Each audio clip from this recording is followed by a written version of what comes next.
a person could wake up and say, Atlanta is a monkey see, monkey do city. Like you see people doing something, you just do it.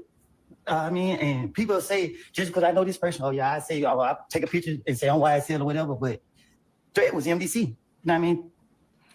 There wasn't no YSL or that shit. Did he ever stop claiming MDC and claim YSL? Nah, we don't switch up. That's just what it is. And you said he claimed MDC. What's MDC? I don't know. Okay, but if you said he claimed it, do you not know what MDC stands for? It's none of my business. So when you say he's claiming MDC, what do you mean? When you say he's claiming MDC, what do you mean? I don't ask questions. That's what I mean. Okay. Is MDC a music group? Ask them. I'm asking you. I think they got rappers. I don't know. Okay. Are they a music group? Huh? Are they a music group? Sustained. Does MDC stand for most dangerous clique? Ask them. I'm asking I'm you. from Canterville. Okay. But you said he claims MDC, so I'm asking you, does it stand for most dangerous clique? If I say yeah, and that ain't what it stands for, you're gonna say I'm lying. So I don't know what it stands for. Okay.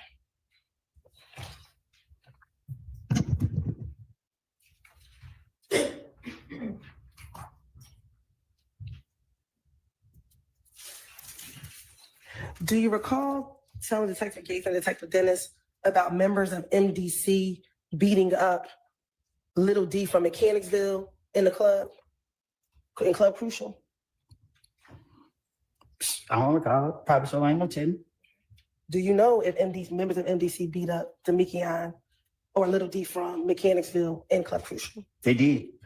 I was laughing too. And MDC, are they from Bowen Holmes? No, that's me. That's them. Did you tell Detective Gates and Dennis in an interview that you were cool with MDC dudes because you grew up in Bowen Holmes and they from Bowen Holmes? I'm from Canterville. But did you spend time in Bowen Holmes? I don't recall. Okay. You don't recall living in Bowen Holmes before moving to Mechanicsville? Oh, I stayed in Bowen Holmes. Okay. And did you tell Detective Gates and Dennis that you stayed in Bowen Holmes prior to moving to Mechanicsville? I don't know if I told them that. Okay. And that because you did stay in Bowen Holmes, you were cool with a lot of the dudes in MDC. Do you recall telling Detective Gates and Detective Dennis that? I don't recall. What does it mean to claim a clique? You said he claimed MDC. What does that mean to claim a clique or claim MDC? What does that mean? What you mean? You said it, so I'm asking you, what did you mean? You said he claimed MDC. What does that mean? Ask it. I don't know. I'm asking you because you said it. So what did you mean? This is how I talk. Okay, so what did you mean when you said that? You said something about was he YSL or something. I'm just, you know what I mean? Like you can't tie my friends into what nobody else got going on. Like when you speaking on gangs, you know what I mean? A gang is a gang. This shit don't have nothing to do with nothing else. I'm sorry. I didn't. Okay, frustrated me up here. That's fine. So what did you mean? I'm asking a very specific question. What did you mean when you said he claimed MDC? What does that mean to claim it? I guess we gotta Google it then. Mr. Copeland, she's not asking what does it mean objectively. She's asking what did you mean when you said it? I just said it, I don't know. Them shooting at you all from the bushes. What happened in Nut got nothing to do with YSL. This some shit, screaming language. This got everything to do with Threat. You know what I mean? I was trying to protect Threat from the get-go. You know what I mean? Threat, and they had some more stuff going on. Like, was Threat at the gambling house when it got shot up by Cal? Young, you said nothing I say can be used against me? That's right. Me and Threat shot up Rich Homie Coin Daddy Barbershop on Bankhead. I don't know what happened with Threat and Rich Homie Coin, but I'm a ride with my brother. And they was beefing. And yeah, we pulled up and did that. Okay. And as a result of, why did you and Threat shoot up Rich Homie Coin Daddy's Barbershop? Because I'm a ride with Threat. Okay. Did Threat tell you why he was shooting? I don't ask no questions. I just say let go. And when Rich Homie Quad's barbershop was shot up, was that in September of 2014? Do you remember? I don't know when. I know we went up there and shot it up. Okay. Was it before Nut was killed? Yes. Do you remember what happened the day that you and Threat shot up Rich Homie Quad's daddy's barbershop? What you mean? Do you remember that day? What led up to you going to the barbershop and shooting it up? I told him they go do it. What led up to you saying, let's go do it? Why? Threat was mad. He was like, you fucking keep scaring my name. He was talking, didn't he playing like we somebody to play with? And I was ready. I had them choppers on deck. Why was Threat beefing with Rich Homie Quan to shoot up his daddy's shop?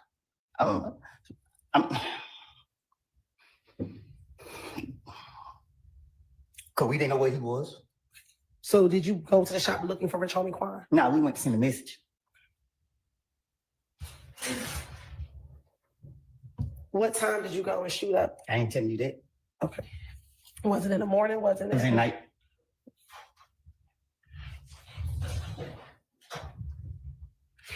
To your knowledge, that anyone? Y'all, we should be hearing about this in closing arguments, shouldn't we? Like, to me, like, you have to bring this up in closing. You absolutely have to bring this up in closing. So if we don't see about this, if we don't hear about, not necessarily this in particular, but we should be hearing about Threat and Nut and Rich Homie Quan, RIP. Like, this is where you get your reasonable doubt. Morning, Miss Lily.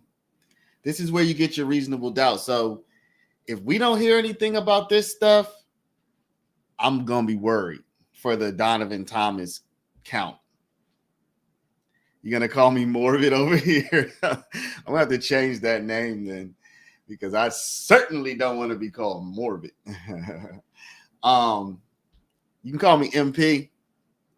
But yeah, so we should be hearing about that during closing arguments. I would be a little bit concerned if we're not hearing about what Woody said here. Morning, Andre.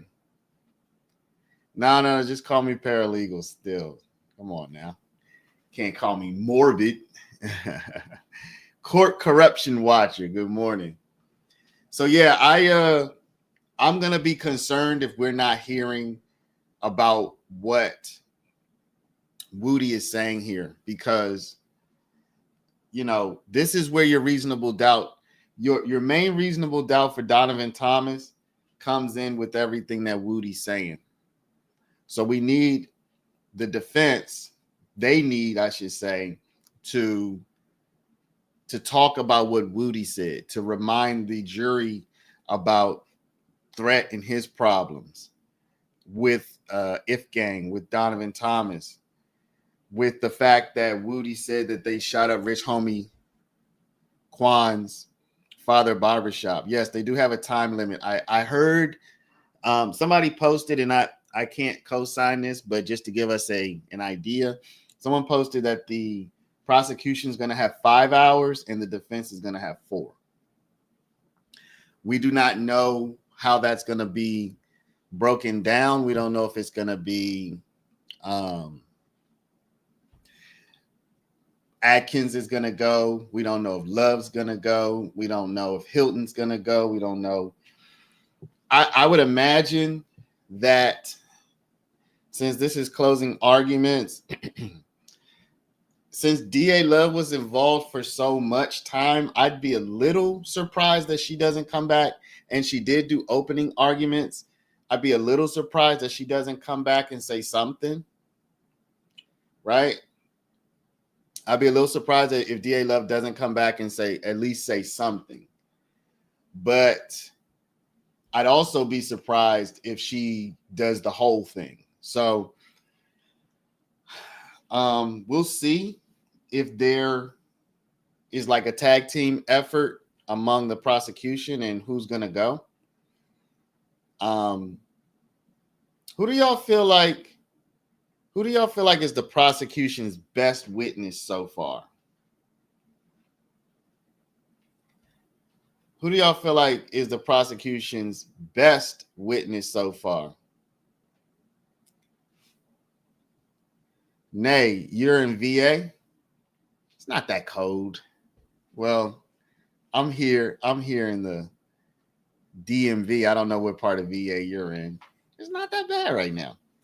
Who do y'all think was the prosecution's best witness? Like, if you are the prosecution, like if you're the prosecution and you could come back if you could replay for the jury, or you could give them a recording of just one witness's testimony.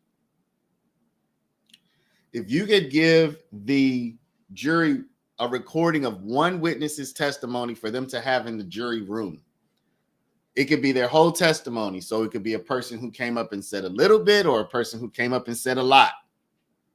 Okay. It could be somebody who was on the stand for 20 minutes, or it could be somebody who was on the stand for 3 days or whatever. Which person, which witness would you want to make sure that the jury has in the jury room so that they can review that tape? A lot of people saying nobody. We got Donna says Sprinkle or Viverito. Darlene says Woody. Cowboy Ronnie. Who's Cowboy Ronnie? Oh, who's Cowboy Ronnie? We had a couple of guys with cowboy hats. Sprinkle was the only one I believe was honest. None of the witnesses, probably Viverito, Gaither. So if all the witnesses that I've seen so far,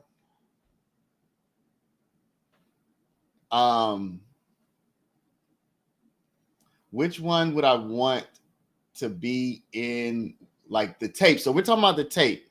We're not talking about the witness. So they don't have access to question the witness, but it would just be a recording of what the witness said. I'm going to keep thinking. I would probably go with, man, that's a good question. Nuts' father? I don't think Nuts' father. Did Nuts' father testify? Oh, that was earlier in the trial. Nuts' father, did he testify earlier in the trial?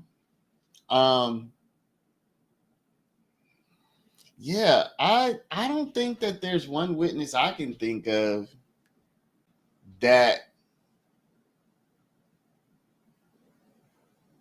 I'm really thinking about this. Yeah, I probably Viverito. It probably would have to be Viverito, honestly. And that's saying a lot because Viverito, while she is trying to think, you have these different investigators. You have Detective Hogan, who was brought up for a couple of different things, but he was debunked. He was brought up for Lil Rod, and he was brought up for Shamel Drinks, and he was kind of debunked. All right, so let's flip it on the other side. If you are the defense and you could make sure that the jury has the recording of one person, okay? You're the defense. I know none of these people were defense witnesses, but if you're the defense and you can make sure that the jury has the recording of just one person, the entire testimony, who would it be? Bella Thorne says Woody. Didn't you say Woody for the prosecution too? Bella, not Thorne. Is that the one? Oh, Bella, is that the one? Bella, the one. Didn't you say? I could have sworn you said Woody previously as well. Oh, you said none. No, you said none previously. Okay, because I'm about to say you can't say Woody for both. You said none earlier. So y'all. So okay. So BB says Bean.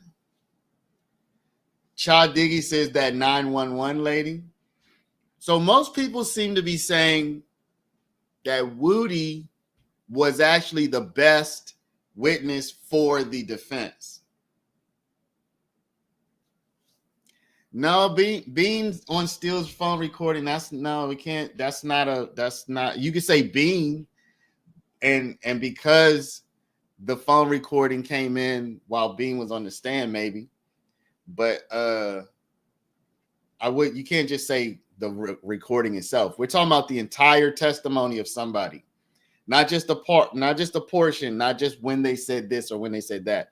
If the jury is, I don't believe they're going to be able to watch tape. Okay. So we're just playing hypothetical time basically.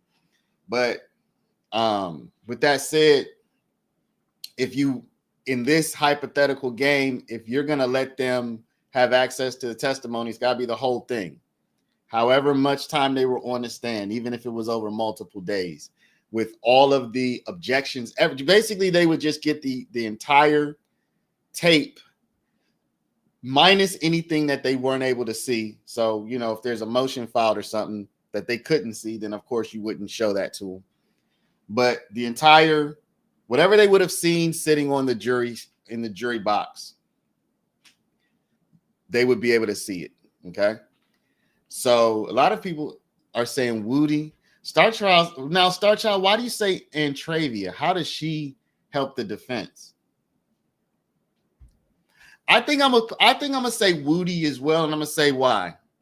Woody is the most damaging for both Kendrick's and Shannon's prosecution. Or said another way, Woody hurts the prosecution of Shannon and Kendrick's. So you get your most bang for your buck out of Woody. Because while some other witnesses may hurt just Shannon's prosecution, right, because of the drinks, Kendrick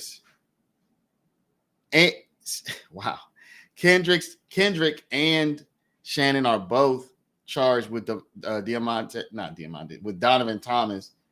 And so when you get Woody up there and he's casting doubt on Donovan Thomas, you really are helping essentially Shannon and Yak Gotti. So I would say from a strategic standpoint, Woody will do the most heavy lifting for the most people. Plus, it's the most serious charge too. So I would say Woody. Vivarito, because she contradicted herself, but how does that help the defense? So Vivarito, she's not the point person on Shamel Drinks. I mean, she did have some information, but she was not the point person on Shamel Drinks.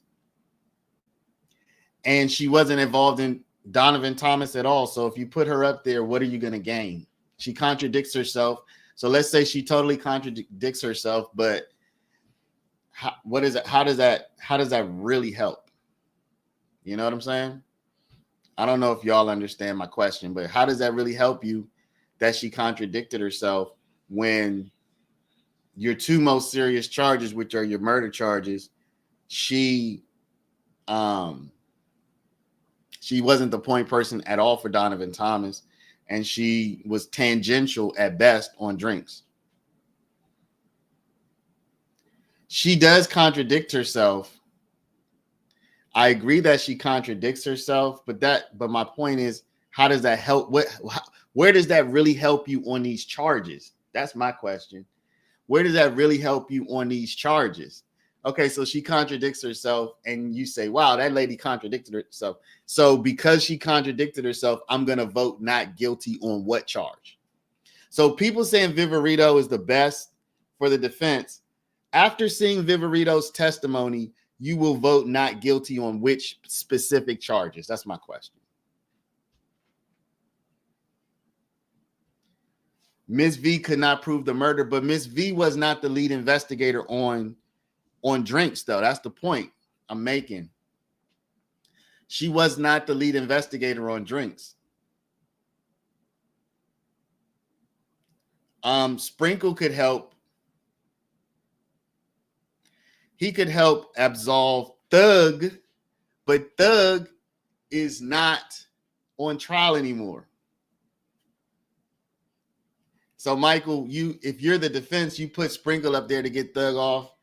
Thug's not even on trial any longer, so we only have two people. So if Thug were still there, I could see why you would say that, but Thug's gone now. Stephanie says, Stephanie feels like Woody was the hitman in all these shootings. I definitely think Woody was involved in some stuff. And he, you know, if y'all look at the name, if you look at the title of this video we're watching, I titled it Damn Near Confessed. Damn near confessed, because Woody was on that stand and he damn near confessed. He didn't, but he got close.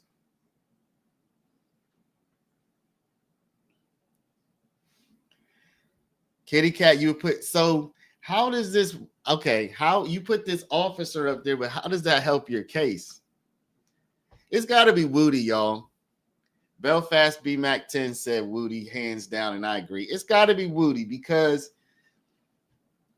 Woody, what he does is you have two defendants, Yak and Shannon. They're both on trial for killing Donovan Thomas, and Woody brings a significant amount of reasonable doubt into that scenario. You gotta, I mean, he's the only person. He's the only person who brings a significant amount of reasonable doubt onto that charge, in my opinion, which both current defendants are facing. So he's going to get you the furthest you can get of any witness. Y'all do hit the like button, please. By the way, y'all, you don't know this, but this live, not the paralegal, not the PIW live, y'all, but we have been live. We have been live on, I have another channel called Morbid Law Stories, y'all. If you have not subscribed, go ahead and do that. I'm putting it in the chat. We have been live for 1 day, 23 hours, and 21 minutes. 1 day, 23 hours, 21 minutes. This live has been going on. And that's no joke. We've been live for 1 day. So we basically been live since Saturday morning at 9 a.m. In case y'all didn't know that. We have been live. We have been live since Saturday morning at 9 a.m. 9 a.m. on Morbid Law. And you know what? I think I'm going to just leave it open. You know what? Why? Probably just let it be an infinite live forever. Probably be an infinite live just for the rest of time. Okay. I was talking to my wife. I was like, why do I need to close the live? Like, let's just keep it open. Let's just keep it open. So I think what I'm going to do is once court is over, once I close this live out, y'all, I'm just going to probably just go on that channel and just play reruns. Just play reruns until tomorrow when court starts. And just keep it going like that. You know what I'm saying? Do I have that much content? We'll just play reruns. People aren't going to sit there and watch. There's enough content. There's enough content to, there's definitely, I don't know. There's got to be 100 hours of content for sure. Probably way more than that. The content ran out because the playlist I made, I didn't put all the content on the playlist. So I don't know. At some point, it just hit the end of the playlist, but I didn't put everything on it. So anyway, so we've been live for in about 40 minutes. It'll be 48 hours. When is court back? Court should be back at 9 a.m. is what I'm expecting. I'm expecting it to come on at 9 o'clock. Let me see. Threat was Woody's best friend. Something tells me that they weren't as close recently. That they were close previously, but that they weren't as close recently. But that's just me. That's just my opinion. Have I slept? Oh yeah, you better believe your boy got some sleep. Heck yeah. Yeah, I'm not one of these people who the number of 24-hour, like being awake for 24 hours, the number of times I've done that in my life is not very many. Buenos dias, Tat Floca, PR. Are you Puerto Rican? Is that PR for Puerto Rico?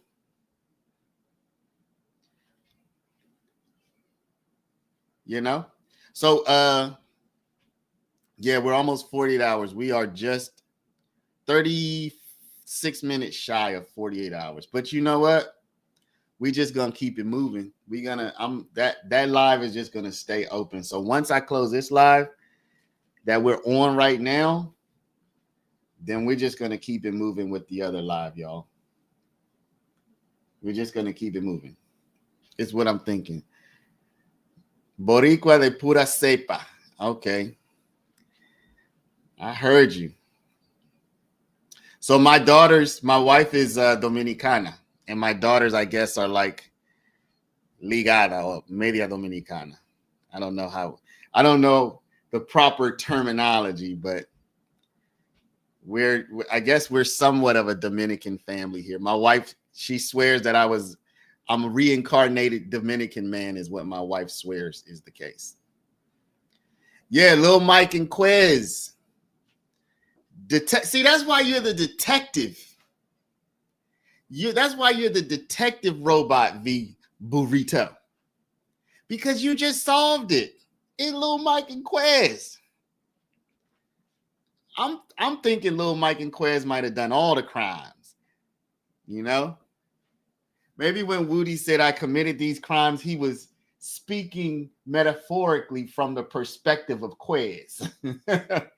He was speaking from the metaphorical Quez perspective. Quez committed all the crimes, y'all. You know, one of the things that I like, y'all know AV to the 7th power, right? Very good content creator. And one of the things that I find very interesting about AV,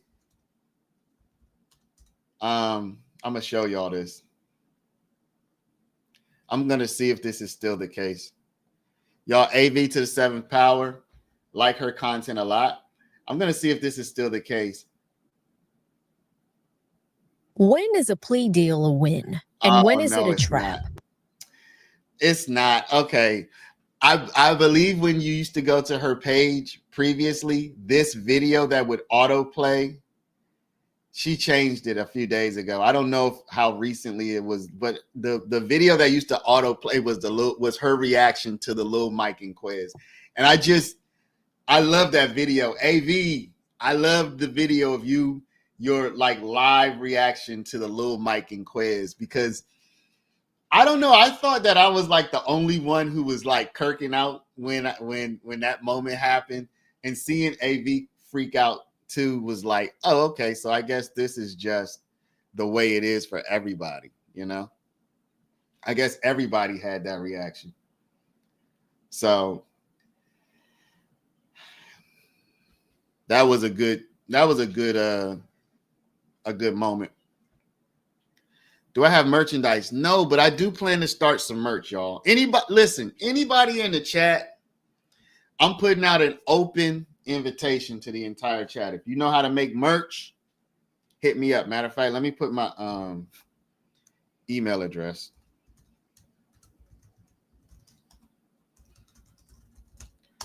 Y'all, if you know how to make merch, holla at me.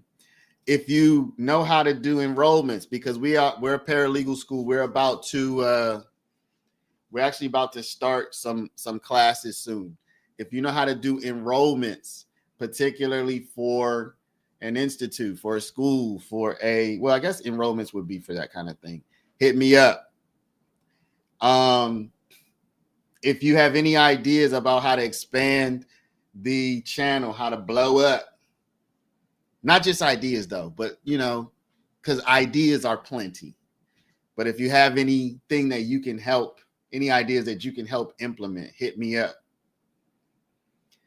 I'm going to put my email in here again. Okay. Hit me up.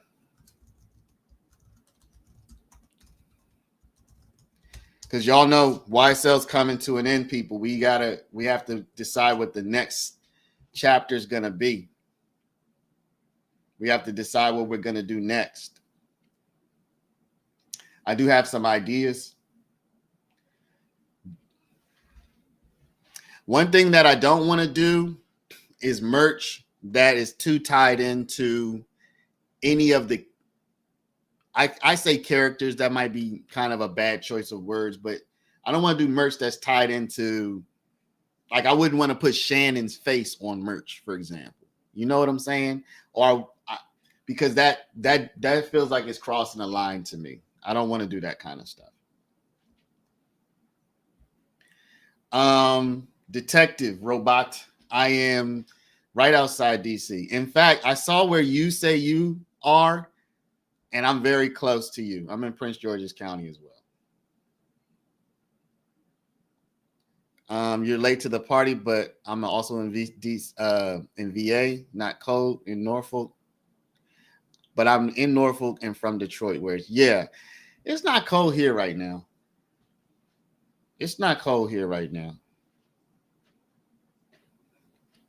JW Brothers trial. Who's JW? JW. Who is JW? Oh, Gigi, you in Prince George's County? Who we got here in the DMV? I know Detective Robot. Now I know Gigi. I know that I'm here in the DMV.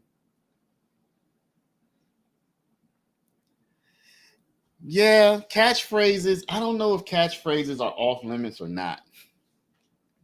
You know, people are very sensitive with the concept of profiting off of this injustice. But I think certain things would be, like, I'll tell you something that I definitely think would not be off limits. Like if you made a creative shirt that said Juror 56, isn't that the juror, that the one who was complaining?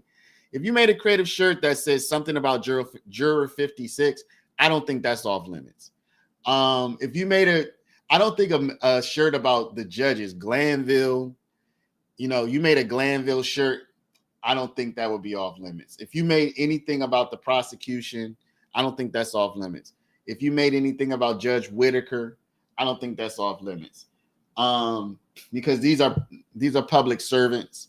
All of these people are public servants. But I think once you cross over to the defendants and even some of the witnesses, I think you might be getting in a little bit of, it's not that I think it's unethical, but you do want to be respectful of people, Dirk is not going to be televised. 403 would be a great one. See, 403 is certainly not off limits. 403. Oh, you would purchase Whitaker merch? Oh, that's cool. Yeah, Whitaker, I think, has a bright future now, y'all. I do think people are speculating that Whitaker wants to go and be on the Supreme Court, which, of course, she does, I imagine. I mean, I don't know her, but I imagine she wants to be on the Supreme Court. Like, who wouldn't? Talking about the Georgia State Supreme Court at that, not the U.S. Supreme Court. Not that she wouldn't want that as well. So yeah, if they get convicted, no merch. I can see merch that says free Yak, free Shannon, that kind of merch. Let me take a seat, y'all. I got my standing desk, which is also a sitting desk. I need to get a new chair though, because both of my chairs are shot.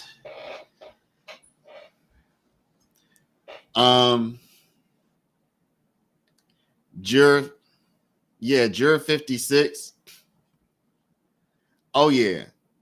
Yeah, the standing desk. I'm up and down all day. Judge has some good ones. Those yo, you just now see that would be the best. That is it. Stamp it.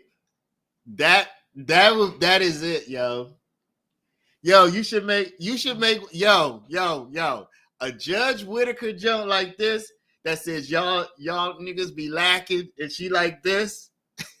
It should say y'all niggas be lacking and then like slap. That's the one right there. That is the one. totally 100% in the public domain because she's a judge, she's a public official. It's not referencing anybody's fate, it's not referencing anybody's guilt or innocence or being in prison. And you get her like this, y'all niggas be lacking with a slap, and you got it, yo. Oh, I might have to do that. Who can help me make that happen? Who can help me make that happen, y'all? Who can help me make that happen? See, that was the idea. That was the one. That was exact. That is the one that that walks that fine line between, you know, you're not taking advantage of anybody's tragedy or anything, but it would be a good one, and I think people would buy it.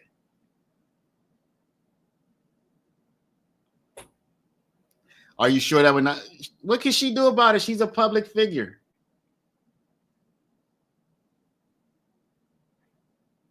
I mean, she probably could do something about it. Let me not say it's not like she couldn't do anything about it.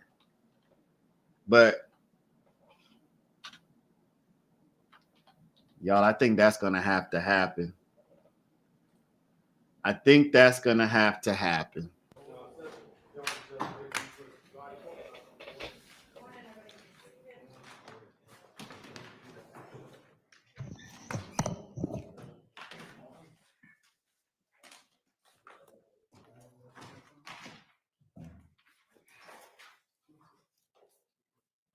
All right, has everybody seen what hopefully is the final draft of the jury instructions and the proposed verdict forms? Anybody have any comments, concerns?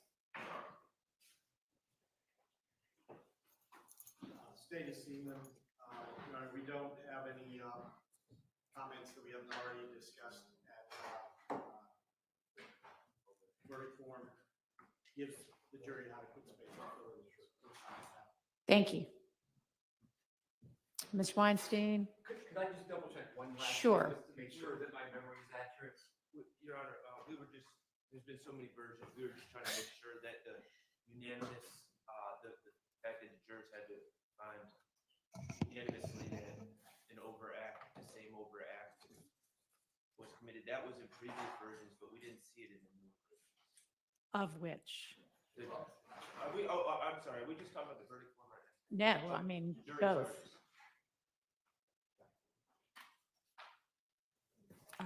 They are, let's check.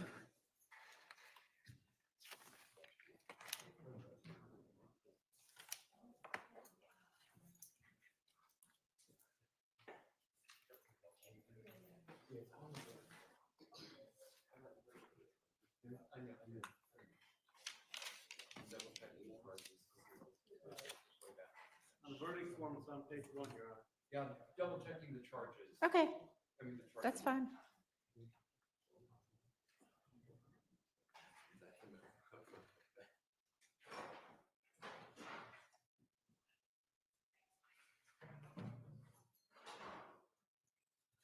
The version you should be looking at is the one that says November 24th jury charges. In Your Honor, I don't see the unanimity language regarding the Overt Act in the November 24th jury charges document anymore. I believe it was there in earlier versions, but it seems to have been eliminated in this version. Unless I'm overlooking it. I don't know. I'm trying to pull it up right now. Page 17 of 30, once it's pulled up, Your Honor.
All right, are you talking about where I give the definition of overt act?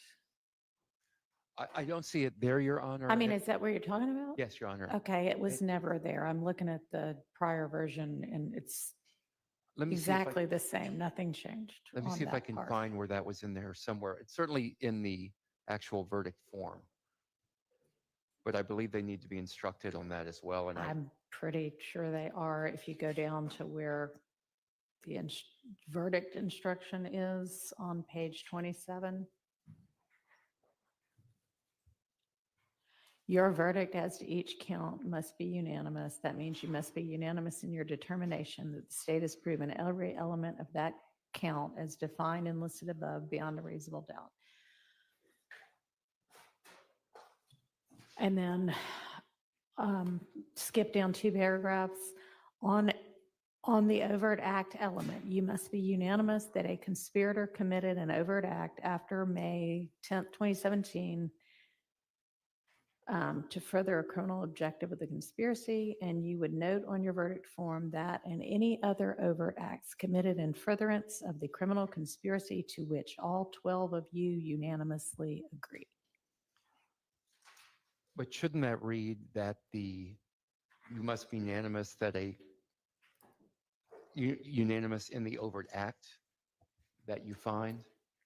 Something to that effect. It needs to be wordsmithed a little more, but the overt act itself has to be unanimous by the jury, It would correct? only show up on the verdict form if they all 12 unanimously agreed to it. But is there a conflict between the jury charge and the verdict form? So The if- charge doesn't? No, if they don't, anything that they don't find unanimously as to an overt act, they're not going to list on the verdict form. And if they don't list on the verdict form at least one overt act after May 10th, 2017, then they won't have satisfied or they won't have found what is required in order for the guilty verdict. I'm not concerned about the verdict form, and if I agree with the court, I'm just a little concerned that this language that you point out in this paragraph, the one that begins and on the overt act element, All right, it let me- seems to state that they have to be unanimous that they committed an overt act, but it doesn't say that they have to be unanimous that the conspirator committed the same overt act. I mean, it actually says more now than it did before. Before it said you must also be unanimous that at least one overt act was committed after May 10th, 2017 to further a criminal objective of the conspiracy. You should note on your verdict form any overt acts in further of the conspiracy to which all 12 of you unanimously agree. Okay, I'm satisfied with that. Okay, Thank you. so Yeah, I'm only speaking for myself. I don't know Mr. Sharp's position on that. Okay, thank you, Your Honor. okay. All right, so then everybody's satisfied with both the jury instructions as they now read and the verdict forms. Is that correct? Yes, Your Honor. Yes, Your Honor. Yes. Okay, thank you.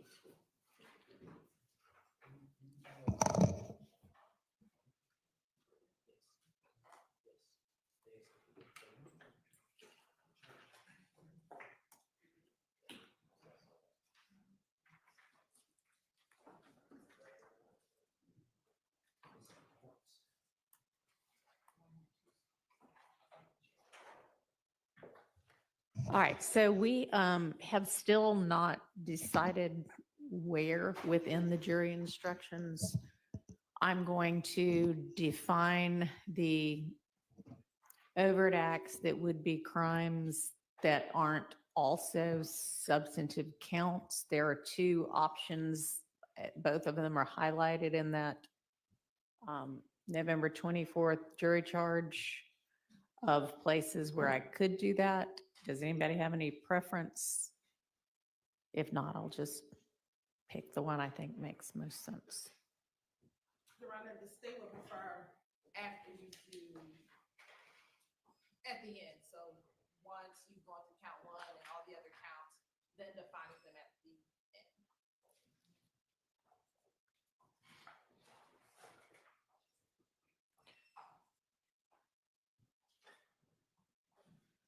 I'm going to leave it to the court's discretion on wherever the court thinks it's best to include them, Your Honor. All right. So the two choices right now are top of page 26 or bottom of page 28. Both of those would come after the substantive crimes have already been explained. If nobody has any preference, as long as they're after the substantive count crimes, then I'll just pick one of those.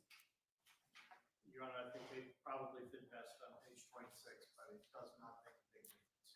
I kind of think so too. All right, that's where I'll put them if nobody otherwise has any preference. Okay. And is everybody in agreement as to what those crimes or would-be crimes are? Have we? Look, Ms. Pursfield, wasn't there a list that everybody had generated? Didn't we review a list of the overt acts that would be crimes that aren't otherwise substantive counts that are still in the indictment? I think on Thursday, this side still needed to finalize whether a few of the overt acts had evidence presented on them or not. So do we have the final list?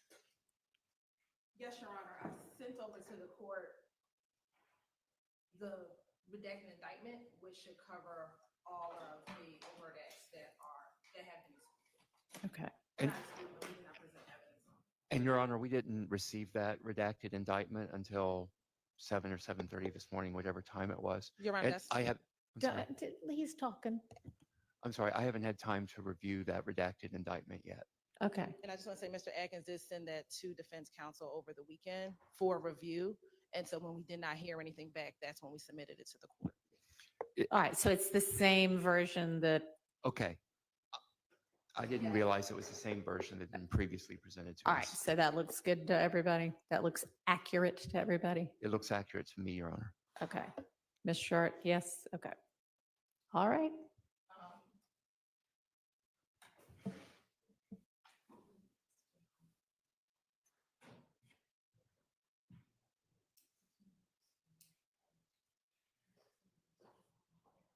Yo, 47 likes. Y'all hit Ms. the like Crisfield button. says Act 3 is still highlighted, even on the redacted indictment, as something that, I'm not sure why it's still highlighted. Is that something y'all needed to revisit, or did you just forget to take out the highlighting? That is an act that is in, Your Honor. Okay. Oh, Miss Lily, you tripping. All right. Anything else? Nope. Okay. We'll just recess in place till we get all the jurors. Y'all hit the like button. Hit the like button. 178. But we have at least 600 and some people.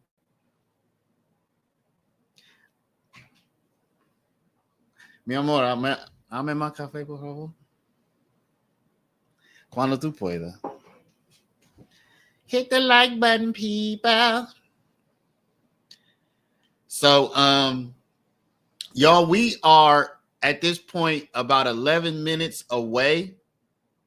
We are hold up. Shark's talking, but I don't hear anything. All righty.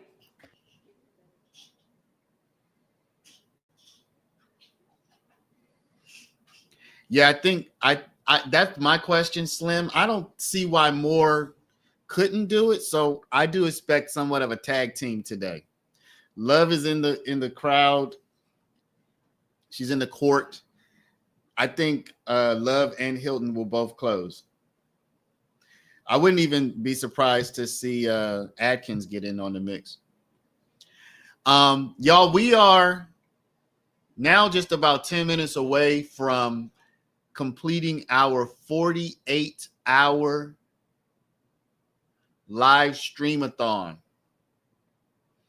So this live has been going on. So most of y'all who are on here right now don't know this, but this live stream that you're on right now has been going since Saturday at 9 a.m. This has been going since Saturday at 9 a.m. It's just we have done the majority of the live streaming on the other channel, which is the Morbid Law channel. I want to encourage everybody, if you are not subscribed to that channel, go ahead and do it. Y'all, what I'm thinking is I'm just going to leave it open. I think I'm just going to leave the live stream open even after court today, even after court tomorrow. Just play reruns. Let y'all have a place to go and chat. I think I'm just going to leave this stream, maybe not on this channel, but on the other channel, on the Morbid Law channel. I think I'm going to just leave it open forever. Forever. You know what I'm saying? Make new content. I don't know. I'm getting ahead of myself a bit, but we are just a few minutes from hitting 48 hours on that channel, and it really looks like it's just going to keep going and going indefinitely. So, yes, we do have enough content to run. There's got to at least be 200 or 300 hours there. So there's enough content that I've made to run it all the way till next week.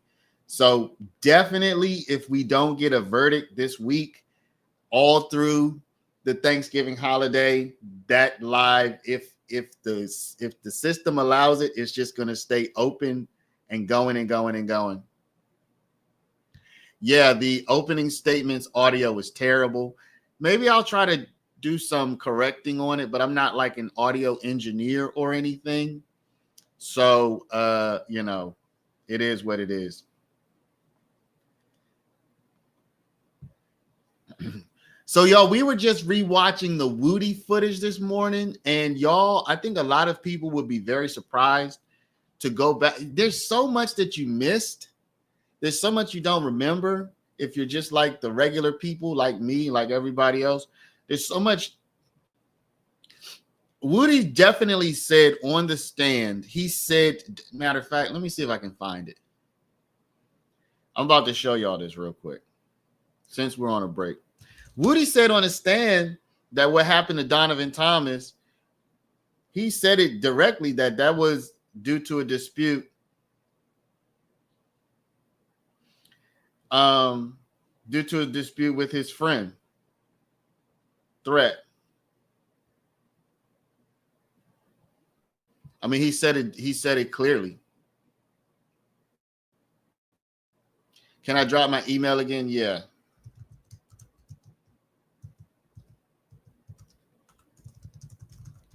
If y'all want to enroll in the paralegal program, hit me up, 50% off right now.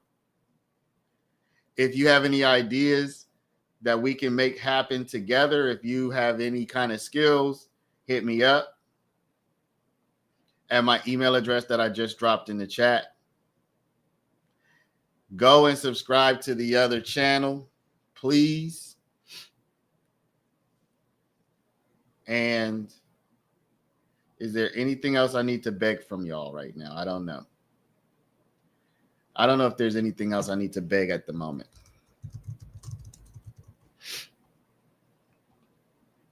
Oh, yeah, and hit the like, too. So I guess I wasn't done begging just yet. Make bumper stickers. But, okay, but what should the bumper stickers say? I already have the idea. Yo, Detective Hogan. That would be another good one for a shirt. Something like didn't investigate nothing or something like that.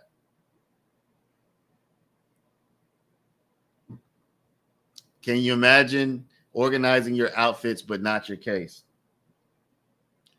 Miss Lily says, please. Yeah, so I was talking to my wife this morning, and my initial thought was maybe this goes past Thanksgiving.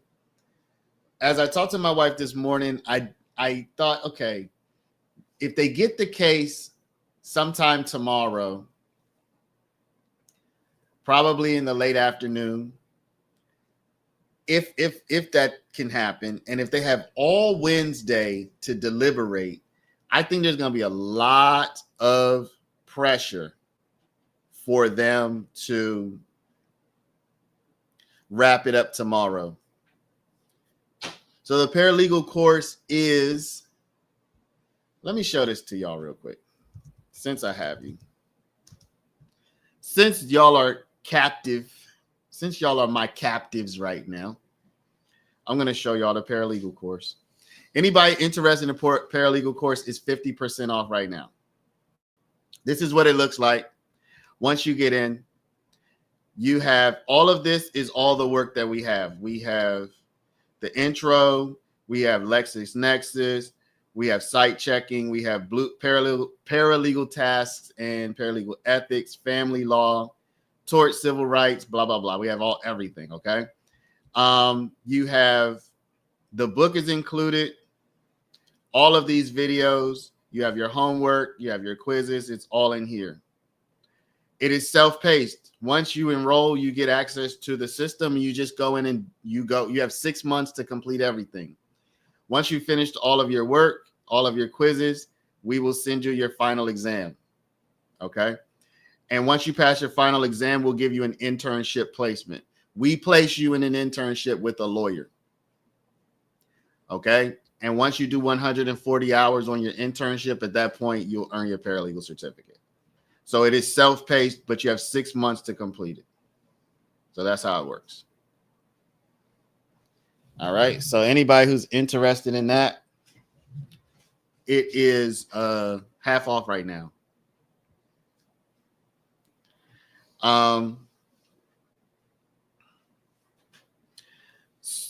So I think I did a poll last week, but I'm going to do another poll today.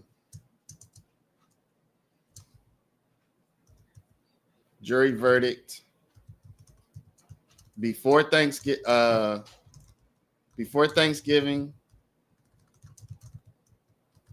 break, or after Thanksgiving break. All right, y'all. We have a poll. It is open. Christine, good luck on your paralegal journey. Can we select the attorney for the internship? If you know somebody, you can do your own attorney, yes. But we also have placements. You do not need a GED to enroll, no, but you may need a GED to get certain paralegal jobs. Not to take our program, but we do want you to remember that if you do not have a paralegal, if you don't have a GED or a high school diploma, it might be difficult to get a job. Love is 403.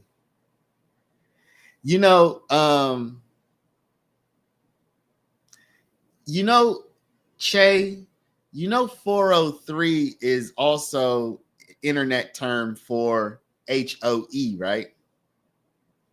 I don't know if you know that. So I don't know if you are intentionally or unintentionally doing a play on words, but 403 is internet term for HOE as well. So making it a shirt that said that might be a little more controversial than you expect. That's a 304. You sure about that? Okay. Maybe I had it backwards. Close enough. Oh, thanks for reminding me, Miss Lily. We are actually just 40 seconds away from, it's 304. My bad, y'all, had it backwards. But no, it could certainly be. Why would it be 304? No, it's 403. Hold up. Is it a 304? Y'all sure about that? Okay. Y'all would know better than I do. Okay, yeah. Because when you turn it upside down. Okay, got you. Y'all know better than I do. All right, so we're just I need to take a screenshot of the 48th hour, which is happening now. Here we go. So congratulations to everybody.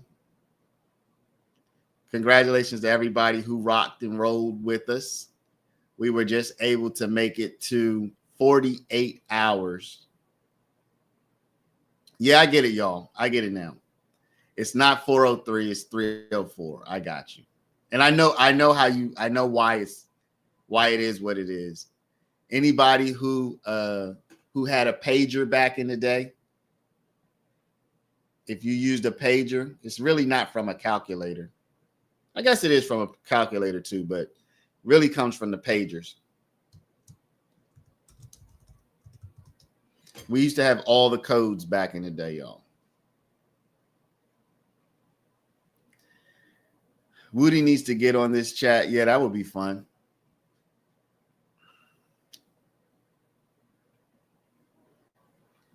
Peace. Good morning. So these closing arguments are supposed to take like 9 hours. So I really don't see that there's a lot of time to waste not closing, because it's supposed to take 9 hours. Calculator. No, it's not really Bazzy. It's not chicken or the. Well, I see what you're saying, but no. The reason why I say pager more than calculator is because pagers were used to send messages. Calculators weren't. So while you could certainly make, you can make the same kind of numerical to character type of words, you wouldn't like pass your calculator to your friends so that they could read the message.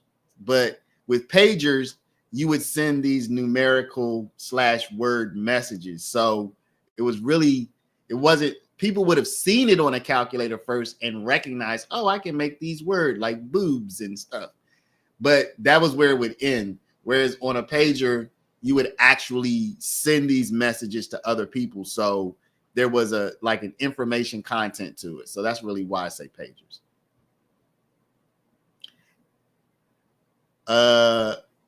85540 BSS.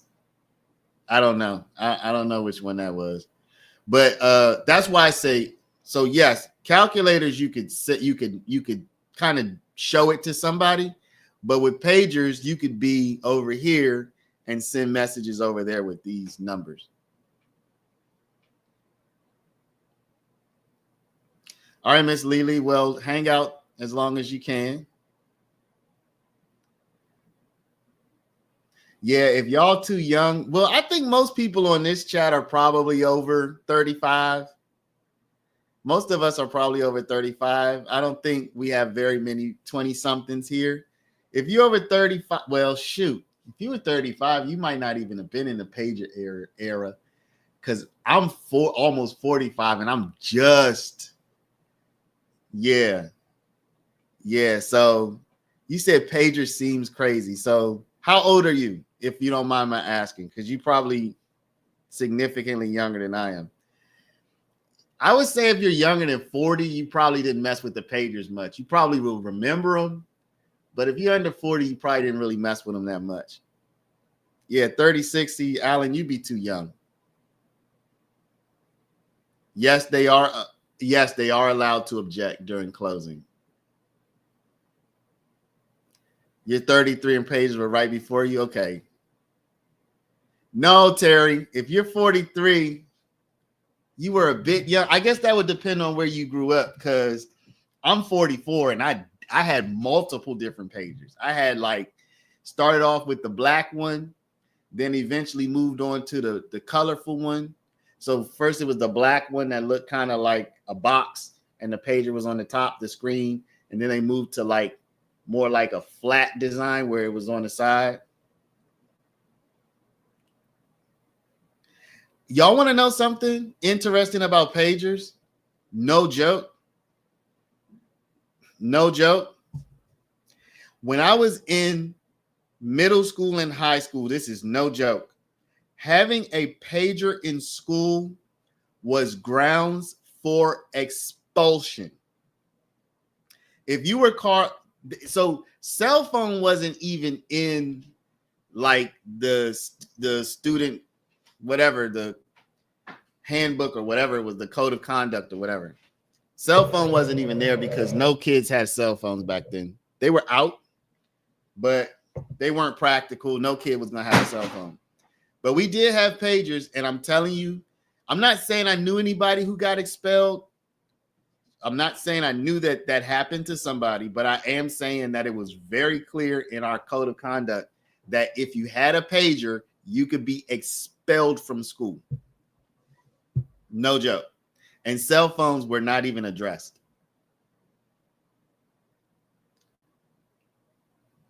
Y'all, we have, okay. Oh, we're back. Okay. Chart. Anybody know where Mr. Shard is?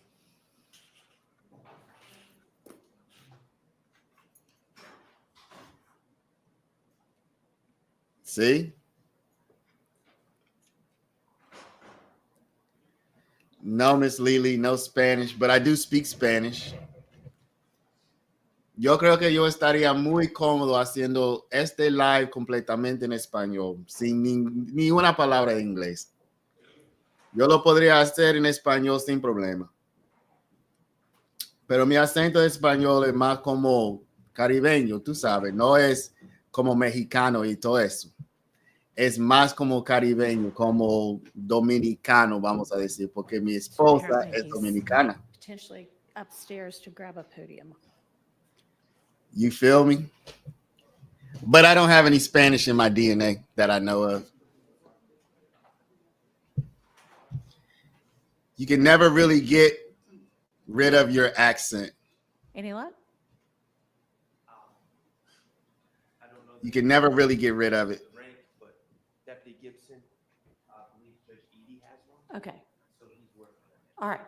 So I spoke with our court administrator, who is also putting out an APB for any possible lectern that could be used. So, and also I think we have an issue with one of the screens, so that is getting worked on. I don't exactly know what the issue is.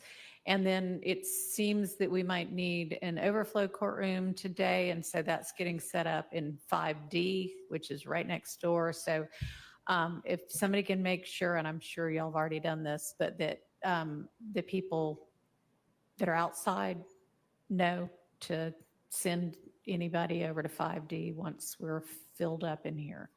You're on 5D or 1D? I don't mean 5D. I'm sorry, y'all. 5D is not right next door, is it? 1D, 1D. 5D is my courtroom, but I haven't been there since July.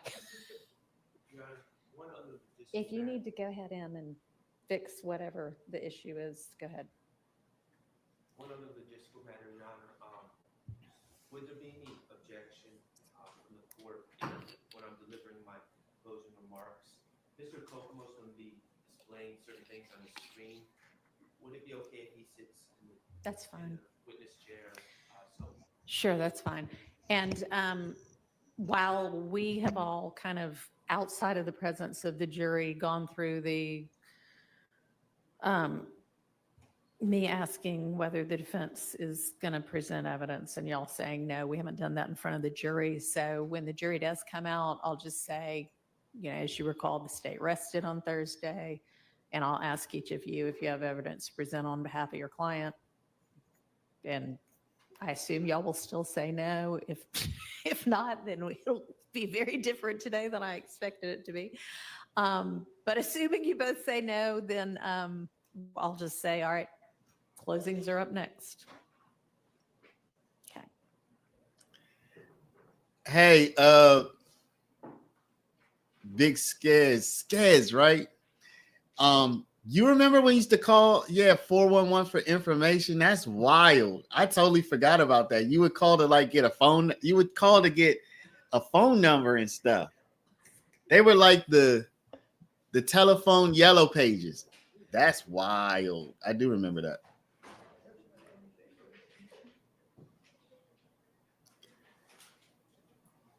Miss Lily, so you were locked up with 2 Cubans and they didn't know and they didn't know why they were in jail. That's funny. I mean, it's not funny that they were locked up, but it's funny that they didn't know why. Yep, we had a timeline. You could call to get the time. Yep. You know what we used to do, y'all? Why did we used to call time? There was a trick when I was a kid. I forget why, but we would call time and just leave the phone line open. But I don't remember why. It was so my parents wouldn't know I was on the phone, or something like that. But I don't remember exactly how that worked. I would call the time and just leave the line open. And I don't know why though. But it was like a line that would never hang up. Some kind of trick I was pulling. Some kind of trick I was pulling on my parents or something, but I don't remember. I don't remember now. You know what's so funny? Like, kids now are like, so when you were a kid, you would just go outside and your parents would have no idea where you were. Y'all, everybody on this live will remember this, except if you're under a certain age. Like, when we were like, when you went on a date with a woman, like when I was, let's say 20, when I was 21, and yeah, cell phones were out. Let's move it back to when I was 16 and I was going to try to hook up with a girl. I was going to try to just go out, right? 16, 17, whatever. And I was going to try to meet up with a girl at the mall because that's where only place we could go. Like, you were on payphones, yo. You were on payphones until she either showed up at the mall or she didn't show up at the mall. Like, you would call her house from the payphone if you were there at the mall first, and either she picked up or she didn't. And if you didn't know what she was going to, I mean, you would just have to say, look, we're going to meet up at this place. What are you wearing? This is what I'm wearing. And you would just have to go there and wait. You didn't really have any communication with her until she either got there or she didn't get there. Same with your friends, for that matter. You know what I'm saying? Like, your boys, like, yo, I'm gonna be at the mall. I'll just see you when you get there. You know what I'm saying? You know, I'm gonna just see you when you get there.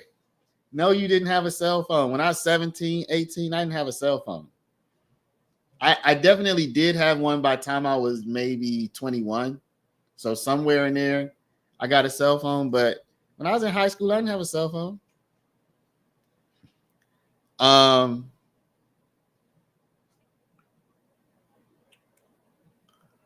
Yeah, I saw a reel where famous people went on TV at 10 p.m. and it said, 10 p.m., do you know where your children are?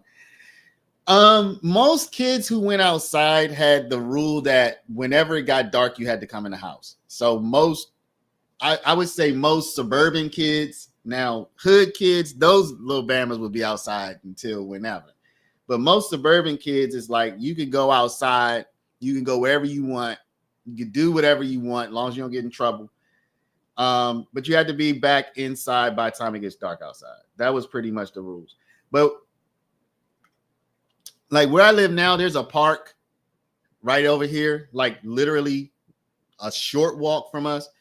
And we don't let our daughters go over there. And they're 10 and 11. Yo, when I was 10 and 11, I could walk up to the store. I could probably even walk over to the mall. You know what I'm saying? Heck no, my daughters can't. They can't even go to the park. I mean, it's just different. Yeah, mom's picking up the phone while you macking. Oh, I got my own line too. I did get my own line. I was probably 15, 16, 17, somewhere around there. 16, probably 16-ish. I got my own line. Yes, my mom. So my mom would sometimes I'd be on the phone at 1 a.m. and my mom would pick up. And that was the most embarrassing. Like, Ma, come on. You know what I'm trying to do over here. And you be trying to talk low so she won't hear you. My mom ruined many a Mac sessions with the picking up the phone. Man, why are you on the phone? Like, Mom, please allow me to do what I was born to do. I was born for this, mother. Stop stopping me. See, when you're 11, I would ride a city bus to and from day camp. I like it. Yeah, LTK. No. We're not taking this podium out. We're just adding a new. It's sad too. It's sad that you can't give them that freedom. Okay, wait, stop. Don't move those tables. There's nothing wrong with it just being in the middle here in front of the other one. And then when you want to use it, you just turn it the way you want it. Oh, snap. Was that true? Or was she just throwing you under the bus? Dang, that's tough.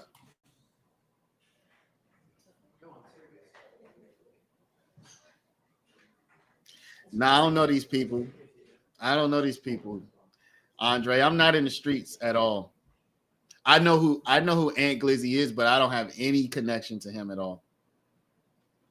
I'm not thugging at all, man. I'm not thugging at all, bro. That was never my thing. My thing was always getting after the girls. That was my only thing. That was my only thing that I wanted to be involved with.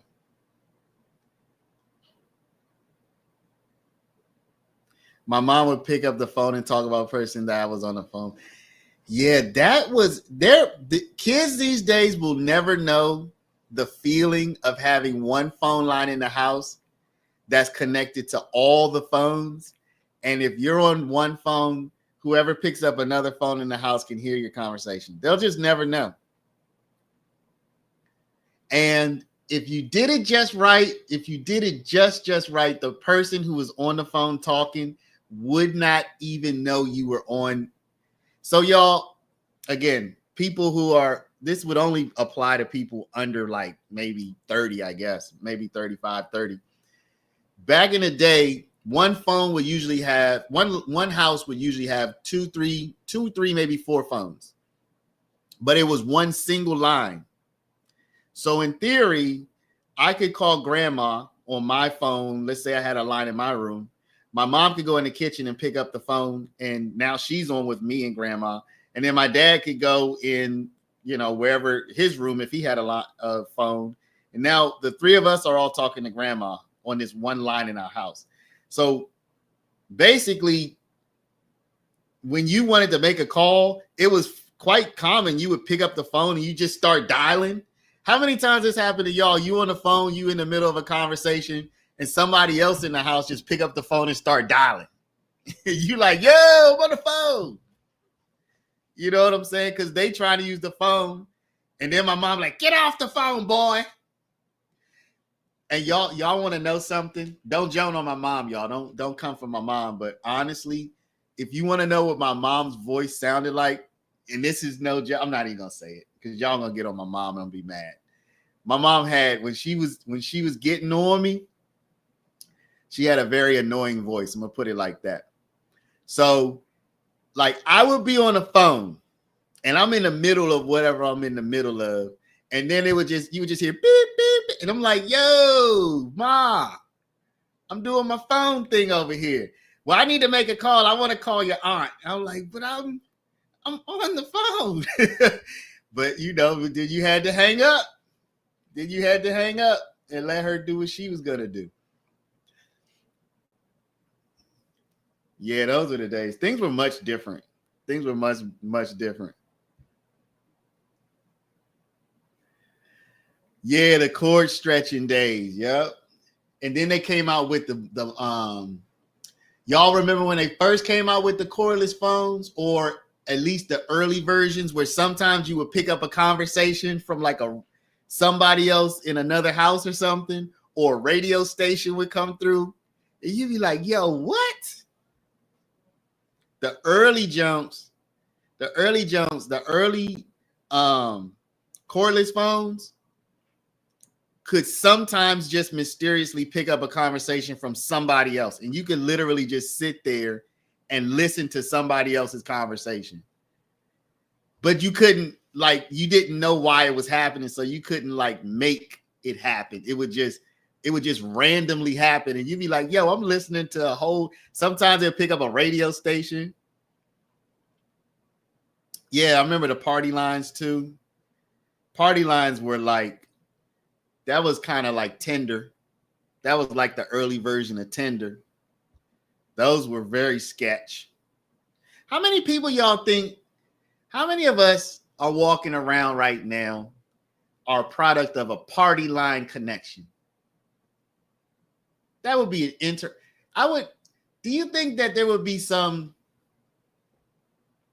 I don't want to say shame, but what if you just knew for sure that your parents, not your parents, your friends' parents were like a party line hookup? That would be a little bit embarrassing, I think.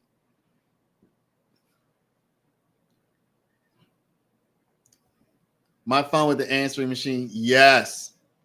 Y'all don't even know about the answering machine with the tape in it.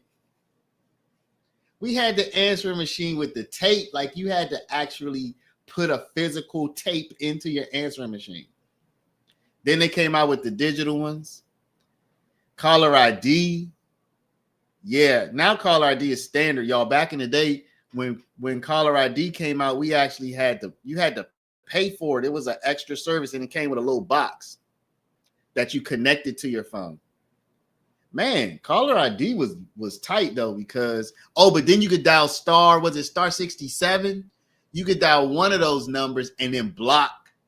Y'all remember you could dial like a star 67? I think it was a star 67 so that your number wouldn't come up on the caller ID. Dead Spot, what was it that we had to dial so that your number wouldn't come up on the caller ID? I think it was star 67. And then the star 69 was for you to get the number, the last number that called you, I think it was. Star 69 was so you could find out who was the last number that just called you. And star 67, I think, was so that your number wouldn't show up when you called out. Yeah, the block. Oh man.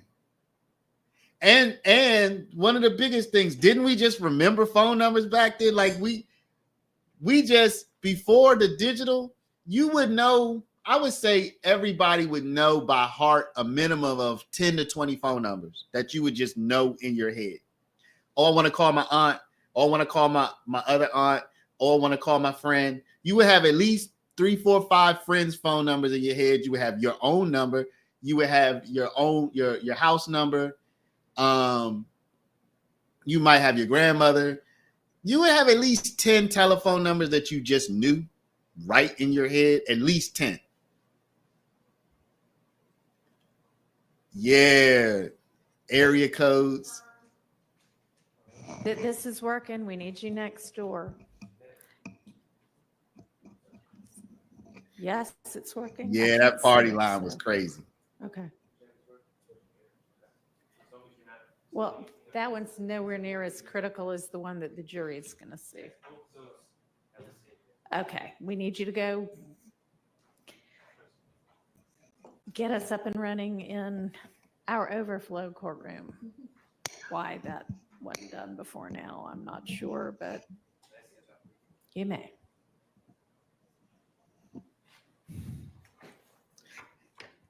Yeah, I actually still remember one of our numbers from back then, because whenever I go to the grocery store, you have to put in your phone number to get your discount. You know, that's still linked to a phone number that's probably 25 years, 30 years old at this point. Of course we had phone books. You needed a yellow pages and sometimes a white pages back in those days. You needed a yellow pages and sometimes a white pages back in the day. Yeah. Oh, calling mom at work. Yes. Dang, that is right. You would call mom at work to ask her for stuff. It's totally different, y'all. Oh, your cousin. Oh, but Penny, do they have kids? But if they got married, it's different, though. If they got married, it's different. Because, like, if your parents are married, but they met on a party line, I don't really care how you met. They married, you married. I'm thinking more about the party line casual connection. You know what I'm saying? That resulted in a baby.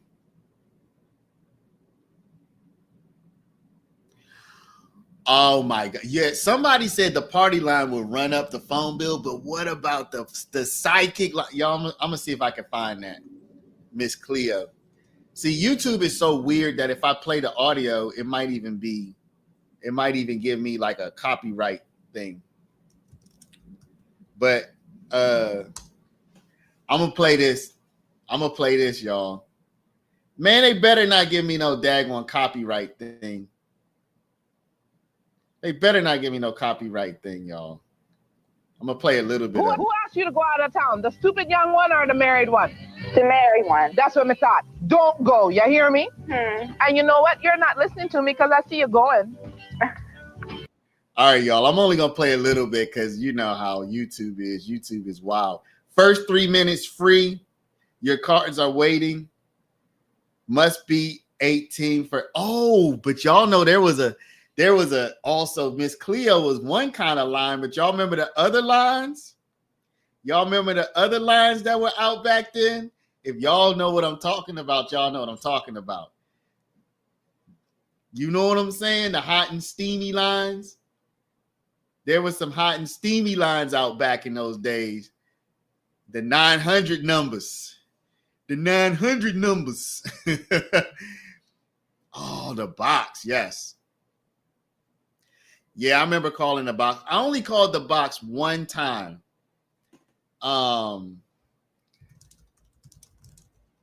Yo, I saw this. I saw this video, this music video, y'all, and oh shoot. So that everybody can hear what's going on, okay?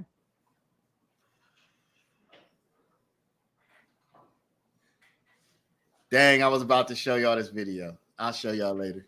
Oh. All right, I think there's at least one camera up and running in our overflow courtroom now.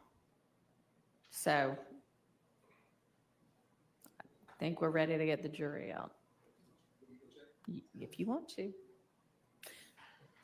Ms. Persfield said there was, so I believe her.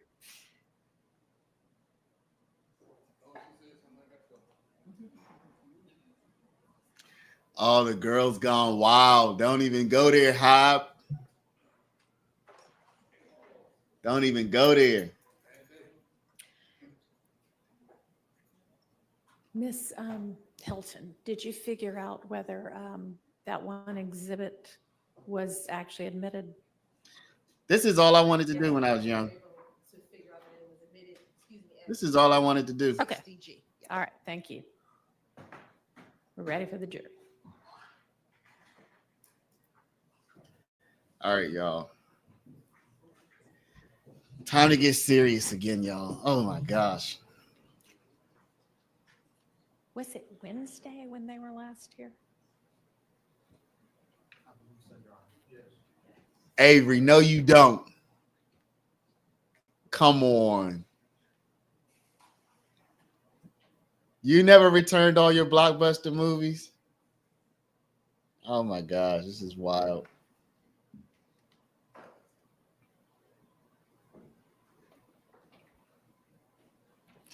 We had Hollywood Video close to me that was a little better than Blockbuster.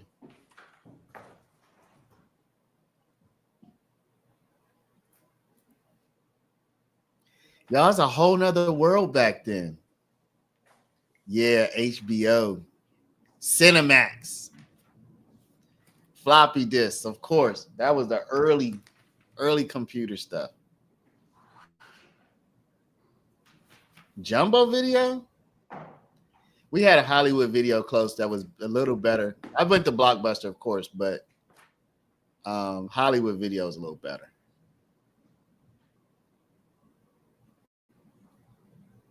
So good question. What do y'all think is going to be the impression of the jury seeing these two rather tall ladies in all red? It's not just red, but red top, red bottom. Red top, red bottom, y'all. What do y'all think? Radio Shack, yeah. Tales from the Crypt.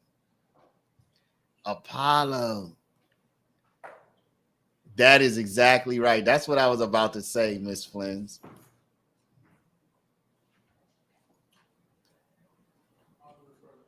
Thank you very much.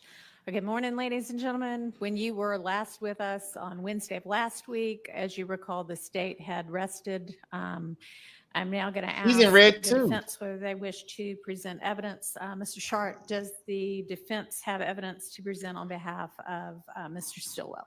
Your Honor, we do not wish to present Understood. All right. And Mr. Weinstein, does the defense wish to present evidence on behalf of Mr. Kendrick? No, Your Honor, we do not feel that's necessary. All Thank right. you. Thank you very much.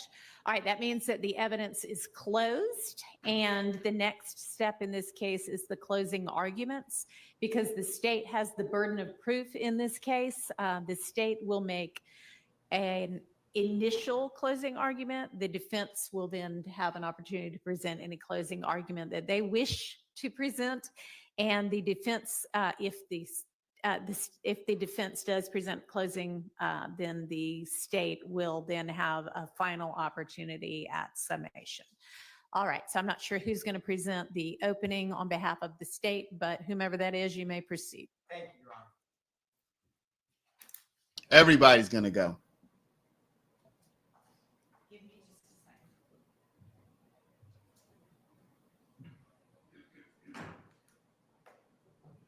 Oh yeah, whenever she stands up, they can't. They have to go to the logo. Before you start, Yes, Your Honor.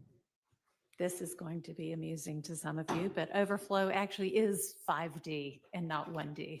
So maybe that's why I was saying it the whole time.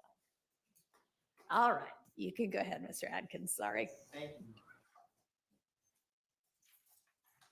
Let me turn this microphone on, Your Honor, or I'll forget. Yeah, Atkins even has the red tie, y'all. This was coordinated. I wanted to talk to you about what we've learned YSL is about. 4 words come to mind. The first word, deception, intimidation, destruction, and death. Deception of the youth who get enamored with what is presented publicly and then deceived when they become a part of the criminal enterprise. Deception for law enforcement to not uncover the actions that they commit, and deception in this very courtroom with witnesses that have sat right before you to try to continue that enterprise. Intimidation, the public videos we've seen about people that they label as rats, people that they label as snitches or snitching, and that repeated threat, either overt, out in the open, or subtle, that if we do a crime to you or you know about it, don't say anything. The destruction has multiple parts. You've heard from multiple communities all throughout Fulton County that often similar pockets in the city have been affected, from dealing drugs, the robberies, the shootings, the shell casings, the windows, the doors, the refrigerators, the cars, over and over. That's the destruction. And then you've heard about the death. Jeffrey Williams himself said YSL in this video after he says murder gang. Someone right next to him says YSL till we're dead pale. But also, you've heard about 3 murders: Donovan Thomas, Chanel Drinks, and Jamari Holmes. That is what YSL and the criminal enterprise is about. Now, I'm going to talk to you about count 1 RICO and criminal street gang. And so when I am complete at the end, Ms. Hilton will come up and talk to you about the murder of Donovan Thomas and the murder of Chanel Drinks and the remaining counts. Now, what I just said, it's not just my words.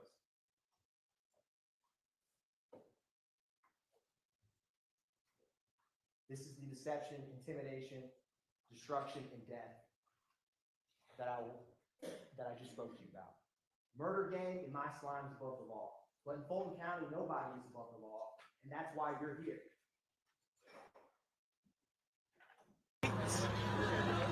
Y'all already know YSL, we dead and pale, bitch. Murder gang, bitch. Yeah. Slack. No cap, free. No cap. And we actually free. You know that? Those are their own words, murder gang. What they are publicly stating that the enterprise and the street gang, and I may use both of those terms interchangeably today, are about. Right. I don't think y'all nigga got more than us is dead now. This in your video? There's a we and a us. He's saying the only thing that they have is more people who are deceased, which is saying that we don't. And the they, I argue from the evidence we've been presented amply throughout this trial, is their rivals, their ops. The Atlanta Blood Gang, Fifth Gang, Nine Dudes, YSL, that group. And lastly, after publicly bragging and boasting about murders, what is their viewpoint on being held accountable? Well, let me take their own words, don't just take mine. Just beat a murderer. Pay my lawyer 30 for that. And my slimes above the law. Ain't arguing no quarter. That's saying my slimes are above the law. So now I'm going to equip you with the duty as jurors so that you can learn about the law that the judge will instruct you on, so that you can have the toolkits needed to deliberate and understand how to organize the evidence that we present. So that's what I'm going to here to do with you today. So I'm going to take a step back. In general, jurors' duties is to honestly seek the truth. You've heard evidence, testimony, physical items. It's not to seek doubt, it's to seek the truth. You determine, how you handle and weigh the evidence. And I'm going to highlight some things for you so that you can understand some connections between some of these evidence, because there's connections between these shootings, connections between these crimes, locations, victims, and accomplices that's important for count one RICO. That's what I'm going to walk through you about right now. The duty to deliberate. When all of this is done, all of y'all will go back there and speak with one another. Speak freely with one another. Go through the evidence and talk about what you've heard throughout this trial, and talk with fellow jurors about the evidence as you reach your verdict. And like I said, seek the truth. Now, I'm going to explain to you in a couple minutes about what you can and can't consider. So everything outside of this circle comes up in almost every trial, sometimes a little, sometimes a lot. Sympathy for victims or defendants. Viewpoints on a witness. You like the witness, you don't like the witness. You like the police, you don't like the police. You think about some issue that comes up in a case that's not about the evidence and the law. You disagree with the law. All of those things you can't consider. What you can consider, it's going to populate in the middle, is the evidence, the testimony, the physical items, the videos, the wiretaps, the jail calls, all of those things you can consider at this trial. And it's not lost on me the length of this trial. And I can stand up here for 4 hours and explain to you my genuine understanding and frustration with how long you all and the sacrifices you've made. And what I thought about, because when you initially came on, it was 6 to 9 months, and now we're here 12 months later, and that is a significant difference. And there's one time in my life that came to mind about this. I couldn't do this again today, but I ran one marathon. When I got there that day, I was supposed to do a half marathon, just many years ago. And when I'm in line with one of my best friends who encouraged me to run, I see people much older than me. I won't call them old, but they may have been pushing 90, marathon. And so he gave me that look, and I said, all right, I'll do the marathon with you. And during that, expecting to run a half, that day running a full, I had moments where I wanted to quit. I had moments I wanted to walk. I had moments where I wasn't ready, I wasn't prepared, I didn't sign up for this, even though technically I agreed to the marathon. And as I got to the end, like we are here, I said, if I walk off on mile 21 or 20, all of this will be for nothing, and I will regret that. So with this time, I ask you to see it through, finish strong, and by that I mean listen to the closing arguments and deliberate with one another in the evidence, because you owe it to yourself, you owe it to the victims, and you owe it to your duty as jurors. And like I said, what I wanted to do, because I can't go back and change the hands of time, I can't, is make this time valuable and give you the tools you need, because you've heard a lot about RICO, but you've not yet had anyone explain what that means. So that's my goal, and that's what I'm here to do, is to help that you can understand the law, how it fits with this evidence, so that you can deliberate and reach the only reasonable conclusion that these defendants and these co-conspirators are guilty of count one, conspiring to commit RICO. So I'm going to walk through that with you. Now this circle, I speak faster than I click, so it's gonna catch up with me, but like I said, you consider the evidence, the testimony, you don't consider what is outside.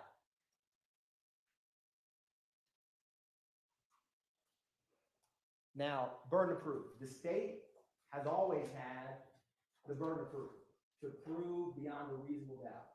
And that's a burden that I own. It's how it should be. And so the state, this burden of proof rests with it until we prove each and every element beyond a reasonable doubt. What is a reasonable doubt? Everyone's heard that term, but what does it actually mean? It's not a mathematical certainty. There's no algorithm or specific number. It is a doubt that's reasonable. It's not vague. And so this presumption, I use a quote, right, where you're presumed innocent. Everyone is, until the state has proven your guilt on whatever crime, in this case, RICO, murder, street gang, beyond a reasonable doubt. For some of y'all, when you're back there deliberating and thinking through the evidence, you may have realized halfway through my speech today, when you understand RICO, that they're guilty. You might have come to that conclusion months ago. You may have come to that conclusion in terms of where we are in the evidence as you walk through it, at a different point. But when the state proves, as we have beyond a reasonable doubt, that cloak of innocence goes away. And that's what you as jurors are here to decide. And reasonable doubt, like I said, it's reasonable. You don't seek doubt, you seek the truth, and it's a doubt. It means just what it says. If I were to, I wouldn't do this, but if I took some from Madam Court Reporter, say her coffee pot, and there's a security camera right there. If all of y'all saw me do this, if I had a trial and never called one of y'all out, I'm on trial for stealing Madam Court Reporter's coffee mug. If you didn't, if you had a trial with just that surveillance video, and it clearly showed me unmasked, taking a lead, you wouldn't need all these witnesses. Or if you had the reverse, you didn't have a surveillance video, but you had an eyewitness or circumstantial evidence. Just because you don't have a piece of item or evidence doesn't necessarily mean reasonable doubt. It means just what it says. Is it reasonable? So I'm going to show you an illustration that is something we all recognize, which is a dollar bill. And you're going to see pieces of this dollar bill missing. And all of you will immediately recognize what it is. And like I said, it's not a mathematical certainty. It is reasonable doubt. That's the dollar bill, right? If you have pieces of the puzzle, and some of y'all may like puzzles that are removed, everyone knows that that's a $1 bill. There's no reasonable doubt that that is a $1 bill, even though almost 50% of it is wrong. That's just a visual illustration to prove the point. Direct and circumstantial evidence. So direct evidence, physical items, it's what's said in this witness box before you, personal observations, that's all direct. Circumstantial evidence can be cell phone records, where people are within a general radius, ankle monitor data, what someone's actions afterwards, who's calling who, who's texting who. That can circumstantially prove and lead to a conclusion. Whereas, and you can use both. The law doesn't weigh direct or circumstantial more or less than the other. And then in trial, you're going to use both. And you always have your common sense, which you always have brought with you each day. You can use when you deliberate to make reasonable deductions from both direct and circumstantial. They play off one another. Like I said, these are all direct evidence. Just think what you saw, what you heard. You know, if you were to physically touch a firearm or a shell casing, that would be tangible evidence. That's all direct. A good example for circumstantial is imagine every once a week, twice a week, you all go and pull and pump gas. You pull up to the pump, you know your car has the E, it's flashing red. Up to the pump, you know your car has the E, it's flashing red. You go, put your credit card in, or you walk inside, you come out and you start pumping gas. And then when you leave, when you put your credit card in, you hear it kind of click loudly, you know it's done. You put it back in, and you drive off, and all of a sudden what was on E is now on full, right? You never saw the gas go inside, but you know circumstantially that your car tank is full. That's a classic example of you may smell gas, but you never actually see it. You could, but most of the time you don't. That's circumstantial evidence. It can be quite strong, like that, like in that example. So it doesn't have any more or less weight than the other piece of evidence. Testimony of a single witness, if believed, is enough to establish a fact. Take Tarabia Hill, Act 61, the armed robbery that Christian Effinger did with YSL on his face, unmasked. If you believe, then I can't vouch or tell you the credibility of the witness. That's for y'all to determine. So if you believe her testimony, that's who robbed me, this is what he took, and then he drove off, a testimony of a single witness is enough to establish a fact. In that case, with her testimony, it would be every fact of armed robbery. So that's one example of a single witness can establish. Sometimes there's only one fact. Where is someone? Where is someone not? But in that case, that testimony would be enough to establish the evidence. So keep that in mind, because testimony is important. Like I said, you determine credibility. So you got to ask yourself, why did certain people testify how they did when they said this? Now, I'll argue, you think about what people said before they were indicted, before their friends were indicted, before sitting in a courtroom with you and people that they know well. What do people say when no one's looked on a wiretap, on a jail call? That, to me, is quite illuminating of how they really feel or think. Think about why people would testify how they did. Why people would either genuinely not remember or act like they don't remember. I'm sure all of y'all remember quite well my kind of long back and forth with the gentleman, D'Angelo White, right? Where we played a 911 call where he says, this is D'Angelo White. He wouldn't even acknowledge that. And it was a lot of back and forth. Why would he not come in here and testify about his friend, Dexter Montgomery, getting half of his head shot off when he was a kid? And he called 911. Why? You determine that. Now, I have reasons I'll explain to you why, but think about that. You can use common sense. Y'all been sitting right here, and there's a reason you're closer to the jury box, because y'all are the determiners of credibility. And y'all know and can think of examples as I'm talking right now throughout this trial that you've seen of that. Who doesn't have an interest, right? You have some, I'll use, someone from the Georgia Bureau of Investigation, right? They come in, they test an item. They don't usually know the defendant. They don't know the case. They're just doing their job. They don't have, in my opinion, any stake in one outcome or the other. They don't know. A random citizen or Doug Bailey talked about the ankle monitor app. He's just reading the data. Those kind of witnesses, I argue to you, can be quite credible because they don't have anything to gain. They have nothing to lose. Think about people who do and how that would have impacted their testimony. Their opportunity for knowing facts. If someone hangs out with one another, like with Mary Zachary, you saw all these photographs in 2015. He's in photo after photo with Shannon Stillwell, Monte Kendrick, Mikion Garlington. If someone interacts daily with someone, it's probably reasonable that he would know what they're up to, that they would confide in him. Versus if you had someone who only hung out with somebody one time, probably wouldn't be reasonable they'd know all their deepest, darkest secrets. That's just common sense, but things to think about. Now, I'm gonna give you an example. So nigga, a lot of they mama, a lot of they kids, a lot of they brothers and sisters, then get ready in the courtroom and tell the God and his truth. Fuck, nigga. Don't get it. Bro. Y'all niggas need to get fucking killed, bro. You snitching bitches. From me and YSL. That's what's said outside of the courtroom.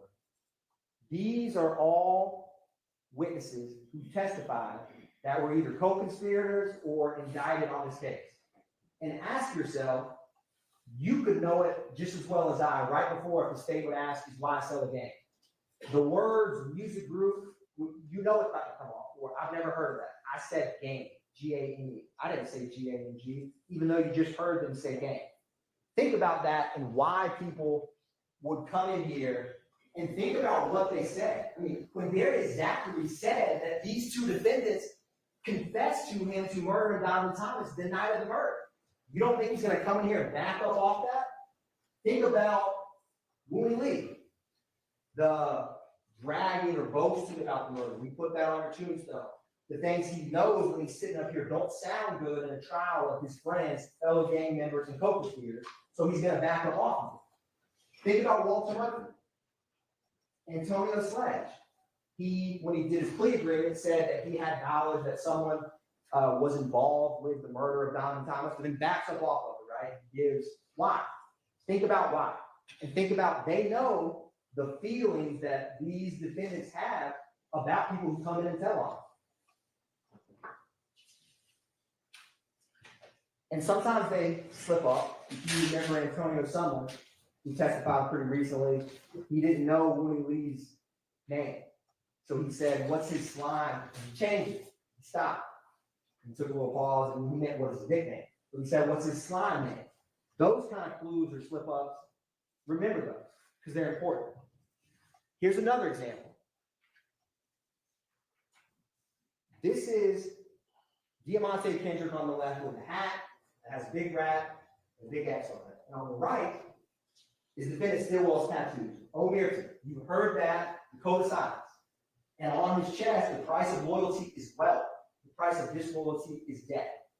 So these witnesses who say incriminating things about them in a police station or outside of court, when they come in here and are sitting in a witness box 10 feet from them, how do you think they know this? That's these defendants' own words about people who come in and testify against themselves or others. That's their feelings on it. Things that these witnesses know very well. Kenneth Copeland. This is Kenneth Copeland outside of the criminal courtroom. Last words and shout outs before we get you out of here. You know, shout out to the game. YSL for life. You know what I mean? YSL for life. And these are photographs he's had. He has known Shannon Stillwell for almost the vast majority of his life. Most of these photos to show the length of time. Look at these photos with Kendrick. These are all photos with Kenneth Copeland and both of these defendants in trial. They are friends. They know each other very well. And Kenneth Copeland would not want to say something, I argue to you, because of his bias and motive that would want to hurt. That's just common sense. And think about that when you hear what people say to a police station when it's just Detective Gaither and Dennis, or what they say in this court. Quindarius Zachary, outside of court.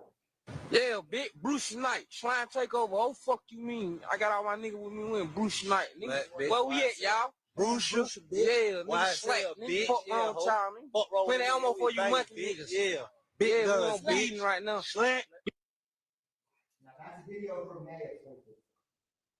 Roughly February, March, April, 4 months after the murder of Donovan Thomas. That's what Quindarius Zachary is saying. You don't think he knows who did what?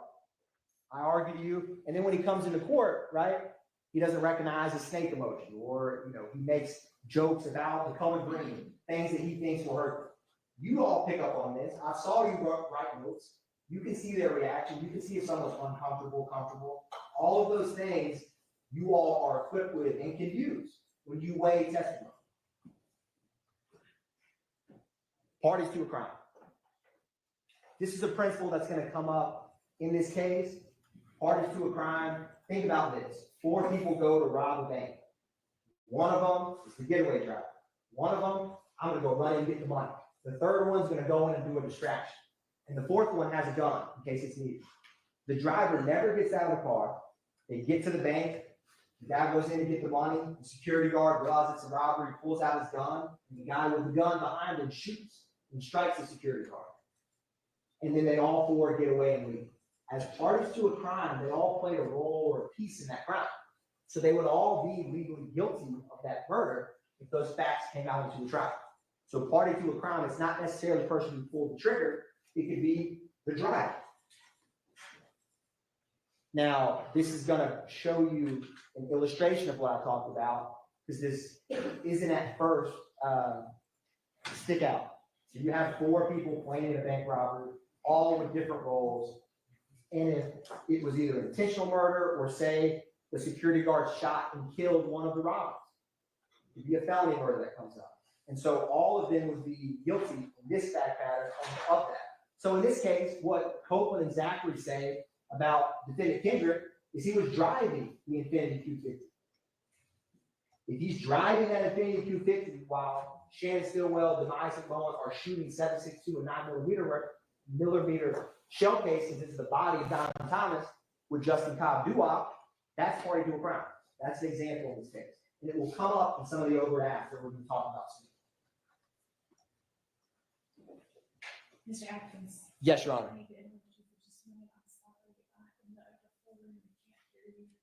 It sounds like, Your Honor, this microphone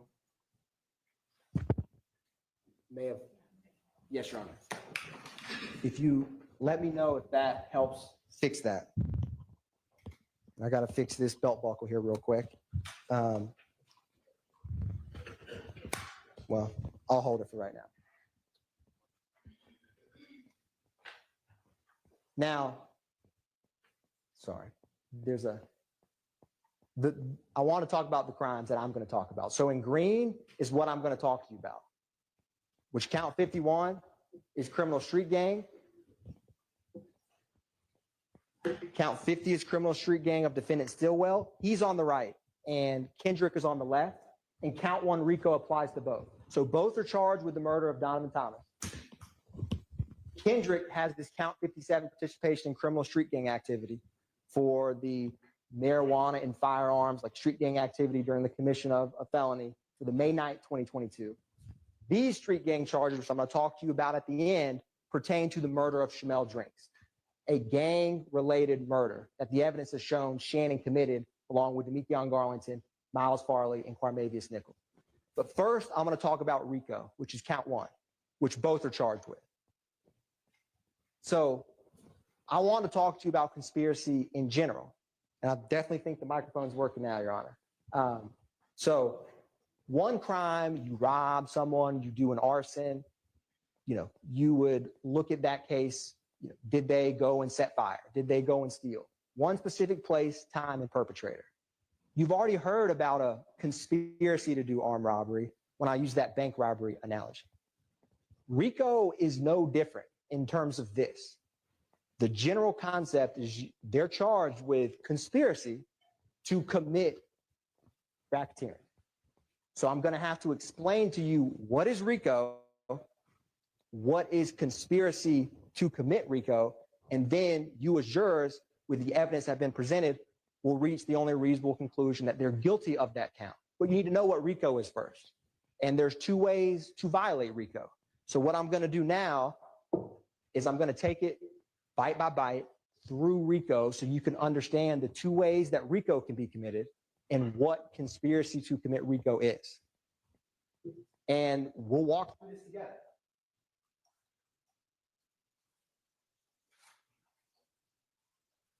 I've already explained conspiracy in general. Now, this bank, I've used the bank analogy. If this group who robbed the bank, don't have to be some sophisticated mob syndicate. If those 4 are just sitting around and say, let's be the bank robbing boys, maybe we'll sell drugs on the side, and we'll shoot people, the rival bank group, and we're going to call ourselves, the BRC, bank robbing group. If they got tattoos of BRC, they got necklaces of BRC, they say, hey, we are BRC.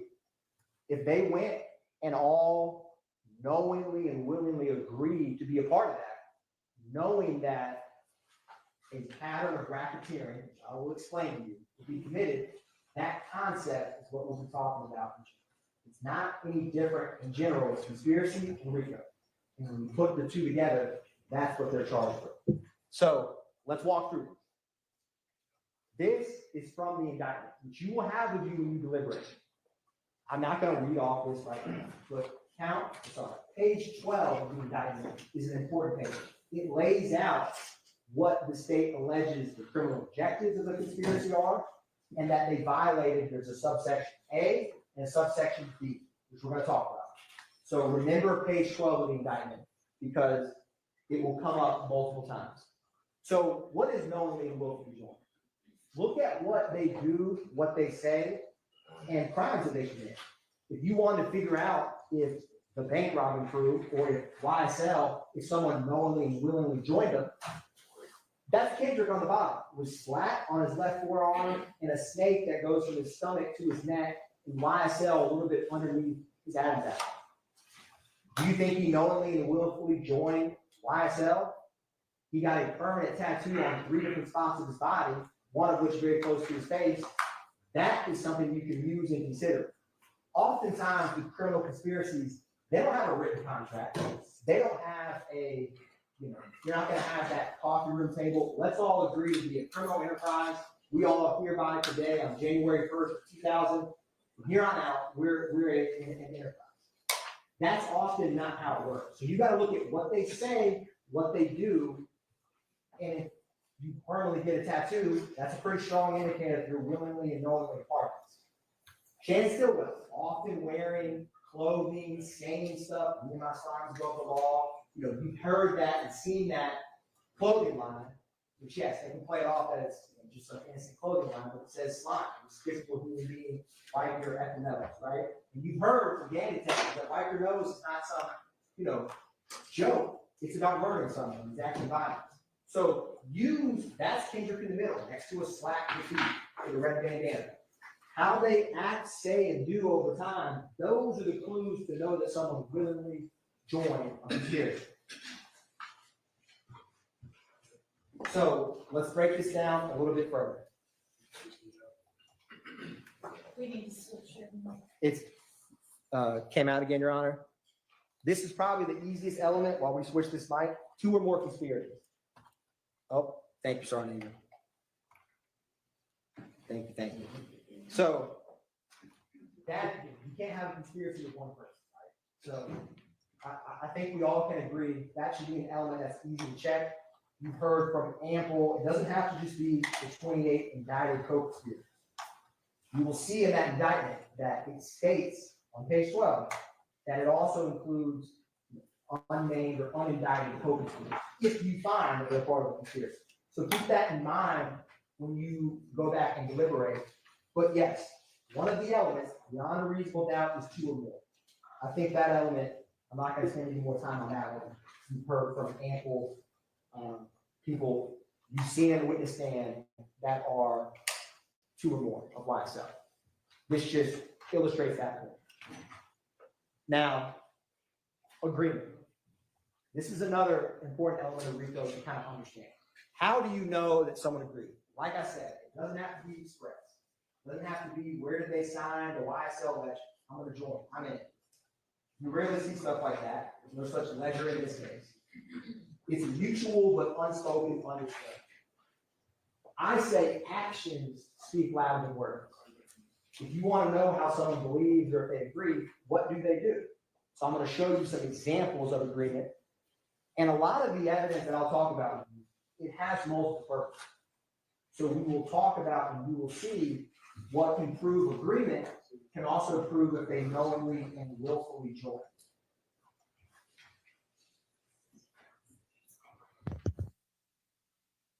Let's see.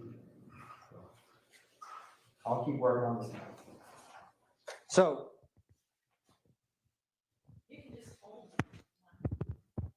yes, Your Honor. Sounds like it's working now. So, what else can you use? Remember we talked about circumstantial evidence? So, circumstantial evidence inferred from the nature of the acts done, relation of the parties, and the interest of the conspirators. What do they have to gain Is it for something to further the group's interest? How do you know someone agrees? Look at what they do. And I argue to you that the evidence has shown that they've all knowingly and willfully agreed. Take where we started, or take the two murders. Shannon Stillwell, January 10th, 2015, murders Donovan Thomas. March 14th, 2022, Shannon Stillwell, with 3 other YSL members in both times, murders Shamel Drinks. If you have to ask yourself, did he knowingly and willfully agree to be a part of YSL criminal enterprise with 2 gang murders? That's an easy question. That's the most clear example of if someone murders a rival gang member twice, I think it's pretty clear that they knowingly and willfully agreed, regardless if they signed on the dotted line. Same with other crimes and acts. Yeah, same shit that got Biggie and Tupac killed, little fuck, nigga. Pussy ass, you gonna get your bitch ass killed. For life. Yeah, Can't call that line. hey, gang, you bring your pussy ass down here, you gonna see me. I'm at your fucking neck. Fuck anybody. So again, what do they say? I mean, this is Kendrick and Wooney Lee. You know, you have all the Make America Slime Again. You have Kendrick with YSL Pennant, and you have Shannon Stillwell where someone in the background says YSL for life. That's just one example. You've obviously seen and heard from multiple. But what do they say? What do they do? Are they publicly or actively or oftenly saying, yes, I'm a part of this YSL, there's an us and a them? Yes, I think it's pretty clear that they have. Now, some of this I've talked about, actions or evidence. So let me give you a concrete example we saw just a couple weeks ago with Viverito. So YFN Lucci flyer. This is from Marquavius Huey's phone, where him and Jeffrey Williams, they send the text message, the flyer of Lucci. In 6 text messages, this principle of agreement, you're going to see agreement in action. This text is about to come up where all that's said, right? Flyer, Jeffrey Williams says, where's that at? Claremont, slatty handle, stay very low, slat for sure, been out the way. They didn't say murder. They didn't say stab. They didn't say shoot. But in 6 text messages, it's readily clear that they're talking about enacting violence on YFN Lucci. That's agreement in one, barely a screen of a text message. That principle shows you, and think about this example throughout. What do they say with one another? What do they do with one another? That's how you can know agreement. It's just like you all have family and friends. You may text one word and they know what you're saying. I'm heading home. You don't say the address, right? Agreement can be inferred with very little words, especially with people who know each other very well. And YSL has its own lingo, so they don't have to say much. Slatty handle, he knows he will handle it. Other examples.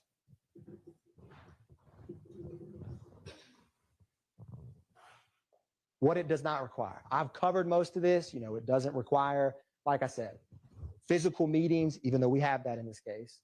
Knowledge of the details of the conspiracy. I argue we have that in this case, considering that Kenneth Copeland, Quindarius Zachary, Walter Murphy, all of these individuals have given statements with evidence that's been corroborated that real crimes happened in real places and they knew about it. So a lot of these, you don't have to have them, but you actually do in this case. The last one, the identity of all the co-conspirators. You wouldn't have to know if you had 200 members of YSL. I don't know the exact number, but you wouldn't have to know every single one. Obviously, I argue to you that they know quite a few because you see the same individuals speaking, talking, and acting in concert together throughout the case. But none of these things are necessary to reach agreement. So, and there's a slight lag on this Zoom with this clicker. So I'm gonna move through this. So at its core, the crime is the agreement. The overt acts let you know that it's real. So this is important. They're charged with conspiracy to violate RICO. So the agreement to violate RICO, that's the crime they're charged with. These overt acts that you've heard from and we're about to walk through, those let you know that this isn't just fanciful, this isn't just in their minds, it's a real conspiracy. And in this case, and we're going to explain what RICO A and B is, they've actually committed the crime.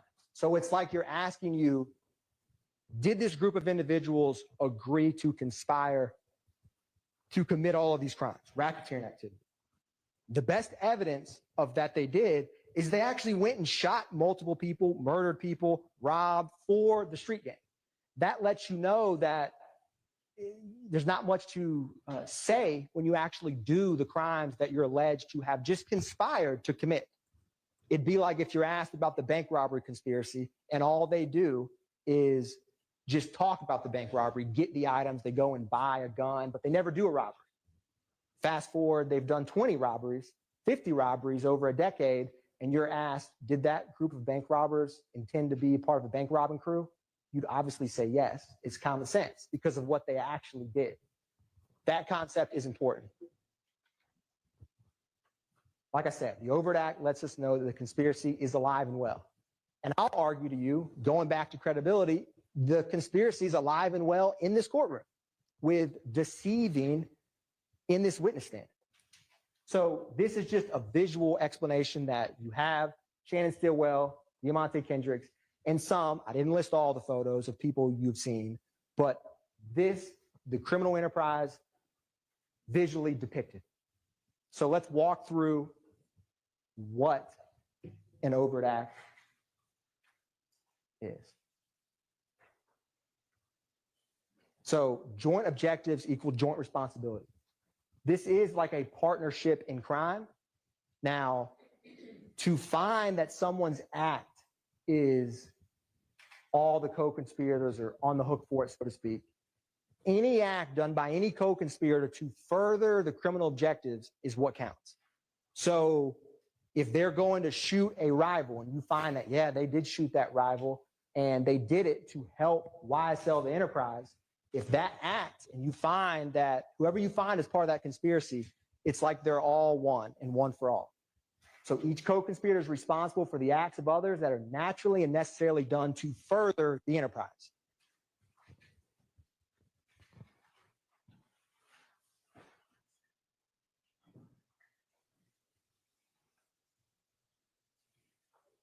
Now, I've talked about different ways to violate. A, in a nutshell, is to acquire money and property. I'm not going to bury the lead. That's the first way to violate RICO. Conspire to acquire or keep money or other personal property. B, they both have conspire, and they actually have 7 elements each, and I believe 5 of the 7 are the same. So I'm going to explain a lot of these elements we've covered. 2 or more conspirators is one. So conspire to participate in the enterprise through a pattern of racketeering activity. If you find the defendant, and on your verdict form it will say the defendant violated subsection A or subsection B, conspired to violate. So I'm going to walk through what is A, what is B. They don't have to actually have committed A and B, although in this case, I believe that they have, as I'm going to show you. You just have to say, did they ever conspire? And remember these principles I talked about. The unspoken words, what people do and say is the agreement, or you're not going to have that magic conference room meeting, so to speak, that's all captured where the conspiracy gets hatched. So let's walk through this. We're going to start with A. Keep it easy, keep it basic. And you're going to notice that when I talk about A, some of the acts can actually meet multiple ways. So you're going to see that certain evidence can actually impact multiple ways to violate RICO. So let's talk about subsection A of the RICO Act. Knowingly and willfully conspired with 2 or more co-conspirators to acquire or keep money or other personal property through a pattern of racketeering activity. I'm going to explain pattern of racketeering activity. It's 2 or more crimes that are explained and listed, and you'll be instructed by the court on what they are, that within 4 years. And any of the co-conspirators committed an overt act with at least 1 in furtherance of the criminal objective, and at least 1 has to be after May 10th, 2017. So that's A. I'm going to walk through some examples of A, and we're going to take this bit by bit. Armed robbery, Arshillian Bennett. Walter Murphy, Jeffrey Williams. May 13th, 2013. You heard from the officer where she walked with her child from 988 Confederate Court to that zone precinct to report a crime. That takes a lot of effort and time. So I'm going to use this top one while that bottom screen comes back. But Obviously she came in here and, did not want to acknowledge about the robbery, but I argue there's about to be a real bullet in her window that was taken by a crime scene tech who just responds to a scene. That is 988 Confederate Court, which comes up that address and area multiple times. And she said that she told the officer at the time, her Kel-Tec, the money, her purse was stolen. Acquire and keep money. Now, Walter Murphy, Jeffrey Williams, and she said someone that she didn't know, Jeffrey Williams' brother, that's multiple people doing it. That's one crime, one act. But when they work together, it's much easier to get property and items. And no one expects Ms. Bennett to come in here and testify. Certainly not back then and certainly not now. But that is an example of acquiring or obtaining money. It's robbery. Derek Dotson, also in 2013. This is 5 through 7. Adrian Bean, the coin laundry, where Miss Marissa Cisneros' car flew over the ledge. I mean, Adrian Bean sat here for what felt like an eternity and didn't remember entire years, but he flew over while driving a car over a 6-foot embankment. Why did he not remember any of that? Just think about that. I think the only thing he said is that memorable moment where he's like, keep it a buck, and he took his mask off. But he clearly would remember flying over a wall. Why are they not coming here and talk about it? Now this, again, Walter Murphy, Jeffrey Williams, that's the location where Leonard Pass's car, which is that gray Dodge right there, is parked, Summerdale Apartments. Obviously, this is in the Cleveland Avenue area because often these crimes are committed in same locations, which will come important later. These are the firearms that they recovered from the car and then this is Mr. Derek Dotson, and you heard from Leonard Pass, who was with him. That's the car that was crashed underneath.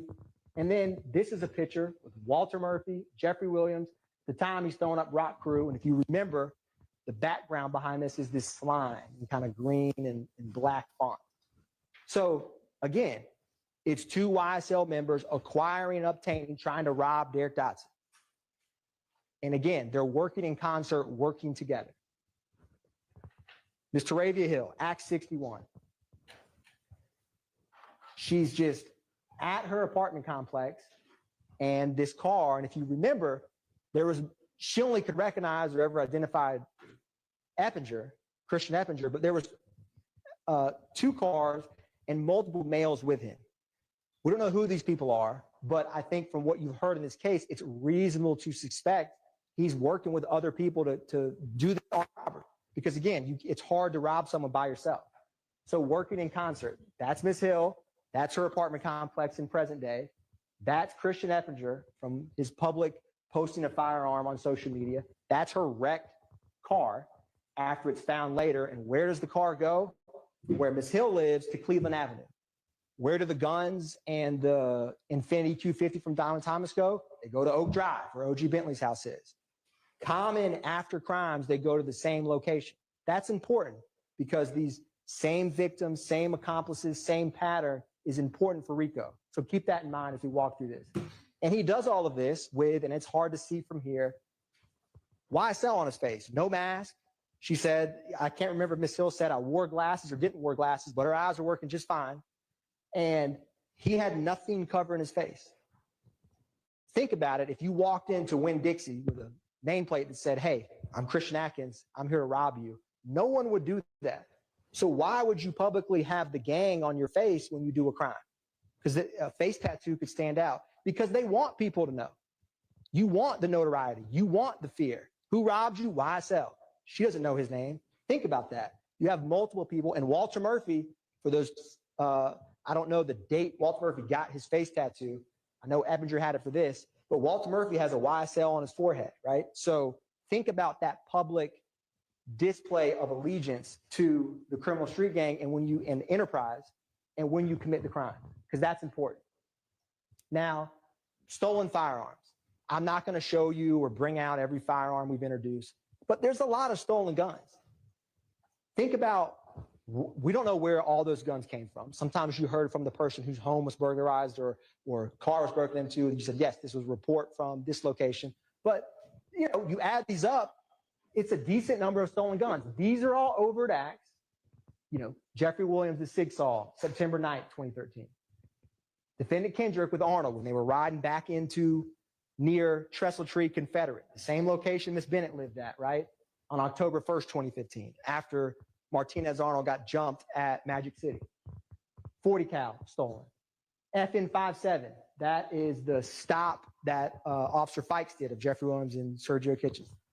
Why are all these stolen weapons from 2013, 2015, 2017, 2018, 2020, 2015, and 2022? You heard from Detective Liam Packer that it was some train theft from the ATF, that a cargo shipment.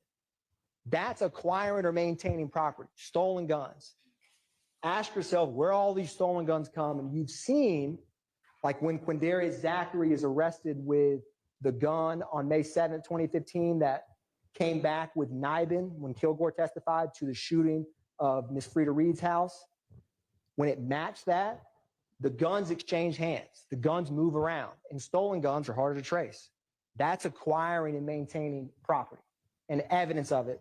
I just included a couple photos because we have a lot to cover, but that is stolen property, all tethered to A. In 2022, right, this is the gun that was reported stolen, that right before they went to the house on Meadowlark Drive, it was thrown out and recovered, and it came back stolen. Again, stolen weapons from as far back as 2013 to stolen weapons as recently as 2022. There's common patterns that indicate that they get stolen firearms quite easily. Subsection B. This is where all the violent acts come up.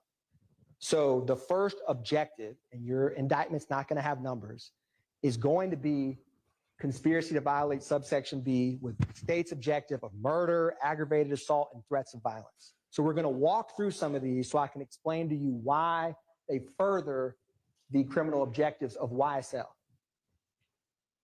So simple definition: while associated with an enterprise, YSL, they knowingly and willfully conspire with one or more co-conspirators to participate in the enterprise through a pattern of racketeering activity, and any of the co-conspirators committed an overt act after May 10, 2017.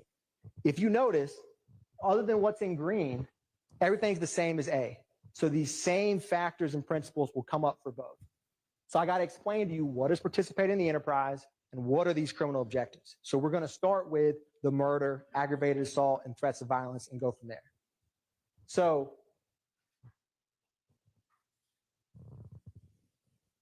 again, page 12 of the indictment, it outlines the conspiracy. I'm not going to read all this for you now, but it states the Young Slime Life enterprise and what the criminal objectives are right after. That's where you can find it on page 12 of the indictment you're going to have. These are these objectives.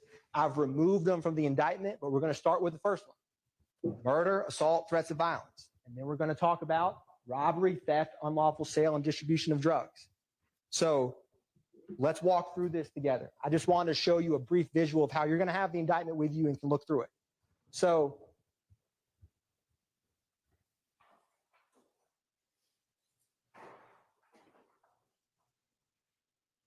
again, we're going to go objective by objective because it helps to organize the evidence. And objective one: murder, assault, and threats of violence. So you've heard about pattern of racketeering activity. What is racketeering activity? The good news for y'all is the indictment, anytime you see, it will state which is an act of racketeering activity, and then it'll cite a statute. This is what explains what racketeering activity is. This is the murder of Donovan Thomas. And you'll see when you are deciding, which is Overt Act 16 through 20 is the murder of Donovan Thomas. When y'all are back there and saying, I want to figure out if something's a pattern of racketeering or figure out if an overt act is a racketeering activity, that will tell you. That's your snapshot. So just look. This is Overt Act 17, which is the murder. 16 is when Jeffrey Williams rents the vehicle. But when you see what's highlighted, you'll know it's racketeering activity. So I just wanted to show that for you. And then we're going to walk through this now. We're going to talk about Donovan Thomas first, Overt Act 16 through 20. Atlanta 911 for the 620. Yes, that's police over here on the north side of McDaniel. North side of McDaniel. Why did you shoot? Yeah. At Harold living in the barber shop. Somebody done got shot. Mr. Parker, who you testified, who's owned a barbershop there for 20 years. Barbershop right here. And Kendrick Stillwell, this is Demise McMullen. Now we'll talk about this in a minute. This is actually the photograph from when they shot Dexter Montgomery. Same case with D'Angelo White when they left that Jonesboro gas station in Lakewood and got to the four-way stop. That's the photograph from that. So you have Nard, but that's Demise McMullen, Shannon Stillwell, Kendrick. This is obviously the shooting. Overt act is, did Jeffrey Williams rent the Infinity Q50 and act in furtherance of the conspiracy? When you think about these overt acts, think how the criminal objectives. Ms. Hilton's going to talk to you and walk through bit by bit the murder itself of Donovan Thomas. But I argue to you, as she will too, that has been proven beyond a reasonable doubt, and that renting of the Infinity is an overt act that was used to facilitate the murder. And you've seen a pattern of rental cars being used. And ask yourself why. They're harder to trace. People don't recognize you in that car. Now, how is Donovan Thomas's murder evidence of RICO? Well, I'm gonna tell you. That's Donovan Thomas. This is about to be Wooney Lee. Before y'all nigga with slime. This shit is in blood. We wrote this shit in blood. I probably had it before slime. And we also wrote it on niggas.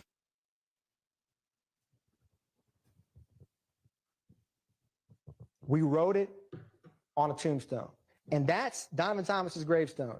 And when Miss Edmonds, who testified to you about recognizing that, she didn't wipe graffiti, she didn't wipe paint off that tombstone. She wiped a confession. And that confession says slapped, because that's who it's for, that's who it's from, that's who publicly has acknowledged that murder since it happened. YSL, the criminal enterprise. And that same slap in green handwriting, Defendant Stillwell is posting in, 7 years later in a slime t-shirt, right? Peanut Stone Gray. That's the translation version. He put it in Spanish. Wooney Lee's comment, his comment, they're all talking about and kind of joking sheepishly about a murder of Donovan Thomas. It's we, it's us, it's criminal enterprise. Now, we talked about Kendrick's tattoo, which is about to come up on his left forearm. I don't know when he got this tattoo, when the Zoom works with me and it comes up. I don't know if he had that tattoo of slat on his arm while he's driving the Infinity 250 past 330 McDaniel Street and Nard and Shannon shot and killed Donovan Thomas, but that same green slat ends up on the gravestone. It's not a coincidence. And they're telling you that they did it, and they just don't care, because as you said when we started, slimes are above the law, but they didn't think about you. Now, Swear to God, we kill nuts, so they gonna stay on you. you hear it as clear as I hear it. I swear to God, nobody accused Dolly of murdering Donovan Thomas. Who's the we? And then you hear in the background, we smoke nut. And if you remember that call right before that, Woody saying, tell your brother I love him. And then you can hear Jeffrey Williams say, tell him I love him. Right there next to him. We killed Nut. We put it on his tombstone. Slat, and then just making a cheapest joke this years later. They're telling you we did it. They just don't care. And that's Shannon Stillwell in that same video. And there's a live snake and a YSL chain. It's out in the open. Beat a murder rap.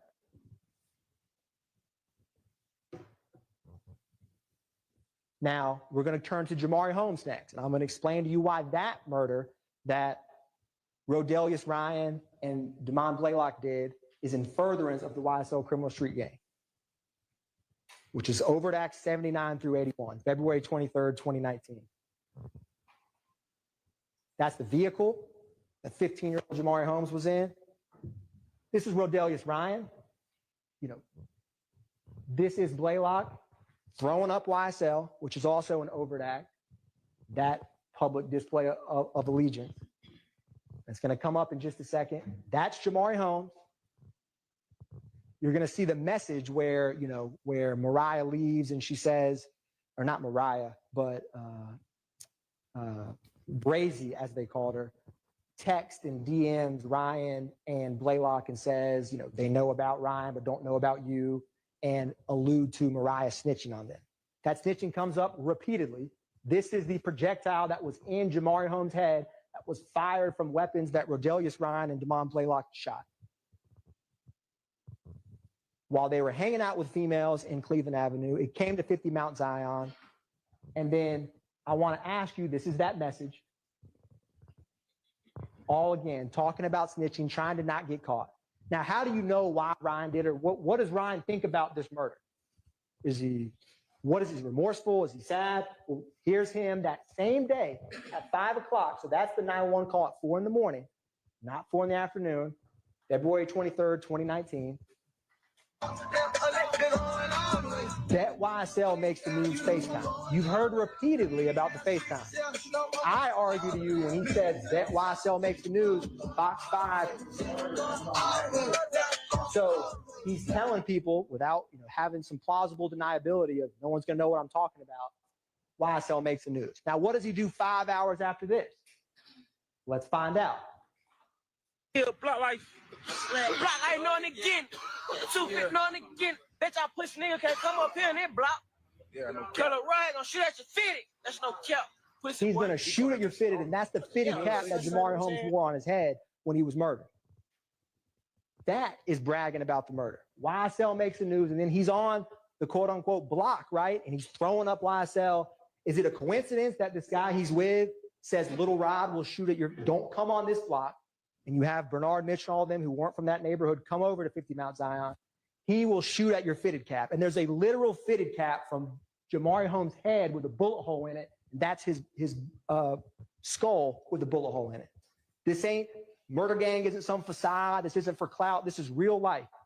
And this is the bragging and the boasting above the law and proving that they're doing it for the street gang. They're telling you. Nothing I've said so far with these two murders is anything but their own word. March 14th, 2022, Shamel drinks. I think it's amply clear that this murder is gang related. It's to further YSL. You've heard about the Nibin matches, the double homicide of Christian McMiller and Darius Ford. You heard op hunting, all of the way that Garlington and Shannon talked about getting revenge. And what happens? They see an op at a gas station and 4 YSL members in a rented vehicle murder. And Shannon Stillwell's involved in both. And it's eerily similar to Donovan Thomas' murder. This is the corridor right there, and that is Shamel Drink's vehicle with bullet holes on the same side of his car that Shannon Stillwell's Audi drove up in. It's not rocket science that he did it. The evidence has shown you he did. It's 100% gang related. They're both part of the same rival group. There's no evidence about any kind of disagreement or anything with Shamel Drinks. They did it for YSL. They did it to get revenge. And this is just a visual representation where Shannon Stillwell is publicly stating, check the score.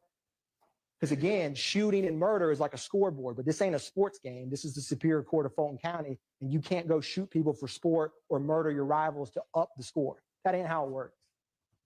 That's the Mekion Garlington. There's the Ford Fusion with Miles Farley and with Quarmavius Nichols. Now, aggravated assault. We've heard a lot about aggravated assaults. And in a case like this, you can kind of get numb to the shell casings collected, the damage, but these are acts of racketeering, real guns shooting real bullets towards property or people. What do YSL members say about shooting? Well, let's ask. Y'all know we gonna tour. You better keep on this. Don't come to no club. Don't come outside. Don't do shit. Stay your ass in your mama house. Baby, your mama basement. Making beats and shit. Bring your ass out the house. Hey, look, don't come outside. You niggas soft as fuck. Okay. That's their word. Shoot the ops, make them catch on. That's Rodelius Ryan's Instagram that came in when Mr. Howes was sitting right here. And then this is Rodelius Ryan with a drum, a YSL chain, publicly showing it. These public threats of violence, when you're murdering people and throwing up YSL and bragging about it, that has a real effect of people who want to come in and testify or people that ever want to tell the police, period. These aren't just, a facade. This isn't just a movie. This is real life. And they're showing you and telling you what they're about. So I say take them at their word for it. April 12th, 2015, Dexter Montgomery. This is important because when you boil it down from what D'Angelo White told 911 and the police that you heard, they were just driving. And it seemed like OG Bentley thought that they were following them. They get to the gas station. There's no real reason for this to escalate to where it did. And when they leave the gas station, from Walter Murphy's evidence, Nard and Walter Murphy come. It's one YSL member, OG Bentley. Maybe he was paranoid. Maybe someone was out to get him. But it wasn't D'Angelo White. It was not Dexter Montgomery. And this is their car when it stopped after the shooting at that stoplight. Cornelius Davis and Christian James. And that's the bullet that comes in through that car. And that's Dexter Montgomery with half of his head shot off because they followed a YSL member to a gas station. That's it. One call, Walter Murphy and Demise McMullen, they didn't say, where do I sign the criminal enterprise contract? This agreement I talked about, Slat handle that. They just go. They grab the sticks and went. My name's D'Angelo. And D'Angelo, tell me exactly what happened. Now, we was at the gas station.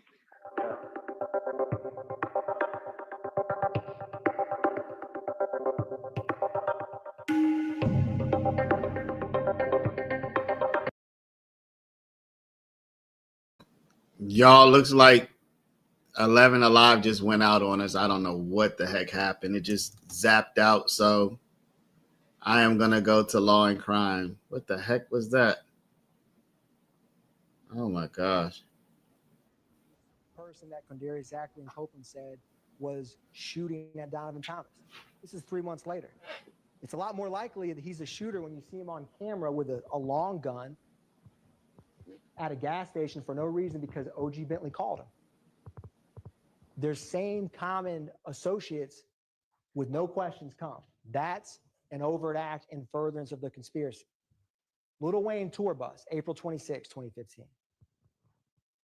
You heard a lot of evidence about Lil Wayne. What you didn't hear was any remote personal reason that Jimmy Winfrey would have any, even knew or had any kind of squabble with Dwayne Carter, Lil Wayne.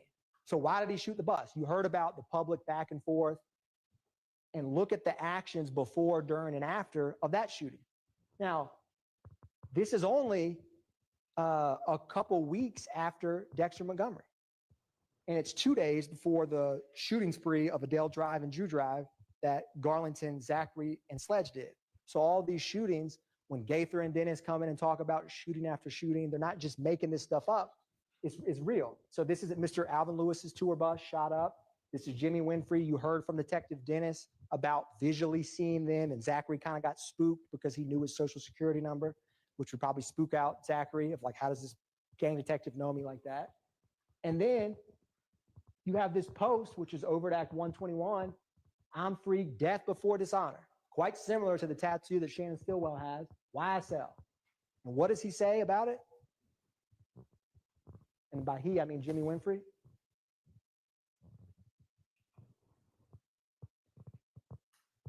So the thing ain't cool. And then another thing, we should let Amina know they got paperwork up in black and white showing, that I work for the company. Now it's gonna look like street business. Get Amina to get the paperwork to put it in black and white, because if not, it's gonna look like street business. Because it is street business. They just don't want you to know. That's that deception piece. They don't want jurors to know. They don't want the police to know. So get it in paperwork so we can make it look legit. There's nothing legit about shooting a tour bus driver's car on a highway. There's none. This is the phone records. They move as a pack. They move as one. This is before, where Zachary, Winfrey, Sledge, McMullen, Greer, and Dolly are all in the general area of the vault. This is when it's about to come up is the compound, which is a little bit later. Zachary, Winfrey, McMullen, Greer, and Dolly, 142 to 304. They all have kind of similar times when they leave, similar times when they depart. And then the last slide is going to be Dolly and Jimmy Winfrey's phone records for when the shooting happened.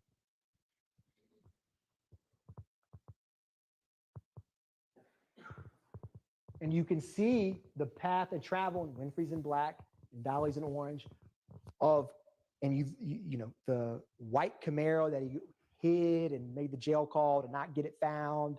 And then, you know, he comes out and then it's YSL, you know, death before dishonor. Jimmy Winfrey quite likely did not act alone. How do you drive a white Camaro going 80 down a highway and shoot that many times in a bus? Just think about it. It's common sense. They act as one, as you've seen. This is 2 days later. 3 other completely different YSL members, but all part of the same criminal street gang. Garlington, Zachary, and Sledge.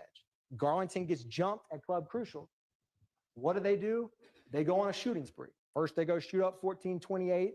Then they go shoot up 1903 Drew Drive. You know, back to back to back. This is Miss Bell. And when you talk about, you know, credibility of witnesses, you don't believe Miss Bell's testimony because you like her. Credibility of witnesses, you don't believe Miss Bell's testimony because you like her. Everybody wants to drink a glass of vodka with Miss Bell. She was a sweet lady. You believe it because what motive does she have to come in here and sit and say that her house was shot up other than that it did? What motive does she have? What bias does she have? She's a good example. She's just in her bed trying to drink a nightcap and just hang out. And what happens? They shoot at her because they think that, you know, her nephew or someone in YFN is there. That's not how it works in Fulton County. You don't just go shoot people's houses up because your ops there. But again, they're above the law. This is the timeline, 220 to 406 to 551. This is Zachary with what looks like an AK-47 and Demetrion Garlington and their Sledge wiping his nose. Just like, if you remember, he wiped his nose when he walked off that witness stand at y'all. So these are the things that they're telling you, and you're going to see photographs from these. First, it's going to be the Club Crucial shootings. You know, when they post about guns, when they talk about guns, and then they tell you that they committed the crimes, it's not rocket science. You know, take them at their word, what the evidence has shown. These kind of retaliation is, again, Demikion's jumped. We got to protect it. It's a us, it's a we, it's an enterprise, right? And they act together because you have strength in numbers, you know, protection and shootings. But this was a fist fight. It was a shooting in the parking lot. And then they go to other homes, travel intentionally down there and shoot. Again, they're moving together in concert. As you saw from the Donovan Thomas phone records, the Shamel Drinks phone records, the Lil Wayne phone records. We didn't put in phone records of this, but I think it's quite clear who did it and why they did it from the testimony of Zachary and Sledge and what we impeached them on. 34 shell casings. Drew Drive, roughly 2 hours later, right? This is where Miss Battle's apartment was, and it's just an apartment right by the street. All these shell casings in the middle of the street, refrigerators and ovens shot. All because someone jumped Demikion, and so they go, no questions asked. Again, they don't have to sign on the dotted line. They have agreement, they have knowledge, they act in concert, and the criminal objective is to help the street gang, which is go get revenge. That's the RICO in action. So if you're asked, well, did Kendrick and Stillwell agree to be a part of a group that would commit racketeering activity? Do they agree to participate knowingly and willingly? And you have all these shootings, and you say, did they think that was it reasonably foreseeable, understanding when they joined that multiple shootings would go on with YSL? You bet there is. You've seen it, right? They don't back up. They don't quit. They keep hanging out, shooting, and associating and publicly bragging about YSL over and over.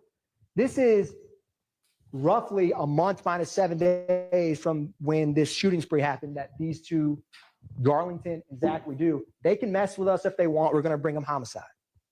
Take their word for it, because an aggravated assault could be a murder. It just missed. So they're shooting. They're telling you I am. And then they want to act like, oh, I'm just kidding. It's obviously not a joke. It's not a facade. It's very real. Conspiracy to commit murder, which is Diamante Kendrick and Martinez Arnold, same neighborhood, Summerhill area, Confederate area. They have a stolen handgun and a long gun, and they're riding yet again after a fight. And this time it's not a nightclub, it's a strip club, Magic City. And you heard that brief snippet of a jail call where Kendrick's talking about it and talking about how Duke just called him, right? So again, little questions, little actions, just driving and get stopped in the same area of town where Kelvin Watts And Miss Bennett and YFN Lucci and YFN, all of that area of town. It's not a coincidence. It's the same victim, same area. This red circle is going to be the stolen firearm. That's the long gun. This is Overt Act 111. 5 years later, you have the same two individuals in a slime t-shirt with Martinez Arnold. Again, they're still hanging, associating. And then on the May 9th, 2022 stop, Martinez Arnold and Kendricks are at that house that has all of those firearms and the marijuana out in the open. Nothing's changed except time. Public displays of allegiance. This is the photograph that I believe investigator Griffin, who was the lead detective on T.R. Jones' murder, introduced. Does that apartment complex look quite familiar to the steps of Miss Bennett's? Because it's 988 Confederate Court, that Confederate Court area. ABG territory, which is, and that's Kelvin Watts, right? And this is where they were headed. And obviously in 2022, they're still trying to shoot and kill Kelvin Watts. You see how over time, it's the same acts. That's conspiracy. It's just right before you. Now, objective 4. Remember how I said at the beginning, sometimes those stolen firearms or the robberies can play up multiple ways? This is a good example of it. Money, weapons, and other property through acts of racketeering activity. So those robberies and thefts, you could find them as they conspired to violate B, to participate in the enterprise, or A, they conspired knowing that they could acquire and get property a lot easier. Either one. The evidence can sometimes fit multiple. And you have the unlawful sale and distribution of drugs. Now, I'm not going to walk through all of the drugs we introduced or firearms or items. I'm just giving you a snapshot. That criminal objective has multiple, I think I would focus on the areas of where they are if there's other people with them. And I think this might have skipped through faster than I anticipated. This is obviously the May 9th, 2022, which is Jeffrey Williams' home. I'm going to go back one. And while that's coming up, I may get some help and put up one of these easels that we'll talk about. Yes, thank you. This just has agreement, enterprise, and pattern. This agreement to be a part of the enterprise, a pattern, and they all flow together, right? So evidence that they agreed, they go and shoot rivals together. We go and shoot the same rivals with the same people together. Evidence for agreement, evidence for pattern. Does the YSL enterprise exist? Is it a loosely formed group of individuals for a same common criminal purpose? All of these three kind of feed together. So this triangle is just a visual way to help think through this. Okay, well, it's catching up with me. And I apologize for this, but what's going to come up next, this is the Green Store, right? This is a picture of Kenneth Copeland and Shannon Stillwell. You have August 23, 2013, where one of the first witnesses, Sergeant Heeb, H-E-E-B, he was with an officer, Viverito. Sound familiar? 50 individual packets of clear marijuana. And this area of town is not far from where the Windsor Street gas station is in 2022, where Shamel Drinks was last seen alive before that stoplight. This is Trontavious Stevens' possession of marijuana after a traffic stop where he was with Stillwell. You've seen kind of over the years, multiple, sometimes at around 151 Cleveland, drugs. You've heard about the May 9th, 2022, all of the drugs that were found in that house. This is just a snapshot. These are some overt acts that you could use for this criminal objective of unlawful distribution of drugs. So I just include this as a tip. I'm not going to walk through every one. Act 48, 2015. Act 49, 2015. Act 65, 2017. 2020, it spans 7 years. BB, Nichols, Stevens, right? You've heard and seen pictures of them, identifiers of YSL over time in similar areas dealing drugs. That's another benefit or perk or objective of being in this kind of group, because no one's going to want to mess with you when you're going around shooting people and saying, I'm going to shoot. It helps you to unlawfully distribute drugs a lot easier in certain areas. Now, Objective 5 is obstructing law enforcement, right? So you've heard about this in multiple ways. This is intimidation of witnesses, because that helps the enterprise, because then you can't get caught. And you can fool or deceive a juror, a detective. A pattern repeatedly publicly saying you'll lie to all your family and friends and then come in here and tell the truth, basically saying, hint, hint, why can't you lie in court? And you need to get killed. And then agreement where all of them benefit and know and participate in this. So what evidence do we have of attacks on law enforcement? Well, one of the first acts you saw is Trontavia Stevens, where you heard from the vehicle that was stolen and Officer Pettis, and there was that firearm in that yellow bucket where he tried to go and arrest Stevens, who has this slime tattoo on his body. And then he brandished a handgun, pointed it at the firearm. Intimidation. Now that officer was undercover, right? But he's trying to stop him and apprehend him. And he's just basically, I'm above the law, right? The same message that Shannon Stillwell is saying in present day. They don't think they could be held accountable. Police can't stop me. Now, we've talked about the armed robbery of Derek Dotson, but this also proves this objective, and I'll show you why.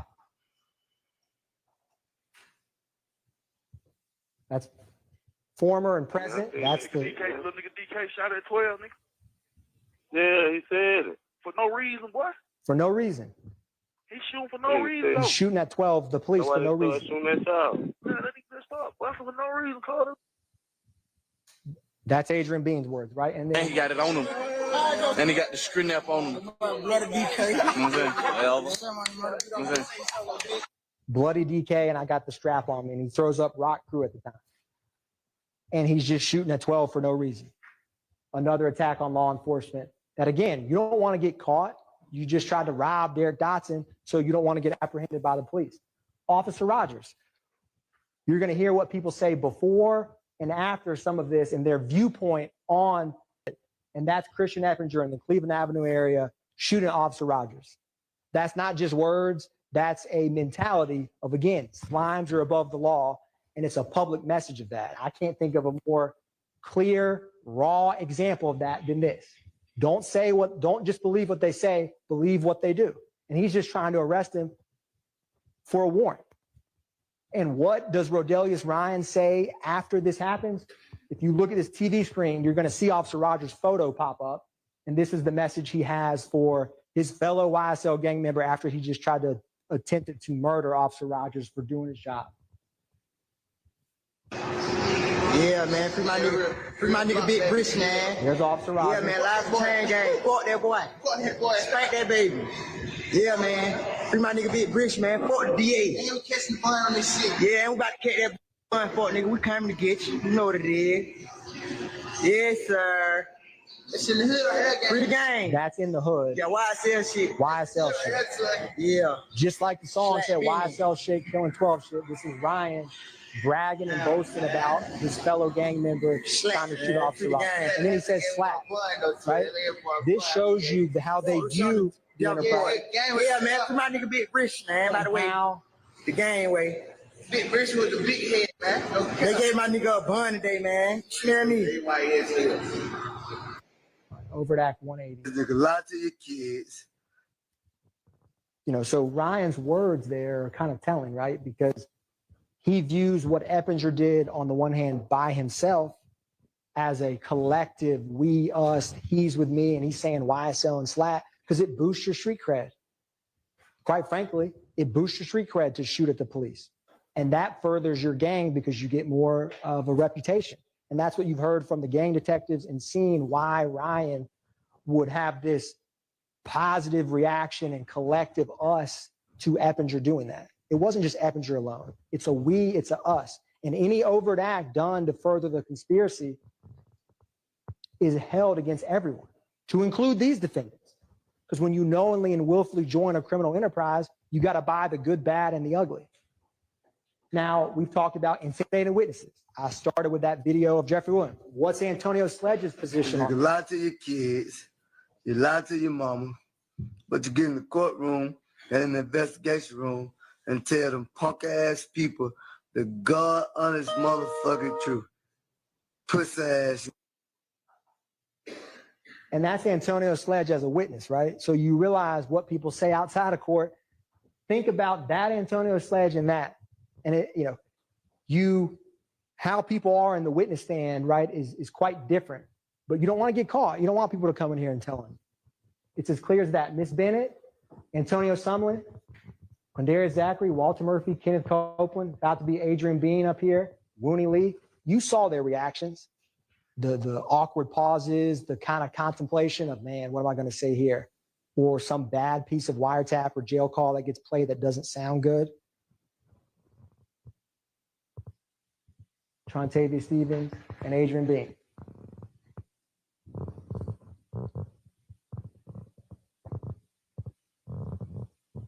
This is alluding to, you heard from Mariah Smith about the threats for her testifying in the murder of Jamari Holmes trial and coming to court. And this is a brain and a rat emoji. She got threats for talking to law enforcement. Again, you don't want people to come forward because it helps Rodelius Ryan not get caught. It helps the criminal enterprise stay abreast. That's an overt action furtherance of conspiracy. What's a pattern of racketeering?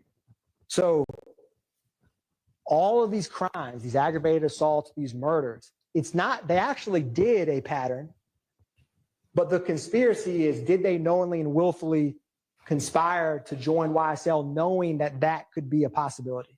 I think it's ludicrous to say otherwise, right? They knew exactly what they signed up for when they tattooed YSL on their body and shot people for YSL.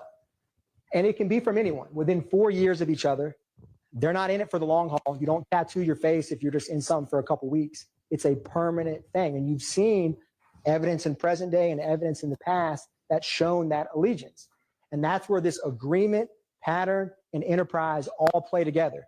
You have agreement for the enterprise. There's a pattern of racketeering activity, shootings, murders, robberies that feed and promote the enterprise. That's RICO conspiracy. And it can be by any co-conspirator, but you certainly have overt acts from both of them. What is interrelated? This is key, right? What makes a pattern of racketeering interrelated? Same victims, same accomplices, same or similar intents, results, or methods of commission. With what we've talked about so far, you've seen a repeated pattern. The same opposition group moving together, the same individuals committing it over and over. All of these interrelated.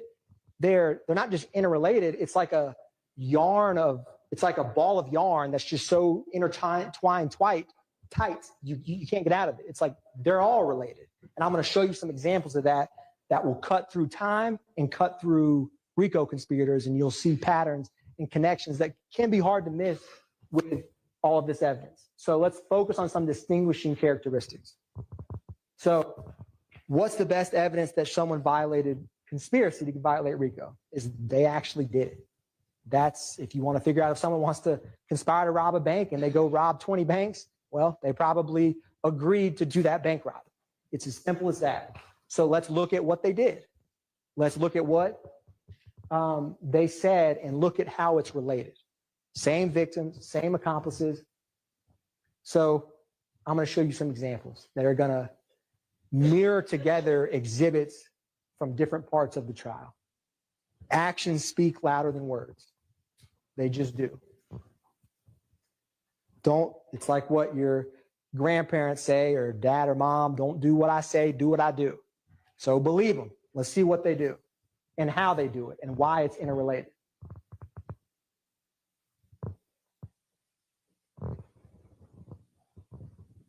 So we're going to see some patterns.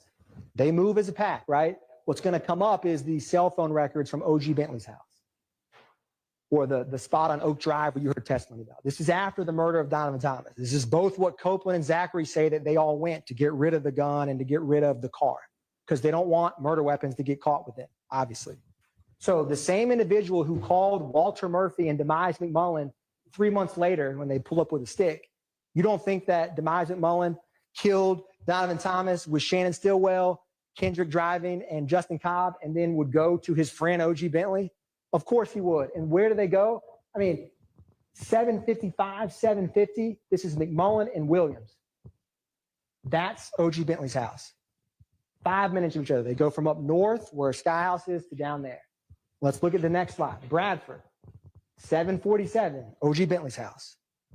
You need a common place to take guns, cars. It's not a coincidence they all just woke up and decided to go, have a pizza party at OG Bentley's, within 30 minutes of the murder of Donovan Thomas in a car rented by Jeffrey Williams. That's not a coincidence. And that Copeland and Zachary just guessed randomly of where they traveled. They knew. Let's look at Treadwell, right? He's all over this Oak Drive address because that's where his house was. Now, fast forward, this is Chamel Drinks. Where do they go after the murder of Chamel Drinks? This is Farley, Garlington, and Jackson. The times are a little different, but the general direction of travel is to, look, here's the airport, there's the airport, there's the airport, there's 70. They go to the same location after a murder for a variety of reasons. Maybe to get their story straight. Maybe to all have a common place to go to get away from when you just commit a murder. This is 2022. That was 2015. That's a pattern. I can't think of a more clear example of one. Now, common places to stash and store. You've heard about the web. You've seen more recently Waters Road, and you used to hear reference about the dugout, but the web and Waters Road come up frequently. What were some similarities between them? They're places where they can store their guns and can frequently go where no one's going to catch them or bother them.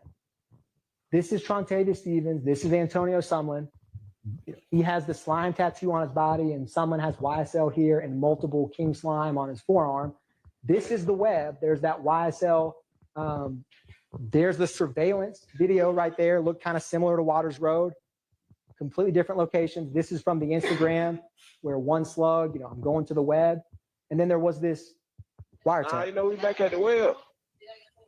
What, slug on spot? Yeah, we got that spot now. Ain't slug spot though. We're back at the web. It's not slug spot. It's now my spot. They exchange guns. They exchange locations to help the gang. It's quite simply that, right? They need a spot to be able to hang out and lay low. Fast forward to present time. We're about to talk about and see Waters Road. And you saw the phone records both in March, the ankle monitor, it was 3,000 something times per minute that defendant Stillwell was at that 2830 Waters Road. It's not a coincidence, right? You just saw that surveillance at the web. Yes, you can have surveillance system in your home, but with the evidence of guns, and let's go to the web, Waters Road, with all of the assault rifles and bullets that were there, that's the surveillance on the 16th. That's the cables removed on the 17th. Same address, Waters Road. It moves and talks and walks very similar to the web. Different locations, YSL members to help the enterprise. They all agree to be a part of it, from the tattoos and the shootings and the actions, and there's a pattern. There's a clear pattern. You don't have to be a rocket scientist to figure out this pattern. Same or similar intents and accomplices. So follow me with this. So Donovan Thomas, murdered January 10th, 2015 by YSL. Wyatt Lucci, whose mother's house is shot on the 22nd of January and the 26th of January, 2015. And then what do they say? What do they do? What are their methods of attacking or harming a rival? Well, that's the 22nd, 1007 Hill Street. And then the 26th, that is, a window, a mirror window in her home. Is it a coincidence he shoots at? Not. I shoot at his mommy. He no longer mentions me. Maybe it is. Maybe it's just a coincidence. But then when you see the text messages, right, between Huey and Thug, go handle that, Slatty, it kind of takes on a little different feel to it. All right. So keep going. What other actions do YSL members have with? And if you remember, right, the gun that Zachary had that he was arrested with got tied to those shootings. So this is where guns change. Multiple conspirators work together in concert. This is a tweet or an Instagram from Jeffrey Williams. If I didn't like what you did for your mothers and kids, I would have been killed you. That's 2019. And then you have in 2020, coincidentally, Kendrick with slat and a snake on him standing on the same Mr. Bennett's car, right? A clear sign of disrespect. a middle finger. And then fast forward, it's not just funny tweets or funny songs or funny cars, right? Let's keep going with this. Same victim, same YSL members throughout all of this. There's the flyer we talked about, right? There's the tweet, go handle it. You saw examples. You saw another example of that when Viv Rito was on the stand. Now, not only do they shoot at his mother's house, murder his friends, tweet at him, disrespect his car, then they try to stab him and actually do stab him in the jail, but they try to kill him is what I meant to say. And you saw the text messages about that. So let's walk through that, right? This is spanning from 2015 to 2022. Agreement, enterprise, pattern. This is when Jaden Myrick's stabbing YFN Lucci in the jail. That's YFN Lucci. He's actually stabbed, right? This isn't just some fake violence. Then, this is Shannon Stillwell, that same day. Got me on PC with the boys. Oh, that's on PC. And this is Eppinger and Summer. Yeah, hey, find out what I can get for that, bro. Huh? Man, find out what I can get for that, bro. Get what? You know what I'm talking about. I know what you can get for. I just told you why I'm at. Remember that? Okay, so what you need me to do? Find out what I can get, man. I just told you who I'm in the going with. Who you in the going with? Lucci, nigga. It's unspoken agreement, right? Why is someone, Eppinger, Kendrick, Zachary have a gun, Shannon tweeting just wet, Lucci's, you know what, ASS up? Not a coincidence. Not a coincidence. Same victims, that's a pattern. I can't think of a more clear pattern. Now let's take this a little bit further. Christian Evans, right? The same one who robbed Ray Hill with a YSL on his face is calling someone who has YSL tattooed permanently on his body and is talking about going to stab Lucci and get permission, right? So these same co-conspirators just work together over time.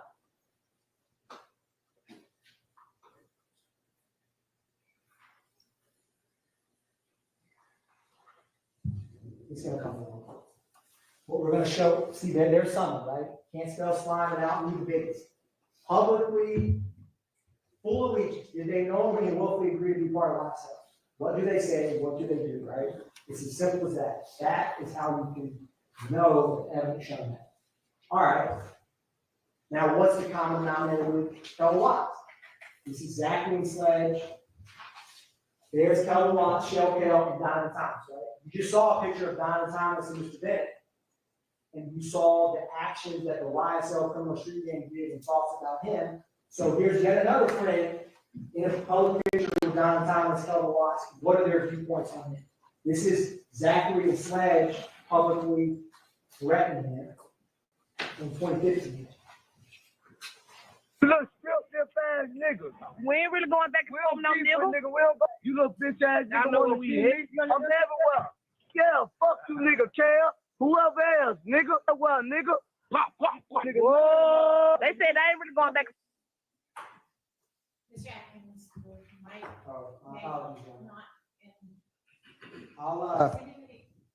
I'll just use a okay.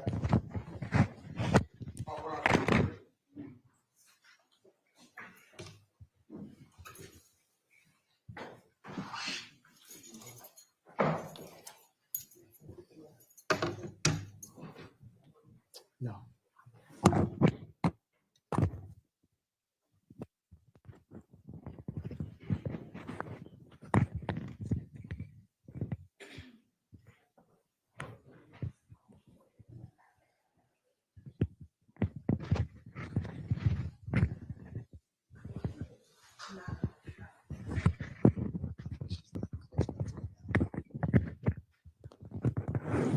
Can you hear me now?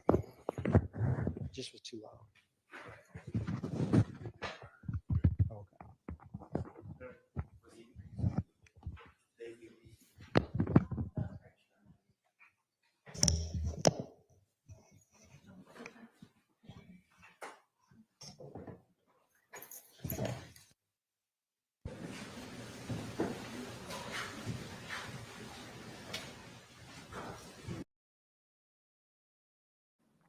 All right, y'all. So who here thinks Atkins is getting it done? Let's do a poll, y'all. I kind of already let me make the poll question fair though, because I know y'all are gonna say Atkins is not getting it done. What would be a question that where we might get some interesting answers? Because I know if it's just, do you think Atkins is getting it done? The answer is just gonna be overwhelmingly no. Who thinks Love should be presenting now instead of Atkins? Yes, she should, or no, she should not. I'm just gonna say should Love be presenting now instead of Atkins? We'll go with that. That's the question for the poll. Because if I just say is Atkins doing a good job, you're all gonna say no. So we'll make it a little bit more of an interesting question.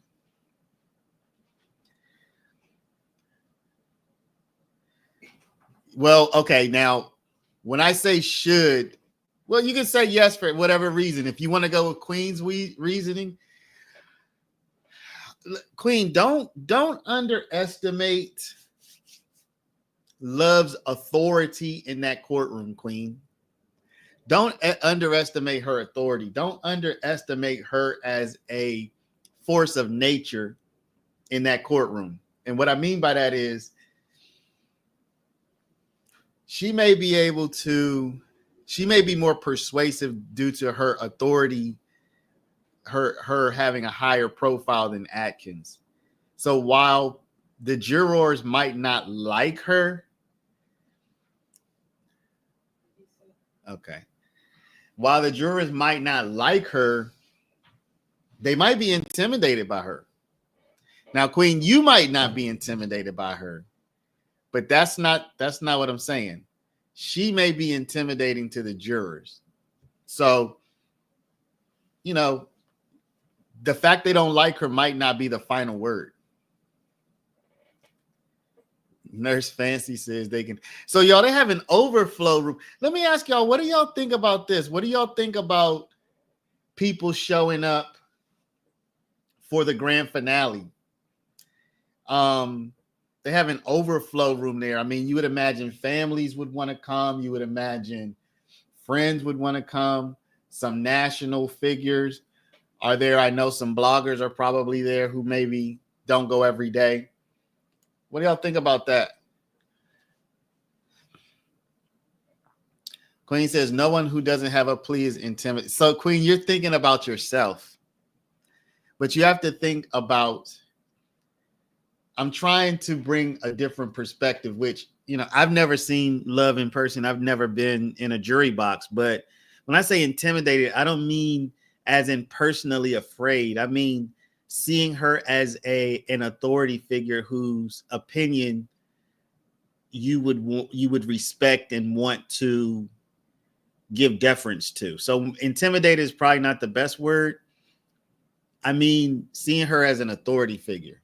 It's really what I mean. Seti Nash said he's going.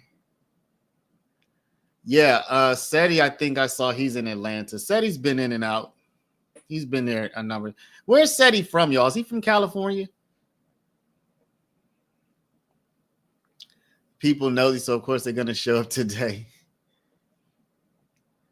I don't think they're intimidated, but could feel yeah. So intimidated wasn't the best word choice. I really mean they might see her as an authority figure. You know, that's really what I was getting at. Said he's from Sacramento. Okay. Yeah, he's from Cali. Okay, got you. Y'all know if said he lives in Cali now? That's quite a long trip to get to ATL from California. Not a biggest SETI fan. He's too wishy-washy. I don't know a whole lot about SETI, so I'm not going to give an opinion, but he sent me a couple of pretty nice messages on X. You know, y'all have opinions of people that, you know, I'm not going to name any additional names, but I've had really either no contact or good contact with all of the other people in this space. I haven't had any negative contact for anybody from anybody.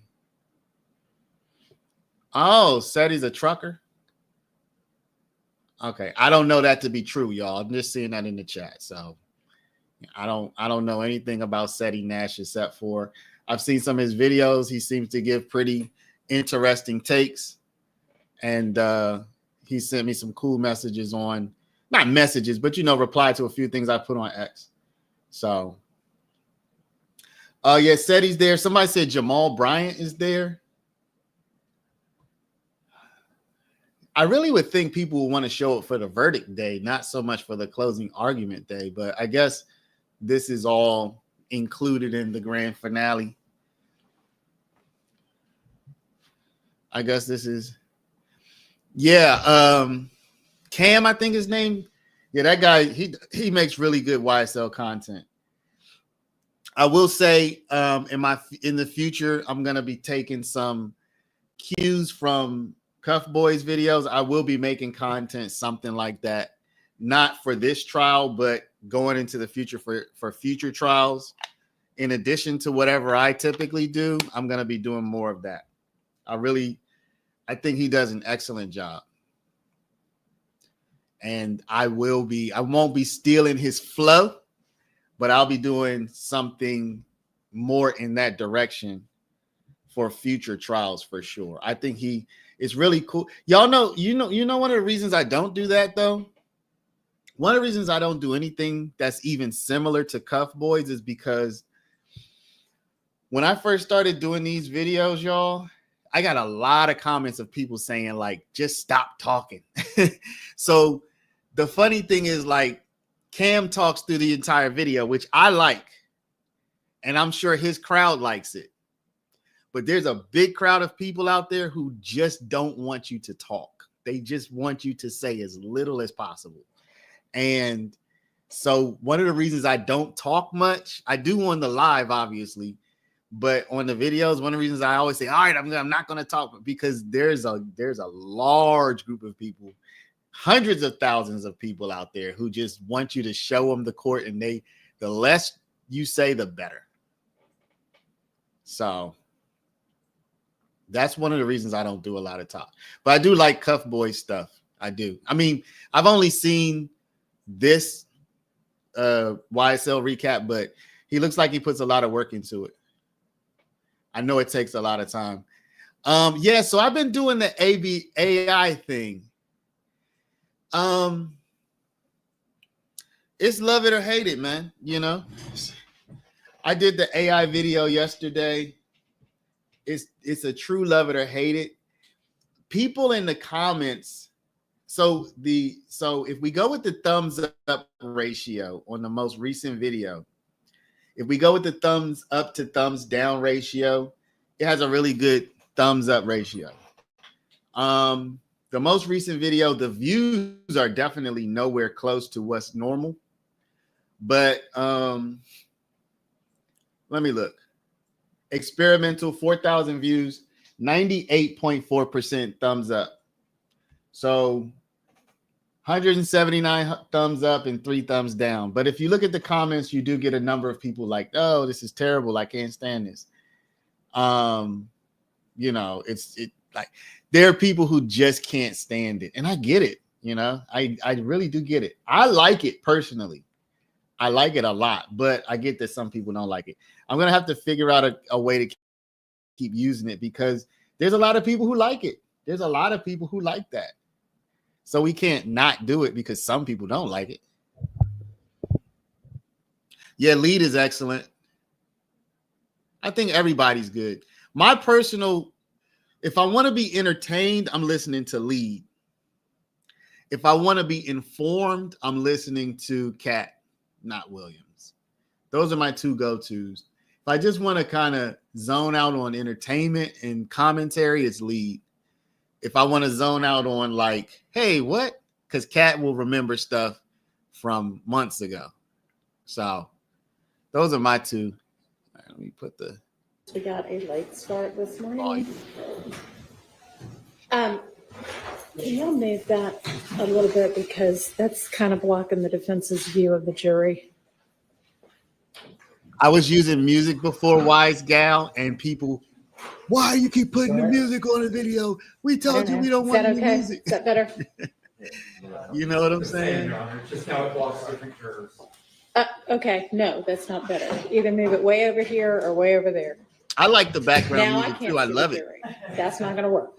Put it way over there, maybe. I mean, that's fine, but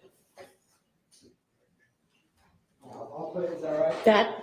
Yeah, Cat. Sorry. That is just on another level, y'all. I don't know who designs That is courtrooms, but on I don't another think they ask anybody who uses courtrooms. Jury ready? All right. They do, yes. Now we have 3 podiums, so. Appreciate that, Andre. I really do appreciate that. Yeah, so there's so many creators out there. Everything I've seen from I'm Not a Lawyer is excellent. I just haven't had enough exposure to her content, but really really good content. I mean, You can roll the screen honestly. over this way some maybe, if you want them to be able to see them both. I don't know.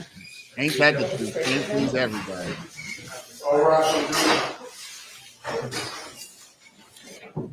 Yeah, this is another thing. Now it's not the time. Let's do that at lunch. 30 more minutes or so. Thank you. Thank you, Miss Lily. Love you too. I think that screen maybe stopped working halfway through. So the other one, either the one above or the one, I think the one below doesn't work, but the one above does. They'll switch it up at lunch. Kat has shouted me out a number of times. She's very, very supportive of other channels. She's come in, she's gifted memberships. So has Nick. Thank y'all. Appreciate it, Nikki.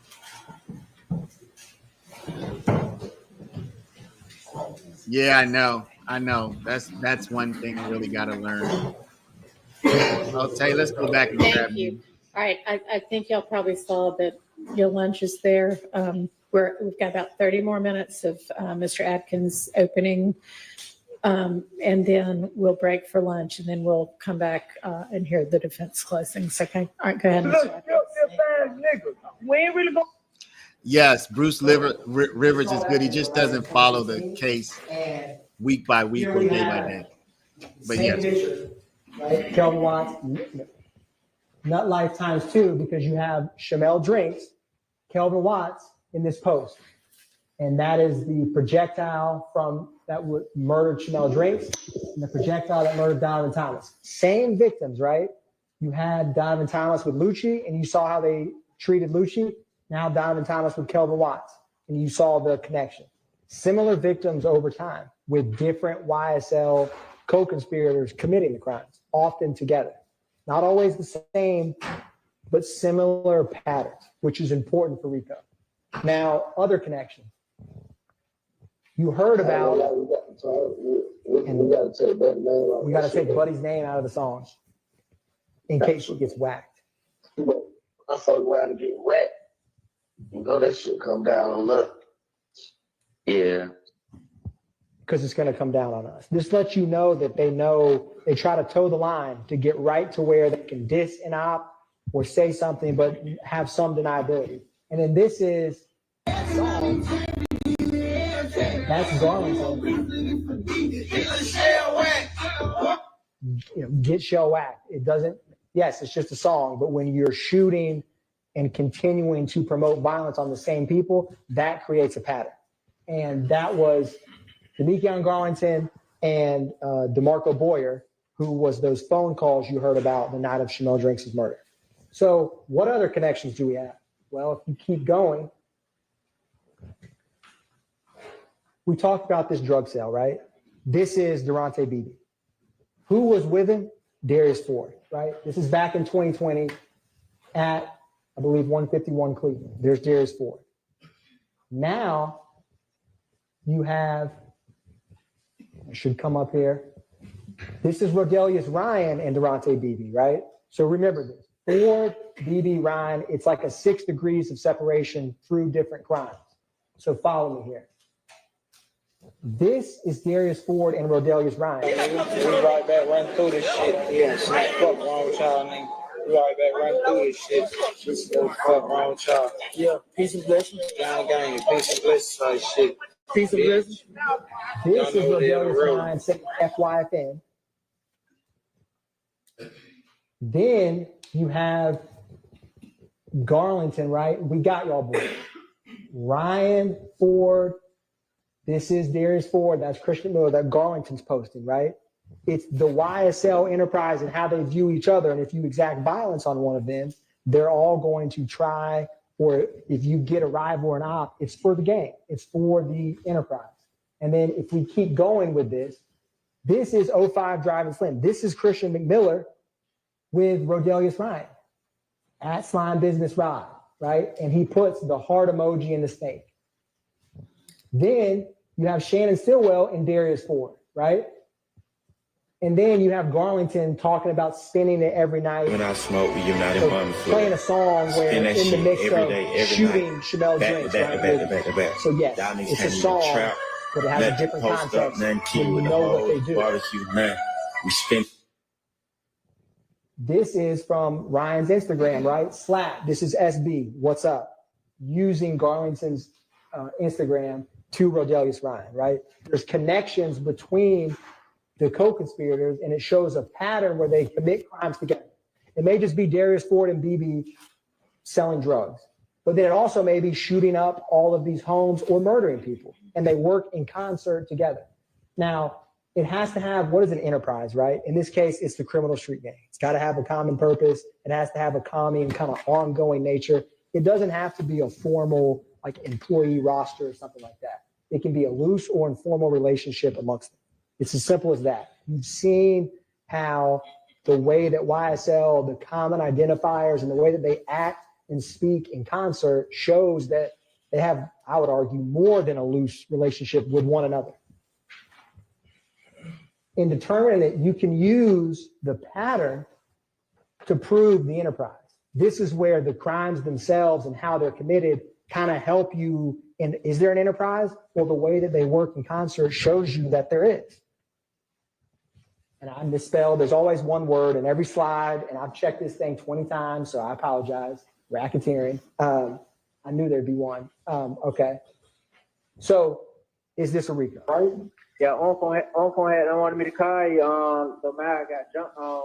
I know it. Yeah, wait. That's why I was telling y'all. Last time I told you, I say when Lil Miles leaves the classification, make sure y'all tell him to hit so a nigga know we called you soon. He got up there, but see what Uncle was trying to see. They were saying it was a mob nigga and nine dude nigga jumped on, bro. Yeah, wait. We just heard the same thing too. That's why we trying to figure out who the fuck up there mob and probably jumped in with some YFN niggas over shit. Yeah, that what folk were trying to call you and see like who the hell that was. So do it for Phil, right? Trying to get protection is with in the other car with Parmevius Nichols after the murder of Chanel Drinks. Talking about Unfunk. Do it for Phil, the person who's hashtag top shotter, happy snake day at Slime Business Ride, is Miles Farley, the same person who's in the Ford Fusion with Parmevius Nichols when they're at the gas station and then pulls out behind Chanel Drinks, right? So you see this connection and support where when one goes in jail and someone tries to jump Farley, the gang gets protection and they may use an allied gang. That's a pattern, and it's to further the enterprise because you don't want to get caught or get harmed. So take it a step further. This is Christian Eppinger, YSL Brish. That's Unfunk he's posting. Here's Eppinger, Wooney Lee, and BB, right? Only the Slimes all together. Now, when you have Unfunk, Garlington, and Sumlin, so you have Eppinger in 2016 saying free Unfunk, right? Then in 2022, you have Christian Eppinger and Sumlin having that jail call to try to get Lucci. And then you have Unfunk and Garlington trying to get protection because YFN, the same group of Lucci, is trying to hurt Miles Farley. So there's connections between the acts. There's patterns in the interactions amongst each other. And if you take it a step further, then you have Rooney Lee with Shannon. You heard about No Slime Left Behind. Rooney Lee with Kendrick, actively promoting the gang. Yes, it may just be a photo, but when people think you murdered people, shot people, and got away with it, it has a different context to that. It has a much different context. What is Kenneth Copeland roughly 2 weeks before this indictment? How is he interacting, right? He comes up here like everything's in the past. This is Kenneth Copeland. He heard somebody. Police been knock up 43, they got a 43-man indictment. That was Font said? That was Toon said. I don't know. He ain't told me that. Yeah, he said that what he heard, but you know, he probably just talking, ain't no telling. Yeah. Yeah. Where you think what? I had Jake out of what's the name of him? Where you think for what though? He just said RICO, I guess. RICO, I guess. That's what he said. But I don't know how true it is. I told that shit, that's off Instagram. Better stay off Instagram. Yeah. Not like RICO. Yeah. What RICO? I'm not a criminal enterprise, right? They're casually Copeland, and it kind of makes you think when he's in this witness stand, like, I'm a changed man or I don't hang out with them anymore, right? This is him in April 23rd of 2022. If you look at the indictment date, it's May 9th, 2022. That's 2 weeks before that indictment. And he's calling Garlington, who he said told him about what happened, that all of these two defendants when they murdered Donovan Thomas. Think about that when you determine credibility in RICO. Taking it a step further, you have some. No, listen, man. I just got. Well, it's the call where he says he just got off the phone with Rudy and that YSL stuff is hot. You need to take that down, right? And then at the very end of that, and I won't play the whole thing, but it's in evidence, they say, we need to take that YSL because it's hot, get off social media, right? So that shows you that they know, they just don't want to get caught. This RICO conspiracy, this is your verdict form. When we talked about A and B, it's going to look like this: as to conspiracy to violate subsection A, we the defendant. A, acquire and maintain property, knowingly and willfully conspire. B is those objectives I talked about. Did you participate in the enterprise, knowing and understanding that a pattern of racketeering, which remember, check the indictment for the crimes. Do you think that they knew when these two defendants from January 10, 2015 onward, that there would be robbery, aggravated assault, intimidating witnesses? I mean, of course they did. But think about that when you look through this, because you have to decide, is it A or is it B? I believe it's both, but you can find either as a jury when you deliberate. And remember, some evidence can factor into both. The robberies can be A. The stolen guns can be A. They also can be a part of B when you create a pattern. And then on the bottom, it's going to ask you about guilty, guilty. Please identify on the next page the overt acts you find. So when y'all agree unanimously on an overt act, and you got to find one after May 10th, 2017, the good news is there's plenty that the state has proven happened after that date, so they shouldn't be hard to find. You write them down. And if you need to write 50, write 50. If you need a pen, ask the court reporter. She'll come bring you an extra pen if y'all need it, run out of ink. But fill it out on the form after this, once you all deliberate and talk through the evidence. And you will find them guilty of the RICO enterprise when you look at the evidence and the common sense, reasonable inferences from all of it and some of these connections. I just gave you a few. I could do this 6 degrees of separation with multiple crimes throughout the case, but I tried to pick a couple to show you. And participation in treating activity, this is much simpler. You know, the RICO enterprise and the criminal street gang is one in part the same. Criminal street gang activity is there is a gang, YSL. Clearly the evidence has shown at this point that YSL is a criminal street gang, right? Are they a part of that street gang? Do they commit criminal street gang activity? For purposes of this indictment, the judge will instruct you that the street gang charges, the firearm possessed during the drugs for Kendrick and the murder of Chanel Drinks for Shannon Stillwell, both murder, and possession of firearm during commission of a felony, which is the drugs, are criminal street gang activity. So all you really have to decide, in my mind, is there a nexus to the street gang? And I'm going to, this goes on to explain criminal street gang activity, which the judge will tell you that for these crimes, they are street gang activity. You have to find Kendrick and Stillwell and the YSL street gang, which for all intents and purposes is the same as the criminal enterprise we've just been describing. And I'm going to, B is in order to maintain or increase status. So you'll see Shannon Stillwell has B. When he murdered Shamel Drinks, do you think that was in order to boost his YSL street cred and increase his status? Of course it was. He had no personal disagreement with Shamel Drinks. The only reason to murder him is because you saw all this public posting about get back, revenge, and he has that tweet I had earlier of up the score. That, when Shannon Stillwell committed that murder, it was to further the street gang. There's no other reason that makes any sense. And it would certainly boost his common signs, symbols, and tattoos. I only have a snippet. This is very similar to the first witness belt nap, right? Y'all have heard ample evidence of all these identifiers. You've heard about slat, slime, the lizard, the snake, the green, Copeland with the hand sign. Y'all are basically gang experts at this point, probably yourselves, because you've heard a lot about it, but it's important to show you the evidence over time. Tattoos, I've talked a lot about these. I think it's important to, these permanent YSL lifestyle. This is Trontavia Stevens. That's Antonio Sumlin. That's Antonio Sumlin. That's the Diamante Kendrick. Slime Life, YSL. And then you have face tattoos, Javon Fleetwood. Then you have Walter Murphy's going to come up, and Christian Eppinger. Public YSL tattoos on their face, essentially a walking billboard for the enterprise. And if you commit a crime with that on your face, it's to help let people know this is from YSL.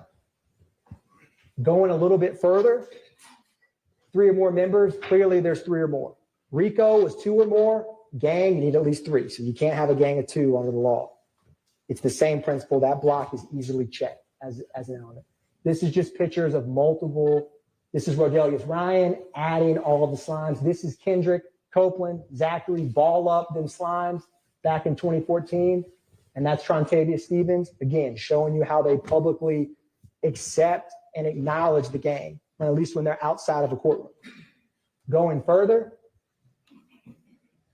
this is Quindarius Zachary, November 6th,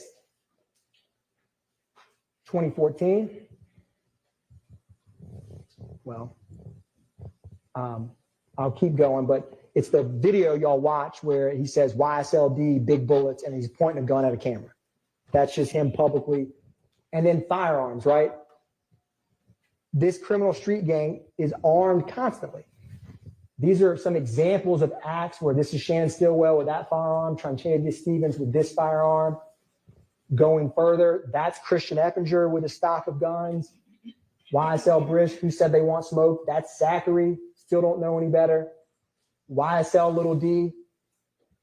They have these firearms because they use them. They're not sport hunting. They're not collecting them. They're shooting people with them, as you've seen repeatedly. This is Waters Road, the drum magazine, the double magazine where it's taped together. That was the stolen one from the cargo. I'm just showing you examples. And if you think about it, it's quite a lot of guns, either in photographs or physically introduced. Why do they need them? For the enterprise, and for the context of this, the street gang. This is from May 9th, 2022. All of the guns in the home. Again, 2022 and 2015, they all are stopped and have and use firearms. That's the violence. That's the tool for the street gang. More firearms. This is from Rodelius Ryan in the middle with 6 firearms. This is Zachary with an AK, Zachary with an AK. This is Shannon Stillwell with nothing compatible in the trenches but a carbine, right? In 2020, Overt Act 115. Over and over and over, they show you we have guns, we use guns, we're not afraid to use it. Believe them. The evidence has shown it. Gang detectives, I'm not going to go through everything. I think you've heard a lot, right? And what they talked about was not fantasy. Gaither and Dennis, when they talked about getting woken up in the middle of the night with all of this 2015, they interviewed Walter Murphy. They interviewed Quindarius Zachary. They interviewed Copeland 6 times. Not an easy task.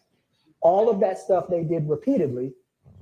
They didn't just, and they all acknowledge. This is Jeffrey Williams. The cops asked them all. They know my business in all the jurisdictions. They all testified about YSL Street Gang, identifiers, identified members. Are they all wrong? Are they all just, gay threat dentists are just making up crimes? No. YSL is a criminal street gang as shown by their actions. And Detective Belknap discussed the origins of Rock Crew, how it became YSL. He also mentioned how YSL, the street gang he started hearing about in schools before the record label was formed, and the rival between the YSL and Inglewood family. Simple 2 words, or I guess it's 3, 2015 first wave.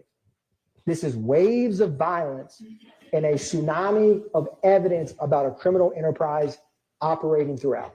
And the second wave, Rito told you about it. She told you about all these back and forth shootings in 2019 and 2020. And she talked about what was going on in just 1 month, March of 2022. And all of these social media, she was clipping by, it seemed like almost the hour, to show this public disrespect. Same group, same victims, same rivalry in YSL and YFN. Nothing has changed except time. That's how you know it's a criminal enterprise actively afloat. May 9th, 2022. So for Kendrick, he's with Duke, Martinez Arnold in 2015 when they're stopped by Trestle Tree. You've seen the photographs of the marijuana and the firearms. He's in Jeffrey Williams' house. This is in May of 2022. Him actively having this arm protection, firearms, and being in a house and then running when the police come with 2 other identified, documented street gang members. It furthers the gang's interest to have multiple YSL members together, even in one of their own homes, because as you've seen, they're going to always be armed and have firearms. So all you have to decide, in my opinion, if you meet the other elements, is there a street gang? Is there 2 or more members? Is his possession of the marijuana and firearm collective construction, which Ms. Hilton will talk to you about, in furtherance of the gang? And I'll argue that it is. Shannon Stillwell's, when you talk about participation in criminal, I made it green to say found. Like I said, I don't need to belabor this much. I think it's quite obvious that Shamel Drinks is a textbook example of a gang murder, where they literally just shoot him because they happen to see him at a gas station. He's a rival, that they're following Kelvin Watts and other postings that are dissing or alluding to the murder of McMiller and Ford. And that's why he kills them. But you don't have a license to just kill who you want because they happen to be in an Instagram post, or you think, or they are associated with a rival gang. That's to boost his street cred within the gang. And then,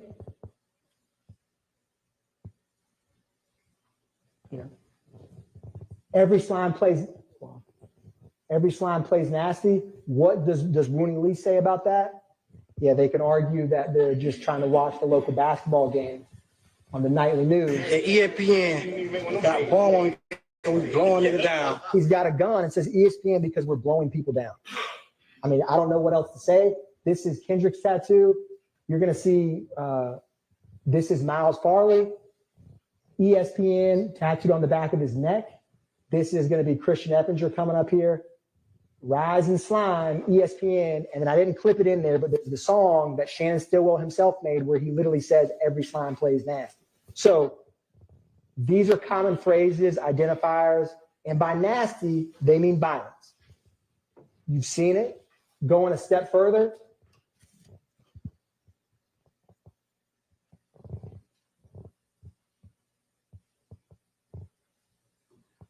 Is this a street gang? This is going to be Rooney Lee and Rodelia Slime. Fake, man. Yeah, man. Gang shit, man. You know what the fuck going, man. Yeah, man. Slime getting shit, man. Man, happy birthday to me, man. Really mean everything to me, man. Shit on me for real. Man, get an tattoo on me, man. Gonna spin again. Nah, for real, no cap. Nigga, slack, nigga. It been a minute since I seen it up. It been a minute since I seen it up. It been a minute since I seen it up. Where you from? Where your setup? Where I'm from? 10 o'clock, they winning and he bothered me. When it's over in the street, took a party. I wouldn't try to roll to a gangster. Technology jacked up on me, but it's their own words, right? Rodelia Slime, It's Slime Business Slap and Woody. Sex Money Murder shit that's going on this set. I mean, I'm the BEO. I'm the BEO of this Sex Money Murder set. You heard Belknap, Gaither, and Dennis talk about the Sex Money Murder, where YSL is a subset of that, right? It's their own words. They're not hiding from it. They're not slat on the finger. And then you're going to have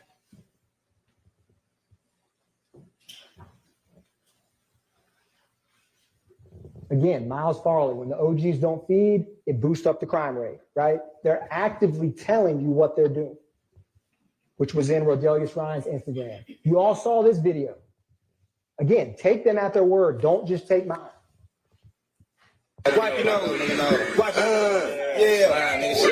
Big B. I know this shit. Little baby rollout. Little baby rollout. Little baby rollout. Big rollout for a small size. Fucking bleed the slop in the fucking trenches, man. Right now, the trenches keep pistols. And they do keep pistols, and they do light people up, which means shooting at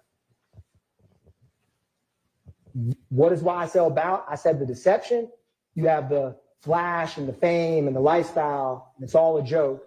And then you have the reality of YSL street gang members exacting violence on members of their own community repeatedly over the years with impunity.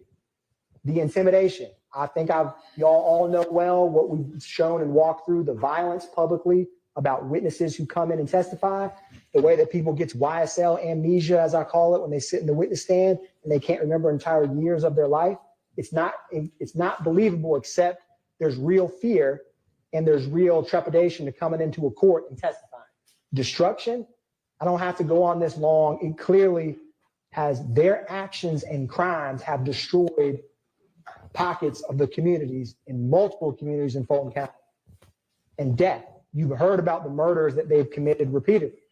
It's not just words. In Fulton County, you can get a driver's license, you can get a fishing license, but what you can't do as a criminal RICO enterprise is no one's above the law, and you don't have a license to kill, and you don't have a license to operate for impunity for a decade at citizens in Fulton County. Because it doesn't matter in Fulton County if you're the richest, if you're the poorest, it doesn't matter anything about who you are. You don't deserve to be victimized. And a criminal enterprise has a lot more power and strength. And the crime that they've done, the pattern, the evidence, the agreement that they've had publicly proclaiming it is clear that this RICO enterprise is very real. It's more than just a conspiracy. It's alive and active. They willingly and knowingly agree to it. And they don't think that anyone will hold them accountable. But as reasonable, fair-minded jurors, when you deliberate and walk through the evidence and you compare the evidence with the law from the judge, there's no conclusion but guilty on count one RICO. And I argue it's both subsection A and B, but that's for y'all to decide. And these crimes charged, the criminal street gang and RICO, I ask you guilty on all those counts. Ms. Hilton will talk to you after the defense, and we'll talk to you about why the defendants are guilty of the charged murders of Donovan Thomas and Chanel Drinks. Thank you. All right, we're gonna take our lunch break at this point. And let's take until 12:30.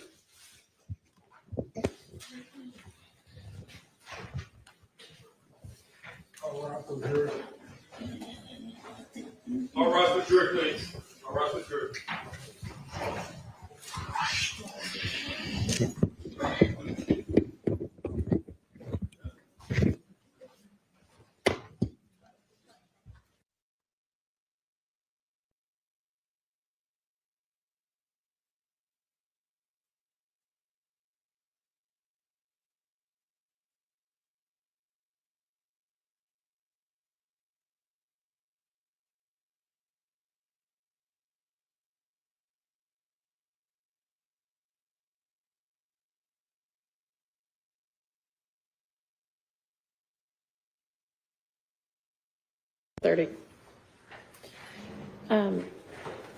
On the jury charges that I sent, the overt act definitions include some that are previously defined, but on the possession of a firearm during the commission of a felony and possibly by a convicted felon, we need to we will go back during lunch and make sure that the previous definition, when it's in the counts, covers only the crimes that these two defendants would be charged with, and that there may be others. So we may have to kind of do a little definition of those again to make sure that it includes whatever crimes might be alleged in the overt acts. So that's one change that's going to need to be made. All right, see y'all back.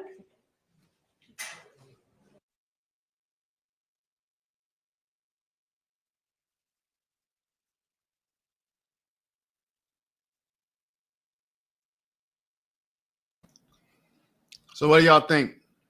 How good of a job did Atkins do? Let's get a poll going. Atkins, let's see. What kind of poll can we actually do here? 1 to 10.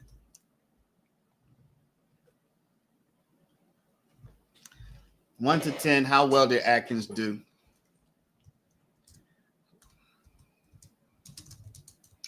How well did Atkins do? So we'll have a 9 to 10. We'll have a 7 to 8. We'll have a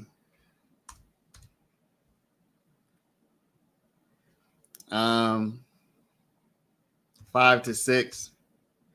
And then we'll just have under. You said 5, 6, 7, 8, 9, 10. Oh, we have under 5. This is scale of 1 to 10, y'all.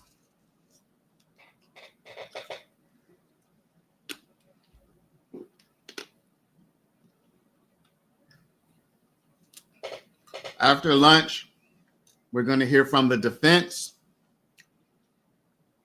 And then the state will be able to come back and close it out. So Atkins just went for, they might be doing, I don't know if they're doing 3 hours and then 2 hours, or if they're doing 2.5. I don't know exactly the time frame, but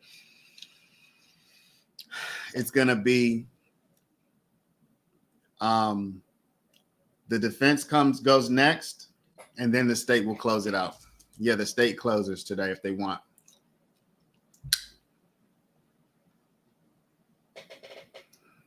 I would say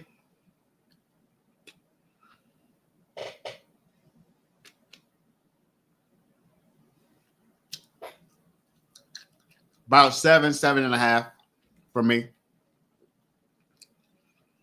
7.5. I mean, what points did Atkins actually get across? What points did he definitely get across? I mean, maybe this might go to my this might go to what I've been saying, so I might have my own kind of preconceived notions, maybe.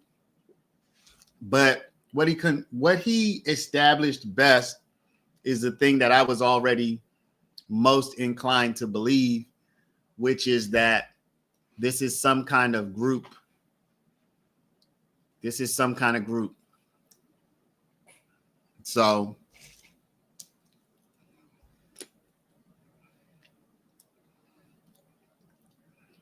let me ask you this, Nikki.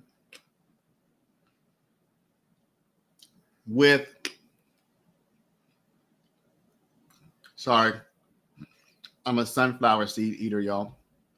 Nikki, my question is this. Atkins was repeating things that you've heard before, correct? This is my question.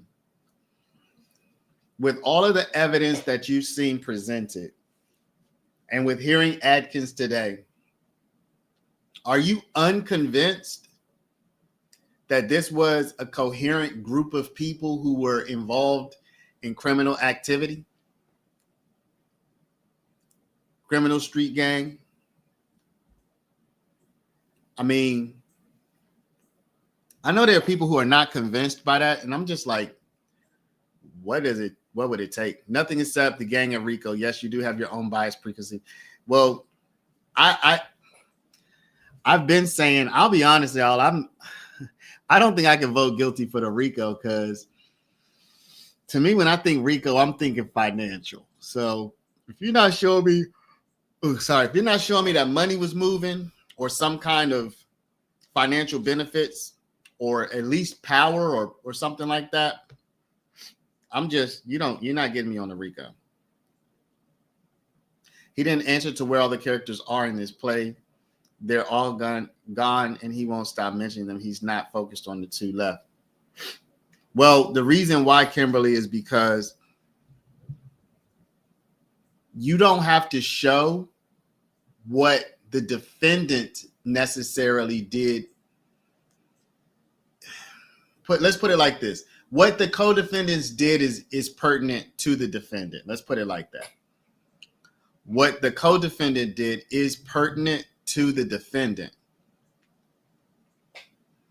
So all of the acts of other people are implicated against you if you're part of the group. LTK says, in my opinion, he pointed out the gang stuff and tied it all together. I guess that 48-hour stream took something out your boy. They are labeled, tattoos aren't illegal. Yeah. Yeah, I mean, yeah. We did do the poll for verdict before Thanksgiving. Dang, I don't remember what the result was. It's got to be up there somewhere.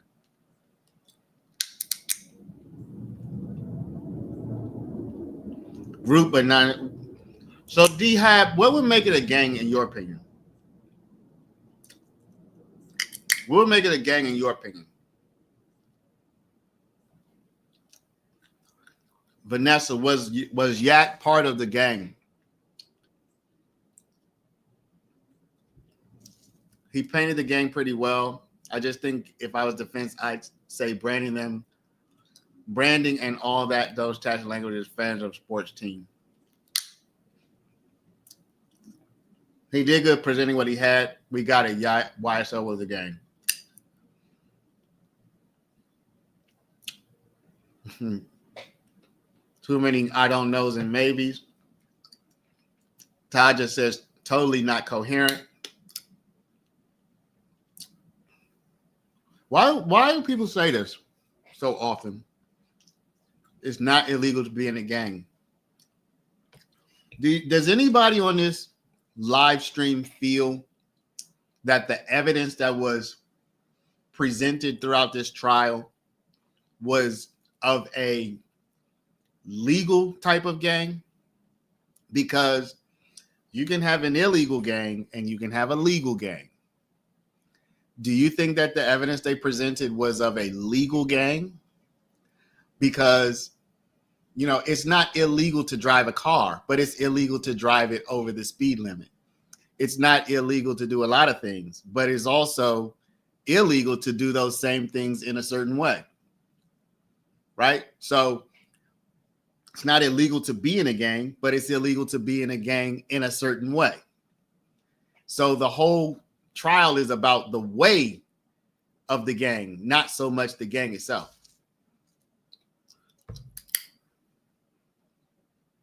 I did do that poll. I just don't remember what the result was. Let me scroll up and see. Oh, it doesn't let me go back that far. That sucks.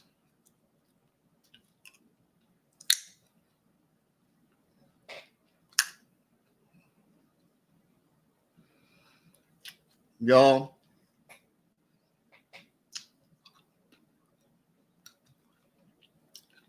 I just wonder for the people who don't think this was for everybody who doesn't think that this was a criminal street gang, what would it have taken for you to believe that? Did you have to have evidence of them saying, I'm doing this in the name of my criminal street gang? You know, all my mom's friends drink. She doesn't. They all hang out together. It does prove they're a gang, or that everyone is complicit in active of drinking alcohol.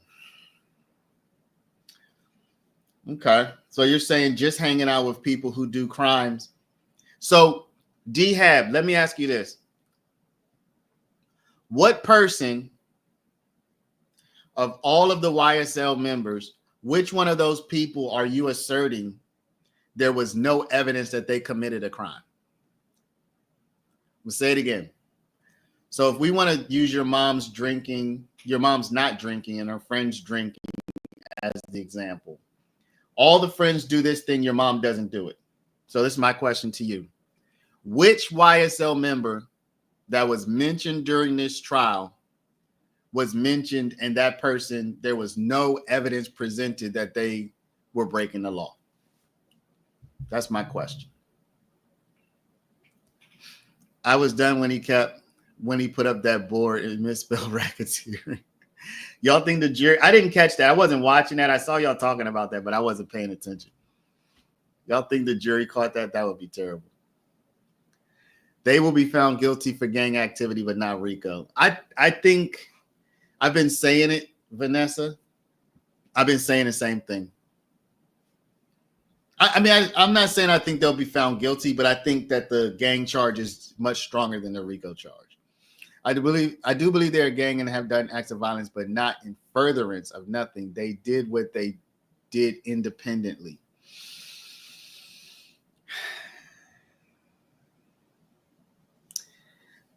So it seems like for a lot of y'all, that whole, as Love particularly, and also Hilton, went forth constantly talking about doing something in furtherance, it seems like that actually caused y'all to doubt the gang charge because you couldn't put together the in furtherance part. That's what bothers me. These people don't even have to know each other, much less know about the acts of each other, and you want to charge them with crimes.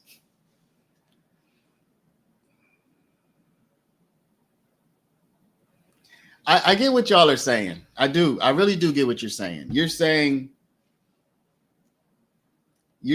that so what y'all are saying is, how do all these independent acts of crimes by gang members, how do those individual acts cause them to be a coherent conspiracy to commit acts? I guess that's the way I want to phrase it. I get what y'all are saying. Let's listen and see if the defense argues it that way, though. Let's see if the defense argues it that way.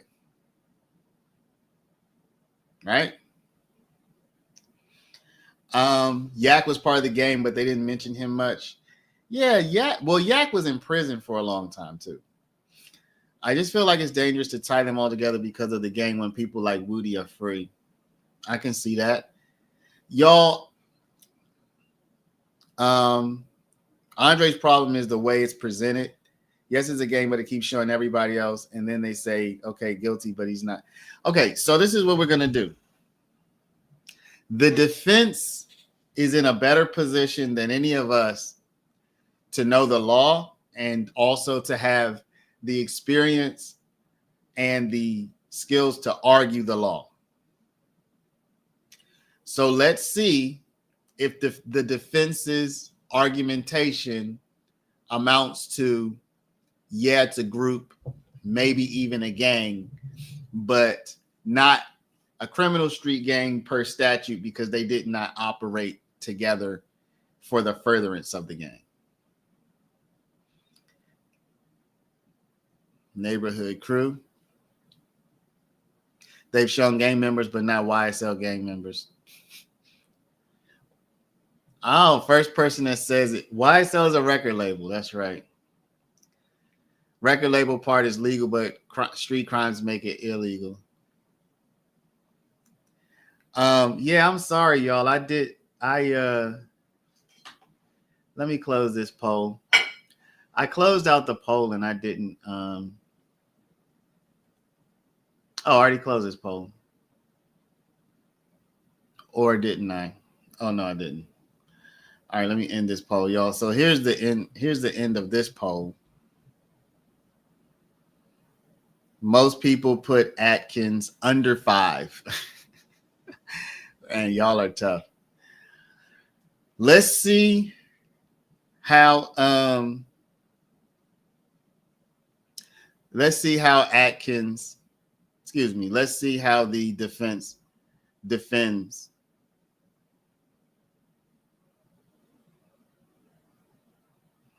I agree with neighborhood crew turned business.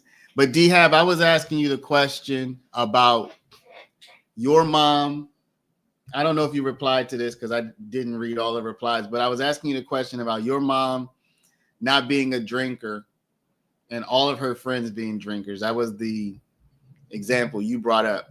So I asked you which YSL member out of everybody was presented as a member of YSL but did not commit any crimes. There was no evidence or mention of any crimes that person committed, because you held your mom out as the one person in the group of everybody who's doing something, which is drinking, and your mom doesn't do it. So which YSL member is the one who was a member of YSL but did not commit any crimes?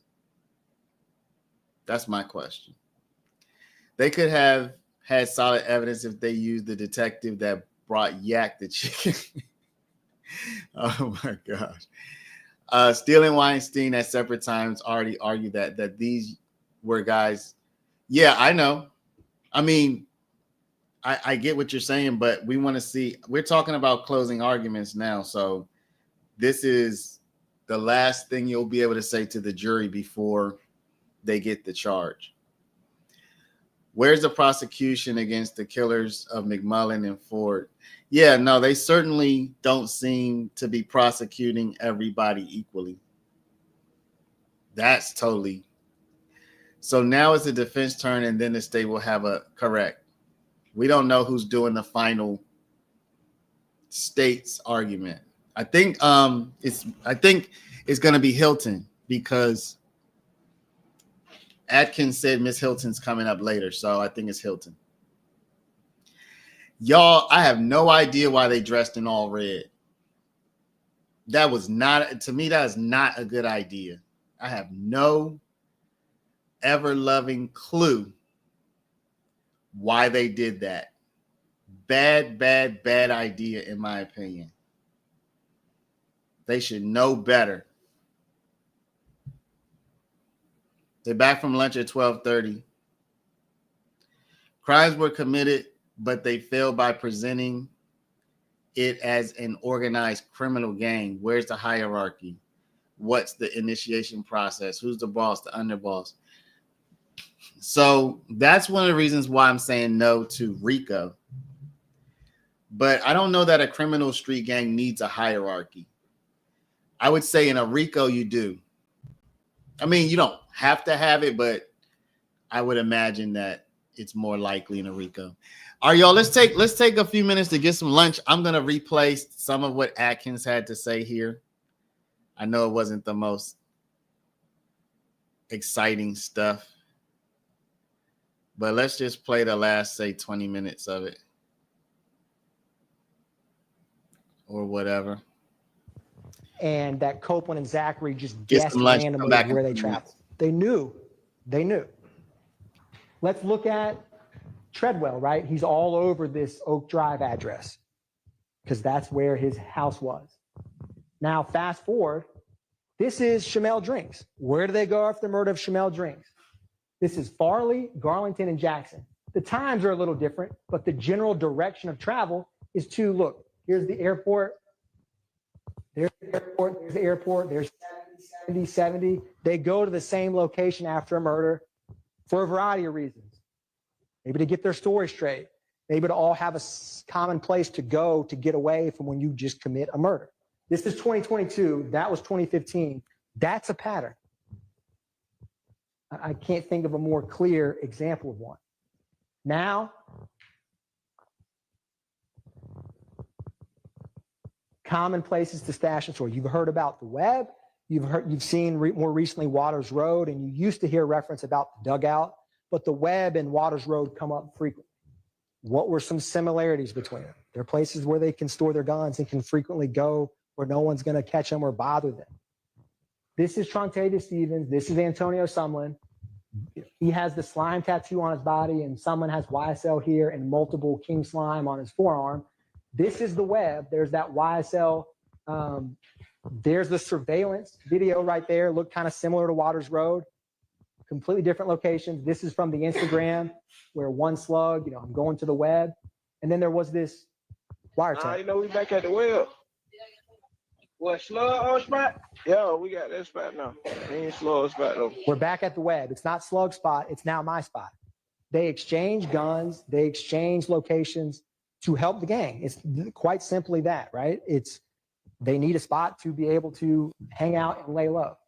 Fast forward to present time, we're about to talk about and see Waters Road, and you saw the phone records both in March, the ankle monitor, it was 3,000 something times per minute that defendant Stillwell was at that 2830 Waters Road. It's not a coincidence, right? You just saw that surveillance at the web. Yes, you can have surveillance system in your home, but with the evidence of guns, and let's go to the web, Waters Road, with all of the assault rifles and bullets that were there, that's the surveillance on the 16th. That's the cables removed on the 17th. Same address, Waters Road. It moves and talks and walks very similar to the web. Different locations, YSL members to help the enterprise. They all agree to be a part of it, from the tattoos and the shootings and the actions, and there's a pattern. There's a clear pattern. You don't have to be a rocket scientist to figure out this pattern. Same or similar intents and accomplices. So follow me with this. So Donovan Thomas, murdered January 10th, 2015 by YSL. YFN Lucci, whose mother's house is shot on the 22nd of January and the 26th of January, 2015. And then what do they say? What do they do? What are their methods of attacking or harming a rival? Well, that's the 22nd, 1007 Hill Street. And then the 26th, that is, a window, a mirror window in her home. Is it a coincidence he shoots that? Not. I shoot at his mommy, he no longer mentions me. Maybe it is. Maybe it's just a coincidence. But then when you see the text messages, right, between Huey and Thug, go handle that, Slatty, it kind of takes on a little different feel to it. All right. So keep going. What other actions do YSL members have with? And if you remember, right, the gun that Zachary had that he was arrested with got tied to those shootings. So this is where guns change. Multiple conspirators work together in concert. This is a tweet or an Instagram from Jeffrey Williams. If I didn't like what you did for your mothers and kids, I would have been killed you. That's 2019. And then you have in 2020, coincidentally, Kendrick with slat and a snake on him standing on the same Mr. Bennett's car, right? A clear sign of disrespect with a middle finger. And then fast forward, it's not just funny tweets or funny songs or funny cars, right? Let's keep going with this. Same victim, same YSL members throughout all of this. There's the flyer we talked about, right? There's the tweet, go handle it. You saw examples. You saw another example of that when Viv Rito was on the stand. Now, not only do they shoot at his mother's house, murder his friends, tweet at him, disrespect his car, then they try to stab him and actually do stab him in the jail, but they try to kill him is what I meant to say. And you saw the text messages about that. So let's walk through that, right? This is spanning from 2015 to 2022. Agreement, enterprise, pattern. This is when Jaden Myrick stabbing YFN Lucci in the jail. That's YFN Lucci. He's actually stabbed, right? This isn't just some fake violence. Then this is Shannon Stillwell that same day. They got me on PC with the boy. Oh, there's no PC. And this is Eppinger and Sumner. Yeah, hey, find out what I can get for that, bro. Huh? Man, find out what I can get for that, bro. Guess what? You know what I'm talking about.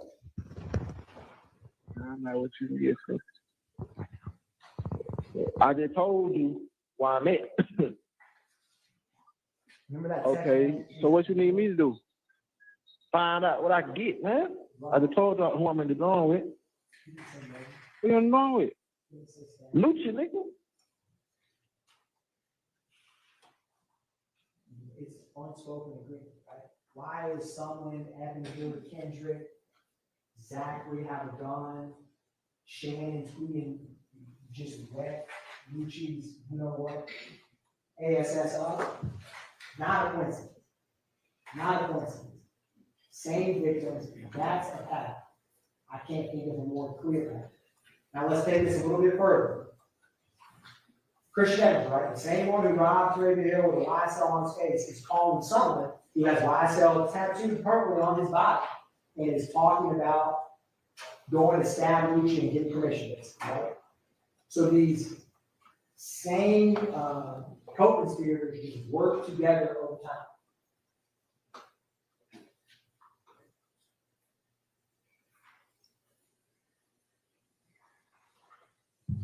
It's gonna come along. What we're gonna show, see there's some, right? Can't spell slime without me the biggest.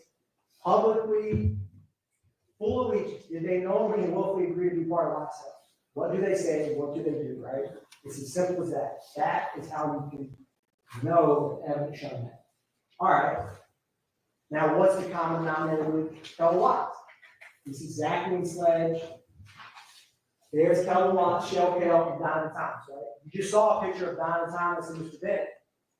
And you saw the actions that the YSL criminal street gang did and talks about him. So here's yet another friend in a public picture of Donovan Thomas, Kelly Watts. What are their viewpoints on him? This is Zachary and Sledge publicly threatening him in 2015.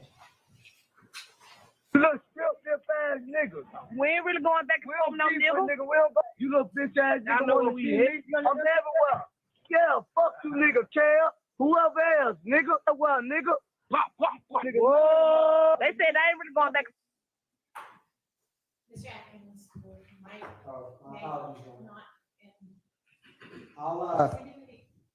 I'll just use a okay.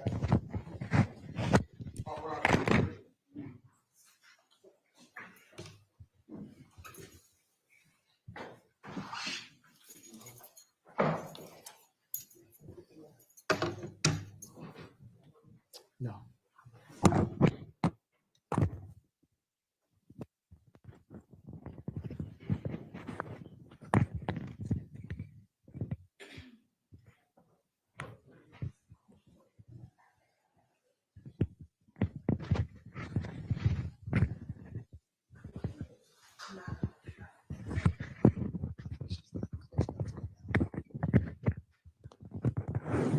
Can you hear me now?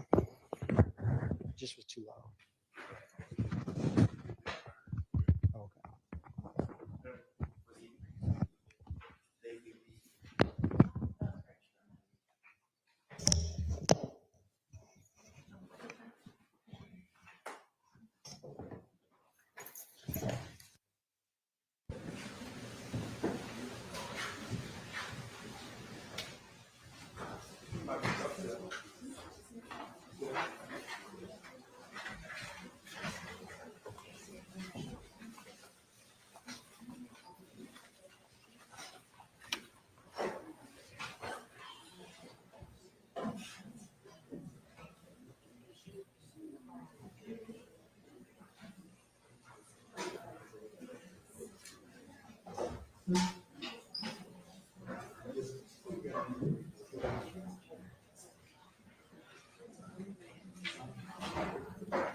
Anybody that needs to can go ahead and use the restroom right now too while the jury is out.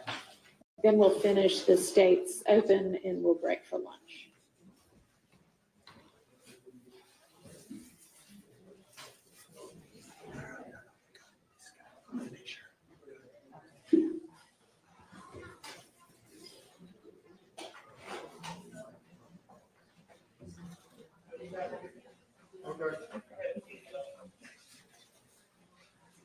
Sit down here.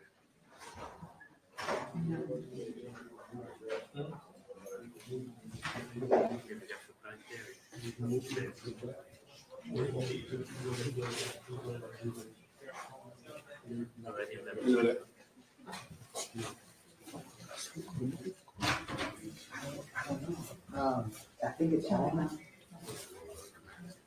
For some reason, it doesn't. But it doesn't pick up my voice. It'll pick it up. Okay. Maybe. Okay. I'm gonna make sure it's off right now.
I'm assuming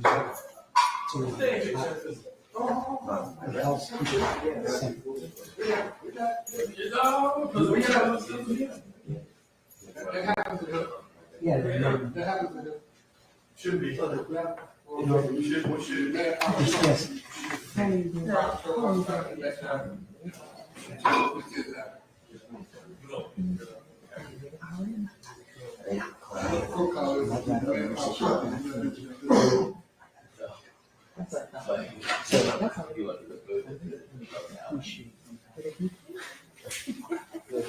Okay, thank you.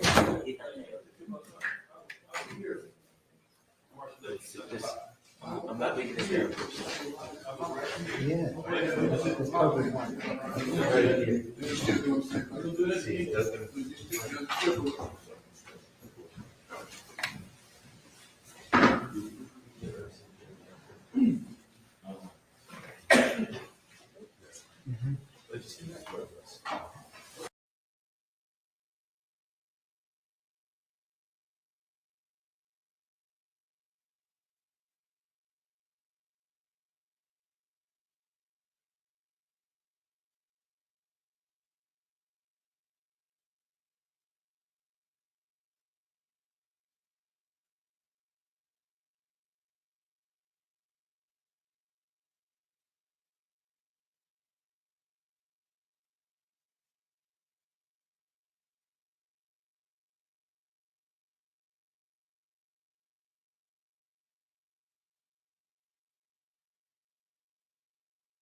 This is live, y'all. So we're live on court right now. Just waiting for them to come back.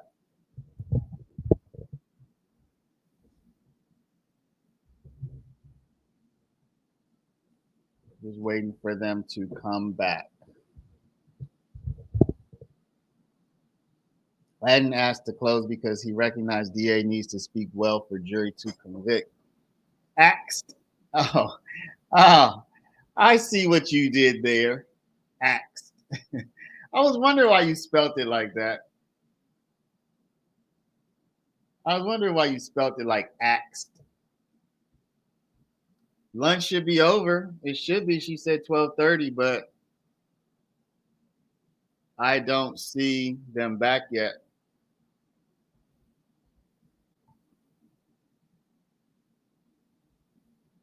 Oh man, that's tough how you said axed like that. You did them dirties. You did them dirties, LB.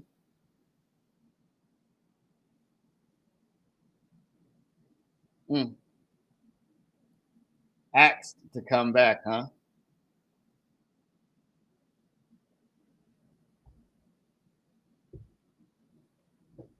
Yeah, that would be a short lunch, but they got work to do. They need to get up in Lara. They need to get in Lara. You know?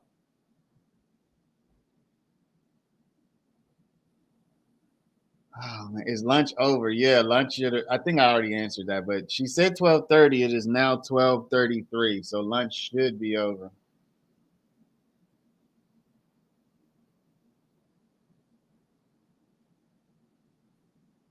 Axed. Play that Fonny press conference. You still haven't played. I will play. Well, I don't think we have time now. We should be back from lunch, but remind me after this, y'all. I'm gonna wrap up this stream. I'm gonna keep the other stream open indefinitely, and I'll play it on there. So that'll give you some incentive to move over to the other stream. That'll give you some incentive to go there. There's actually two. There's not just one, but there are two Fonny press conferences, believe it or not. One in which one of the press conferences where Fonny was talking, people, they kind of quote that one as if she was talking about YSL, but one was actually when she was talking about a different gang that they had busted. But we can play both of them.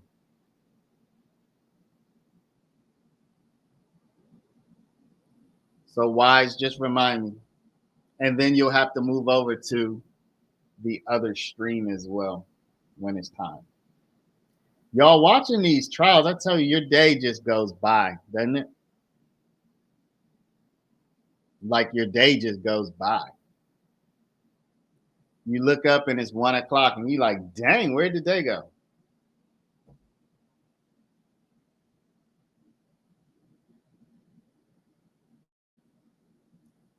I asked Hilton where the day went.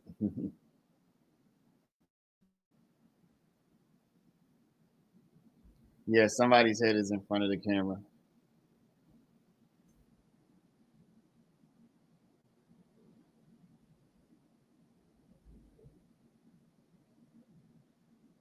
Y'all, this stream that we're on the other channel has been going for, at this point, over 50 hours. It's been going over 50 hours, people.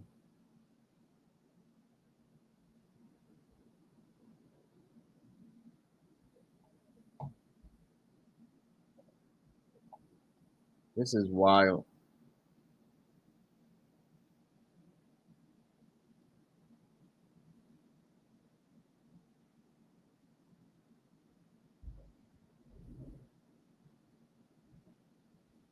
Yeah, that other stream is still going. It's still going. I don't think I'm gonna close it. I'm just gonna see how long it can go. Like at this point, I don't see that there's a reason to ever turn it off, honestly. I don't see that there's a reason to ever turn it off. I don't like the choice of the all red. I think that's a bad idea. If they wanted to wear the same color, they could have worn blue. They could have worn blue, powder blue. They could have worn navy blue, royal blue. They could have worn a light color of yellow, maybe. Not, it's not quite summer anymore, but they could have worn a blue color that probably would have been neutral. Blue and white, gray would have been neutral. But the idea of putting on all red, I don't get it. I don't know what they were going for. Will I have to start repeating my what do you mean? Like replaying some things that I played before? Yep, sure will. But nobody wants to watch it, then nobody watches it.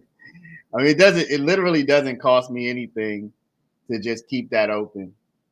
And I've seen where some of these streams like Law and Crime, you'll have thousands of people viewing for hours after the screen just goes black. I'm like, yo, what are y'all even looking at?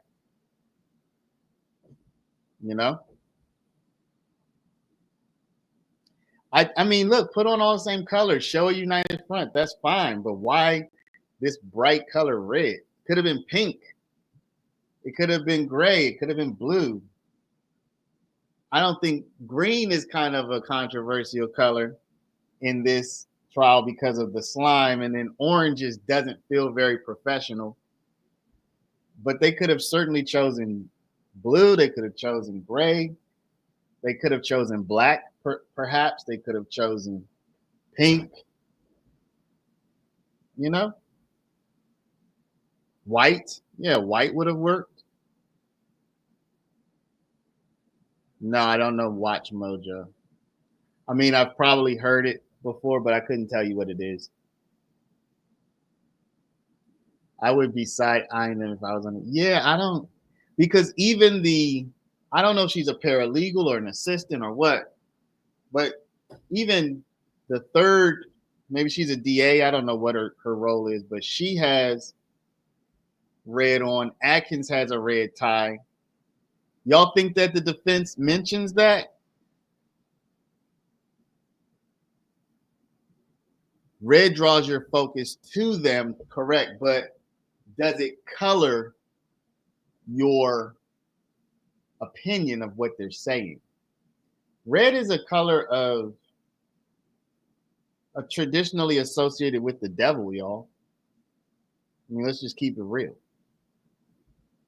And that bright red that they're wearing is not like it's a muted red. It's a bright color that they're wearing. I just don't get it. So okay, I got you. It's a top 10 channel. What's the idea? That because there's no way I could produce enough top 10 stuff to populate a 24-hour channel. So let's say Watch Mojo. What's you gonna make me some top 10 videos to put on there, Andre? Because I would need 24 hours worth. I would need 24 hours a day worth. No, red is not a bad color, but it's not suitable for all purposes,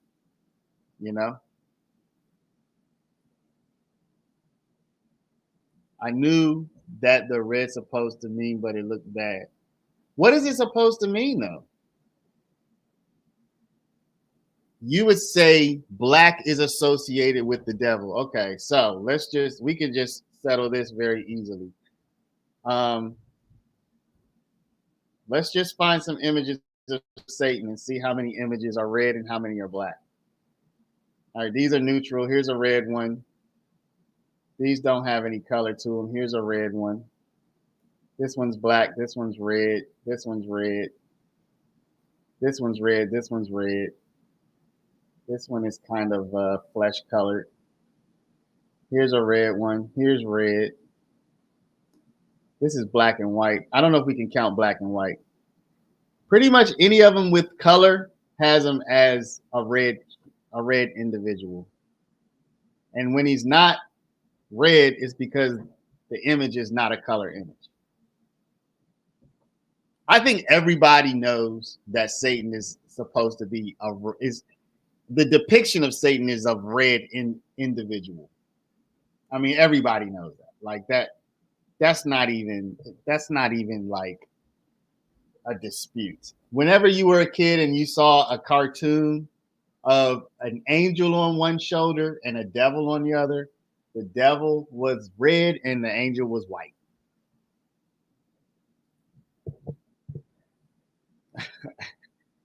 LTO, you just woke up? How did you just wake up? How did you just wake up?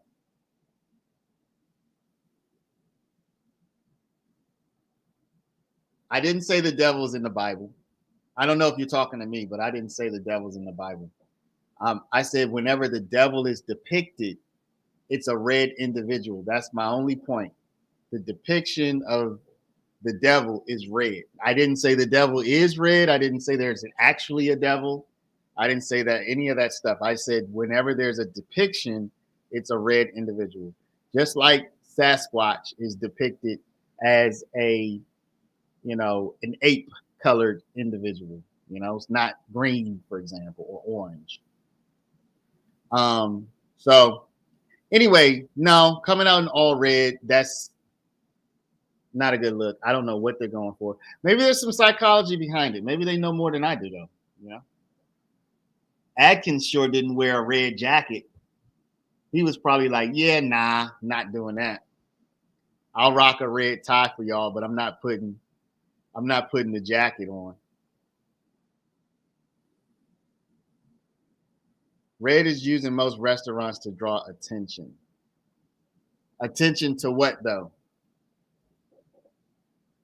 Yes, LTO. We just LTO, yeah. This is closing arguments. But we're waiting for them to come back, which they're late at this point. We're waiting for them to come back to do closing arguments for the defense. They just did the closing arguments for the prosecution. Yeah, but this is what I don't get. If YSL is a blood set, why would you rock the same color as the Bloods? That's what I don't get. I think it would have been better if they had rocked blue or gray.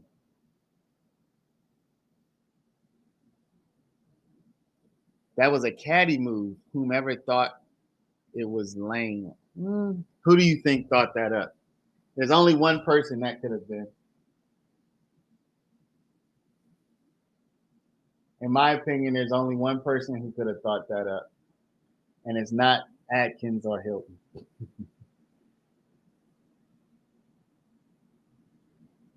And it's not Atkins or Hilton.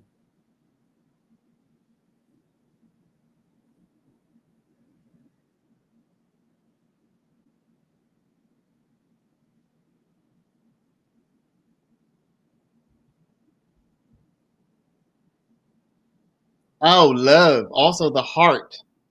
Love is associated with the heart, and the heart is associated with the color red. Do y'all think that's what it's about? Do y'all think it's about the love? I didn't even think about that. Miss Love, because the heart, interestingly enough, the word love is associated with the color red in our culture. Big time. Red roses, red heart.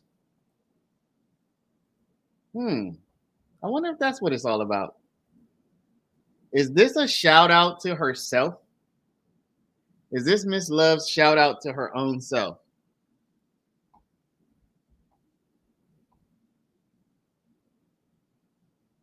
Interesting. Yeah, I saw you say that sales stickers are red. That is correct. but I don't see how that connects to the trial. It is definitely a power color, but I think that the question is just what type of power does it represent, you know? Let's not forget, see, y'all, I would say something, but I don't want to turn this into a frenzy. But there's a powerful symbol in our culture that emerged over the last 10 years or so, less than 10 years, that's red. Can anybody think of what I'm thinking? So Amy says it's a power color, right? What is the powerful symbol in the US society that has emerged over the last less than 10 years? There you go, Just. That's red. Yep. MAGA. Make America Great Again. That's associated with the color red. Republicans. Yeah, Republicans are with the color red. MAGA in particular. So, interesting. Mr. Boombastic, how you doing, sir?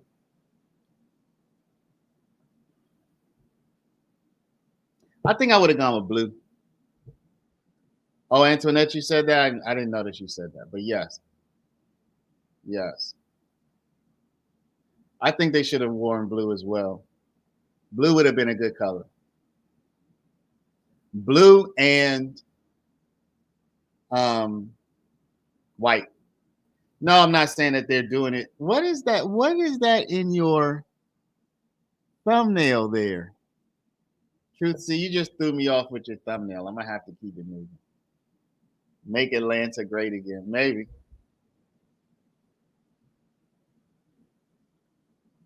I said it must be a lot of Republican jurors. Oh. Maybe. Purple. I didn't even think of the color purple. That would have been a strange choice. That would have been an interesting choice. I don't really know what to make of that.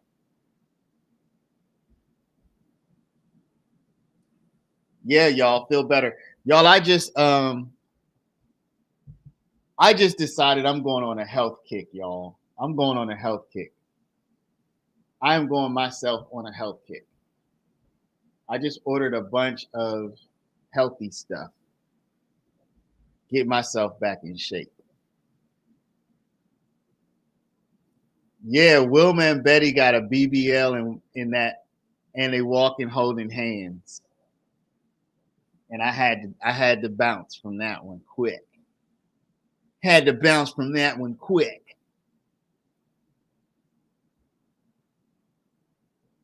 Could be, Rochelle. I am 100%. I'm not gonna say I agree because I don't know, but I think it's a very plausible theory or hypothesis that it is. Well, that's what I said earlier. DA Love is I said intimidate, but I corrected myself. She's an authority figure. She's an authority figure. You want to ask ChatGPT? All right, let's do it.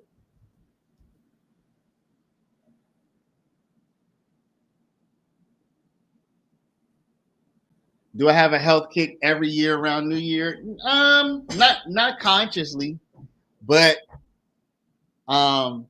this year I gained I gained some extra lubes that I'm about to take up off me before New Year's for sure. Yeah, I'm about to get these up off me. No joke. Nah, just I'm the type where I have cycles. I go through my unhealthy phase, then I go through my healthy phase, then I go through my unhealthy. I'm like back and forth. I've been eating a lot of candy and stuff lately. It's time for me to get myself under control. All right, let's see. ChatGPT.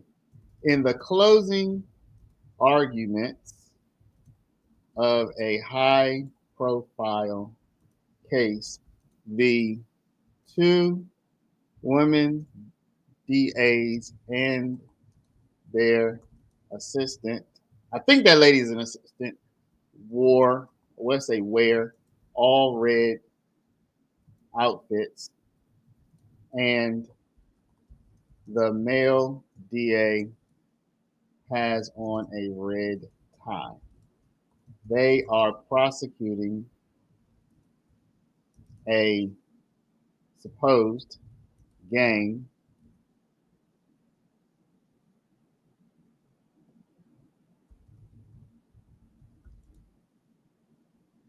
that uses red colors and green slime colors. What can we make of this color choice by the DAs? All right, y'all, let's see what ChatGPT has to say about it.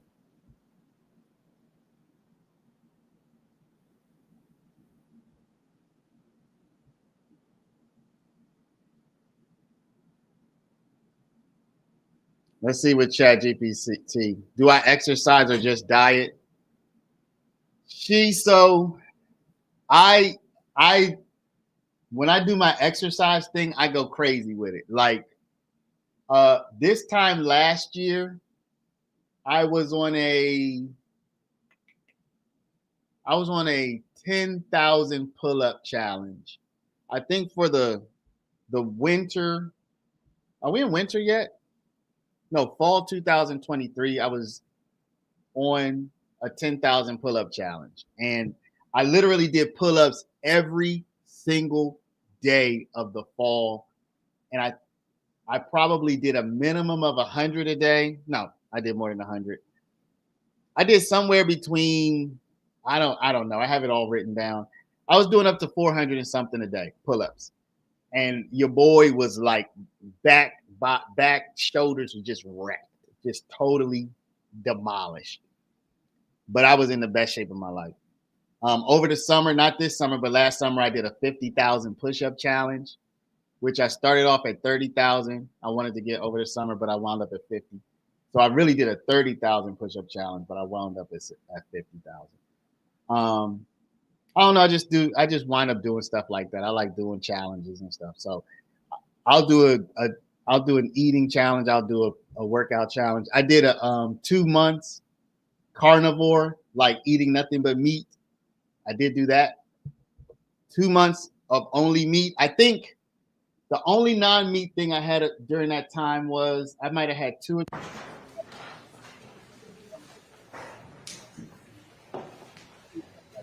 It's my style.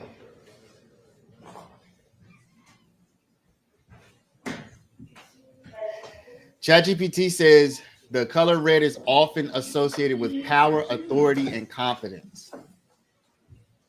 Colors can evoke emotions and convey messages. Red is known to stimulate energy and a sense of urgency.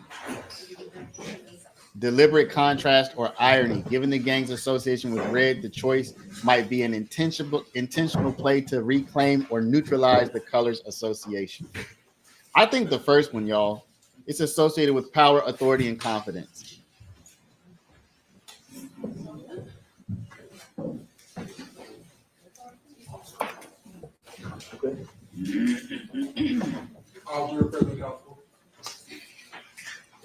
Thank you. All right, Mr. Sharp, you may present your closing.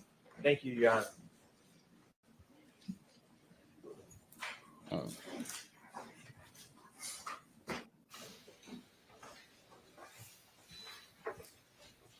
Accusations are easy to make.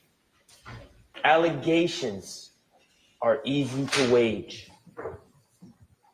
And this indictment has plenty of both. But here's the thing. There's a big difference between making allegations and proving them in court beyond a reasonable doubt to the citizens of Fulton County. It's a different matter entirely. The state has spent the past year with a hammer in their hand, banging on a square peg that they call evidence. Banging, banging, banging, trying so hard to fit that square peg into the round hole that they call their narrative. their theory. And the reality is that square peg does not fit in that round hole. It never fit. The state hasn't proven their case, and they certainly haven't proven their case beyond a reasonable doubt. In this indictment, the state accused Shannon Stillwell in count 1 of violating conspiring to violate the Georgia RICO Act.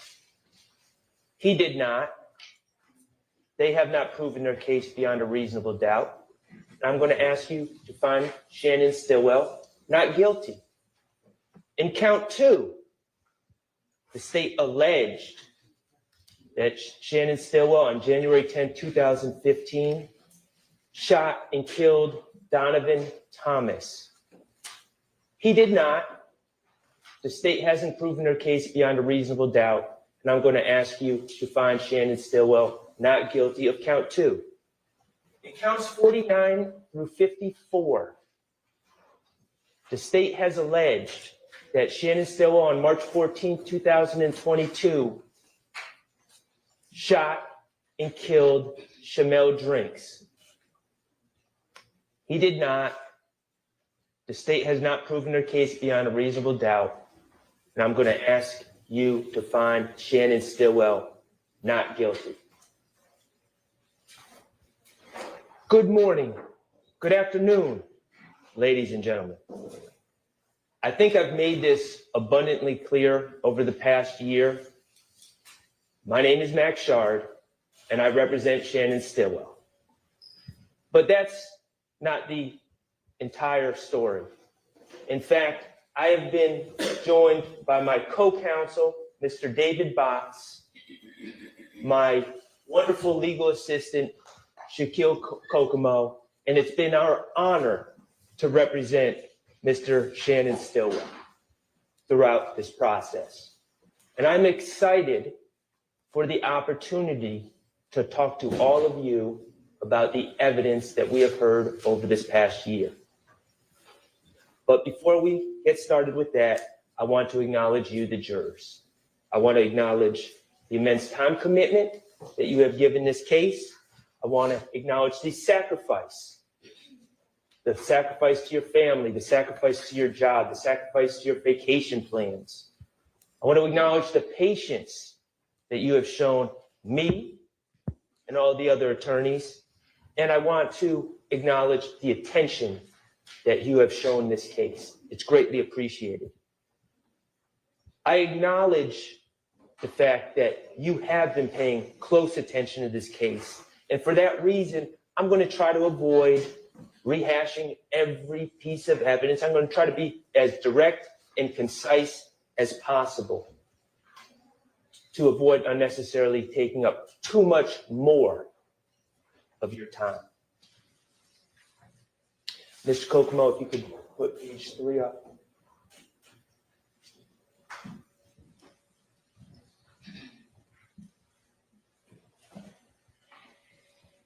So, ladies and gentlemen, let's just get into it, okay? Count 1, as the state discussed in their opening, Mr. Stillwell is charged with conspiracy to violate the Racketeer Influence and Corrupt Organization Act.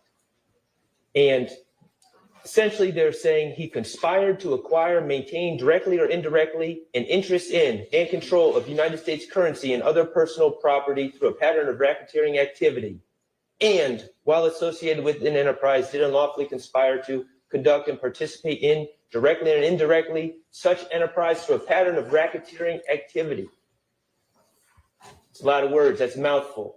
And we're going to get to talking about what that means, what it doesn't mean, how it applies to the evidence that's been presented in this case. But before we even get there, I want to talk to you about a big part of the state's case in count 1, but also the other counts that they allege against my client. And that is the state's use of quote unquote expert witnesses, more specifically the gang investigators that they have called. Mr. Kokomo, if you could put on page 4. They've called, as you probably recall, a gentleman named Belknap, Investigator Underwood, Investigator Dennis, Investigator Gaither, and Investigator Viverito. Some of those people they've called multiple times in this case. And I want to talk to you about how to analyze their testimony and what your duties as jurors are to consider how much weight to give the testimony of those witnesses, those quote unquote self-proclaimed experts. You'll be given this jury instruction 130 about expert witnesses, and I'm going to focus on the second paragraph. It says, you are not required to accept the testimony of any witnesses, expert or otherwise. Testimony of an expert, like that of all witnesses, is to be given only such weight and credit as you think it is properly entitled to receive. So, and Mr. Atkins talked about this in his opening a little bit. Expert witnesses are just like any other witness, and you're going to be instructed on how to evaluate the credibility of any witness. Not just lay witnesses, but experts as well. And there's some factors that the Honorable Court is going to give you to consider in evaluating the credibility and evaluating how much weight to give these witnesses. Some of the factors are their manner of testifying, how they come across at the stand, how they act, their means and opportunity of knowing facts for which they testify, their interest or lack of interest in the outcome of the case. Are they biased? And their personal credibility as you observe it. Those are all factors you can consider when evaluating Investigator Gaither, Investigator Dennis, Investigator Viverito. So let's talk about the testimony and what we observed from the stand from these experts. I'd like to talk to you about the training. What did we learn about their training, all these experts? Well, we heard GGIA, Georgia Gang Investigators Association. We heard that a lot, about how there's 20 members. Remember, and we asked about what your training is, and they say, well, I go to the 2-day seminar every year. GGIA, there's 20 members. And then we learn who teaches at these seminars. Remember Detective Underwood? Remember Detective Underwood? And Detective Underwood was a nice lady, but she was sent up here on a fool's errand. They wanted her to testify about the intersection of gangs and music. And she clearly wasn't qualified. She knew almost nothing about music. But she said, yeah, I'm qualified because I think I did a 2-hour block a couple years ago on that. Okay. I think Viverito taught that class. Okay. So now Viverito is the teacher.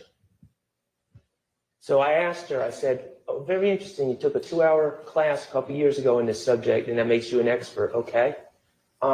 Did you guys hear from any experts in Black history, Black art, any literature professors, anyone that has studied hip hop, anyone from the hip hop community, anyone from the community at large, when you guys all meet, the 20 of you, to talk about gang stuff at this seminar? Nope. It was just Investigator Viverito. Okay, what about scholarly reports? Nope, just Investigator Viverito.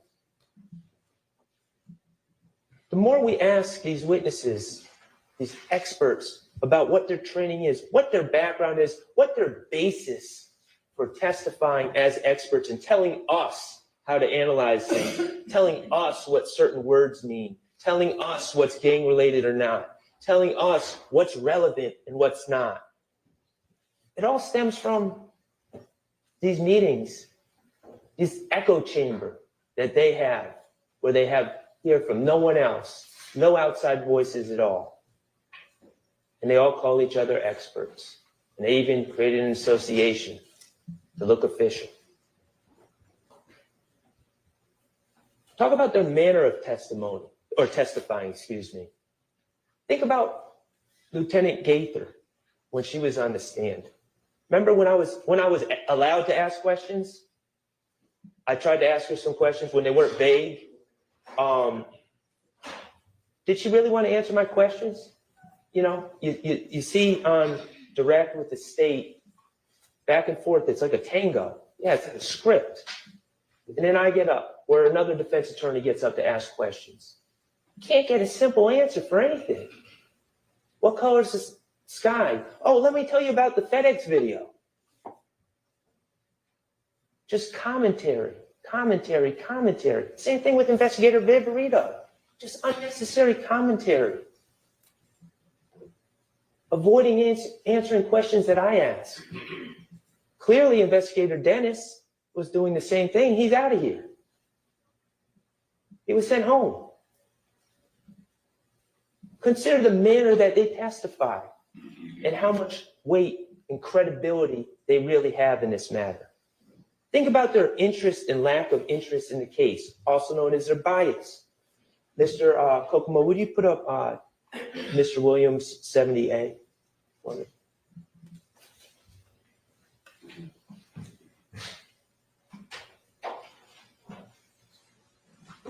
Remember this? Remember Lieutenant Gaither getting up there? Oh yeah, I saw that. This was important. This was a symbol of a gang war. This is the gang war that was going on. This is YSL declaring war on Bird Gang, which is an offshoot of the If Gang.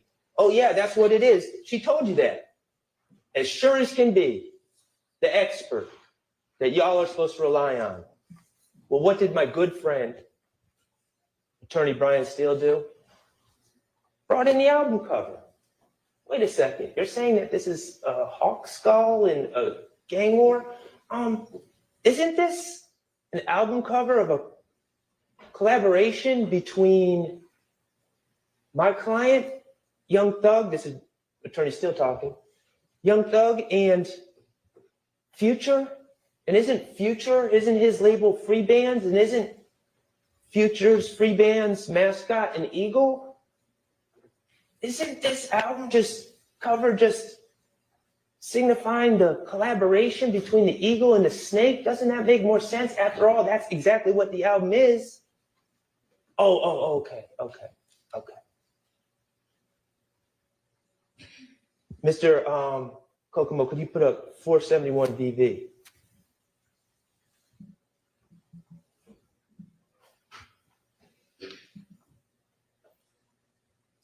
Remember this?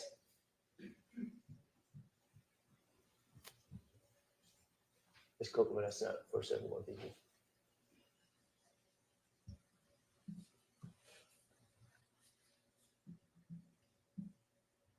And actually, could you put up 471 VVA first?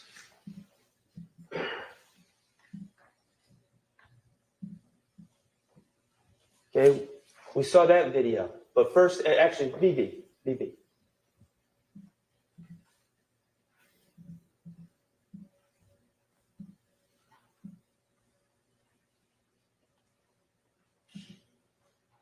Investigator Viverito brought this into evidence, said this was one of the social media posts that she pulled. Remember that? When she wrote no reports about pulling social media, we have no idea what she looked at, what she didn't. She just determines what's relevant. Not us, not you. You don't get to see that. She determines. Remember, this came into evidence.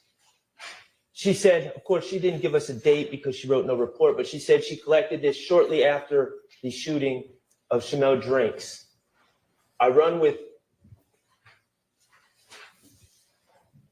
what you saying? I run with cold-blooded killers, blooded killers. That's Quamarvius Nichols. That looks pretty bad. Looks bad. It's posted a day after this killing, and it's a post, and clearly that's what it says. No other explanation. And then what do we find out later? What do we find out later? Could you put on 471 VV? Could you play it, Mr. Kokomo? We find out that this was part of a post, a story that had a bunch of different posts about fear of roller coasters, about being sick, a whole bunch of different things. And then we finally get to the part where it has the lyrics from Young Boy Never Broke Again, right? Let's watch.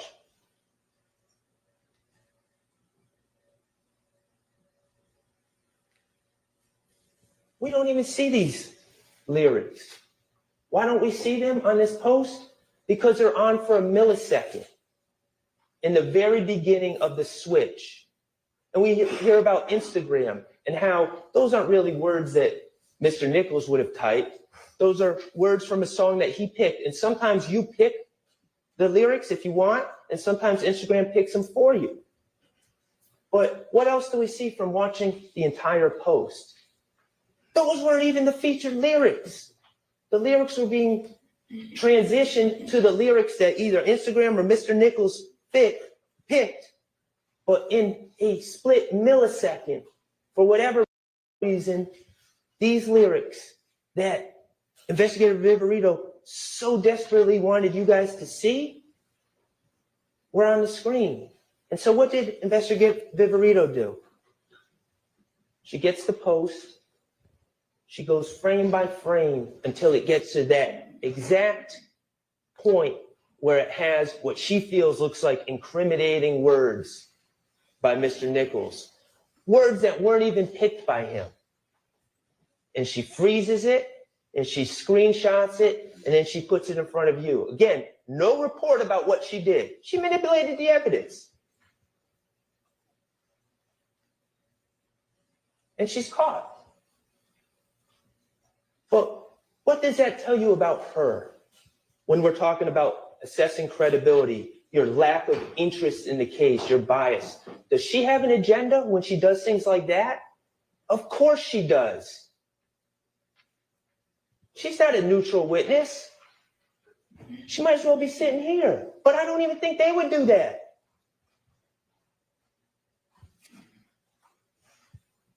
Personal credibility as you observe it.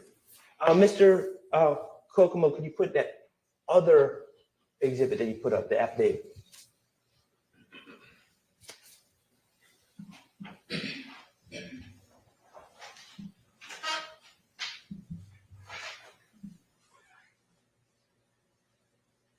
.530 VV, this is the affidavit. Remember, we learned about affidavits, and Investigator Viverito was looking into the assassination attempts that she was of Mr. Rashawn Bennett in the jail. And she wanted to search Jeffrey Williams' home, right? And so she had to fill out an affidavit to give it to a judge to get permission to convince the judge, basically, to give her permission to search Jeffrey Williams' home for evidence. So what does she do? She finds a conversation, a text thread, where Mr. Williams says, YSL rule the world, kid, 24M on an N head.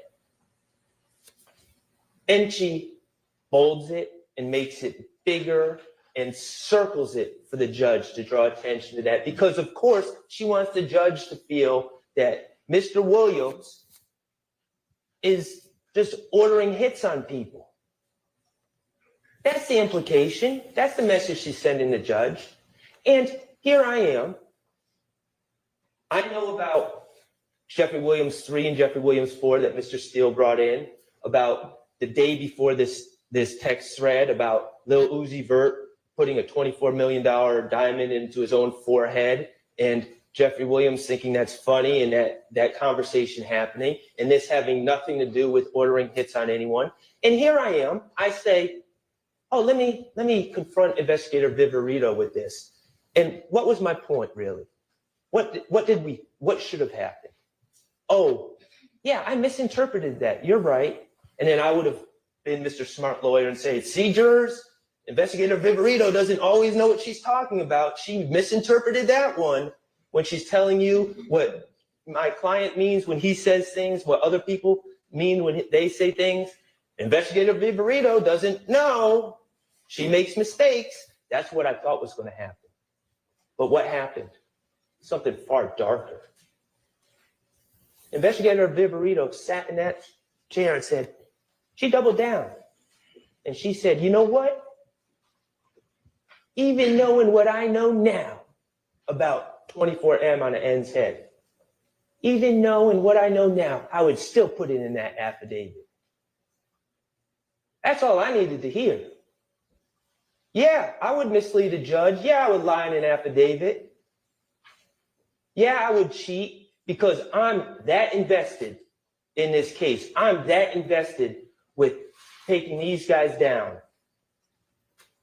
I'm that invested. And if she's that invested in that, and the rest of these gang investigators are that invested, consider their credibility. Take what they say with a huge grain of salt. You don't have to believe what they say. You can disregard everything they say. The law allows you to do that. When they say, oh, this is a hybrid gang, and they can't even explain what that means or why it's classified as a hybrid gang, and it's just something that they come up with at their little private meetings every year at these 2-day seminars where they don't get input from anyone else. You don't have to buy that. It's not a hybrid gang.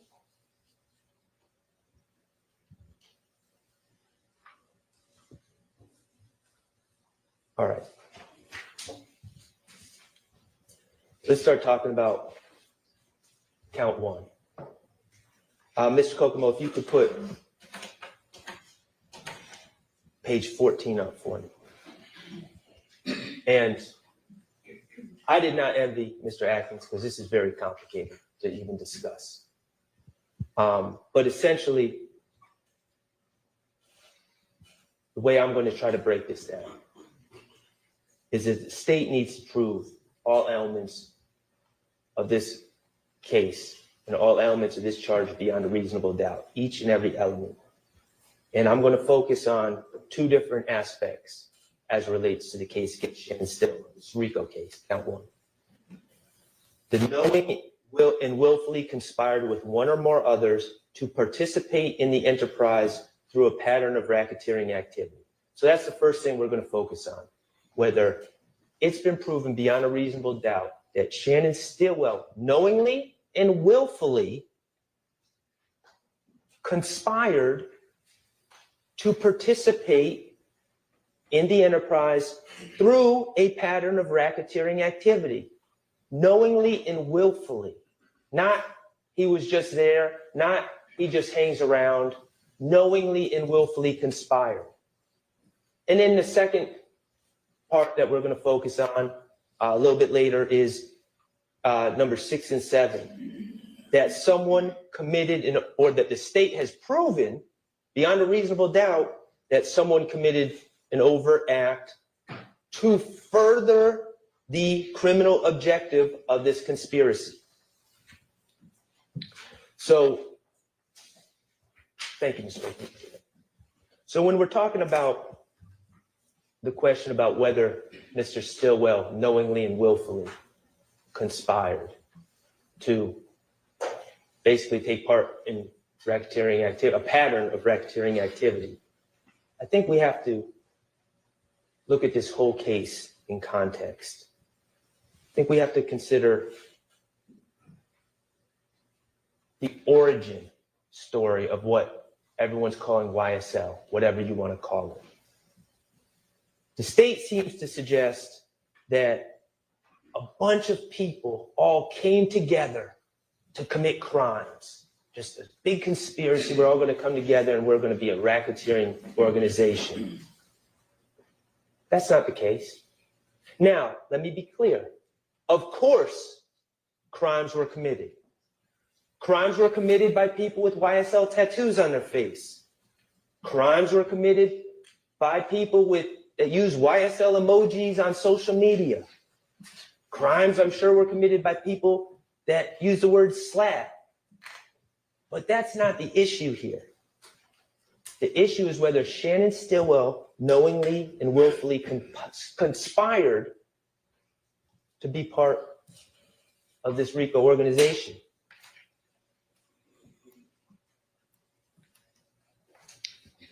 We've heard from different young men, and again, we heard from them in the year 2024, talking about things that happened in 2012, 2013. So please keep in mind when you see a 28-year-old testifying in 2024, we're talking about maybe a 16-year-old back in 2012. And we've heard testimony from people from Cleveland Avenue. We heard from Walter Murphy. We heard from Trontavia Stevens. We heard testimony from people from Capitol Homes. We heard from Quindarius Zachary. We heard from Antonio Sledge. We know that my client, Mr. Stillwell, is from Thomasville. We know that he was raised by his grandmother. His mother was never part of his life due to her drug addiction. We know about these communities, about poverty, about the lack of education. I'm not trying to paint with a broad brush. This does not apply to everyone in these communities. But as a whole, we know the struggles that these communities have had. Lack of education, underemployment, drug addiction, kids looking for food, sharing clothes with peers, hopelessness, a sad, tacit acceptance that it's either rap, prison, or death. That's the reality where a lot of these kids at the time were living. And the state, throughout their presentation of this case, has played several videos of people, of young people in parking lots, at parks. Some of them might have a gun, using foul language. Someone might be smoking marijuana. Some might be saying slap. A lot of times people are, and it's kind of sad to watch, a lot of people talking about all the stuff they got when we all know they really don't have anything. About all the cars they own. Remember that one gentleman? Oh yeah, I'm getting my daughter this, I'm getting my son that car. You know, cat. We saw those videos and I'm watching all these videos and I'm wondering, you know, what's the point? Why is the state playing this? Just to show like bad kids or who they feel are bad kids, just to show who they feel are future criminals. Like, what's the point of these videos that are really sad to watch? And then they played this video and it's marked 54W, and I'm going to ask Mr. Kokomo to pull it up but not play it yet. And it's a video where you see a group of people hanging out in the park, in a parking lot in the park, and you see Jeffrey Williams. Shannon Stillwell's not in this video. And you see Jeffrey Williams leaning on a car. And you see his emaciated body. You see his teeth that are rotten. He's wearing pants that are clearly too short, too small, clearly been handed down, traded. They didn't come out of Fitz Plaza. You see him wearing a Alabama Letterman jacket. And I'm not talking about like the cool Letterman jacket that you might get at Mitchell and Ness. That's where you get like high price sporting goods, throwback stuff. Not cool like that. Like one that was probably made in the 80s. The Letterman is, the sleeves are all nasty. And the thing comes down to like his navel. And people are picking at him. Not in a harmful way, but picking at him, picking at his clothes. Go ahead, Mr. Kokomo. Checking out him. Hold on, look. My partner say this man stole his swag. Hey, Jay, how you say he good? Hold on. Let me wind it out. Hold on. My nigga, Lil Jeff say he the king of white swagging, right? Shut up one time. Let's just let these folks see what you're doing now. You know what I'm saying? All right, you check him out now. What happens there? I think about when I was young. If I had to struggle, if I had to wear clothes that I was embarrassed about, if I was embarrassed about anything, I would hide, I would run, I would stay inside, I'd be ashamed, I might lash out at people picking at me. But what happens there? Jeffrey Williams takes those clothes, those tattered clothes, those old clothes, those ill-fitting clothes, and he twists it. He turns it around. Nah, these aren't rags. This ain't nothing to be ashamed of. You can take it down. This is white boy swag. This is swag. Think about that for a second. What that means, and I'm not suggesting Shannon Stillwell saw that video, but that mindset. I'm not ashamed where I came from. In fact, I'm going to turn it into a positive. I'm going to turn it into a sense of pride. And lo and behold, what happens? Everyone starts wearing the skinny jeans. Now think about if you're Walter Murphy. Think about if you're Trontavious Stevens in that Cleveland Avenue neighborhood. You're struggling, you're dealing with the same things that Jeffrey Williams is. And you're ashamed and you don't feel good about yourself. But then all of a sudden you see someone with confidence. Someone that's not ashamed. And all of a sudden, you know what else? They can rap. And people are starting to pay attention. And the shows start being booked.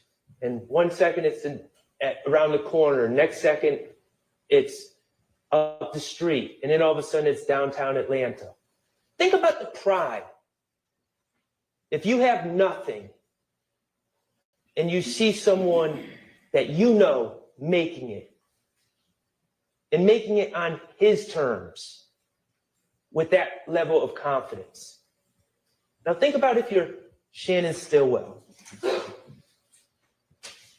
raised by your grandmother, facing many of the same issues that Jeffrey's talking about, that he's rapping about, that these young men in Cleveland Avenue are facing, many of the same challenges. And then you also want to be a rapper. And all of a sudden, this person that you can identify with, this person that has the confidence you wish you had, this person that's taking everything negative and turning it into a positive. And then he raps too. And it's all blowing up in your backyard. And you want to be a musician. And you want to go into the studio. And you want studio time. And you know Jeffrey Williams and his friends have studio time. Because now they have backing. And studio time ain't cheap. And you want connections. And you know he has connections. And you know those connections have paid off. B Slime, you know he's been on songs with B Slime. Vito, a songwriter for 300 Entertainment. Dolly, Rooney Lee, a signed artist. Shannon's been on songs with him. If you're Shannon Stillwell, isn't that exactly where you'd want to be? Isn't that exactly who you'd want to associate with? Not to conspire to violate any RICO laws. You want to be there because he's doing what you want to do and you are identifying with him.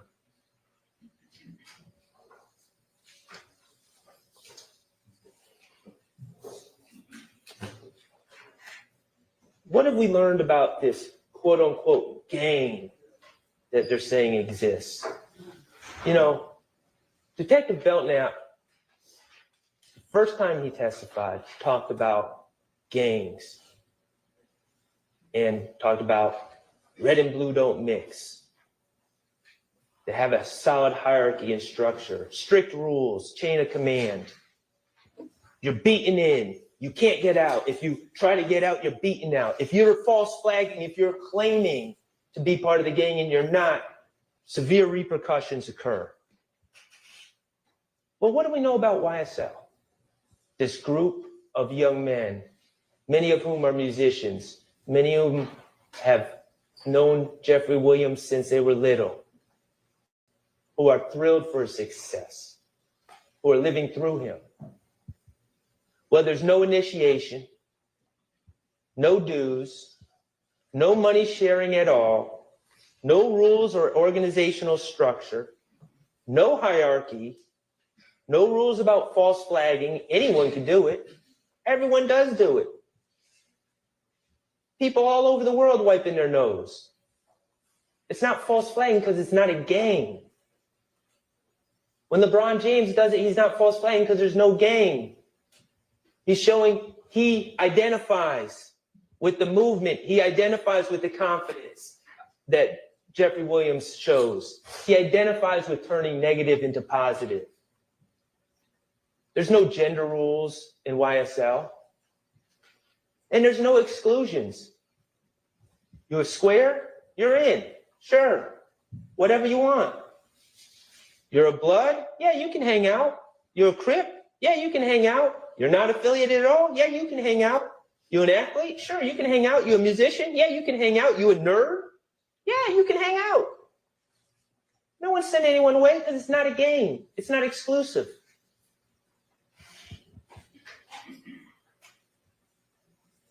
The only people that say this is a game are those people that all talk to each other at GGIA, at the Georgia Game Investigators Association, that don't want to hear from anyone else and just want to have their conclusions.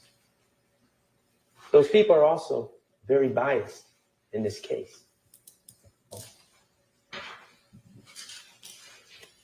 So,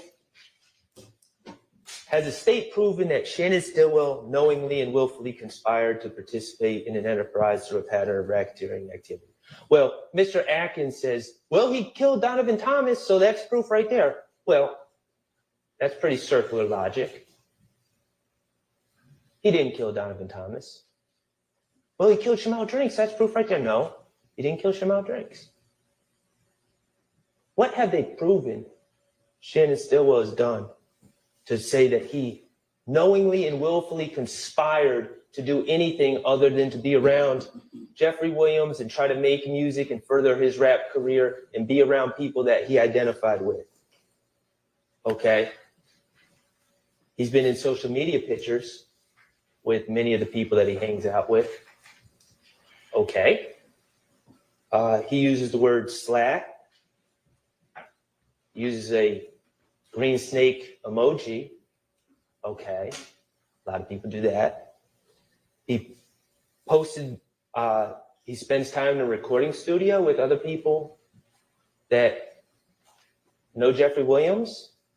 Yeah, of course he does. He makes rap videos and posts them online. Yep. Are his friends in the videos? Yep. He uses hand signs such as wiping his nose. Yeah. Post video. The state played one video in their closing about Shannon Stillwell calling out game. Look at the bottom of that video. What's it say? Baller alert. Shannon wants to be a rapper.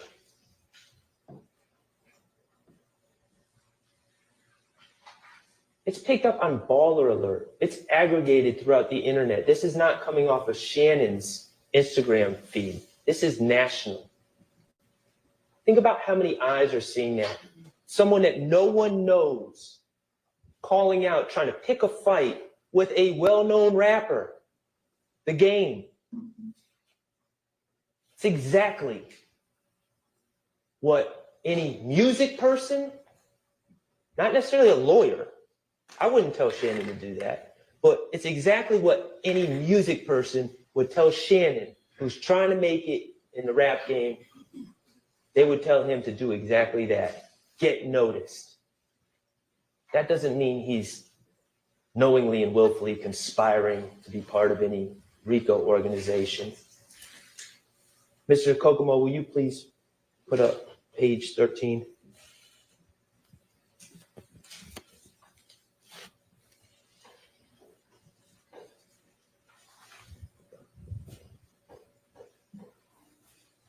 This photo was put in by Attorney Steele. Who's going to tell LeBron that he's acting like a RICO conspirator? Who's going to tell LeBron that he's now a hybrid gang member? In fact, we just heard that the state said about wiping the nose meant, according to the gang experts. Who's going to tell LeBron that he's like ordering a hit in the middle of NBA warmups? Does that make any sense? Is what the gang investigators say, should we really take it? Hook, line, and sinker? I suggest we should not. Okay, I'm going to move on to the state's attempt to prove the commission of an overt act in furtherance of a criminal objective. And mind you, they have to prove all of these elements beyond a reasonable doubt. So it's not like I have to show everyone did not happen. These elements all have to be proven by the state. Okay, and a reminder, this isn't just about people committing crime, because I'm just going to sit here and tell you, there's no doubt that people that are in social media posts, that are in evidence in this case, there's no doubt that people with YSL tattoos, there's no doubt that people that say slat have committed crimes. No one's disputing that. Isolated crimes by an individual or a group of individuals that have nothing to do with any alleged conspiracy cannot be overt acts. It's not just crimes that or other acts that are alleged against people associated with YSL. The acts must further the criminal objectives of the alleged conspiracy. So what do they focus on? They focus on, first of all, oddly, artistic expression. Jeffrey's lyrics. Like we're just going to pretend there's not a thing called rap music. We're going to pretend there's not a thing called artistic license. We're going to pretend there's not a thing called YSL, the record label. And when Jeffrey says slat in a song or slime in a song, which is recognized worldwide and is popular and sells albums, we're going to pretend that there's no context to this. And we're just going to pretend that all these lyrics are somehow designed to further a RICO organization. That's absurd. We're going to pretend Shannon Stillwell's statements about bragging, about beating a murder rap, which is good for his music career, is somehow furthering some criminal objectives of some conspiracy. That's absurd. They list in their list of overt acts a bunch of social media posts. Social media posts of people with tattoos on their face. Nothing else. Just, oh, he took a picture with a tattoo on his face. Or wearing slime clothing or Make America Slime Again clothing. Clothing created, mind you, by Miles Farley, a person who was able to, again, turn negative into positive and turn that movement that was going on in Cleveland Avenue in a way for him to make money through selling clothing, for him to provide to his family. Turns out Miles Farley didn't subscribe to, oh, your options are athlete, entertainer, dead, or jail. He decided to design clothes. And what's his reward? You're part of a conspiracy. What does the state say were these overt acts? Well, they list a lot of petty drug selling. We heard from Trontavious Stevens. I don't know if you remember, but it was a long time ago, I know. But he talked about being pulled over. And I made sure to ask him. And he wasn't denying that he had a bag of weed on him. I said, hey, man, who went in on you, with you, on that bag of weed? I bought it. Okay, yeah, but when you sold it and made a profit, who are you going to share the money with? And look at me like I was crazy. Man, this is a $100 bag of weed. I ain't sharing money with anyone. I'm a drug dealer. I buy drugs and I sell drugs and I make a profit and I keep the profit. What evidence have we seen at all that any of this petty drug dealing had anything to do with furthering some criminal enterprise? It's isolated acts. They list gun possession. 2019, they say Shannon Stillwell is possession of a gun in furtherance of the criminal objectives of the conspiracy. Man, we have heard ever since Shannon Stillwell was falsely accused of killing Donovan Thomas in 2015 about people shooting at his head, people shooting at the car he's in. People are trying to kill him. And you think he's possessing a gun as some furtherance of some conspiracy? Does that make any sense? He's trying to survive. The murder of Jamari Holmes, tragic event, horrible, complete waste of 3 lives. Jamari Holmes, Rodelius Ryan, and Mr. Blaylock, 3 teenagers, senselessly, all lose their lives to varying degrees. Jamari Holmes obviously loses his life in the most real sense. Absolute tragedy. No one's going to say otherwise. This list is an overt act in furtherance of furtherance of the criminal objectives of the alleged conspiracy. It was like a 15-year-old doing something incredibly stupid. What objectives was that furthering? It wasn't. It's an isolated act committed by someone who screams out YSL and screams out SLAT. But that doesn't mean it's furthering any conspiracy. We hear about Jaden Myrick. First of all, who the heck is Jaden Myrick? I know they put him on this indictment, like to try to say, oh yeah, he's a co-conspirator in this too. But they're the ones that put his name on this indictment. What have we heard about Jaden Myrick? We ever hear about Jaden Myrick ever meeting Shannon Stillwell? Do we have any indication that Jaden Myrick knows Shannon Stillwell? What about Jeffrey Williams? Any indication that Jaden Myrick knows Jeffrey Williams? Who the heck's Jaden Myrick? But some dope in the jail that's looking to make money by doing something incredibly stupid and attacking Rashawn Bennett. So he calls another dope, and they come up with hatch their own little plan, but it has nothing to do with some broad conspiracy that Shannon Stillwell willfully and knowingly joined. We heard about jail calls. They're all listed as overt acts. Cordarius Dorsey calling Antonio Sumlin. Hey, I want you to attack some guy named, Victor Meadows, I think his name was. I can't even remember the guy's name. Had nothing to do with this case. And Antonio Sumlin's like, what? And he's like, okay, man. And he hangs up the phone and doesn't do anything about it ever again. Is that furthering a conspiracy? And this was the coup de grace. Christian Eppinger has an armed robbery arrest warrant out for him. And the police jump out on him, unmarked police, and say, get out, boy. And he has a gun. And he gets into it, the officer, and shoots. And runs. And then another officer shoots at him, and he shoots back, and he continues to run. Somehow the state is alleging that Christian Eppinger, no one else is there, no one's saying, hey, Christian Eppinger, do this for YSL. Christian Eppinger trying to avoid arrest, trying to stay free, completely isolated from anything else going on in this case. Somehow Christian Eppinger doing that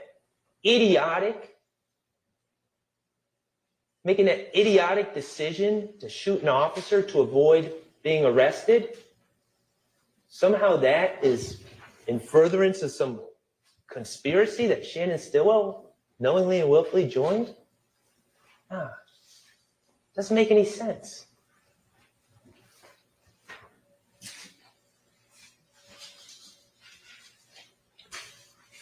In review of count 1, ladies and gentlemen, YSL is many things. It's not a gang, full-fledged or hybrid, and it's certainly not a RICO enterprise. Shannon Stillwell in associating himself with Jeffrey Williams and Trontavious Stevens and Quamarvius Nichols, his good friend, and Miles Farley and others, and Wooney Lee. He wasn't knowingly and willfully conspiring with anyone to participate in any enterprise aimed at a pattern of racketeering activity. He was in the mix. He was trying to make music. He was also, coincidentally, if we're being honest, he was selling drugs.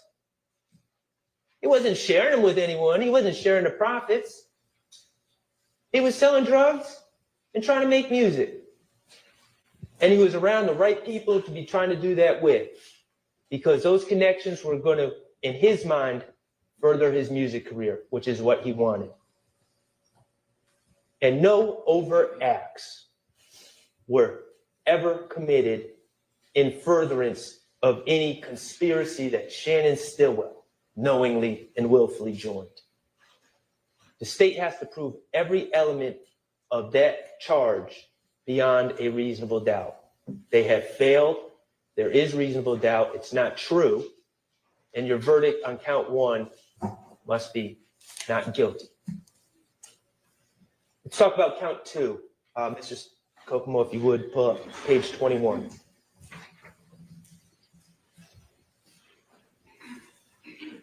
Actually, you don't need to do it. Count 2 is the charge from January 10, 2015, the murder of Donovan Thomas, okay? But before we start talking about the evidence in the case, and we will, let's talk about music, okay? We know that Shannon was working on music. I think we've made that clear through his phone, through the fact that he's always at the studio, through the fact that he has songs on his phone, multiple songs, some we've heard, some we haven't heard. Clearly, that's what he's doing in life. And we've also heard about drill music. We heard from Investigator Viverito. We heard from Antonio Sumlin. We heard from other people. We heard about the common themes of drill music, the things that make you marketable in that space, okay? Violence, confrontation, having bodies, homicide, guns, more guns, bigger guns, being the toughest, being the baddest, not being scared, being a danger, okay? And I'm not asking any of you to like that. I'm not suggesting I like that. Detective Underwood, she clearly didn't like it, and I'm not saying she's wrong. But it is what it is. That type of music exists. That type of music is popular, and that's the type of music that Shannon Stillwell was doing. We heard about the common terms in this drill music: ops, glizzy, blicky, red lights. And we heard 5 of Shannon's songs. We heard Slap Talk, Lizard Walk, Red Light, featuring B-Slime and Vito. Bull, S-H-I-T, with Dolly, Jeffrey's sister, and Ran This Money with Slime Life Shorty, a signed artist who had already made it, at least to a certain degree. And in those songs, I agree. We hear about all sorts of violence. We hear about red lights. We hear about glizzies, walk them down, homicides, FNs. We hear it all. And out of context, it doesn't paint Shannon Stillwell in the best light. And I don't think I've ever claimed that Shannon Stillwell is an angel either. But it is art. And when he references beating a homicide,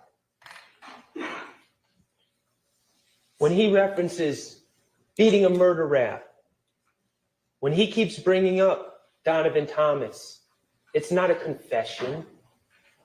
That's how he's known. That's what he's known for. That's his selling point in this type of music that celebrates it, much to some of our chagrin. It just is what it is. We saw a post that Shannon Stillwell made on January 27, 2022, on page 24, Mr. Kokomo.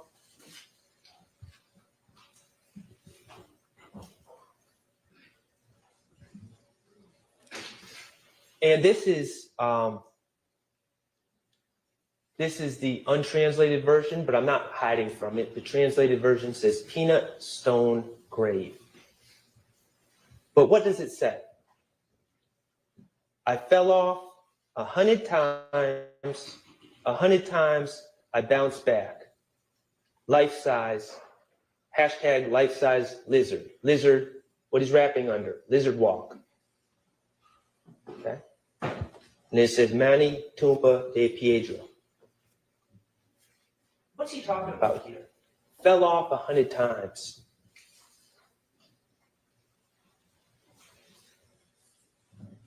Why does he keep referencing Donovan Thomas? Years later, he's already been arrested for this charge. Wouldn't he be quiet about it? He would if he did it. But why does he keep bringing up Donovan Thomas? Well, I have two things for you to consider. First, maybe, just maybe, on that particular day in June of 2022, Shannon Stillwell had enough.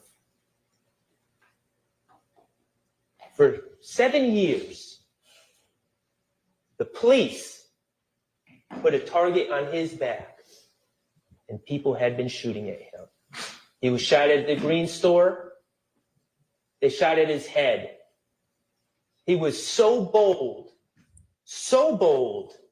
to go to JJ's Chicken and Fish to get himself some food with the mother of his child and another female who was driving. He was so bold to do that when they left that parking lot, 3 men in a car sped up behind him and shot at that car, riddling the back of that car with bullets, shooting poor Tierra Jones in the face, instantly killing the driver, Miss Jones, causing the car to careen and turn over and over and over, severely injuring Mr. Stillwell, scarring his head to this day, putting him in the hospital for months, putting the mother of his child in the hospital for a month.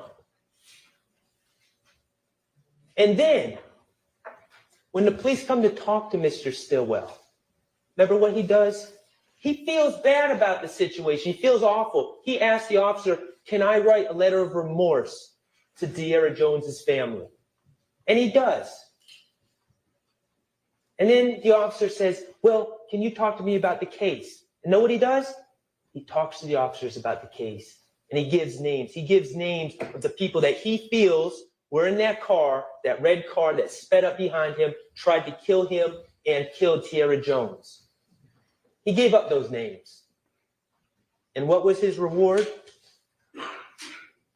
Page 26, Mr. Kokomo. I think it was Investigator Griffin, I think is the investigator that was investigating that case. And what did he tell you?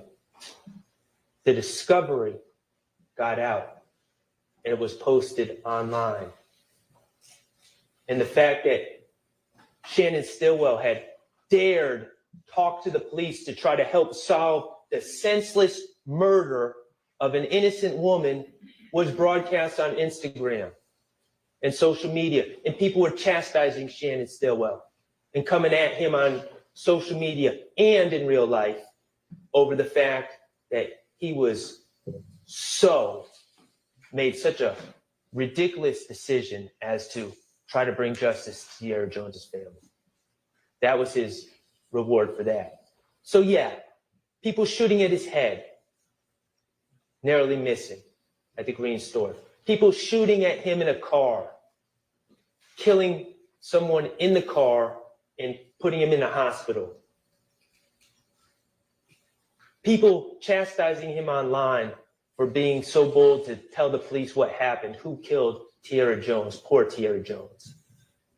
So yeah, maybe in January 2022, just maybe, possibly, he had enough.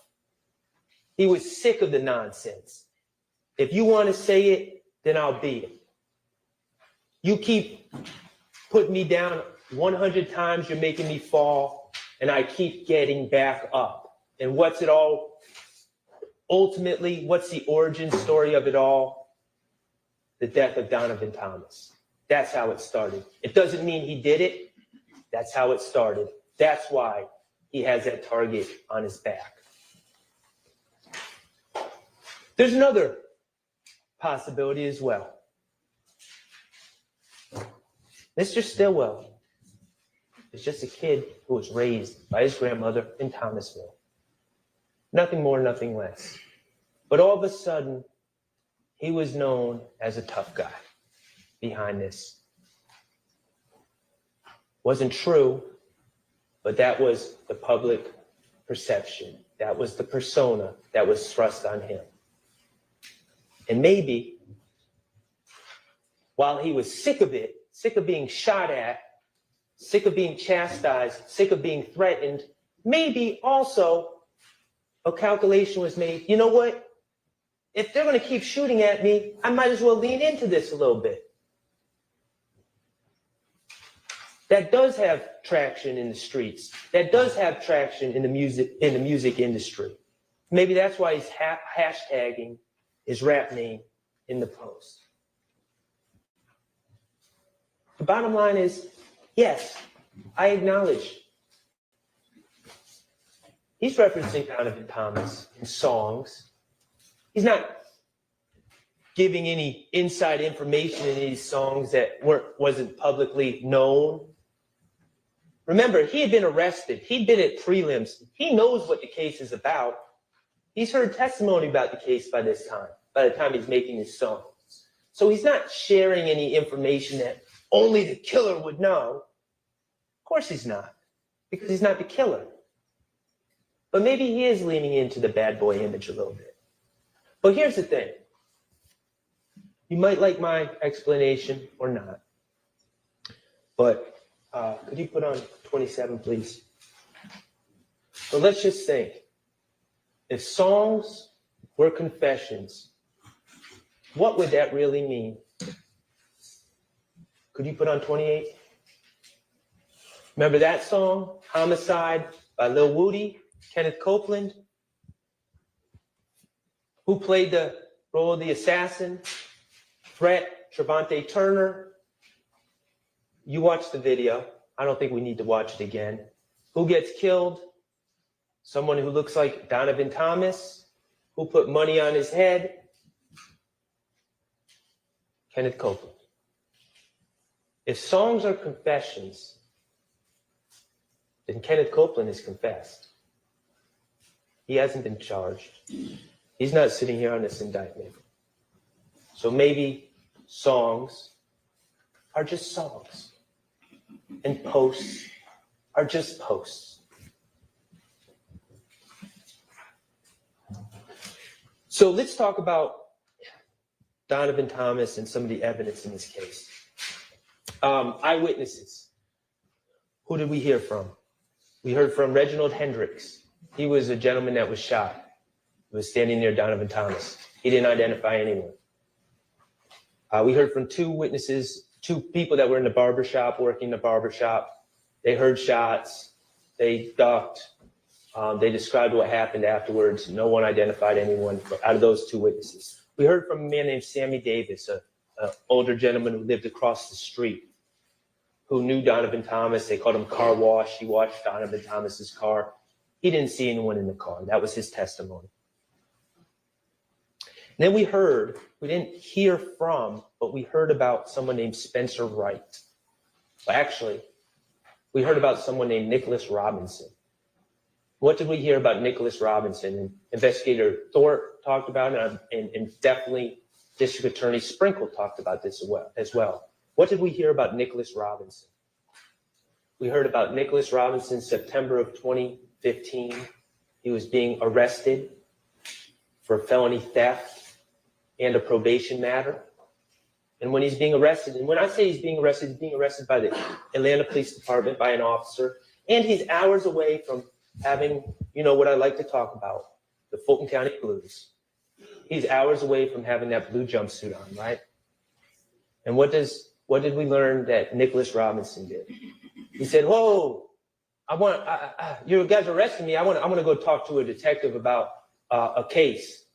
So they take him to Thorpe. He wanted to talk to him about the Donovan Thomas homicide. They take him to Thorpe, and Thorpe starts to interview him. Okay? And Nicholas Robinson claims he's at the scene and starts talking to Investigator Thorpe about what he saw. And that would be hearsay to talk about because he didn't testify. But we also heard that in the middle of that interview, Lieutenant Gaither was there. She's doing research into the background of this Nicholas Robinson. And what does Lieutenant Gaither realize? Wait a second. This man who's saying his name is Nicholas Robinson, this man is telling Detective Thorpe his name is Nicholas Robinson, his name is actually Spencer Wright.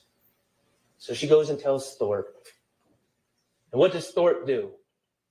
He's interviewing someone about what they allegedly saw in this high-profile case, and this person has just lied to him about his name. What does Thorpe do? He continues to interview him. And in the very next day, he goes out and takes warrants on 4 people, including my client. Then we hear about DA Sprinkle taking over this case in the investigation in early 2016.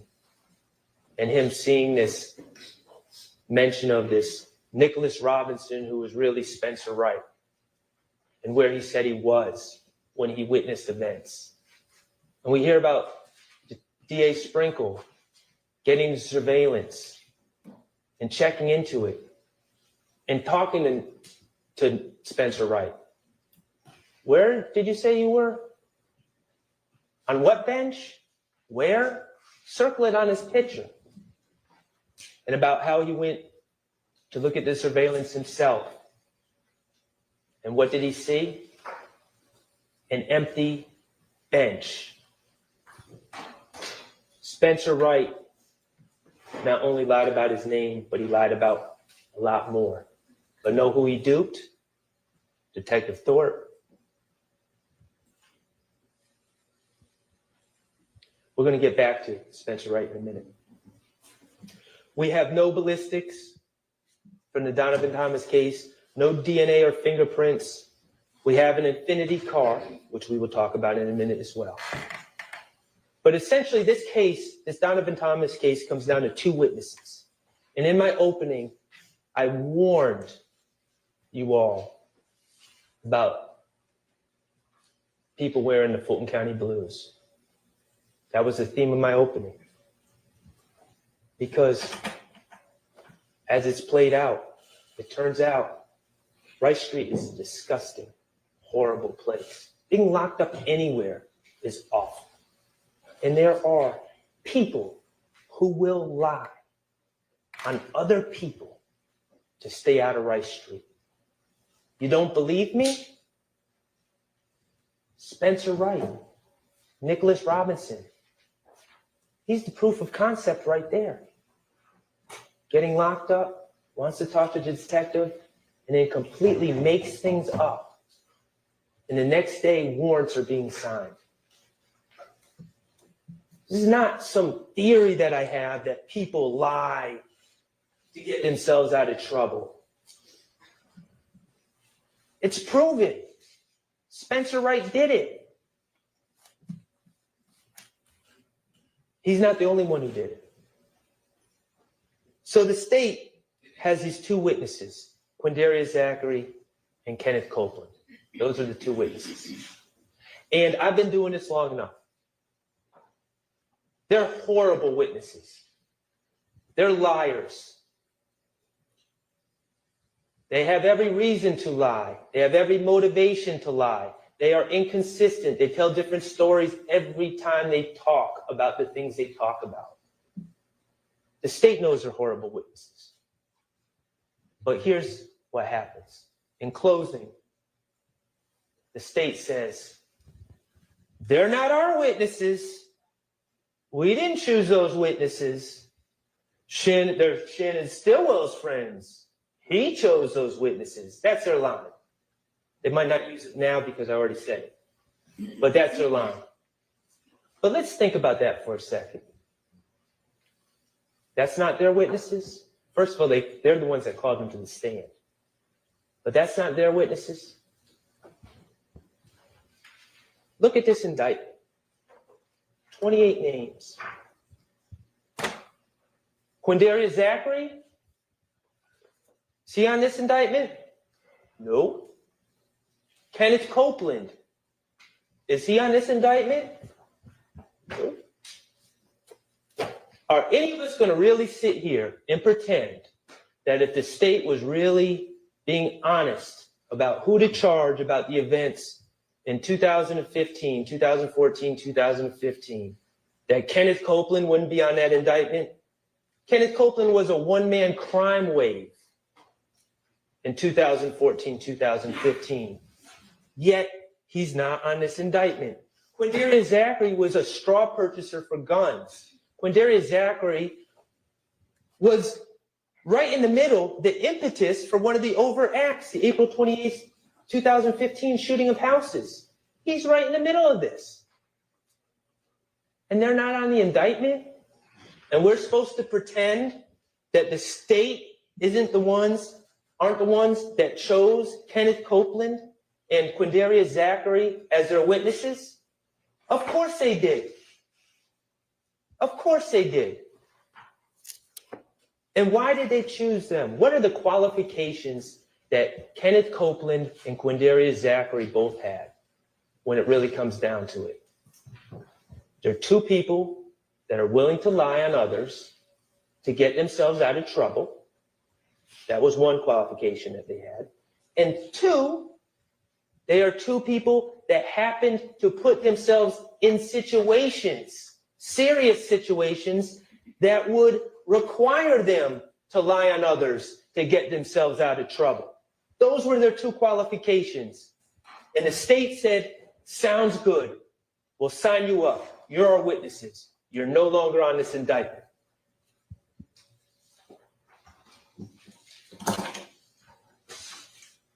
Let's talk about Kenneth Copeland's credibility.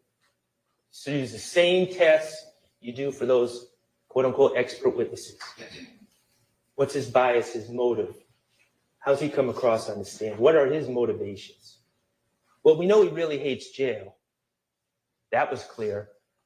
I submit to you that it seems that not only does he hate jail, but he almost has a mental disorder about, he literally said, I'd rather die than go to Rice Street. That's extreme. He's told us, I would do anything to stay out of jail. I would lie on anyone to get myself out of trouble.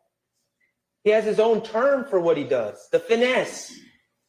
He really hates jail. What else do we know about Kenneth Copeland? Well, we know about, I'm going to ask y'all to think back and remember this when he was on the stand, a case, 21 CP 197618, State of Georgia versus Kenneth Copeland. Remember that? When he was actually in jail and he picked up another charge because he claimed that a jail worker attacked him and sprayed him with OC spray for no good cause. And he brought charges or tried to bring charges against this poor jail worker. What do we know? The surveillance from the jail was pulled. The investigators looked at it, as they should. Even Kenneth Copeland, a known liar, when he makes allegations against the police, yes, it should be looked into. And it was. And what did they find? No OC spray was emitted. In fact, the officer that was accused didn't even have OC spray on them at the time. So what happened to Kenneth Copeland in that case? Well, he was charged with false statement and false report of a crime, 2 felonies, excuse me.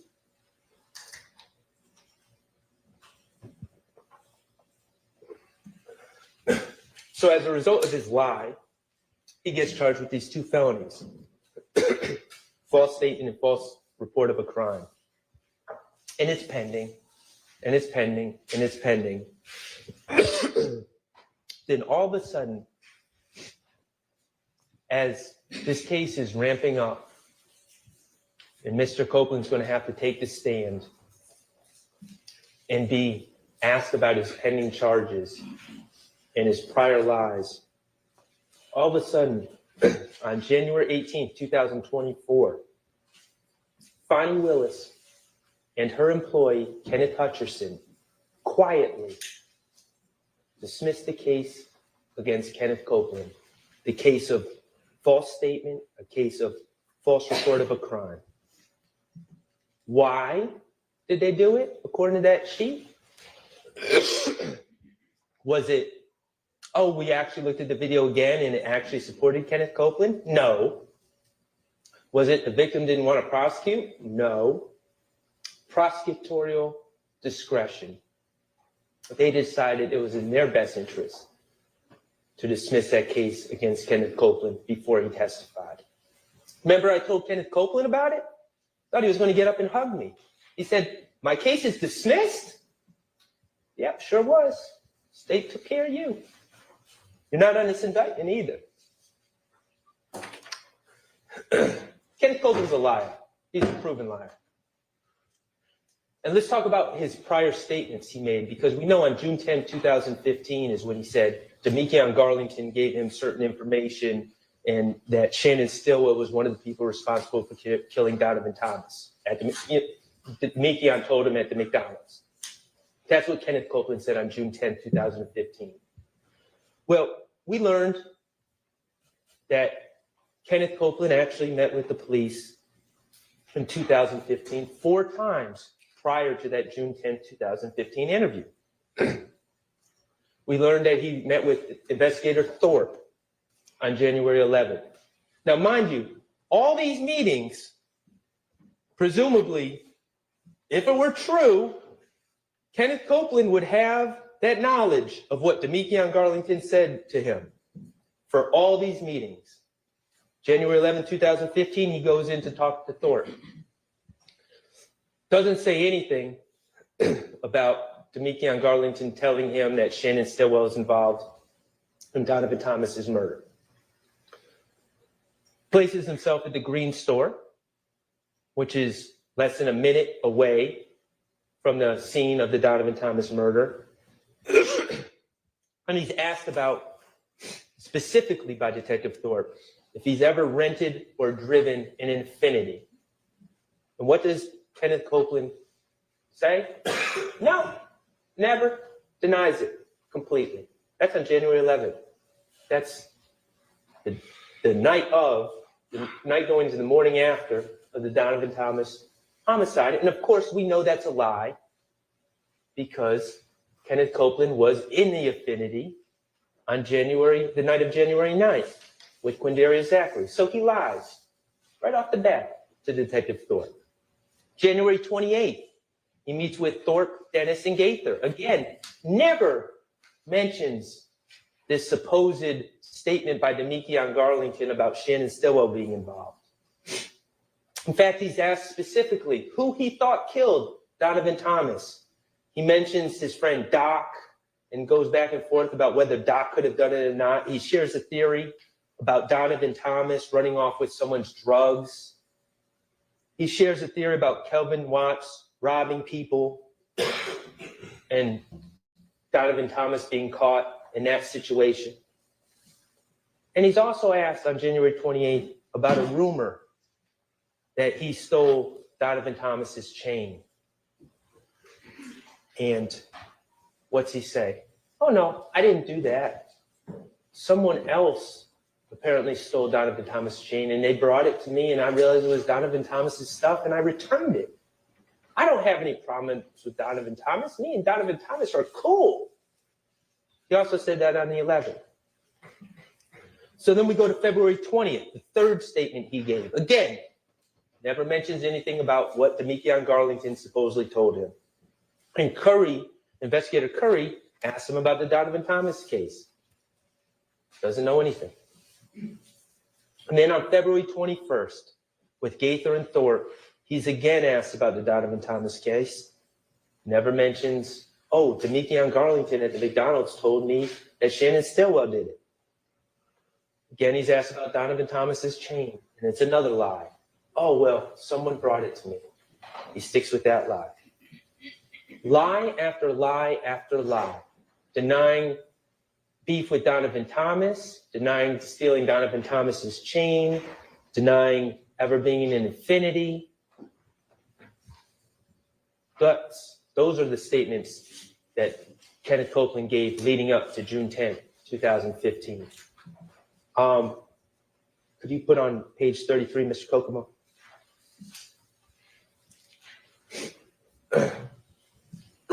So this is a picture from June 10, 2015 that's in evidence, and it is misleading. It shows Mr. Copeland wearing street clothes, civilian clothes, not a blue jumpsuit, but let's not get confused, let's not get it twisted. On June 10, 2015, Kenneth Copeland, for the first time, was headed to jail for serious charges. That's what's different about this interview. He was headed to Rice Street. He had a gun charge from the Dunbar Rec Center. Remember when he brought the stick into the rec center and left it on the bleachers? He had just been arrested on that warrant from when he did that. And when they arrested him on the warrant, they came into his girlfriend, Deshaun Quarterman's apartment. And what did they find? They find another gun, a stolen Smith & Wesson in Deshaun's kitchen. And they find a stolen MacBook in Deshaun's apartment.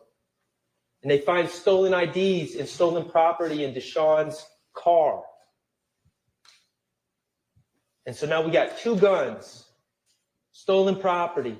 Oh, and then the police are saying, oh, this stolen property, it's linked to auto breakings that have happened in your neighborhood. So he's got guns, and he's got a federal agent in there as well, Agent Cunningham, who's talking about these cases going federal. He's got a lot going on. And promises are made. Well, let's talk about the threats first. And all these officers say, oh, I wouldn't threaten him. I wouldn't threaten him. I threatened no bodily harm on him. I'm going to tell you, Max Shard said this here today. Y'all threaten to punch me in the face anytime, but don't threaten to put me in prison for 25 years, no parole. That's a real threat that gets my attention. You can punch me. But the state and the police act like statements that Agent Cunningham made, like, you're an armed criminal. We got you dead to rights. You're facing 15 plus 10. That's 25. No parole. You're not going to get out till you're 48. And that's not even including the conspiracies. You won't see your children till you're 48.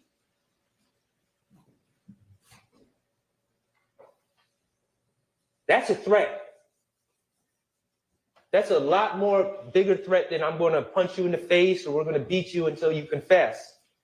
That's a threat. What else do they say? It's totally up to you if these charges go federal or not. You have to help yourself. I'm going to call the U.S. attorney and they're going to ask me, what did he do to help himself? You see what goes on here? This isn't an accident. This is the playbook. Get the liar, get him jammed up, threaten him, tell him he's not going to see his kids again until he's 48, and then, oh, but maybe we can do something for you. You just got to give us what we want. And yes, that was enough to make self-admitted liar, self-admitted finesser, a person who fully admits that he would lie on anyone to get out of jail, to stay out of jail, to get out of trouble. That was enough to coax him to make up a story about Shannon Stillwell and others. And that was actually enough to put his plan in motion because he knew someone was going to have to back up his story.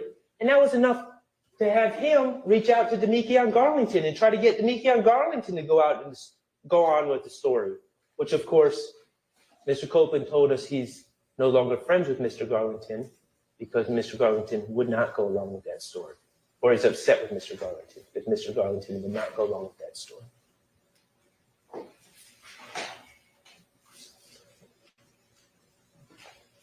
Maybe you say, Max, we get it.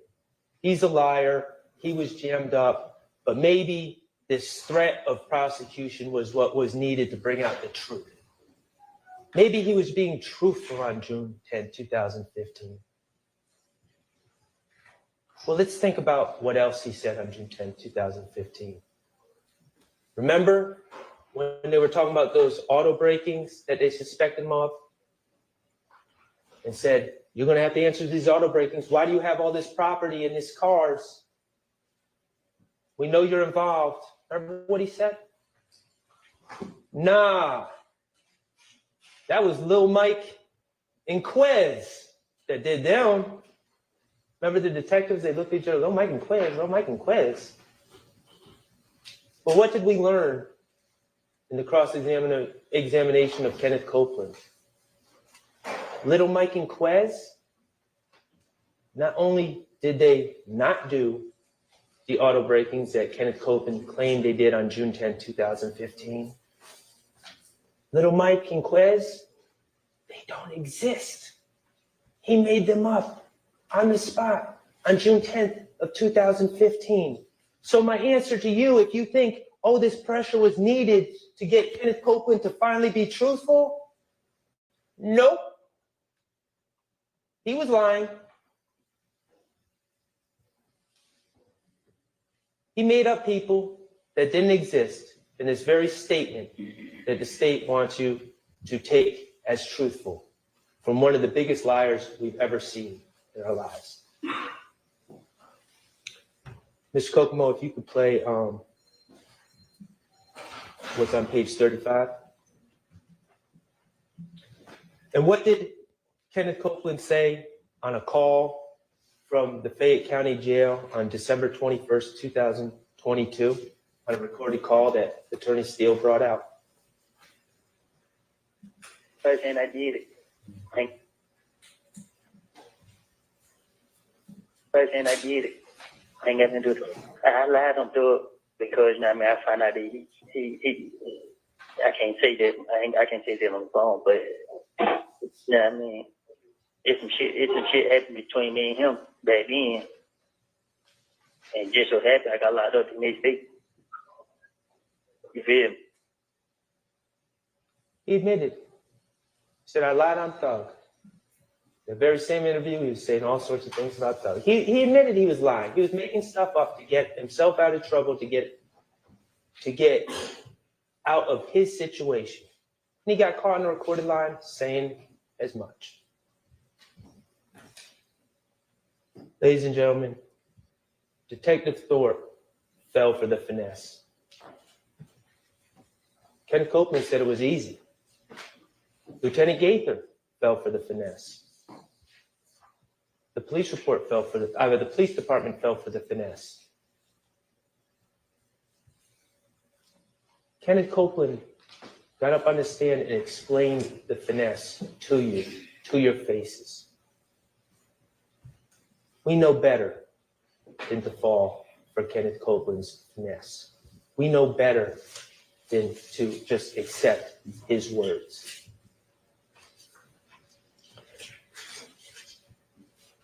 Mr. Kokomo, if you put on page 36.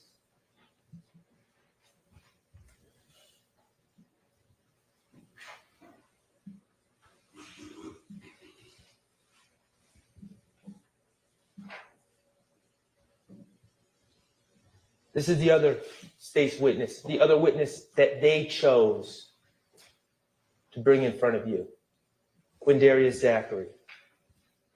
And yes, he's wearing the jail blues, and he had every reason to lie to get himself out of trouble. First of all, what did Quindarius Zachary say at trial? He admitted that he lied on Shannon in two prior statements. One August 5th, 2015 to Lieutenant Gaither, and then one in a proffer session on March 3rd of 2017. And he also admitted on cross-examination that even those two statements, those two lies he told about Shannon Stilwell were not even consistent with each other. But none of the police seemed to mind. None of the prosecutors seem to mind. Why? Remember his lie? His lie was, oh, the night of the Donovan Thomas killing, Shannon Stillwell confessed to me at Jeffrey Williams' condo. And then he also went on to lie about Shannon Stillwell on this August 5th, 2015 statement, lied about Shannon Stillwell's involvement in really a bunch of other cases. Cases that Shannon Stillwell has never been charged with. He just lied on Shannon. And he admitted his motivation for lying on Shannon. He admitted that he knew, or he was under the belief, that when he talked to the police, when he talked to Lieutenant Gaither, first of all, he needed to get bond. He had been locked up for about 7 days.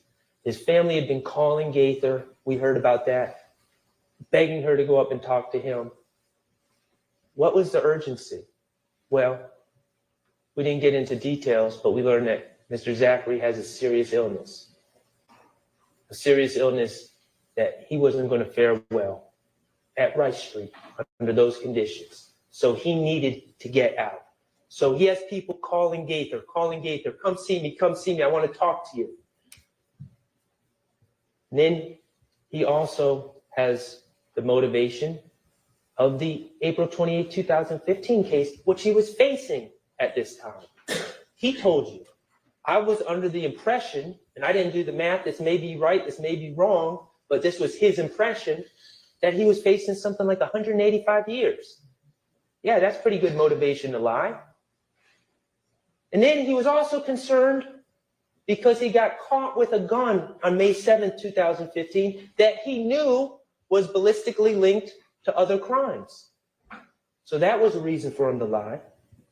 And finally, why Shannon? Because he wanted to get back at Demekion Garlington, because Demekion had told the police about the April 28, 2015 incident.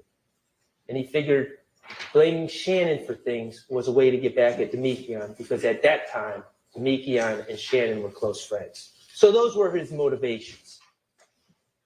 Let's talk about the statements he gave. We heard about Investigator Gaither being called repeatedly to go down there and talk to him on August 5th, 2015. And she said, okay. Remember, he wanted to talk about other stuff. He didn't want to talk about his case. He wanted to immediately get to the point where he's telling lies on other people to get bond or get released, get consideration. And Gaither, to her credit, said, no, we got to talk about your case first. Let's talk about April 28, 2015. And what he said, I wasn't there. I wasn't there. The only reason I know about it is because Demekion Garlington told me the next day. So immediately, he's lying to the police, saying he wasn't there, which of course we know he was there. Lieutenant Gaither knows he was there. But what's his explanation? It's odd. It's interesting. It seems to be a recurring theme.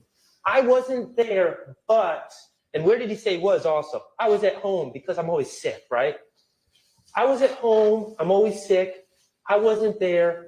And the only reason I know about this is because Demekion Garlington the next day confessed to me. Seeing a pattern? Everyone's always confessing to Quindarius Zachary, according to Quindarius Zachary. Of course, that was a lie. Demekion Garlington had not confessed to him. That was made up. He made up a story about someone confessing to him. And in fact, he was there. Gaither called him on it. He about 2 or 3 times said, I swear I'm telling the truth. I swear, I swear, I swear. And finally, he gave up the lie. And then he proceeded to move on to other cases and make up lies on Shannon. March 3rd, 2017 was the second statement set up by his lawyers. You got to understand what a proper session is, as it was a session for him to give as much information as he could about as many instances as he could. And the DAs were in the room. They can consider the information given, and then they can give any consideration that they deem appropriate to Quindarius Zachary for his assistance in providing information. Those were the 2 statements. But here's the thing. You know, it's not complicated to keep a story straight if it's the truth. But if you're making up lies, the context, the details tend to change. It's a little bit more difficult to keep everything straight. And I think about all of us. You know, I think about when I was a kid, I saw a space shuttle explode on TV when I was sitting in the classroom watching it take off.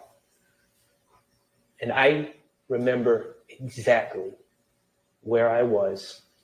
I remember who was sitting next to me.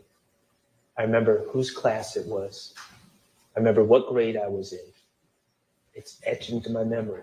I remember when my favorite football team first won their Super Bowl in my lifetime. I remember everything about that. I remember who the announcers were. I remember who won the MVP.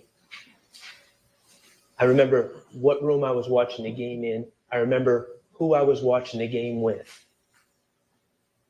I remember when this country elected their first black president, our first black president. I remember who I was watching TV with that night, the emotions, what room I was in, what channel I was watching. I remember even silly things.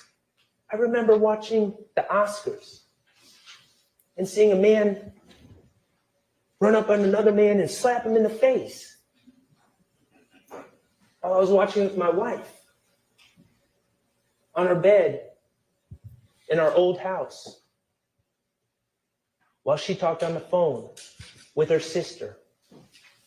I remember those details, those things that are etched into my mind. And I submit to you, ladies and gentlemen, if a friend of mine came up to me in real life like this, if it really happened, if a friend of mine came up to me and said, Max, I have something to tell you. Earlier tonight, I murdered one of the most powerful gang members in all of Atlanta. I submit to you, ladies and gentlemen, that I would remember exactly where I was when he said it. I would know exactly what was going on, where we were, who else was there, and what exactly was said. Because that's the type of thing you wouldn't forget. That's the type of thing you wouldn't forget details of. But what do we know about Quindarius Zachary's renditions of this alleged confession by Shannon Stillwell? It changed. It changed from August 5th, 2015 to March 3rd of 2017. On August 5th, 2015, he claimed that Shannon Stillwell confessed, but just said, we caught Nut down bad. On August 5th, 2015, he said, we caught Nut down bad. And then, according to Mr. Zachary, on August 5th, 2015, Shannon Stillwell also named 3 other individuals in the car. That was his statement on August 5th, 2015. But then on March 3rd, 2017, he's asked about the same alleged confession. And it's, oh, Shannon just told me he caught Nut down bad and he didn't give me any other details at all. Didn't say anyone else who was in the car. What about the timing of the confession? On August 5th, 2015, Quindarius Zachary claims the confession occurred just as he and Moontunk pulled up to Jeffrey's condo. And Shannon was about to go to a girl's house. And we crossed paths and he confessed to me. On March 3rd, 2017, what was the story? No, Shannon wasn't there when I arrived at the Sky House. Shannon didn't show up till later that night, till about 4 or 5 a.m. He was dropped off by some girls. I know because I let him into the condo. How do those details change about something that would stick in your mind if it were true? And the answer is because it's not true. Because it was a story that was made up by Quindarius Zachary, who was facing 185 years, who needed to get out of jail because he had a serious illness, who knew that the gun he had been arrested with was going to be linked to other crimes. And just like Kenneth Copeland, he was someone that was willing to lie to get himself out of trouble. And at that particular time, the state, the investigators, and everyone else had enough leverage on him to force him to make that decision to lie on someone else to save himself. It's a sick game. It is a sick, sick game. So we got these two liars who were strategically interviewed at the very time they're most likely to lie. Wouldn't it be cool if we had some corroboration of what these two no liars claim? Phone records. The state has repeatedly claimed that there's some corroboration in these phone records, and I give Agent Bernie some credit. That was the FBI cast agent that charts, that talks about the phone records and plots them. He was very careful. He was very clear. This does not give exact locations. First of all, it's just devices, not people, but it doesn't give exact locations. It doesn't tell you where people were. It gives a general area. It says, it tells you what cell phone may have been closest to the device when it was being used. And these cell phone towers have all different radiuses and all different signal strengths. So you just get a general idea. You got to be very careful about what you read into these cell phone records. That's what he said, the expert. And yes, he talked about different people calling different people that know each other calling different people on January 10, 2015. Shouldn't be that surprising. And yeah, he put Kenneth Copeland, as did ADA Sprinkle, Kenneth Copeland at the Green Store, in the general area of the Green Store around the time of the homicide. The Green Store that is what? A minute away from the barbershop?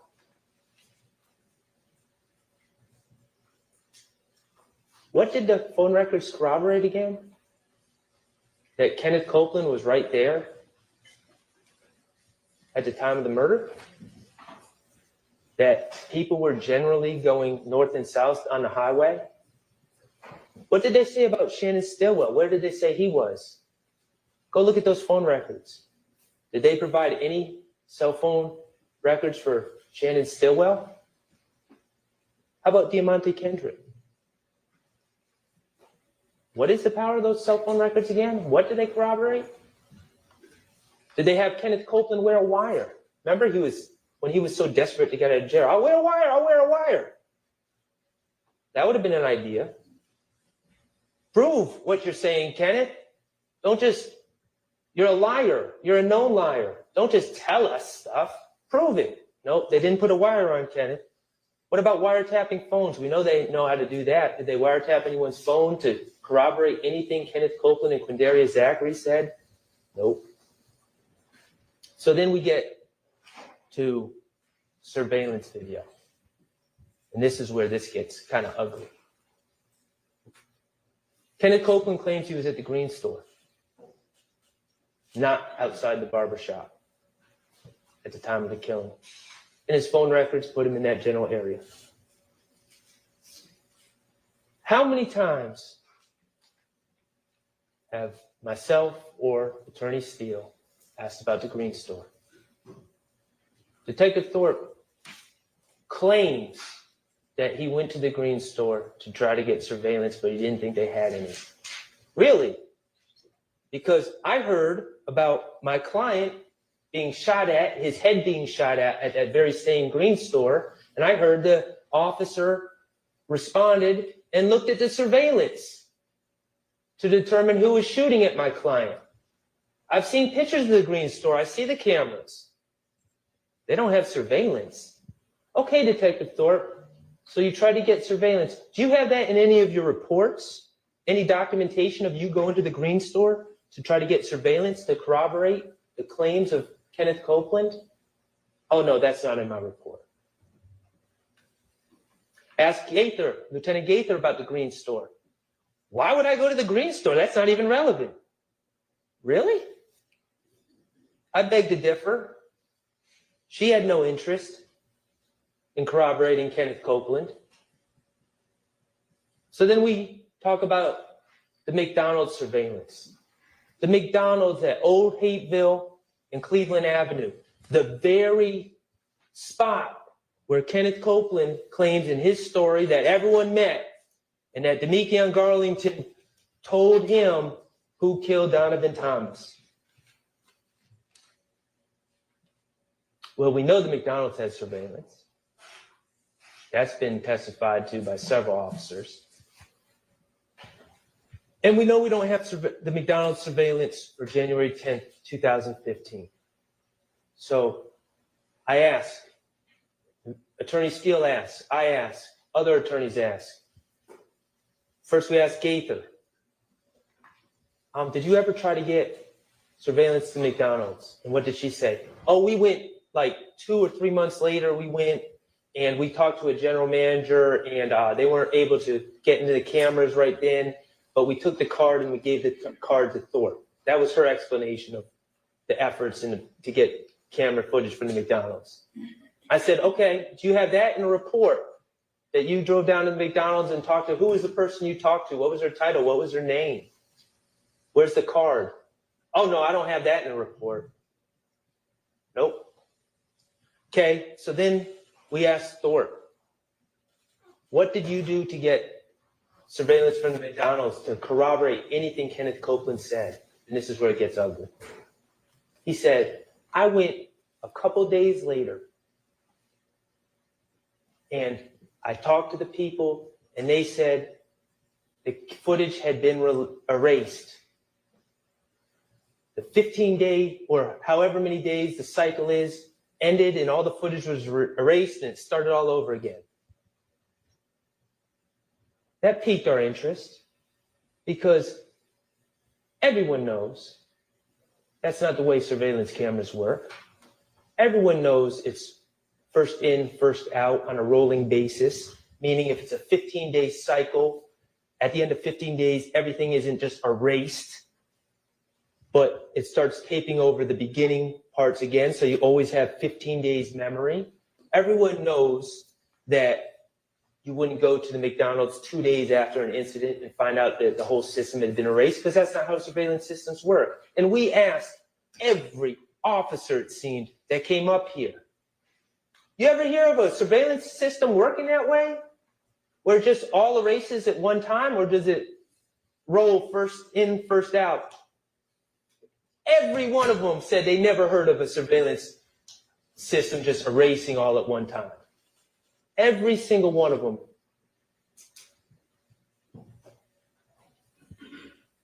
So, does that McDonald's on that corner of Old Hateville and Cleveland Avenue have a one-of-a-kind, a one-of-one surveillance system that they're operating?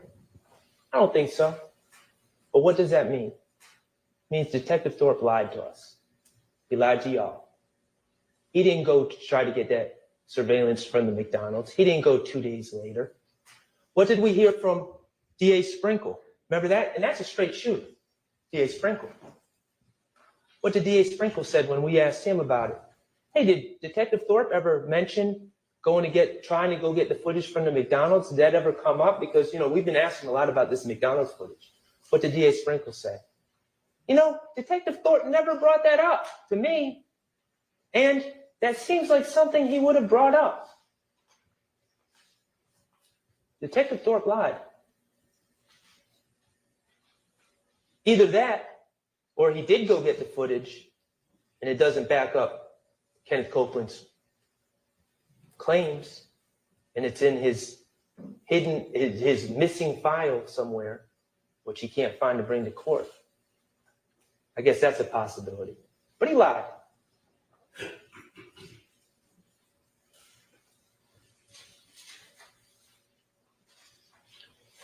All right, so the elephant in the room. Who killed Donovan Thomas? It's not our burden to solve this case, first of all. The jury instructions are clear. It's not our job to solve cases, especially cases that happened 9 years ago. But to the extent that it factors into the question of reasonable doubt that Mr. Stillwell committed that crime, let's just leave it like this. I know someone who has a closest associate named Trevante Turner. I know of someone who is arch enemies with a man named Kelvin Watts, who's the brother of Donovan Thomas. I know of someone who, with Trevante Turner, went and shot up Rich Homie Kwan's father's barber shop in 2014. I know of someone who stole Donovan Thomas's nut chain and wallet and cell phone out of his truck in late 2014. And when asked about it by the police, repeatedly lied about that situation, repeatedly pretended that him and Donovan Thomas were cool. I know someone who was jumped by Kelvin Watts in Club Crucial on January 6, 2015. I know someone who basically admitted on the stand, I'm listening, to shooting up the TIG studios at 675 Metropolitan Avenue on January 8, 2015, 2 days before Donovan Thomas's death. A shooting which shot a hole in Rich Homie Kwan's windshield. And if you recall from the officer who responded to the scene, a shooting that very well may have occurred while Donovan Thomas was present. Remember, I asked that officer, were the people there in the studio at the time? Yes, there were. Who were they? I don't know. They wouldn't open the door. They wouldn't come and answer.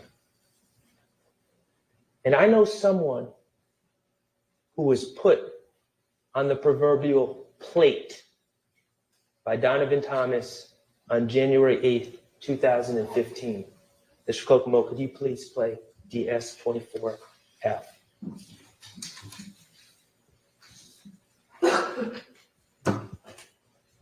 got somebody, I don't know his name. He was there. He everything. He called the night. Well, I forgot what day they got killed, but it was a Friday night. It was a Thursday night. Mm-hmm. They had a barbecue. Mm-hmm. But the barbecue just about it was blood and everything blood. Mm-hmm. Then the whole meeting was based upon me. They was all in there talking about this and this, talking about this and this. So the nigga Mo was on the phone. So Mo told everybody, I need every last one of y'all, whoever 90s scraps here, whoever that was nickname, supposed to kill me. They gave all them guns. The same night, they gave every last one gun. Said, treat me to a gas station and kill me. I forgot what else, but he called and he told me everything he said. Is this person in front of yours? That's good. The whole meeting was based on me. Gave all of them guns. They were instructed to trick me to the gas station. This wasn't some universal Donovan Thomas after everyone. This wasn't Donovan Thomas after YSL. It certainly wasn't Donovan Thomas after Shannon Stillwell. They were after Kenneth Copeland. I know somebody who had the opportunity. Not only does cell phone records put him right in the area, but we know the car was, we know the shooting, the murder was perpetrated using a certain Infiniti, an Infiniti that was rented for Kenneth Copeland by Jeffrey Williams. Because Kenneth Copeland needed a car. An Infiniti that Kenneth Copeland was in possession of the day before the Donovan Thomas shooting. An Infiniti which was last known to be in the hands of Kenneth Copeland and Quindarius Zachary before, according to Kenneth Copeland, he handed it off to his good friend, closest associate, partner in shooting up Rich Homie Kwan's father's barbershop, Trevante Turner, also known as Threat.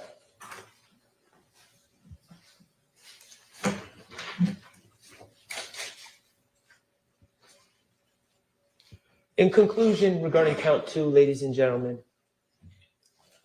there is an absolute lack of reliable evidence against Shannon Stillwell. He had no motive. His problems with all these people happened afterwards.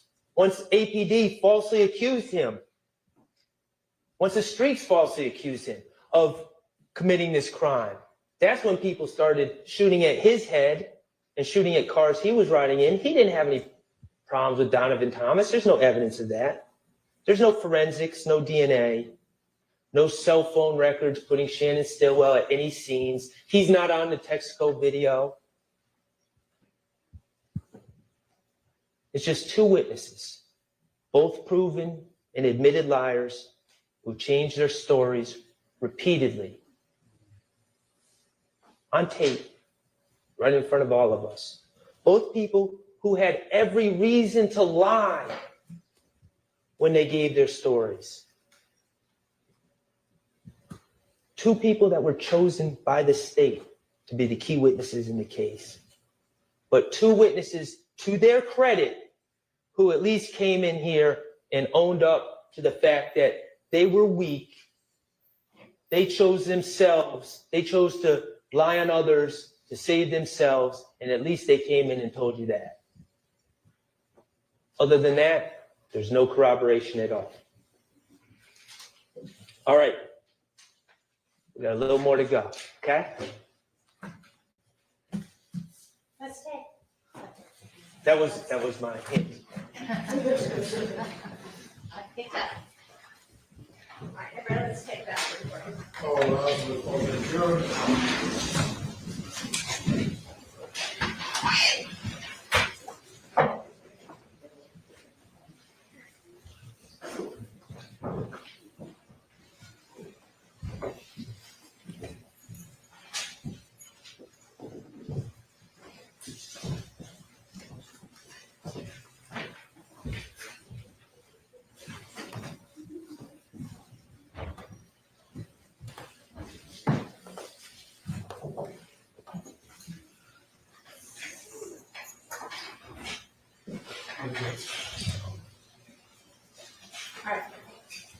Everybody try to be back as soon as you can, and as soon as we can get all the jurors taken care of, we'll all get back, because it's just gonna be a long day. Y'all, Max is a master. Max is a freaking master. Just amazing. Oh, shoot. Y'all can't see me. Max is a master, y'all. He's a master. Like, he has a great vocal tone. Like, not just his storytelling, but he uses his voice so well. It's just, I don't think just anybody could do that. He's a freaking master. Andre, state shouldn't be allowed to go again because it's gonna be no, man. That's just the way it is. That's just the way it's set up. State goes first, then defense, then the state goes last if they want. They don't have to go again, but they reserve the right to go again. Yeah, so I was speculating. If y'all were with me on the stream last night, you'll know I was saying Max needs to point out Woody, and that's exactly what he did. Reasonable doubt, y'all. I just don't know how you convict Shannon on this Donovan Thomas murder. I just don't see it because it's not beyond a reasonable doubt. That's the problem for the prosecution. They couldn't get past that reasonable doubt, and they brought Woody up, and Woody he tanked it. He tanked their case. Yeah, Max. He has a little bit more he needs to do with the drinks, but I'm sure he'll do it.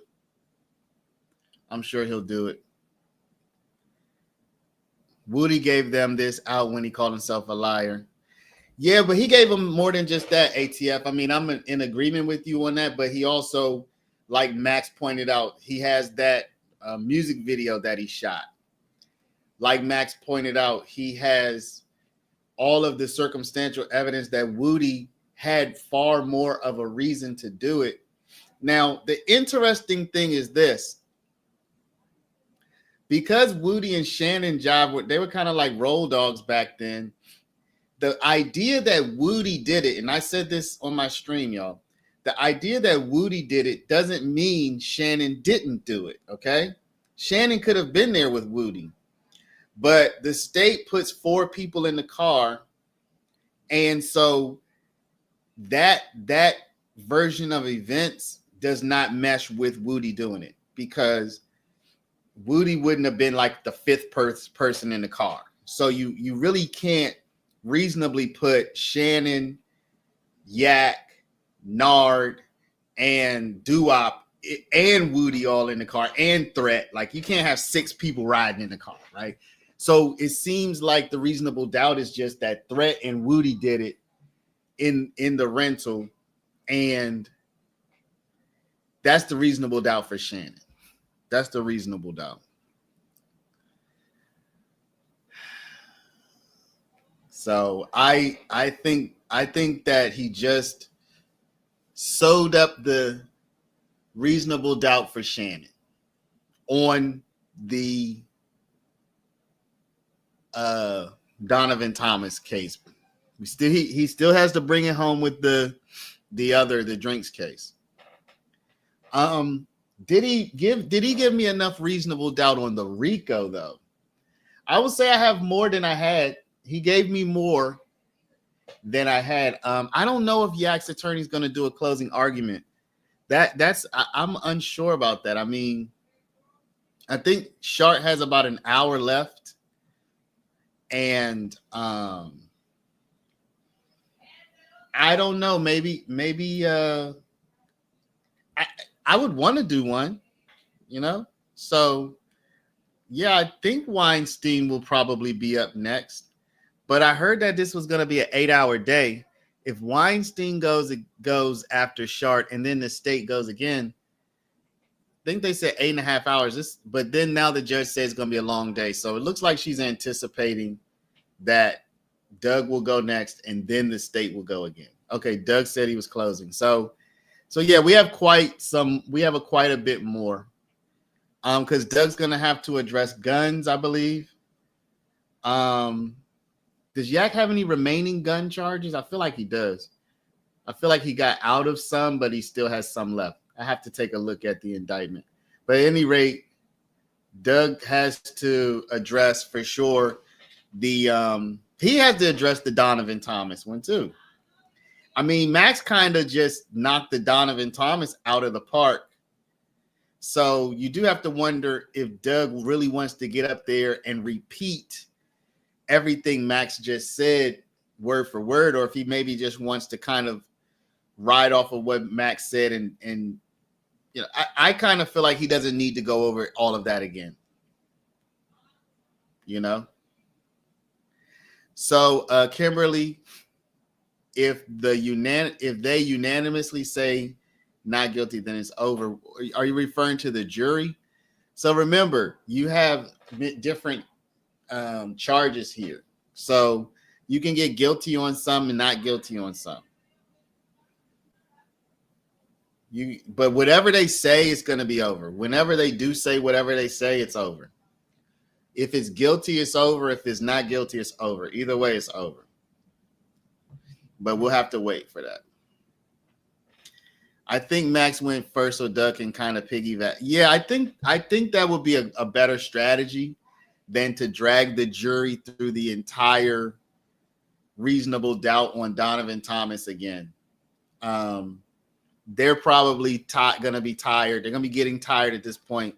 Max has done a captivating job for the last couple of hours. Doug doesn't need to redo. He doesn't need to reinvent the wheel because, frankly, everything Max said that goes for Shannon as it relates to Donovan Thomas, practically everything that Max said goes for Yak. Plus, Doug can say, and there isn't even any cell phone data for Yak, and just throw in that additional stuff. So I don't think Doug needs to reinvent the wheel on this. Instructions should be tomorrow. I think they come in tomorrow, they do the instructions, and they give it to the jury tomorrow and give it to them tomorrow. I have no idea. That to me, I'm just as interested in seeing how they're going to give these jury instructions, because my question is, do they restate all of the limiting instructions and whatnot, and the instructions to don't remember this and what that person said? I want you to strike that from your. I just want to see if they're going to go back through all of that stuff again. She's saying she's going to take 2 to 3 hours on instructions. Well, that would mean that there could be a verdict tomorrow if it only takes 2 to 3 hours, if they get that in before lunch. But, these jurors supposedly will not have spoken to each other about this stuff. So it could take a while. People are saying before Thanksgiving, but if the jurors, if they have not discussed this case with each other and they really don't have any idea what one another thinks about this case, once they start opening their mouths, they're going to start having to figure out who thinks what. The verdict would be able to be very quick, I think, if they had been talking this whole time to each other about the case. But because their instruction was not to discuss the case, in theory, they don't even know what the person sitting next to them even is thinking. Agnes, when you say jury decides under 3 hours, are you saying this jury? Because normally juries take much longer than that. Normally juries take longer than 3 hours. So are you just making a prediction or what?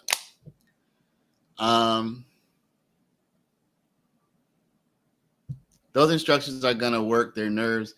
Yeah. So what I'm really interested in seeing is she going to go back and say, okay, I want you to remember when such and such said this, I had instructed you to disregard it, or is that said, are they going to have to remember that she said to disregard it?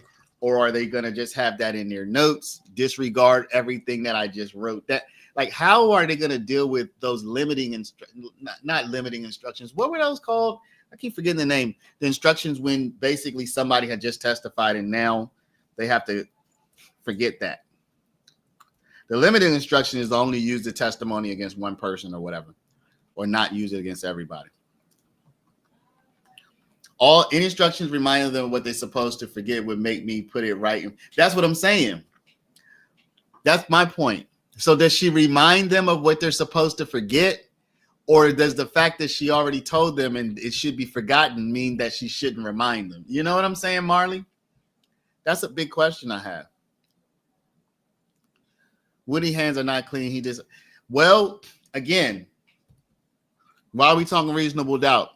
Whose name is not on the indictment? Woody. Whose name is not on the indictment? You're predicting 2 more weeks of deliberation. That is woo. Now, when you say that, are you also including the Thursday, Friday, Saturday, Sunday of Thanksgiving break, which would already take up 4 of the 14 days? Or are you saying like Wednesday plus all next week plus the majority of the following week? Is that what you're saying?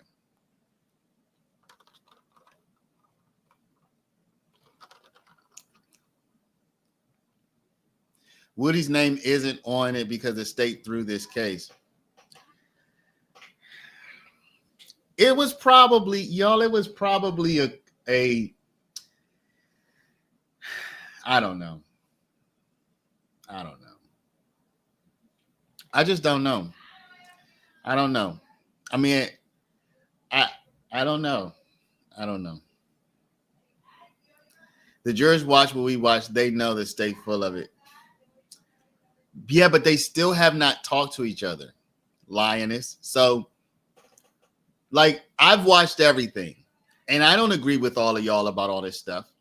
Like, I'm one of the people where I've made it clear on this live, on not just today but many days. I could probably be persuaded on a couple of the gun charges. I could probably be persuaded on the criminal street gang charge. I don't think I'm persuaded. I don't think I'm persuadable on the RICO charges. I don't think I'm persuadable on the murder charges right now. I just think, based on what I've seen, the murder charges feel like there's reasonable doubt. The RICO, I don't think RICO should even be used the way they're using it now. And I think that, shoot, I would be willing to just let Max introduce some reasonable doubt in my mind, because I'm just not going with that. But the street gang, I can see that one, and some of the gun charges I can see. So if I'm in the jury room and you're like, yo, no gun charge, this is a crazy trial, we need to vote not guilty, and I'm like, well, we also need to actually try to apply the law here. You know what I'm saying? So my point is, just the fact that they've seen it doesn't mean they all inherently agree with each other. They haven't started talking to each other, is what I'm saying. So even if they all have the same information in their head, they don't know what the other person's head is thinking, because they haven't had those conversations yet, is my point. You know what I mean? So that is going to be the part that starts to possibly cause friction. Maybe not, who knows? But they have to start deciding and working together, which they should not have done as of now if they've been following these instructions.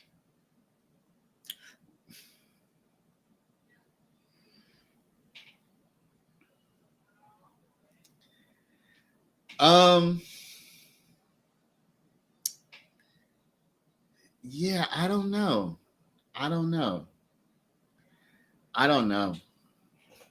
Woody, I don't know.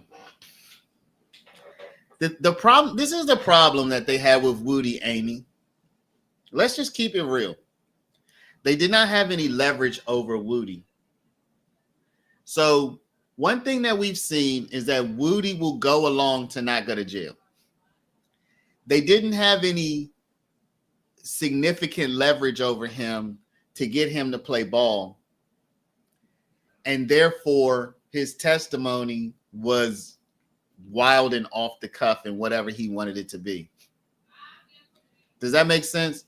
So if they had leverage over him like they had with Montonk and like they had with other people, he might have played ball. But because he wasn't even indicted, like, the real question is, why didn't they indict him? Because if they indicted him, then they could have made him play ball. And they had enough to indict him.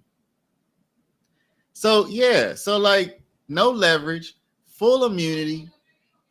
I don't get that. Why wasn't he on the indictment? You know what I'm saying? That's what I don't get.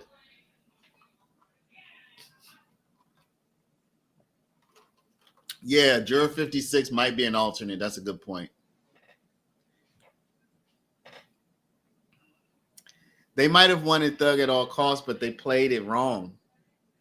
Because if they indicted Woody, then now Woody has the RICO charge on him. Now he's facing going to prison. Now they give him a deal where if he talks about the Donovan Thomas thing, they'll let him walk. And now he doesn't get up there and put on a show. He just walks the line. Why didn't they do it that way? Why did they leave him off the indictment? We gave Sprinkle a hard time because he was so full of himself, but he's the only one somewhat truthful. Well, when Shark said Sprinkle is a straight shooter, he wasn't the only straight shooter who got on the stand, but yes, Sprinkle was a straight shooter. I felt like Sprinkle was he was kind of boring, and he was kind of I don't know. I never really felt he was full of himself, but he did seem, I don't know, kind of boring, nerdy. He seemed kind of nerdy to me. Yeah. Why not Woody? I'm looking forward to find out exactly how much money the state of Georgia wasted on a lot. But they're trying to get it back by seizing Thug's stuff. I was just about to ask that why they didn't. If they had indicted Woody, their job would have been 10 times easier. They indict him. He needs to make a deal. I mean, he still would be somewhat unreliable as a witness, meaning he would be pretty easily impeached, maybe, by the defense, but at least he would have been playing ball. In my opinion, they didn't put a gun in Shannon's hands. I have reasonable doubt he's not an innocent man, but so I think, Nicole, we've gone back and forth on this. I mean, I've already given my opinion on the gun in Shannon, so I'm not gonna rehash it, but we'll see. Sharp might need to talk about that, or maybe he won't. I mean, he took a lot of time on Donovan Thomas, and rightfully so. I mean, that's the big charge. I need you to call the courthouse and ask the person with COVID to start calling. Y'all remember how much Glanville used to call? I don't want to say this, but same setup Woody was saying, they tried to lure him to the gas station. Please. Same thing happened with Link's case. How much longer, Mr. Carrot? How much longer?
Oh, page 44. All right,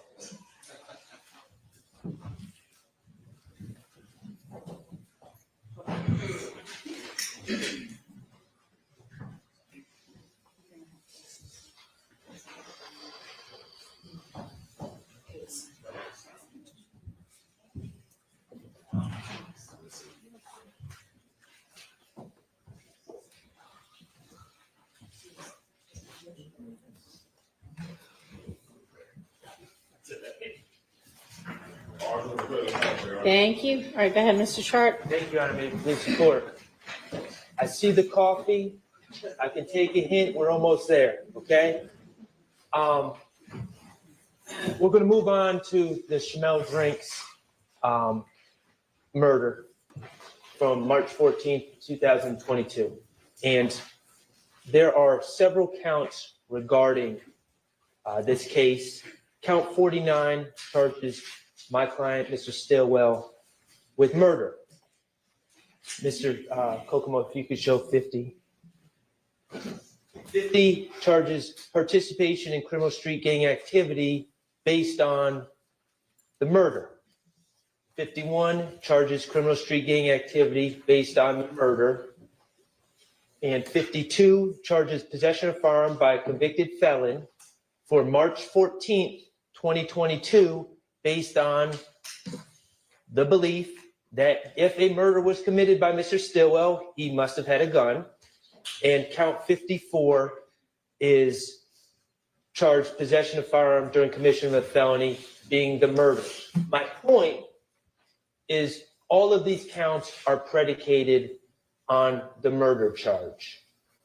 And so I'm not going to focus on any of the other counts. I'm just going to focus on count 49, which is the murder charge. Okay, so turning the page to the March 14th, 2022 Chamel Drinks murder case. Let's start out by just reviewing kind of the basic evidence, standard evidence, and then we're going to get into some of the more complicated matters that came up during trial. There's no eyewitnesses. There's no DNA. There's a fingerprint that was briefly alluded to that was found on Chamel Drinks' car that does not belong to Mr. Stillwell or anyone else in this case. There's no ballistic matches. We know that the projectiles or the bullets that hit Mr. Drinks twice, once in the neck, once in the arm, we know that they were .40 caliber bullets. Okay, that's what we know. What else have we heard through trial? We heard about a phone that Mr. Stillwell had. We heard a lot of his songs off that phone, and we also heard about some other things. We heard about a article that Mr. Stillwell or someone with Mr. Stillwell's phone, we'll say Mr. Stillwell, clicked on March 17th, 2022. Okay, it was a Fox News article about a shooting on Windsor Street. Okay, that's 3 days after the homicide. That is after Mr. Stillwell's girlfriend at the time, Miss Alexander, alerted him to the fact that there was a shooting on Windsor Street. It's after the fact, it's after she sent a post posted by someone else on Instagram about this shooting on Windsor Street. It's after his grandmother, Miss Jackson, reached out to him to check if he was okay because she saw the news report about this shooting on the news. All that happened on the evening of March 14th. That's how quickly news traveled. It should be of no surprise that by March 17th, probably sooner than that, there was an article about this incident on the internet, on the Fox News website, the local Fox 5 website. Mr. Stillwell clicked on an article 3 days afterwards. Additionally, we heard about Mr. Stillwell being we know that he's in the rap, or he's trying to make his way in the rap game. And we know that on the evening of March 14th, going into March 15th, Mr. Stillwell was in the studio. And we know there was a note in his phone that talked about a very standard, very common, not a particular unique line at all, not unique at all, to be quite honest, from drill music, about ops. That was put in his notes while he was in the studio making drill music. So we have that. Neither of those two things in his phone are particularly noteworthy. They're not strong evidence of anything, but they were brought to your attention by Investigator Viverito, who searched his phone far and wide for any information she could find, and that was what she found. We heard about social media posts, and we heard that those social media posts were collected by Investigator Viverito, and we went back and forth with Investigator Viverito, we being me, about her work collecting those posts. There's no reports on who she was following, what she was looking for, who she was checking out on Instagram, who she wasn't checking out on Instagram. We also know from the post by Mr. Nichols that was presented to you initially in a far different form than it was actually on the internet, that Investigator Viverito was not only collecting posts, but she was manipulating posts to present to you in the way that she deemed fit, because she is biased. We learned that there were several people that made posts about the goings-ons in March of 2022. We know, and I'm not going to hide from it, that Mr. Stillwell made posts about Maine, Christian McMiller's death on March 11th, about Darius Ford's death, about how his heart is broken, about how he ain't going to be the only one crying. We know that there were posts on both sides from everyone in the community about what was going on in March 2022. But the takeaway from the post is this, and it actually came from Investigator Viverito. I don't think she really wanted to admit it, but she did. We talked to her about the March 11th killing of Christian McMiller and Darius Ford, and about that investigation. Now we're talking about 2 years and 8 months ago now, how it remains unsolved, how no one's been charged, okay? And we looked at some of the posts that were made in reference to that incident. We learned about a Big Nick who posted just after that incident, slime and chalk. And we know what that, I mean, it's pretty self-explanatory.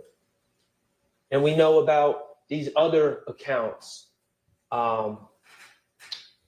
Edgewood, I think it was Edgewood James and Joey Hurst, two other accounts that weren't necessarily their names, may have been kind of like pseudo accounts or fictitious accounts, celebrating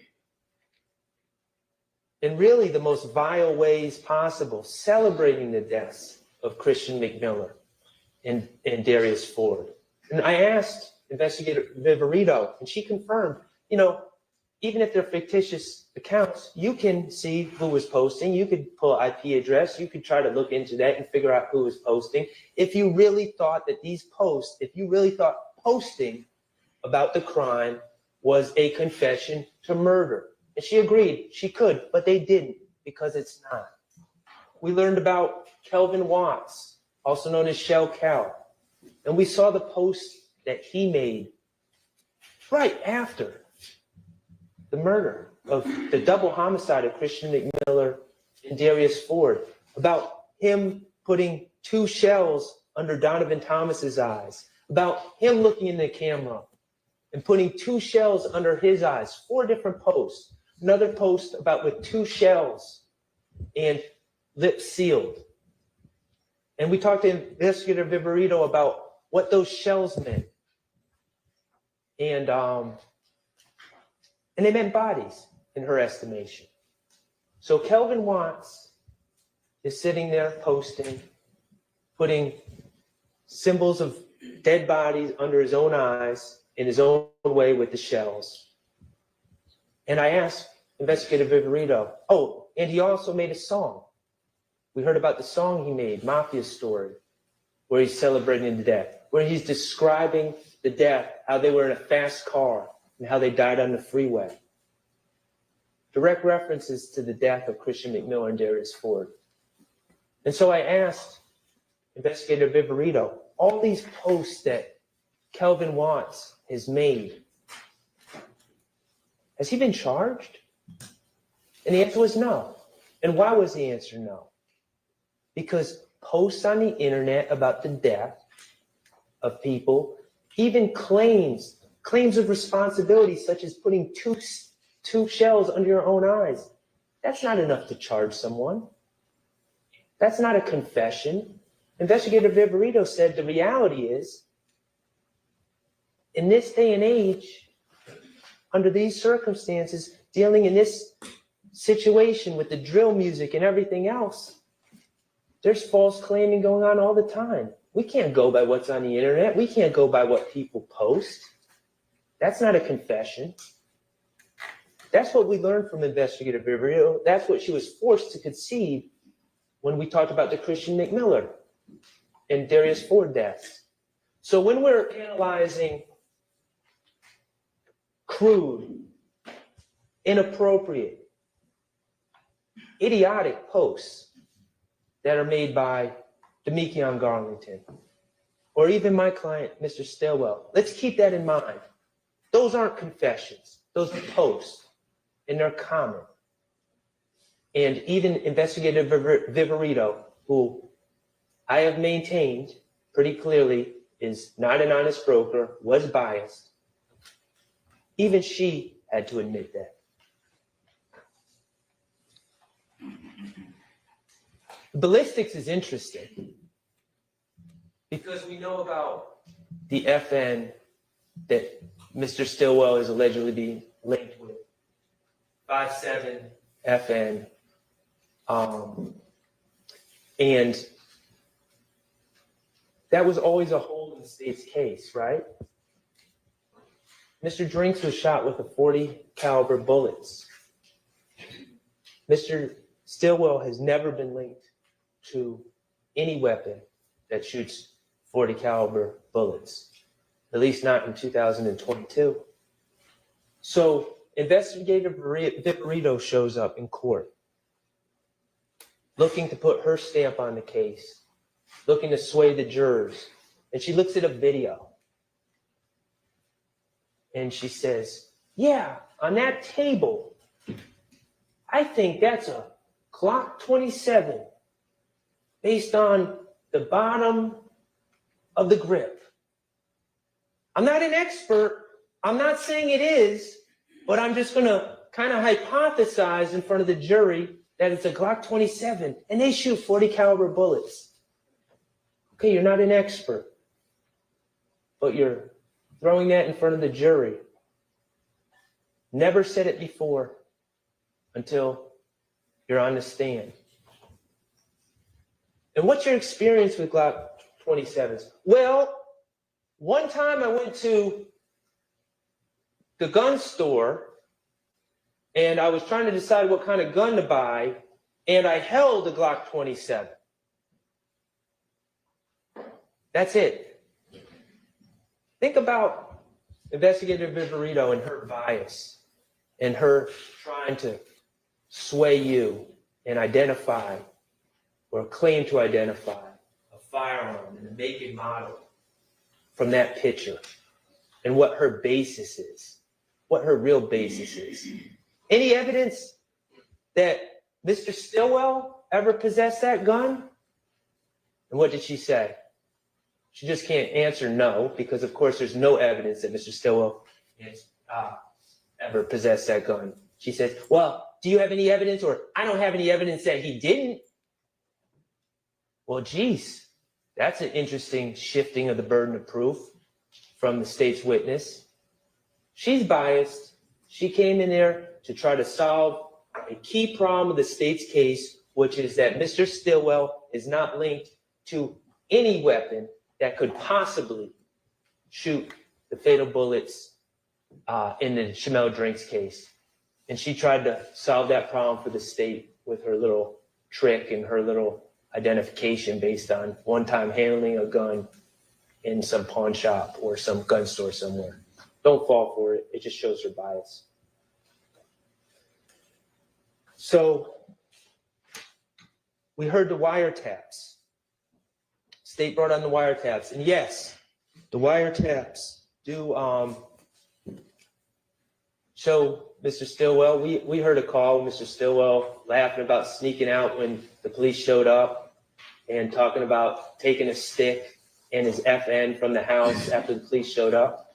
We own that. We acknowledge that. Neither of those guns could shoot the bullets that killed Mr. Drinks.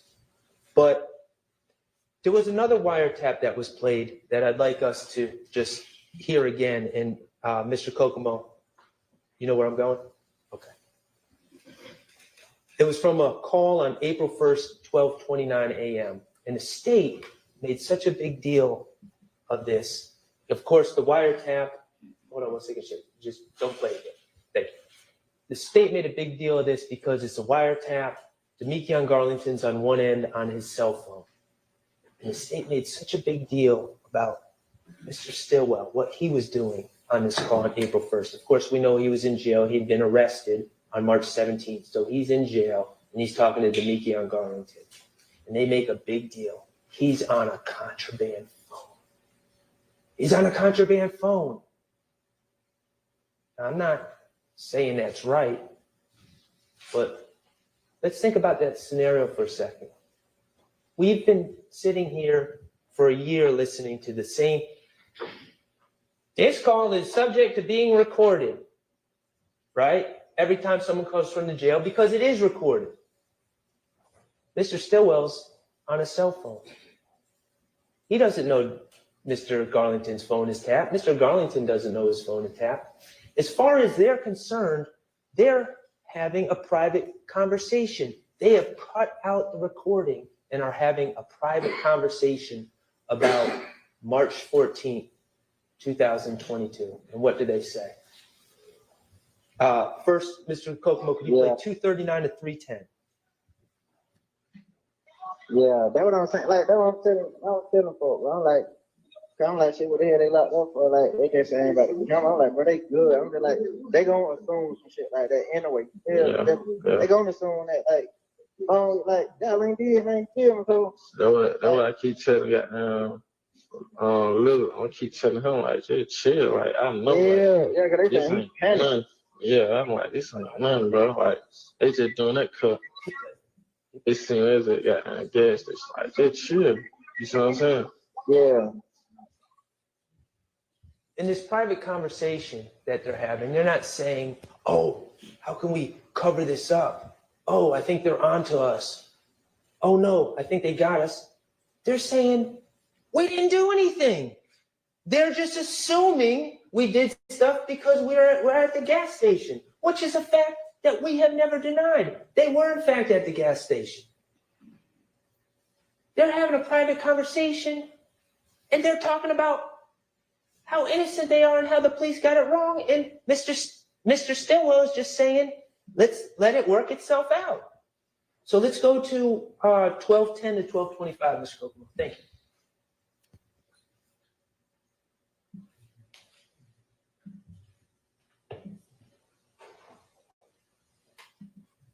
Yeah, I already know, like, when they got down, go to wiping down, doing them got down, them, you know, they gunpowder, forensics, all this shit there. Yeah. You gonna come back clean, you see what I'm saying? So I ain't tripping on that. Uh-huh. Yeah. Okay, let's consider that comment. First of all, no one said the car has been cleaned. It's going to come back clean, is what was said. And now, listen to what Mr. Stillwell says. Once they GD going to wipe it down, doing GD, you know, the gunpowder forensic, all that S-H-I-T, the gunpowder forensic, does Mr. Stillwell sound like an expert in gunshot residue there? Does he really sound like someone that's going to say, oh, I have so much inside knowledge on this forensic work that the police do on the inside of cars that we must clean the headliner of all things, No. He sounds like someone who knows that they were in a car on March 14th, 2022, knows that they were at the BP, knows that they left and they drove down Windsor Street, and knows, despite the fact that he's been arrested falsely for killing another gentleman, he knows in his heart that no gun was fired by him inside that car or outside that car. That's how he knows it's going to come back clean. It's not some devious mastermind that's got some inside information on the forensic work. He barely knows what he's talking about. You know, that gunpowder forensic, all that SHIT. That's the comment of someone that knows where they were on March 14th and where they were driving and what they did not do. And what they did not do was fire a gun.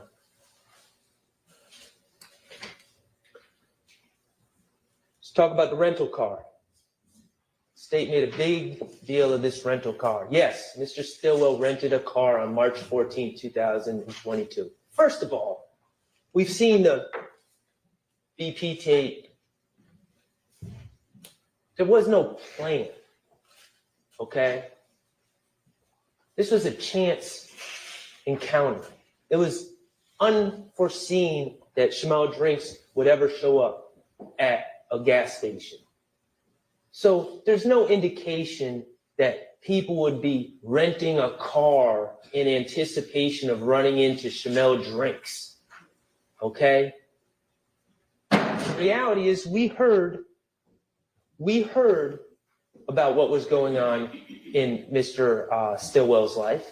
We know from his phone. We heard from Miss Alexander, who testified. Remember what she said? March 9th, I was robbed. I said she's in the cash business. She said, no, I dance. Okay, that's fine. I didn't want to put it out there, but she did. She dances. She carries large amounts of money. And people ran up on her with their guns out and tried to rob her. Remember what she said? I said, you shot at them in self-defense. She said, no, I shot them. She didn't have any remorse about that because people ran up on her to try to take her stuff at gunpoint. But she was concerned about the blowback. She was concerned about people coming back to get her. Couple that with the fact that Mr. Stillwell has had a target on his back since 2015. Couple that with the fact that Mr. Ford and Mr. McMiller were just ruthlessly murdered on the freeway while driving in a car that obviously someone knew who they were and had an idea of what kind of car they were in. Is it really any wonder why a car was rented by Mr. Stillwell and Miss Alexander on March 14th?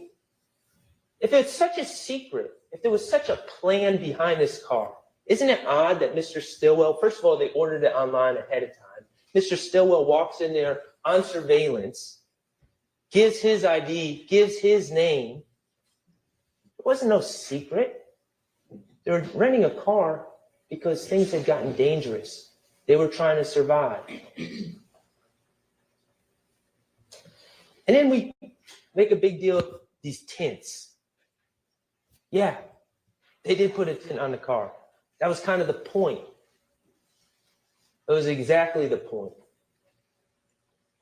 No one's hiding from that.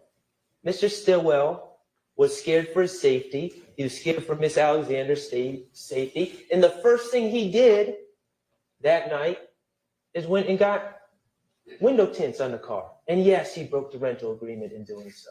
We acknowledge that as well. If this was a car that was involved in a homicide on March 14th, let's consider Mr. Stillwell's actions after the fact. I don't know. It seems logical to me that if I'm in a rental car and I use it as part of a homicide, the first thing I'm going to do is get rid of said rental car, distance myself from the rental car. It's on video at the BP. It's on video on Windsor Street. There's surveillance cameras all over the place in Atlanta. The first thing anyone would do if they committed a crime as heinous as this in a rental car is to get rid of it. Well, what do we know that Mr. Stillwell does? Well, first of all, he runs into Investigator Viverito at 2830 Waters Road a day after the homicide, wearing the same clothes he was wearing in the BP, by the way, not really concealing his identity there. And he tells Investigator Viverito, yeah, that's the car I'm in. That's the car I'm riding in. And then what does he do later in the day on the 16th? Does he go into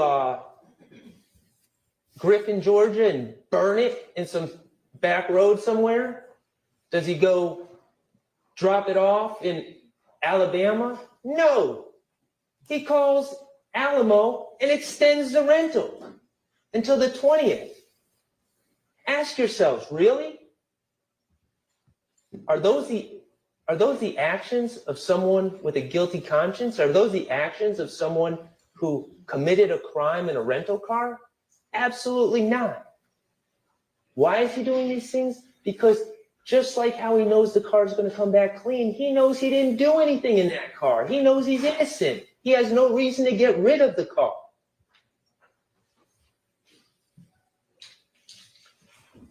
Okay, let's talk about Dr. Melissa Sims Stanley. She was the medical examiner who performed the autopsy on Shamel Drinks. She was very important. We didn't realize how important she was at the time, but she was very important. She testified that there were 2 wounds to Mr. Drinks, one to his arm and one to his neck. We don't know which order they came in, but we know the shot to the neck was the fatal injury. It caused a massive injury to the base of his skull and the base of his brain. Dr. Sims Stanley testified about the effects of such an injury. Death would be immediate, and if not immediate, imminent. But more importantly, conscious control of bodily movements would be immediately lost due to this massive injury to the base of the brain. The ability to move body parts up and down would be immediately lost. That came out in her testimony.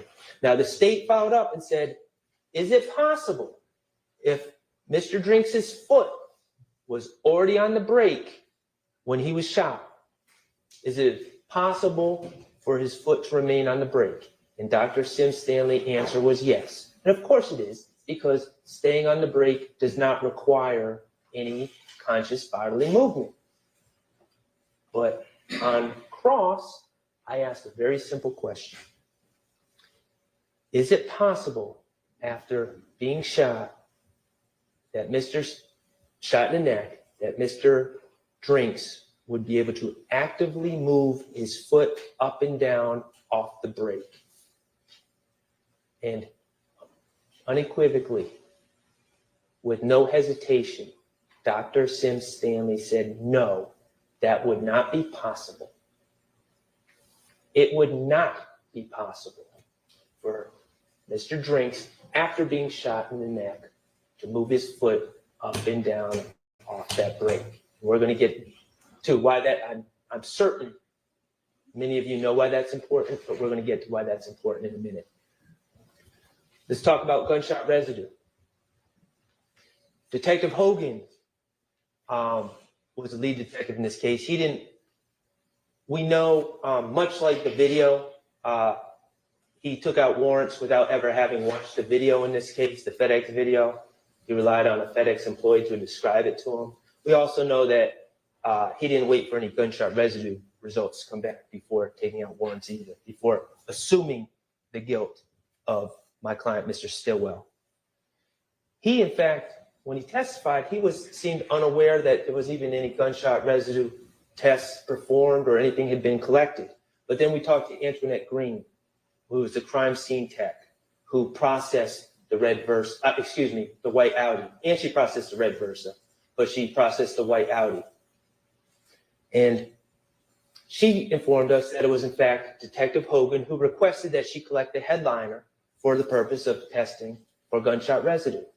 And I asked Crime Scene Tech Green, did that seem like an appropriate request to you? Collecting the headliner to test for gunshot residue within that car.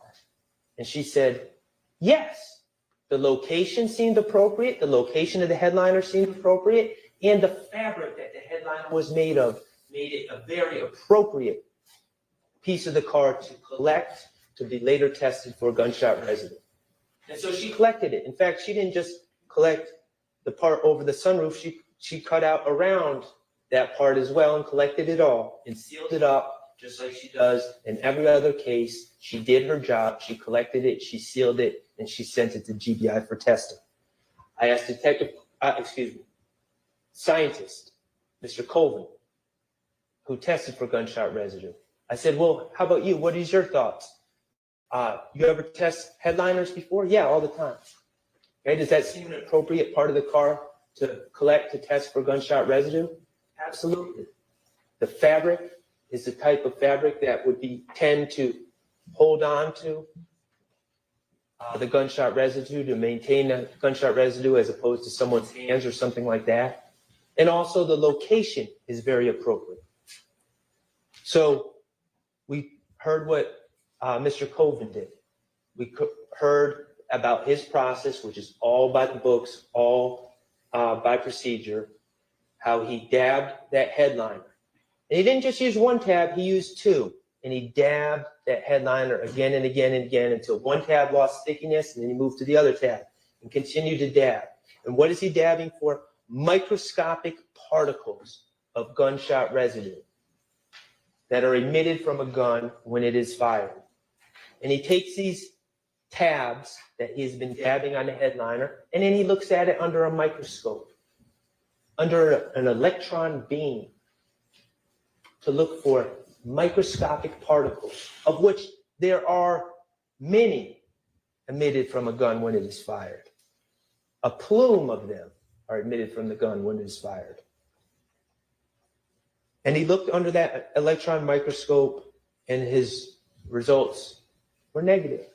And what does negative mean? Negative doesn't mean, oh, it's under some threshold, under 5 per cubic foot or anything like that. Negative means zero. Zero particles collected off that headliner that was collected from the white Audi. So,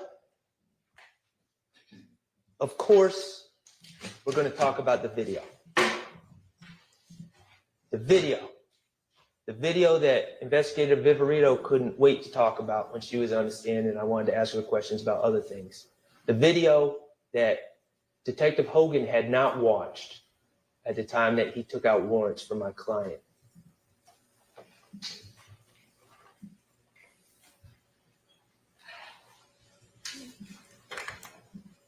Mr. Kokomo, could you pull up the video? Okay. And I just want to give a little timeline of what I submit we're going to see from this video. We're going to see 3 cars in a line. We're going to see a 4th car, a white car, pull up behind Mr. Stillwell and driving fast. We're going to see Mr. Stillwell pull off. 16 seconds later, we're going to see Mr. Drink's brake lights go on and off. 16 seconds after Mr. Stillwell has been long gone. 18 seconds after Mr. Stillwell leaves, we're going to see a 5th car make an unexplained U-turn. 30 seconds after Mr. Stillwell has pulled off, we're going to see Mr. Drink's brake lights flicker on and off again. And finally, for a 3rd time, 33 seconds after Mr. Stillwell has pulled off, we're going to see Mr. Drink's Brake lights go on and off once again. Investigator Viverito wasn't correct. It doesn't happen in one time. The brakes go on and off 3 different times in this video, and we're going to watch it.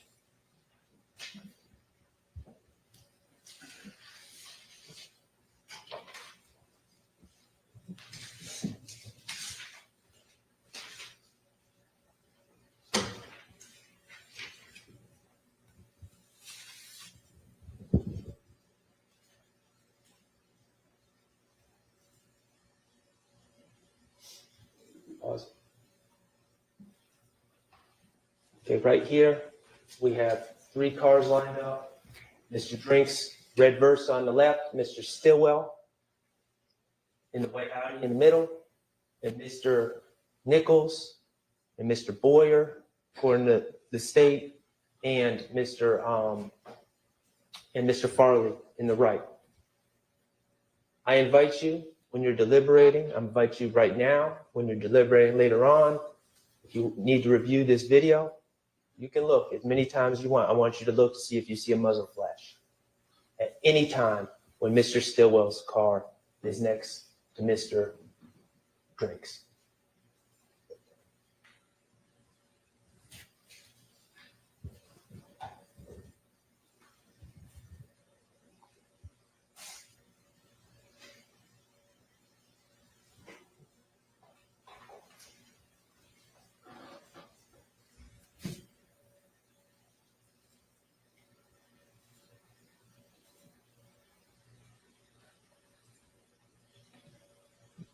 We see a 4th car speed up behind Mr. Stillwell. Pause. And Mr. Stillwell leaves. What's going through Mr. Stillwell's mind right now? Is it that common theme of drill music that he knows about, Red Light? Is it Future's song, Red Light? Yeah, and this shit real out here, running through the red light, looking through your rear view, and might just sneak up on the car and try to spray you? Is that what's going on in Mr. Stillwell's mind? Is that what he's thinking about as he sees this 4th car speed up behind him? Or maybe he's thinking about that night, September 26, 2015, when he was in that car with Tierra Jones in this Duncan, and that car sped up behind them and started spraying the car they were in through the rear windshield. Either way, Mr. Stillwell gets on. Mr. Nichols, apparently confused, is trying to figure out what's going on, and he eventually leaves as well. Okay, pause. Pause. Okay. That 4th car, not Mr. Stillwell's car, that 4th car that has never been identified, has never been tested for gunshot residue, is now next to Mr. Drinks. And there's a 5th car driving up the street, driving up Windsor Street. And let's see what happens. Stop. Okay, back it up, Mr. Kokomo, a couple of seconds.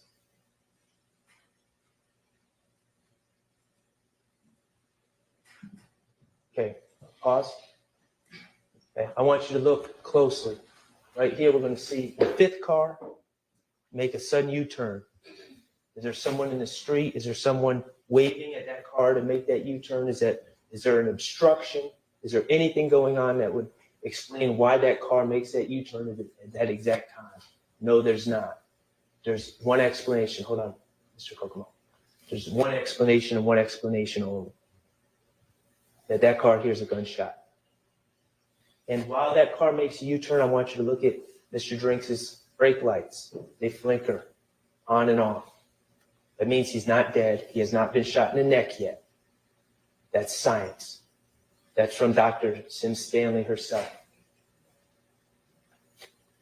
What could be happening, I submit to you, because we don't know the order of the wounds. What could be happening, what makes the most sense, is that at this exact moment, that car that's next to Mr. Drinks fires a shot into the car. And remember, there's 2 wounds to Mr. Drinks, but there's really 3 shots because 1 projectile ends up going into his arm and it's on the seat and is collected by Miss Green, CST Green.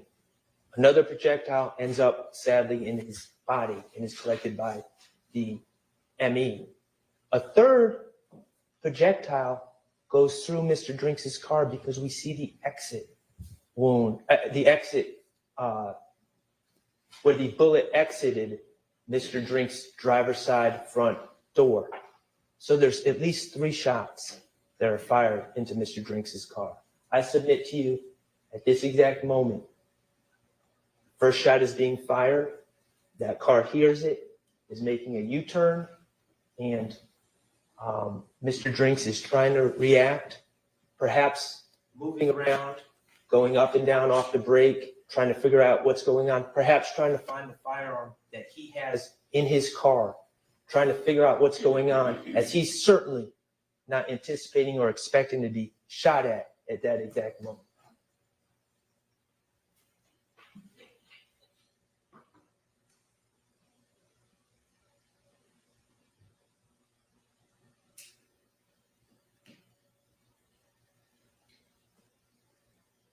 That car, that white car, remains next to Mr. Drinks. Up. Back it up, Mr. Kokomo. And before he leaves,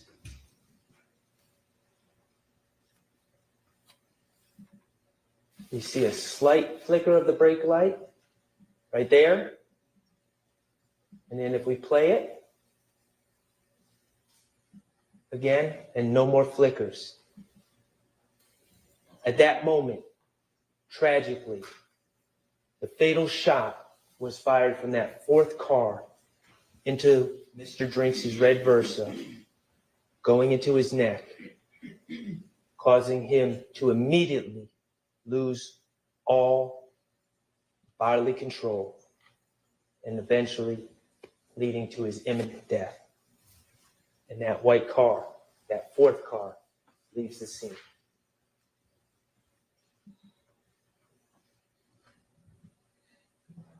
That last brake light flicker was 34 seconds after Mr. Stillwell had already left. It is scientifically impossible that Mr. Stillwell killed Mr. Drinks. Couple that with the gunshot residue test that proves that a gun was not fired from the car. Couple that with Mr. Stillwell's behavior, him not distancing himself from the car, but extending his rental.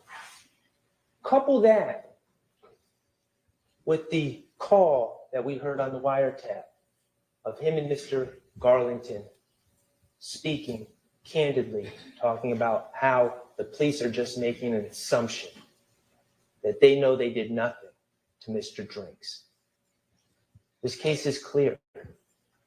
Mr. Stillwell, as convenient as it is, inconvenient as it is for the state to admit it, he didn't kill Mr. Drinks.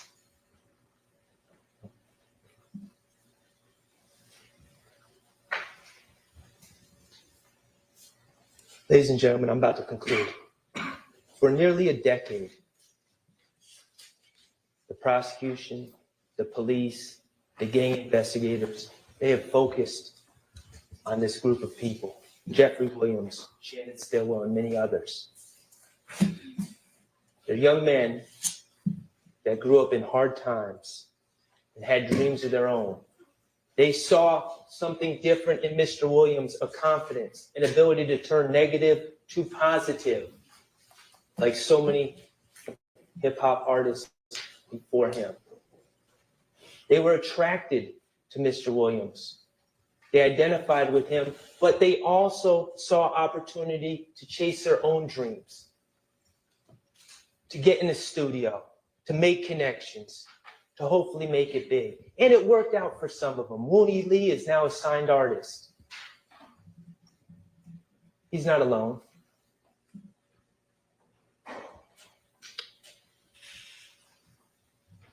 But for nearly a decade, these gentlemen have been followed on social media. Prosecutors and police officers have listened to their music, have scrutinized their artistic expression, leaving no room for artistic license, leaving no room for hyperbole. They've searched residences, they've taken jewelry, they've seized cars, they've subpoenaed phone records, they've taken people's cell phones, they've extracted the contents of those cell phones, they've tapped phones, and most egregiously, they have systematically sought out people that are so weak, so scared of jail, so scared of the consequences of their own action, that they are willing to lie on others to save their own skin. And they have systematically sought out those people, and systematically sought out those people at the very time when those people were in crisis. And they've made threats to those people about how they're going to be locked up for decades, not get out till they're 48 years old. And they've made implicit promises to those people. Help me help you. You're a small fish. We're interested in the big fish. I'll be on the phone with the DA as soon as we are done. This ain't 68 plus 1. I'm not going to do you and you owe me one. It don't work like that. You have to give information. You're an armed career criminal. You're going away for 25 years, no parole. It's all up to you. They're going to ask, what did he do to help himself out? That's the game, the sick game that has been played, that's built this case from its inception. It needs to stop. For over a year, the prosecutors and gang investigators in this case have had their hammer out, trying to bang that square peg, their evidence, into that round hole, which is their narrative. And it still doesn't fit. It never will fit. That album cover that they tried to bang on and make it be a gang declaration of war, it never was, it never will be. That video of Antonio Sledge that they claim is an overt act, that they wouldn't, where Antonio Sledge is threatening another man because they're both having sex with the same lady, and he's upset and he's in his emotions. Remember that? And how they wouldn't let Antonio Sledge enter a guilty plea. They wouldn't let him go home to his sick mother, go home to his kids, until he signed the plea deal that said that somehow that this is gang related. Just banging, trying to make it fit. Of course it wasn't gang related. They're both having relations with the same girl. It was over a girl. It had nothing to do with gangs. But they tried to make it fit. 24M on an end's head. They say it's putting money on someone's head, ordering an assassination, and they bang and try to make it fit. Of course, it had nothing to do with that. We all know what that was about. And that gang investigators do it too. No rules, no initiation, no jumping in, nothing that is synonymous with gangs as we know it, letting whoever wants to be part of the group in on their own terms, out on their own terms. Worldwide, people identifying with YSL, and they bang and try to make it something it's not, and label it a hybrid game. Think about the FedEx video. How many different versions did we hear? How many different hypotheticals from the state? Oh, no muzzle flash, must have been shot inside the car. Oh, well, no GSR, must be shot from outside the car. Oh, well, the windows were just tinted, can't roll down the window, must have opened the door. Oh, no GSR, must have been cleaned. Oh, no evidence of it being cleaned. It must have been vacuumed.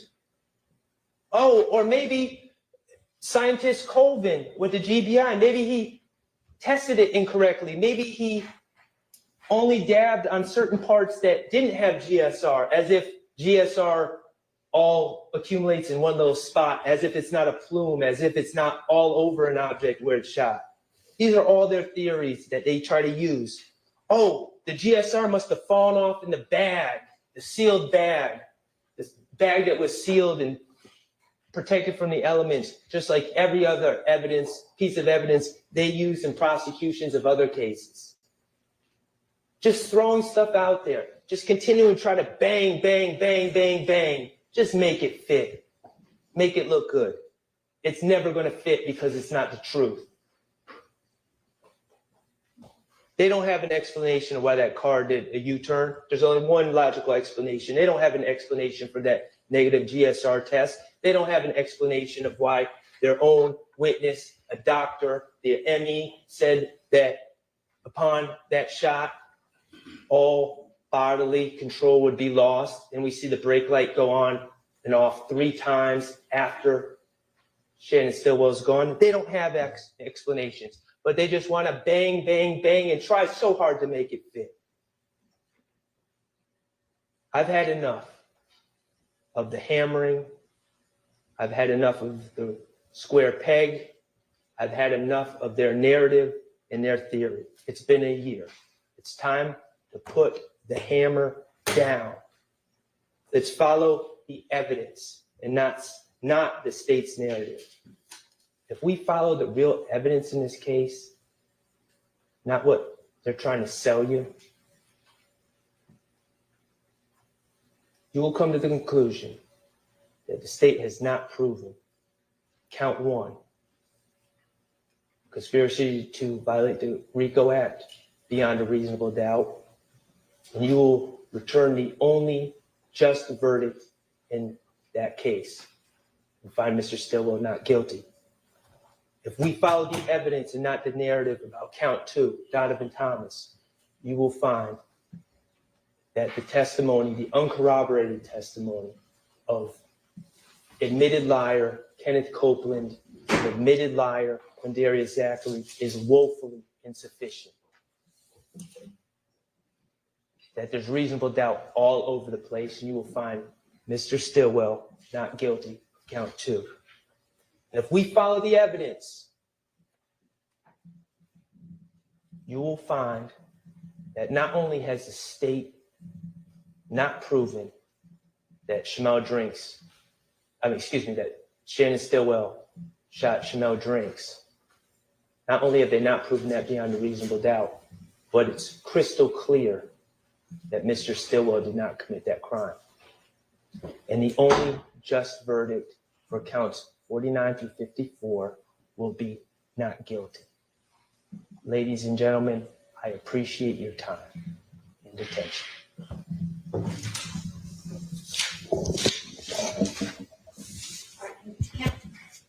Cancel approach real fast for me.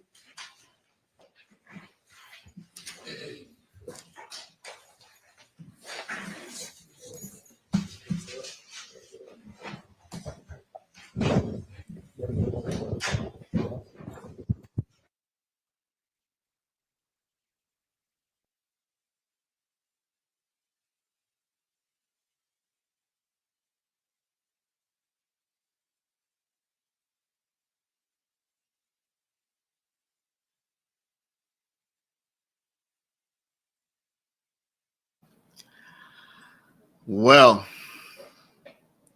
Jess says they're burnt. I think that's the understatement of the year. I think they're burnt as well. Yo, Max just set himself apart as an elite ATL lawyer.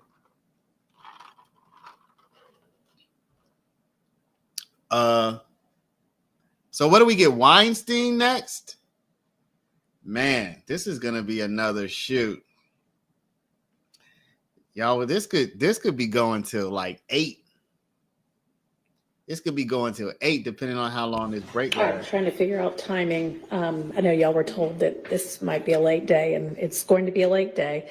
We're going to hear from Mr. Weinstein. We'll have a quick break, and then we'll hear the state's close, and then we'll be done for the day. We'll come back tomorrow and get the instructions.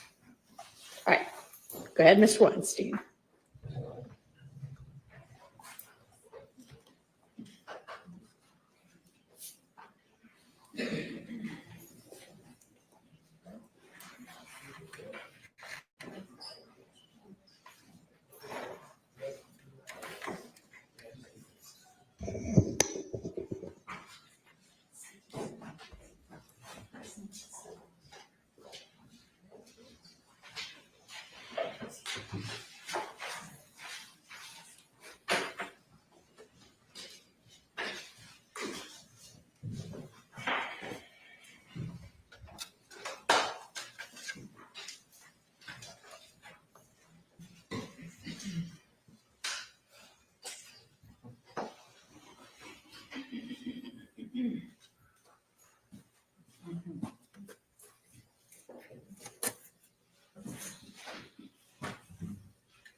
Good afternoon. I'm Doug Weinstein, as y'all know, and I have the pleasure of representing Diamante Kendrick, along with my co-counsel, Katie Hingerty, who's sitting back there right now. Mr. J. Apt also represents Mr. Kendrick, but he can't be here right now. And good afternoon, Your Honor, and good afternoon, counsel. I am thrilled to finally be able to speak directly to you all. We've seen each other in the hallways, we've seen each other in the break room and here in court, but I haven't been able to address you directly. The first thing I have to say is thank you. Thank you for your time over the last year. Thank you for your attention. It is sincerely appreciated. And I am going to do something that you have not seen much of. I am going to try to move at a brisk and deliberate pace and not take up any more of your time than I need to, because I think we have already taxed that enough at this point. I know that your time is valuable. I know you want to be able to spend the holidays with your family. I would also like Mr. Kendrick to be able to spend the holidays with his family without the weight of this trial hanging over him. So let's get a move on. You have heard a bit about Diamante Kendrick over the course of this trial. So I'm going to just talk about him for a few minutes. As you heard, Diamante, first of all, he originates from Miami. He came from Miami, he moved here, but he was a football star at Grady. And he had a scholarship to UGA to play football. That's a path out that a lot of people take. That is a path up. For a lot of folks in Diamante's situation, the path out is football, either as a career or as a scholarship opportunity to get a college education, to make a better life for yourself. And then another alternative is often music. And while he had that chance to go to UGA, it got derailed. And it got derailed through something that was at no point Mr. Kendrick's responsibility, but it got derailed. So he had to look for something else. And what did he look for? He looked for music. He turned to music because he didn't want to live in that life anymore. He wanted to move beyond it. But yeah, he made some mistakes back then. He made some mistakes back in 2015. And he has paid his price for that. He has paid his dues that he owed society for that. And since that time, he has done nothing but turn to his art, turn to his music, writing lyric after lyric after lyric, laying down tracks, But instead of allowing him to move on with his life, he has become sucked up in this targeting of Jeffrey Williams and has become collateral damage. And these attacks and use of his lyrics against him, the use of the lyrics against Jeffrey Williams, is frankly shameful. It's an attack on the First Amendment. And there's been so many rights, so many notions that I think we hold dear as a nation that the state has simply swept away.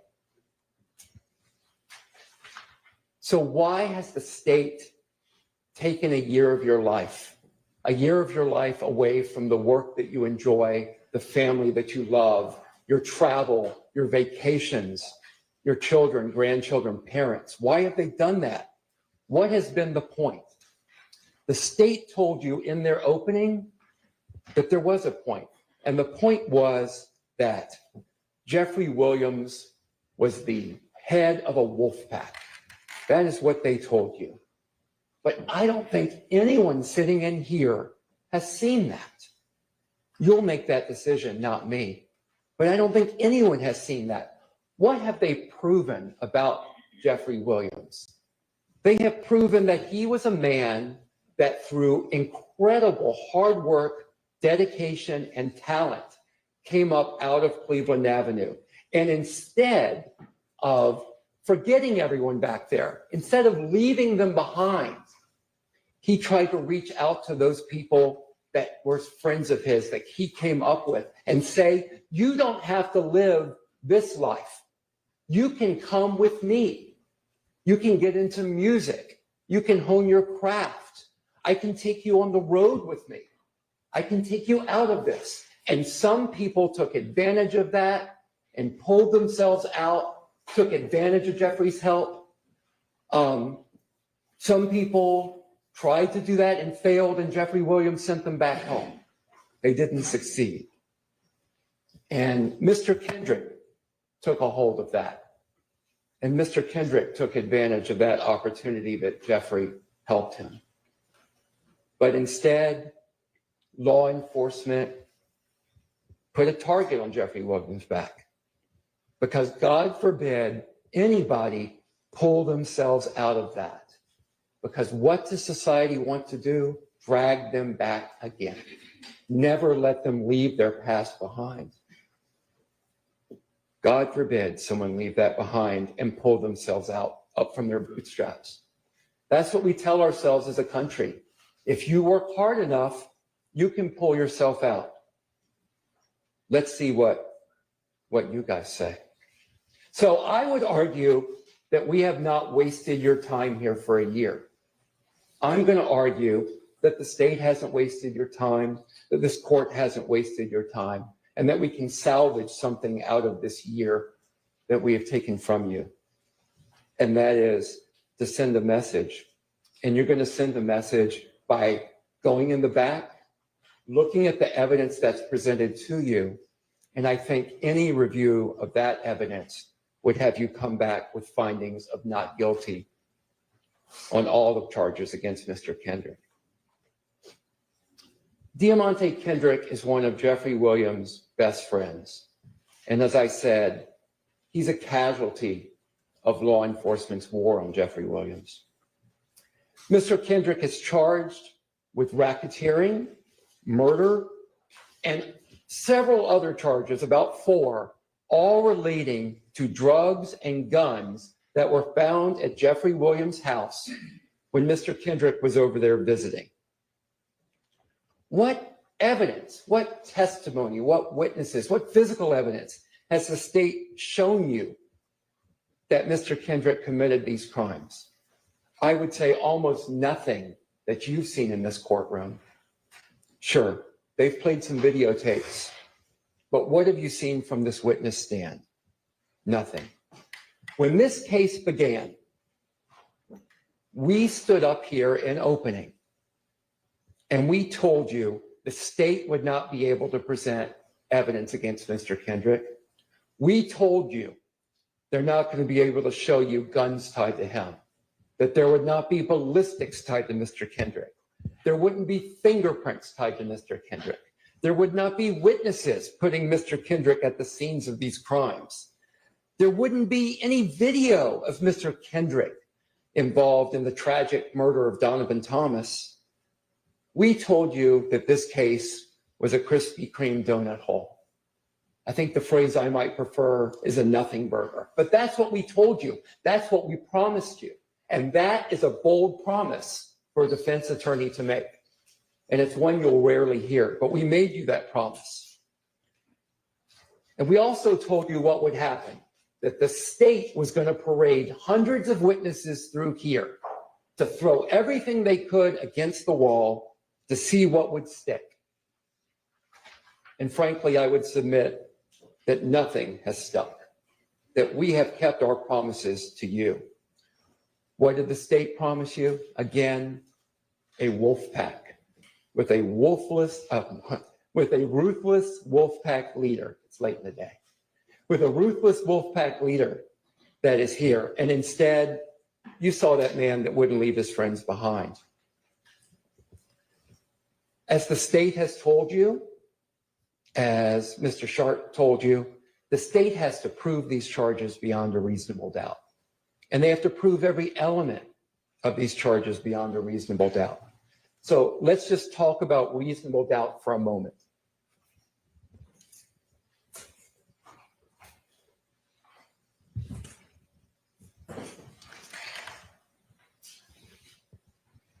So when the state began today, they told you that you don't have to seek out doubt. They don't want you to think about doubt. But the standard is they have to prove their case to you by guilt beyond a reasonable doubt. They have to prove their state to you by guilt beyond a reasonable doubt for each of the charges, for each of the elements. It can't be down here as highly unlikely. It is a very high standard. Possibly guilty, probably guilty doesn't do it. It has to be guilt beyond a reasonable doubt. The court is going to charge you. They're going to tell you, for example, that grave suspicion is not sufficient. And let me read you the charge you're going to hear.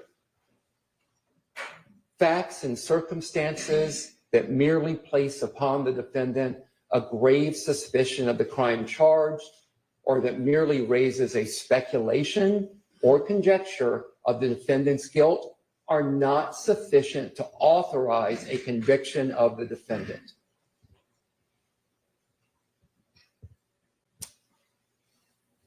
Mr. Short already explained so much about the evidence presented regarding the tragic killing of Donovan Thomas. And I need to start by saying I have deep, deep sympathy for the Thomas family. I cannot imagine what it must be like to lose a loved one to gun violence or any type of violence like that. I myself have 5 children, and just the thought of losing a child tears me up. So I don't know what they must be going through. But I think the evidence that has been shown to you does not demonstrate in any way that Mr. Kendrick is guilty beyond a reasonable doubt of the killing of Donovan Thomas. And as Mr. Sharp so ably demonstrated to you, I think that there are others whose perhaps guilt or responsibility for Donovan Thomas's death has been demonstrated far more than my client's alleged responsibility. Briefly, to not belabor the point that Mr. Sharp brought up, let's talk about Kenneth Copeland, Little Woody. He was a character, right? I mean, he sat in that witness box, and he's a charismatic fellow, a very interesting guy. And he has certainly made the most of his star turn in this courtroom. But he never testified on this stand that Diamante had anything to do with the killing of Donovan Thomas. He never testified on the stand that Demikian Garlington told him all this stuff, that Kendrick was involved in killing Donovan Thomas. He didn't tell you anything about at the McDonald's, he learned anything about the killing of Donovan Thomas that Diamante Kendrick was involved in. You didn't hear it at Sky House. You don't hear that from the stand from him. To the degree you heard any of that, it is in that June interrogation tape that was played to you. He was not under oath during that interrogation. And you heard the circumstances from Mr. Sharp, all the pressure that he was under. That was his 5th interrogation following the murder of Donovan Thomas. And the first time he comes up with this story clearly concocted by Demikian Garlington. How'd you like the testimony of Demikian Garlington? Oh, you didn't hear any testimony from Demikian Garlington. Everything Garlington allegedly said, you heard through other people. And again, why did he lie to police? To use Mr. Sharp's phrase, because I always steal from the best. He didn't want to wear the blue jumpsuit. He didn't want to go to Rice Street. He didn't want to be in the Fulton County Jail. He didn't want to face years of prison. He finessed the police. He finessed the police. He is a master liar. He is an admitted master liar.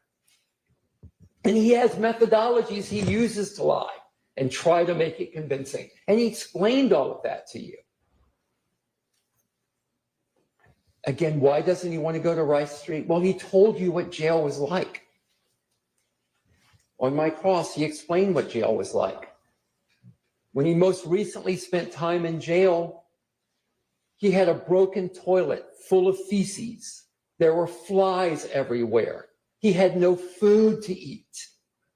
He had to put his shirt over his face to act as a mask to try to keep the smell down.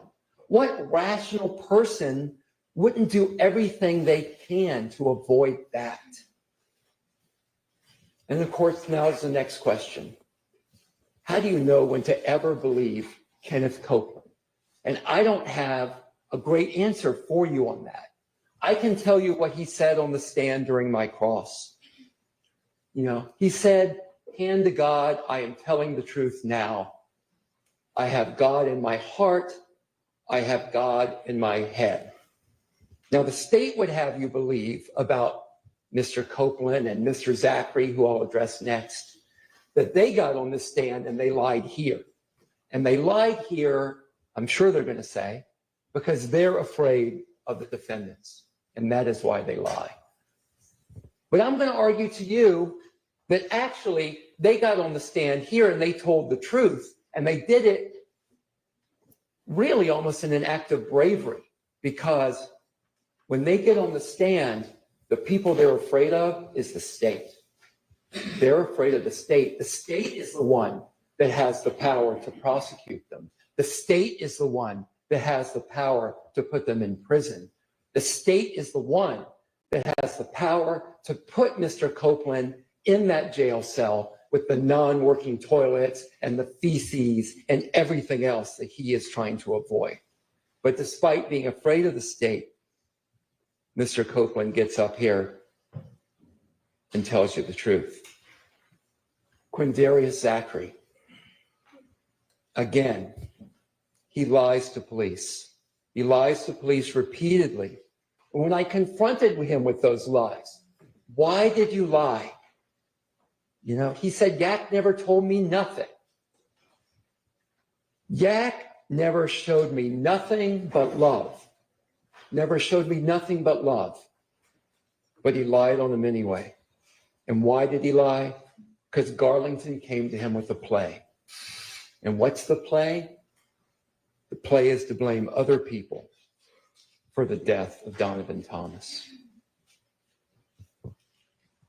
Who did Mr. Zachary see in that infinity?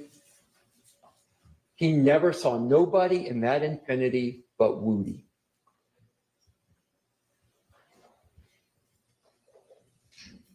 The Texaco. Oh my gosh, there's the smoking gun. There's the smoking gun that shows that my client murdered Donovan Thomas.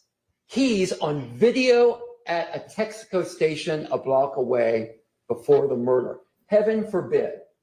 He pulls up in that Texaco in a Pontiac. He leaves the Pontiac. He goes, you've seen this video 1,000 times. Well, maybe not that many, but it must feel like it. He leaves the Pontiac to go into the Texaco, and he buys some junk food in the Texaco, goes back into the Pontiac. He sits in the Pontiac. He talks to another car that pulls up. He gets back in the Pontiac, and he leaves in the Pontiac. Go in the back. Watch the video 1,001st time. You're never going to see him get in an Infinity. You're never going to see it. How does he get in the Infinity? Was there a witness that got up here and put him in the Infinity? No. Do they have video from the surrounding area that shows him transferring into the Infinity? No. I mean, presumably he teleports into the Infinity. I have no idea what their theory is going to be when they argue to you, but I'm going to be fascinated to hear it because there's been no testimony about him in an Infinity. How do we know it's an Infinity in a drive-by? Well, the state is pretty sure it's an Infinity.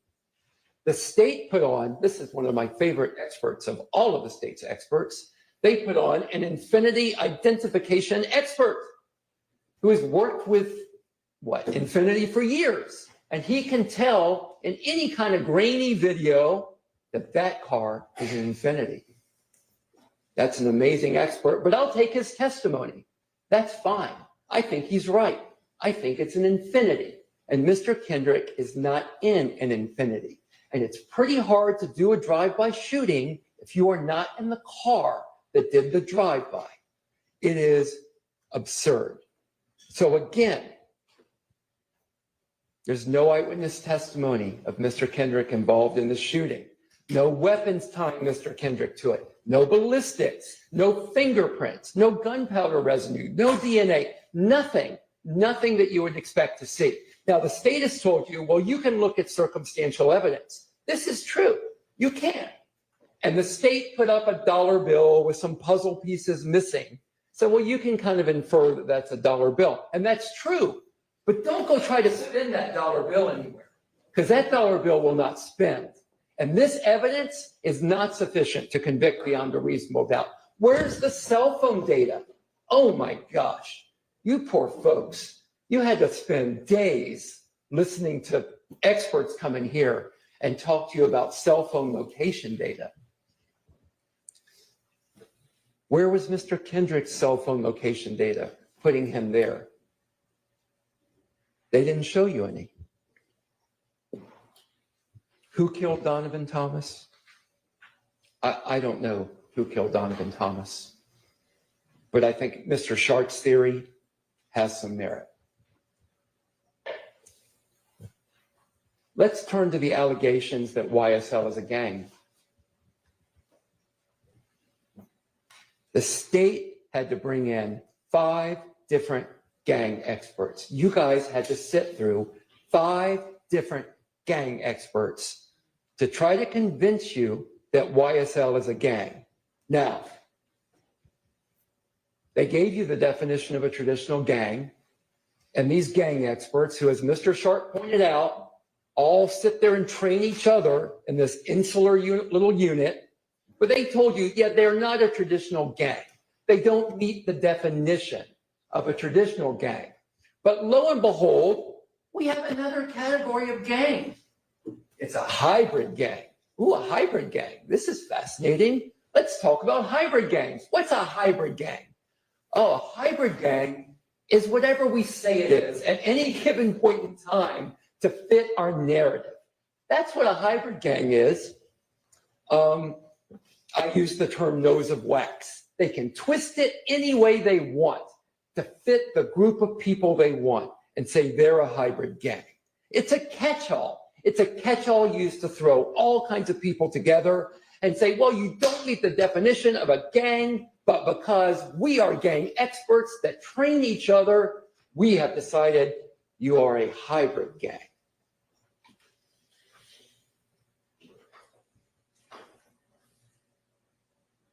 Well, hybrid gang. So a hybrid gang apparently is one where, according to their experts, Bloods and Crips can live together in peace and harmony with each other to accomplish some type of goal. Does that make sense to anyone in here that has any basic understanding of the way that gangs work?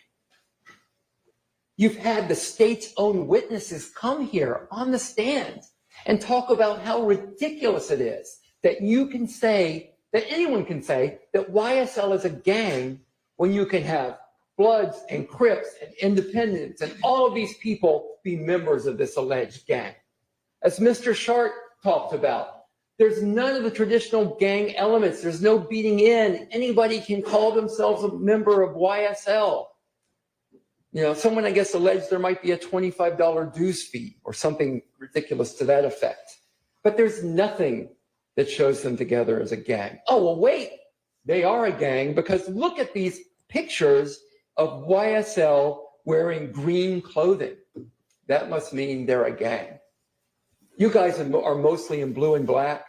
You associate with each other here today. Are you guys a gang? The state is all in red today. Are they a gang because they're all dressed in red? Poor Miss Hingerty happened to come in red today. I guess she's a member of the gang as well. It is absurd. Lil Wayne has ESPN on his arm. ESPN.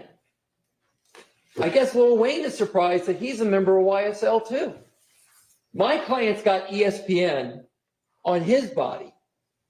No, that can't be because he was a football star and in his mind probably liked ESPN.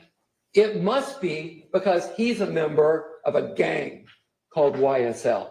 So it's wonderful that the state's gang experts have such insights into the mental thinking of my client and Lil Wayne and everybody else. Now, the state may say, well, they're not a gang, even though they all dress in red today, looking quite dapper. Because, well, they don't have some criminal objective. Well, I don't know. Let's look at the way the state indicts people. The state's around Investigator Viverito. Investigator Viverito is the last person I can find anywhere on video or that you've seen on video holding that missing $500,000 watch. Did she steal the watch? Was that an overt act and can further into the conspiracy? Maybe I should go to a grand jury and try to indict this. It's the state gang or something ludicrous like that. Everything gang investigators see is viewed from the viewpoint of it must be a gang. Mr. Kendrick, look at the photo they showed you of Mr. Kendrick in the bandana shirt. Go back and look at it in color. The gang investigator says it's red. It is orange. Orange as the sun. You look at it, you decide, don't take my word for it. Don't take their word for it. Don't take the state's words for it. Use your own eyes. But when you're a gang investigator, everything has to fit the narrative. And that's the narrative. The snake on Mr. Kendrick's chest. Did he get that snake because YSL is a gang? Or did he get that snake because it represents the tree of knowledge in the Adam and Eve story? Well, they can tell you. I saw a mentalist Saturday night at a show, and this mentalist was amazing.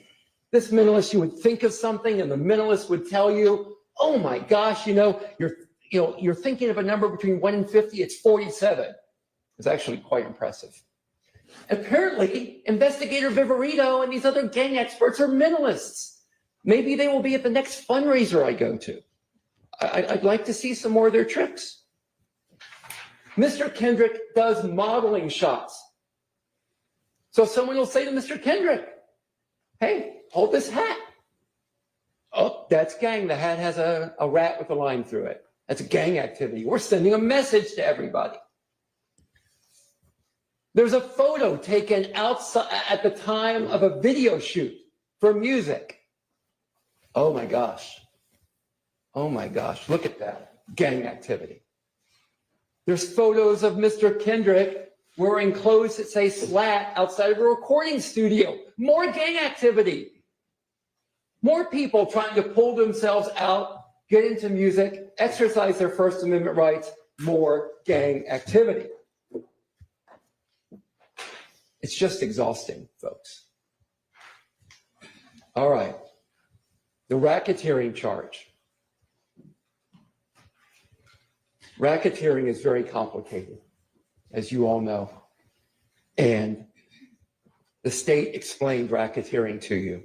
So I'm not going to go into all of the details of what it takes for you guys to find racketeering. Although I do want to repeat, you have to find each of those elements beyond a reasonable doubt, and you're not going to be able to do that with Mr. Kendrick. So I only want to focus on a few parts. Just bear with me. It's late in the day. Late in the day. Just give me a little more time. A few parts of the racketeering charge. First of all, the state has not shown a conspiracy beyond a reasonable doubt. What is a conspiracy? It is an understanding to accomplish or pursue a common criminal objective. Criminal. There's been no common criminal objective shown. What has been shown to you and what was shown to you even earlier today? A series of independent, disparate acts over and over again. All kinds of different people committing criminal acts. I'm not going to argue to you that criminal acts were not committed, but they have not shown any relationship between these acts. They have not shown you anything that's shown it was done for a common criminal objective. That was not demonstrated. Again, as Mr. Sharp said, when Mr. Stevens was here, Tick, and Mr. Stevens was talking about selling pot, he did that for his own benefit. He's not paying up the ladder. And by the way, there is no ladder.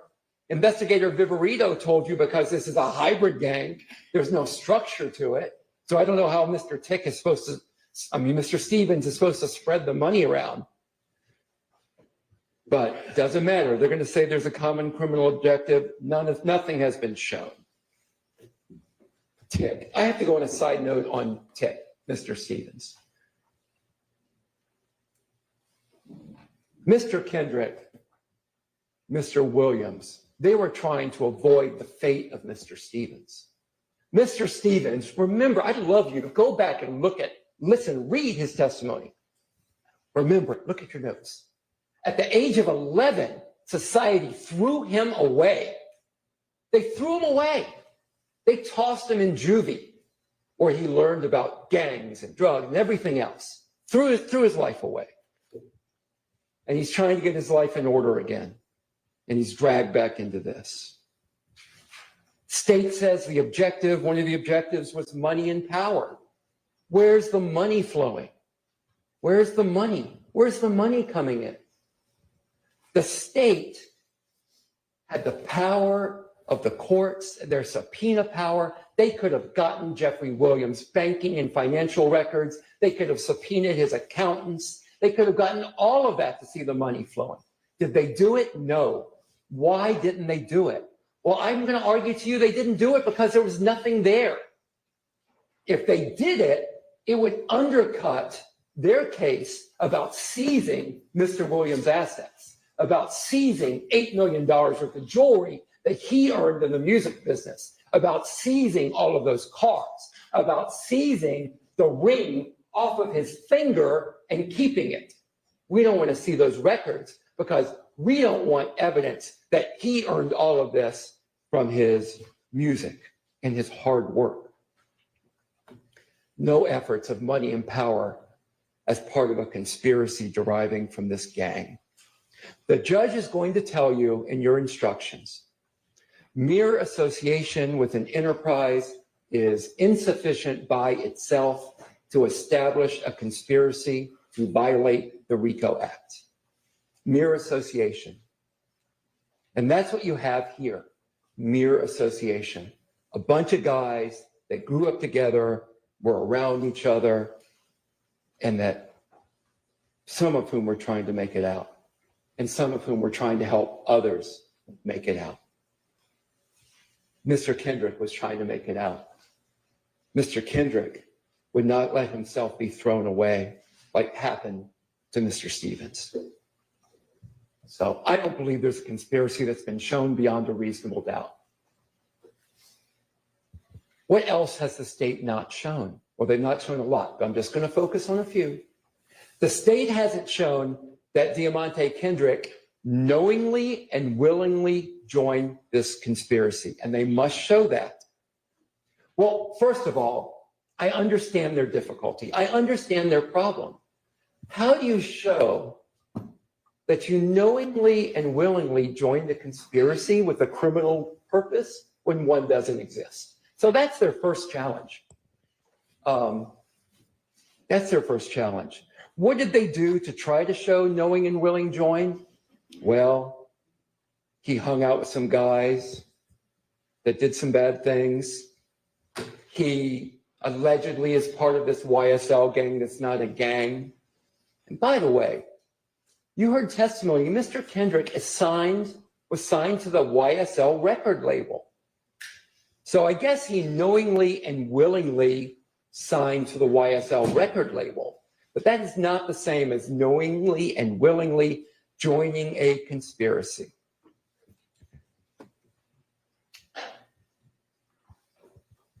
Depending on the outcome of this case, at least to this point, being signed to a record label, even a rap record label, is not a crime in the US.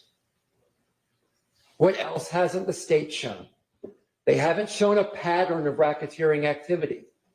And the key here is pattern. And part of the key to pattern is there has to be interrelatedness. And I'm sorry about the legalese. I promise I am. But I have to talk about it. These acts have to be interrelated. And instead, what you've seen for a year of your time is isolated incident after isolated incident. We're going to throw everything against the wall and hope something sticks. But even if a few things stick, if they're not interrelated, it is not a pattern. So I believe that when you look at all of the evidence, you're going to need to go back to the jury room.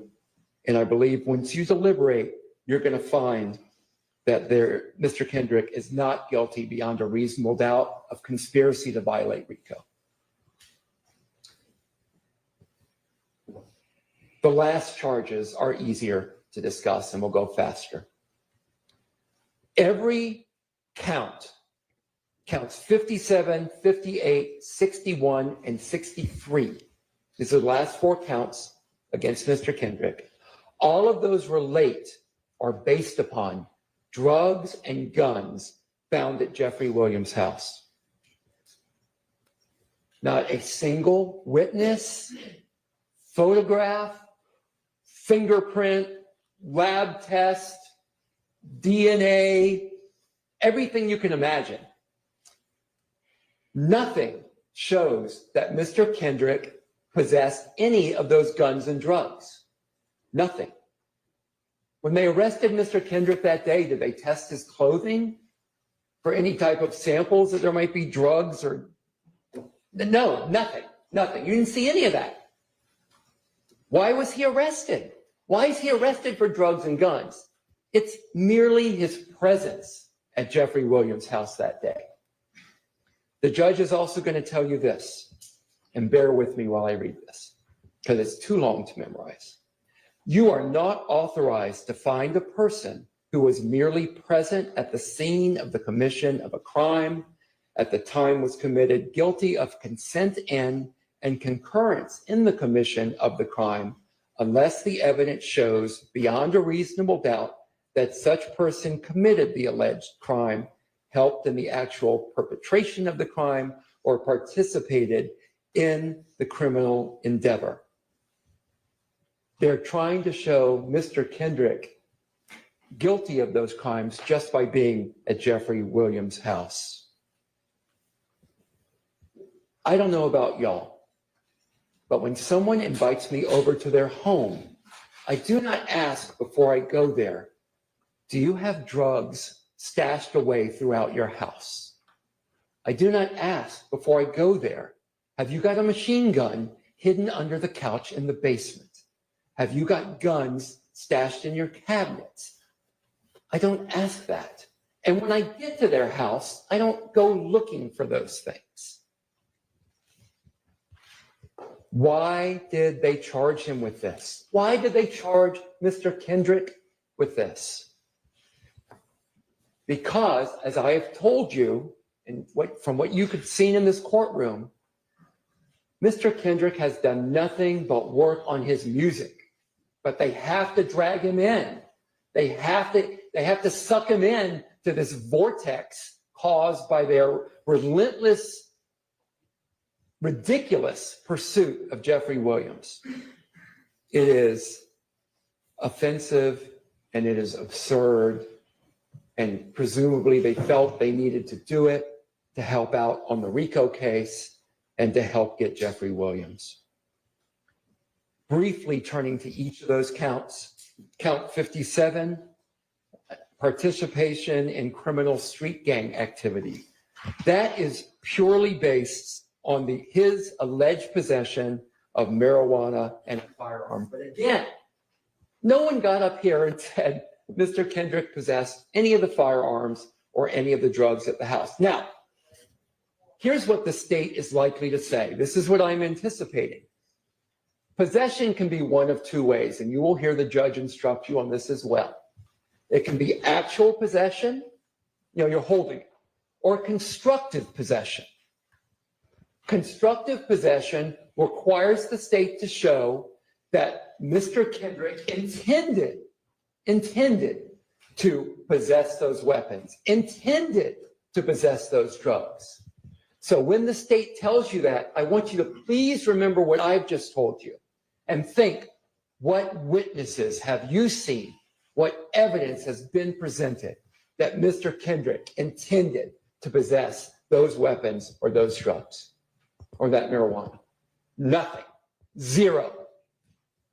Donut hole, nothing burger.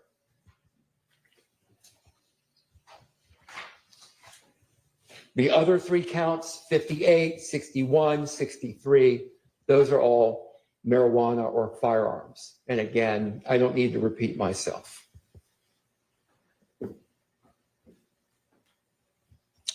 While I have had wonderful help from Ms. Hingerty and Mr. Apt on this case, for the most part, Diamante only has me up here representing him. The state has an army of prosecutors, investigators, law enforcement to assist them. So, I mean, Diamante only has David. And I just pray that I have done my best to slay this giant Goliath that is pursuing him. The state has not met their high burden of showing guilt beyond a reasonable doubt. I would even argue the state hasn't met these lower standards either. It's just not been done. I think when you go back there and deliberate, you'll come up with the same idea, the same conclusion. This case against Mr. Kendrick should have never been brought. That same Saturday night when I saw The Mentalist, a friend was saying to me, well, your problem is that the state has the last word. You're going to get up and talk to the jury, but then the state gets to go again. And they're great lawyers from the state. And they may not remember what you say. They're going to have the last word. And I said, no, you are wrong. You are wrong. The state does not have the last word. The jury has the last word. You guys have the last word. Each of you will decide the fate of Mr. Kendrick. Each of you individually will decide whether the state has met their high burden on each of these counts and on each of the elements of the counts to show that he committed this beyond a reasonable doubt. When you go back and deliberate, I believe that you can go back and send the message that targeting people fixating on individuals who have managed to climb out of their circumstance. Attacking people for their music and their lyrics and their art is wrong. Is wrong. Targeting only people of color for their music and lyrics is wrong. Winnie Lee, when he was on the stand, told you, he told all of us, even though I am a black man, not everything I write about is true or autobiographical. He has an imagination. Mr. Kendrick has an imagination. He has things to say about what he sees in the world around him, as does Winnie Lee, as does Jeffrey Williams. And the use of lyrics and artistic expression against individuals is wrong, it's un-American, and it shows the desperation of the state that they have to reach to that level in order to try to make a case against Mr. Kendrick. You can show that maybe, just maybe, we really do believe it when we tell people that through hard work, you can pull yourself up from wherever you came from. And that we, as Americans, as people, we believe in redemption. So I ask you to please remember that during and after the state's closing, to remember that when you're deliberating, to remember that each of you individually gets to make that decision of guilt beyond a reasonable doubt. So I'm going to ask for the sale. That is what you're supposed to do, right? And I'm going to ask you to go back there, deliberate, and come back with not guilty verdicts for Mr. Kendrick on all the charges against him. Thank you for your attention. Thank you for the last year of your life that you sacrificed to be here and fulfill your roles as citizens. I really appreciate it. All right, let's take a short break, which can be our last break of the day. Then we will hear from the state again. Then I will release y'all for the day. We'll come back tomorrow. I'll give you the instructions. So let's take, maybe a 10, 15-minute break.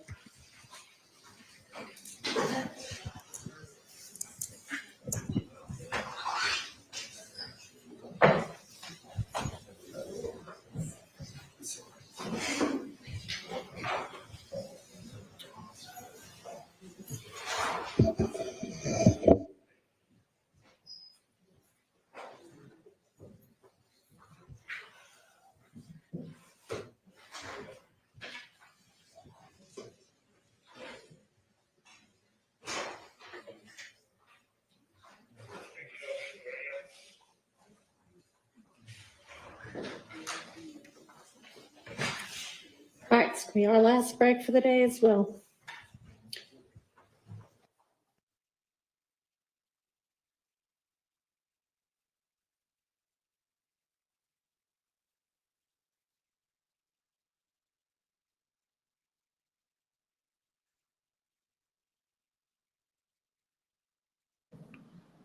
So what do y'all say? Did they do enough? Did they do enough to get it done? Not guilty on all charges. If it doesn't fit, you must acquit. That is correct. So you saying it doesn't fit? What do I think?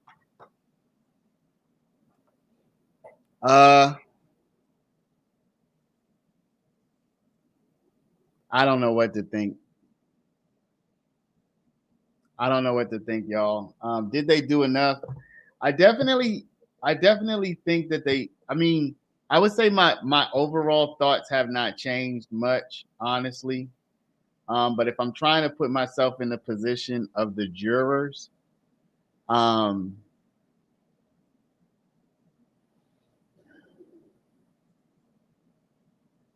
I think I put my thought about Doug there in the chat. I think the gang charge is still tough, but I think Doug might have just gotten his client off of everything but the gang charge. So I really think Yak might be going home. I mean, you know, if he's lucky enough, even if he does get convicted on the gang charge, if he's lucky enough to get a time served, he might be going home. So I think Doug made a compelling case about the lack of evidence for the guns, the constructive possession, etc. So I definitely think that he did what he needed to do on that. I think Max. I honestly, Doug played the race card, y'all, which I think I'm not a big fan of the race card, but I think it could be effective here. He brought up the fact that only Black people have lyrics used against them in court, and I'm not a big fan of going there, but I think he did it the right way, and I think he's probably right. You know what I mean? So he's not just out here saying whatever to try to get his client off. He really is speaking facts. So I think that was clever and it was appropriate and it was well done. Somebody said, "Where's the lie?" I don't know. Not race facts, not race card facts. Well, I'm calling it a race card, but just because it's factual doesn't mean it's not the race card. I mean, whenever you bring race into something as an explanation, anyway, I think he did it correctly. I think he did it appropriately. I think he did it the way it should be done if you're gonna do it. So I think that was well done, and I think depending on the racial makeup of the jury, I think that might resonate with people. Really kind of regardless of the racial makeup of the jury, I think that's probably going to resonate with people because it does make you wonder, like, I haven't seen anybody else have their lyrics come up in a trial, you know? So I just think that's something that you would be stuck thinking, like, yeah, that is kind of interesting, isn't it? Why people keep saying it's true? I'm not talking about the truth of it. I'm talking about I'm now talking about the truth of it, but when I first mentioned it, I said I'm not a fan of that typically. This is just my personal feeling. Okay. So y'all might have a different personal feeling about it. It's just personally, I like to hear explanations. I like a racial explanation should be like the last thing you use. But with that said, I'm acknowledging that in this situation, I think Doug did it right, and I think he is right. And I think that's going to leave an impact on the jury because it seems unfair that only one group would be targeted in that way. So I think I think Doug was right to go there, and I think it's probably going to have a positive effect for his client. Bringing race into it makes you weak.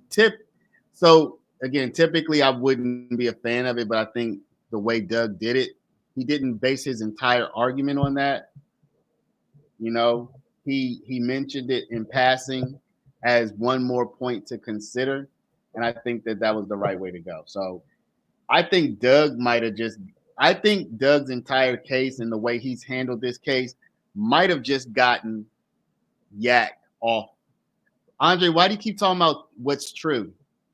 Why do you keep talking about what's true? The point is not whether something is true or not. Paralegal, what do I think about Shannon? I think Sharp did enough to have reasonable doubt on both the murders, which I thought was already done before today. Sharp, he didn't really address Shannon's gun possession charges. So I think Shannon is vulnerable to those charges. Sharp kind of admitted that Shannon, he even admitted that Shannon had possession of certain guns. So I think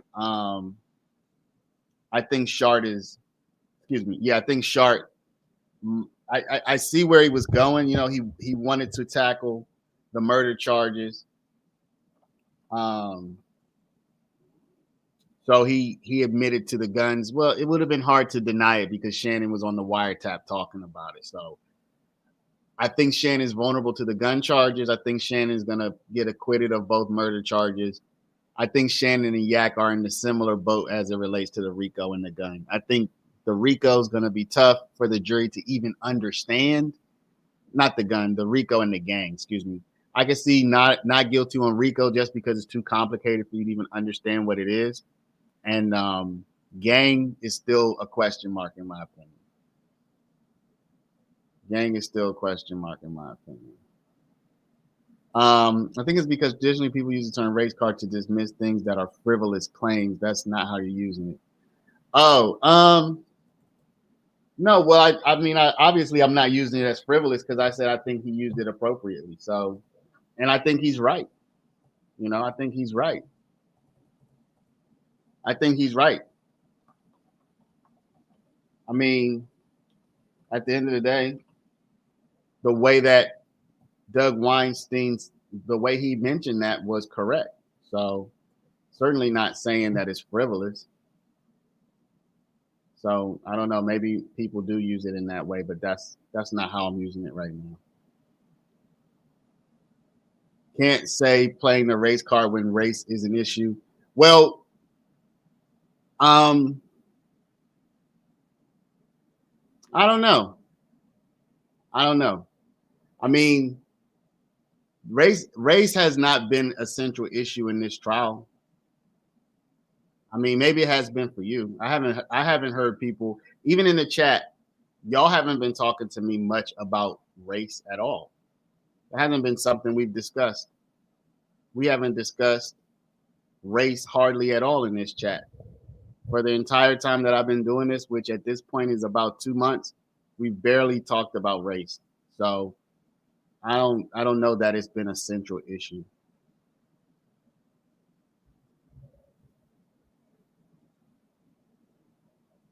I have to remember to take into account you think more like a lawyer than any ordinary person.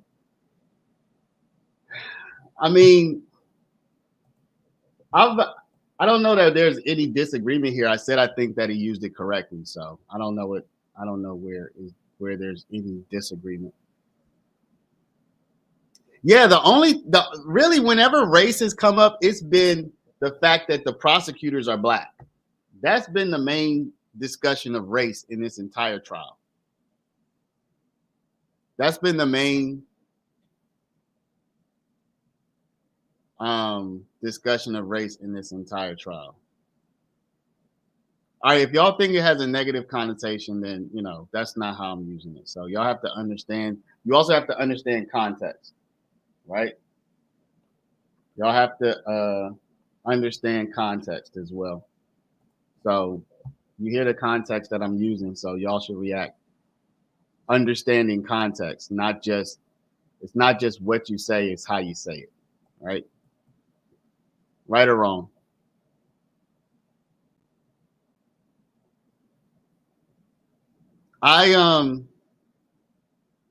Class comes into play over race, however, it was necessary in honing a point.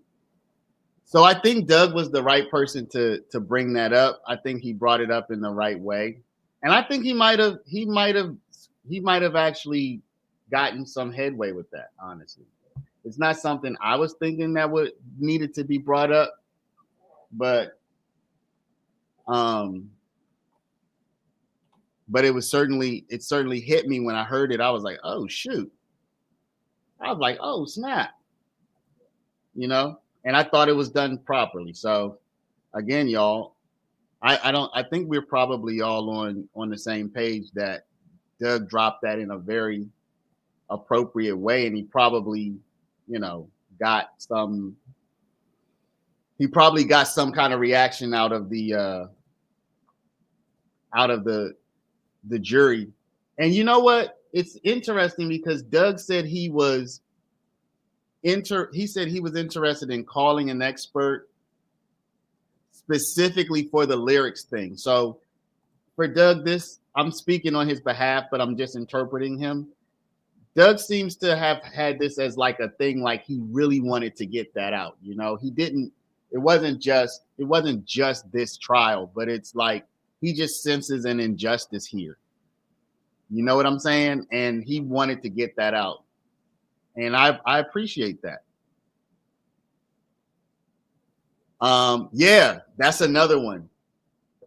Doug got bars, y'all. Doug got bars. So yeah, that's another one. That dollar bill, you can tell it's a dollar bill, but you can't spend it. That was a very good one. Doug was cooking, y'all. There's no doubt about it. Doug was cooking. And I think he might have just gotten his client out of trouble. I think he might have just gotten his client out of definitely the most serious trouble. Nikki Turner, thank you for the super sticker.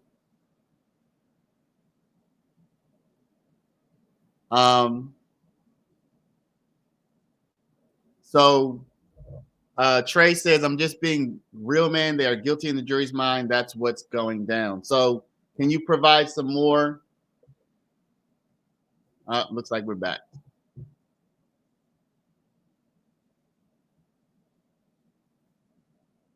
We got sound. Okay, we have sound.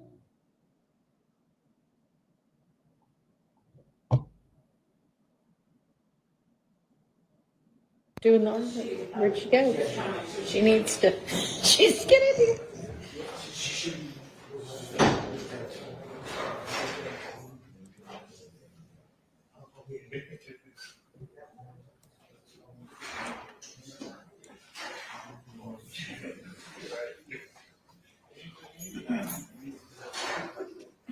So what is the better?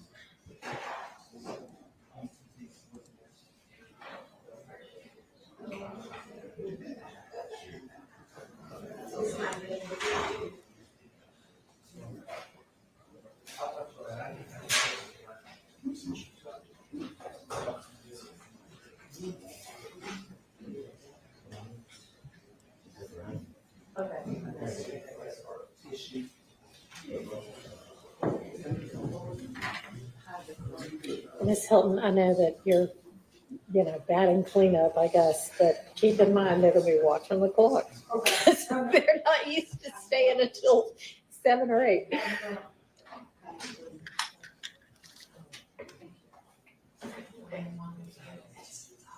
Let's hope she doesn't do that one, but yeah.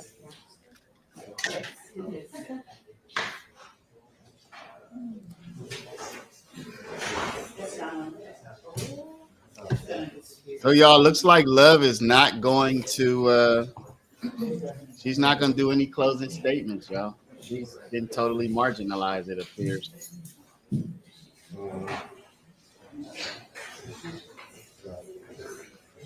That is wild to me.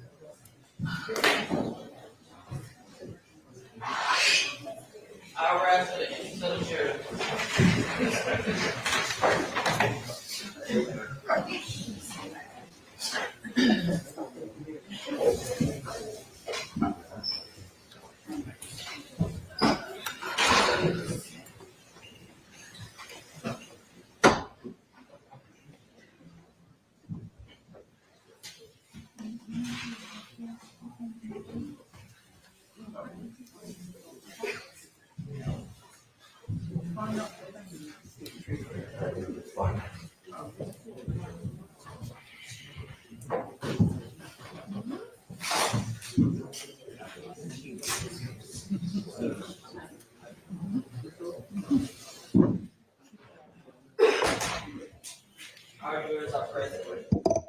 Thank you very much. All right, Ms. Hilton.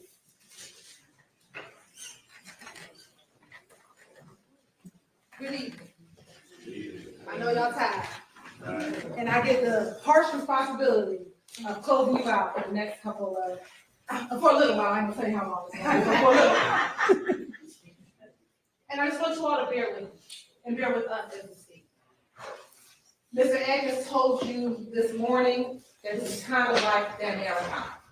They were kind of at that last spot, right before the finish line.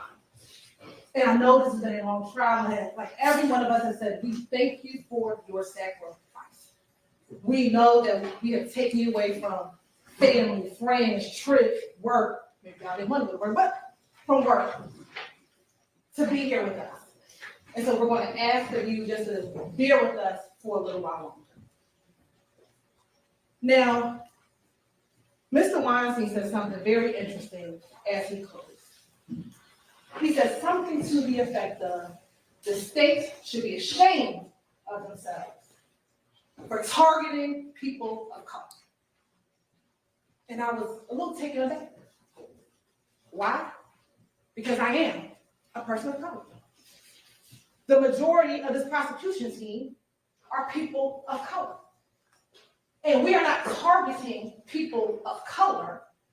We are targeting gang members who decided to wreak havoc on communities in Fulton County. And the ironic part of the community that they violated were those communities were communities of color. See, no one rarely talks about the victims in this case. But the victims in this case, most of them are people of color. Because in Fulton County, you don't get to victimize anyone in our county without being held accountable for your actions. And what we're going to ask of you today is hold both of these defendants accountable for their actions, because they are guilty of every single crime for which they are charged with. But as both Mr. Shard and Mr. Weinstein were talking, I was reminded that what is right is often forgotten or what is convenient. And see, in this case for them, it's convenient to blame Kenneth Copeland for the murder of Donovan Thomas. Well, we're going to talk about that doesn't even make sense. For them, it is convenient to tell you that we have not met the elements of RICO because they're just not a gang. They just get YSL tatted on them. They just get snakes tatted on them just for the fun of it. That's convenient for them, but that is not the truth. And while it may have taken some time for us to get all that evidence out here, it took a while. Some days the evidence came out good. Some days the evidence came out bad. Some days I had to take a couple of breaks. At the end of the day, the evidence shows what is clear. YSL is a gang. YSL is an enterprise. They commit criminal street gang activity. They murdered Donovan Thomas, murdered Chanel Drinks, and they're guilty.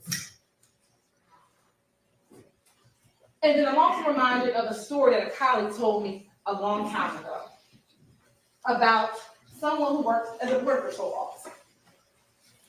And this person worked as a Border Patrol officer for a number of years.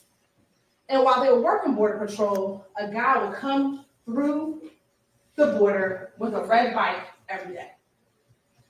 And every day that that person would come through with the red bike, he had a basket on the front of the bike.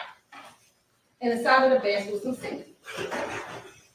Now, every day, this guy would come through, and the Border Patrol officer thought something was kind of fishy, but he never found anything. He always found baskets with sand inside. This happened for a few months. Well, one day, the Border Patrol guy was leaving that job. He was going to a new job, and he was at a bar. And who walks into the bar? The guy with the red bike. So the Border Patrol guy says to him, I'm getting ready to leave my job, but I'm interested. There's something was fishy about that red bike. What were you doing with that red bike? And the guy was like, nothing, don't worry about it. Congratulations to you. The night proceeded. The Border Patrol guy got some more drinks in his system, said, you know what? Can you tell me about this red bike? Because something just doesn't seem right.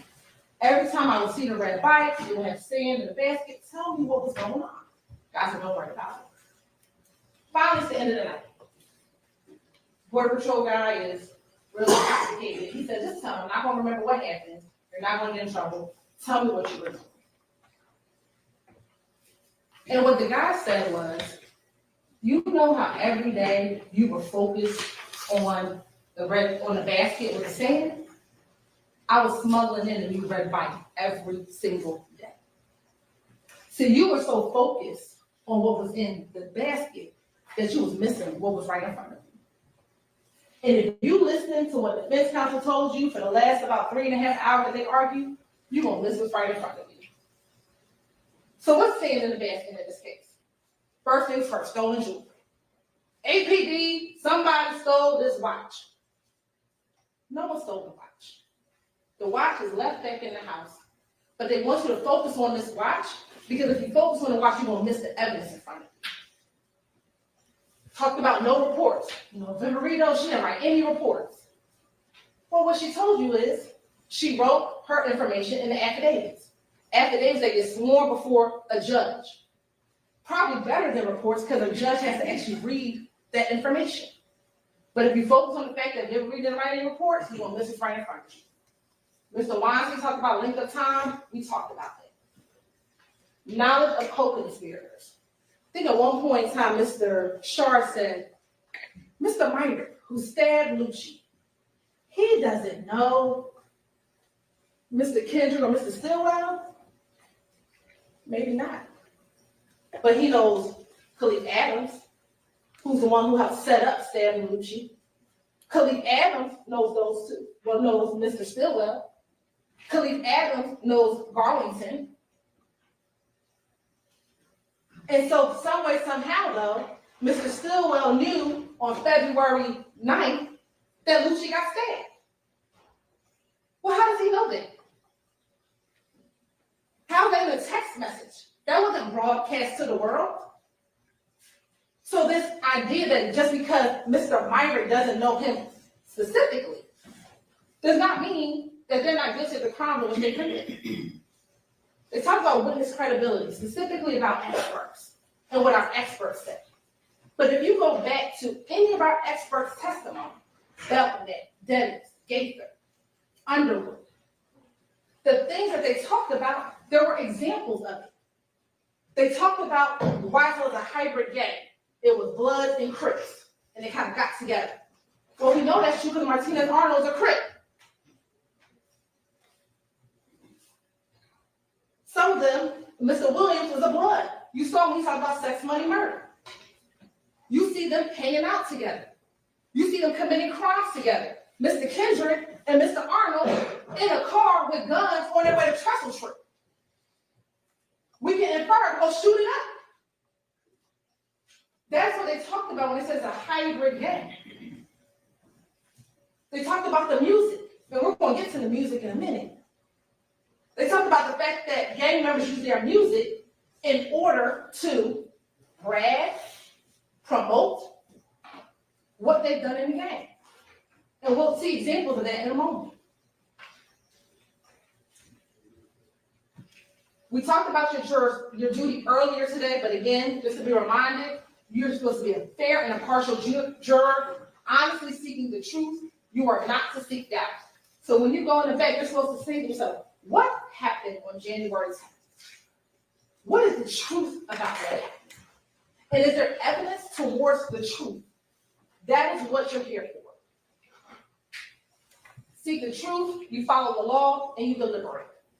Now, I want to tell you this. If you go to the back to deliberate, and one of your numbers says, I'm not deliberating, I'm going into the bathroom, I'm not doing any of this. You need to bring that to the deputy's attention so they can bring it to the court's attention. Because you have a duty to deliberate. A duty to sit down, evaluate the facts, evaluate the evidence, and apply it to the law. So let's talk about the evidence of the defendant's guilt. So earlier this morning, Mr. Adkins talked to you about count 57, participation in criminal street gang activity.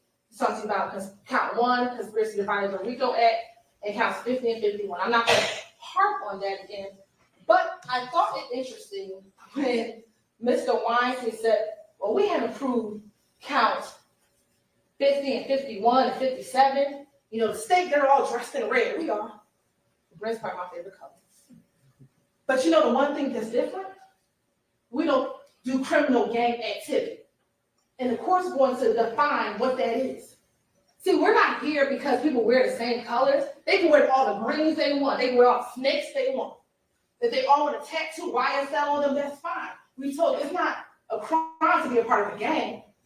The crime is when you start doing criminal street gang activity, like murdering Donovan Thomas, murdering Chanel Drinks, murdering Jamari Holmes. That is what the violation is, not being a member of a gang.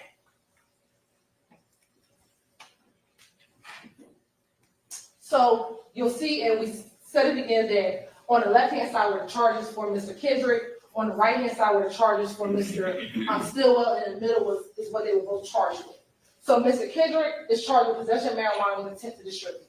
That's from May 9, 2022, when he was found running from Mr. Williams' house. Remember, the officer came and said that they both must have been out of breath and he ran from the house. And the drugs and the guns that were found inside of the house. The marijuana and the guns that were found in the house. So in order to prove this, we have to show that the defendant possessed with the intent to distribute any amount of marijuana. Marijuana includes all parts of the plant. What it does not include is the hemp products and all those other technical terms that I'm not going to try to pronounce for you tonight. We have to show that he possessed it and has possessed the marijuana or the firearm. We're going to talk about the firearm in a moment. Possession must be actual, constructive, sold, or joint. So we're going to tell you that it's not actual possession. No one caught him with the marijuana in hand. We're going to talk about constructive possession. At the time of the alleged offense, he did not have direct physical control over the marijuana or firearm, but did not only have both the ability and the intention to exercise control over the marijuana. We know he doesn't have sole possession or focus on joint possession. Defendants share possession of marijuana or firearms with at least one other person. What evidence do we have of it? I know Mr. Wine said we didn't have any evidence. We do. Pictures are evidence. That's direct evidence like we talked about earlier. This is inside of the home of Mr. Williams. That's the money counter that was sitting next to the Tupperware bowl full with the marijuana. That's the Tupperware bowl full with the marijuana. That's the more marijuana that was in that cabinet in that same kitchen, right across from where the Tupperware bowl of the marijuana was. And those are the two guns that were found inside that area. Now, ladies and gentlemen, you heard the testimony that SWAT, when they came, did not immediately make entry into the house. It was like announced, it was loud. So I submit to you that they had the opportunity to put stuff away, to hide stuff, because they didn't just come in immediately, ladies and gentlemen. So you can take that into consideration as you deliberate. Possession of a firearm during the commission of a felony. So the state must prove that the defendant had a firearm on his person or within arm's reach while committing a crime against or involving another person. For Mr. Stillwell, it's murder. For Mr. Kendrick, it's the possession of marijuana with intent to distribute. So how do we show this? On the left is Shannon Stillwell. That is Mr. Drinks inside of the vehicle. We know that Mr. Drinks was shot with a 40 caliber gun, possibly of a Glock, and we're going to talk about this Glock in a moment.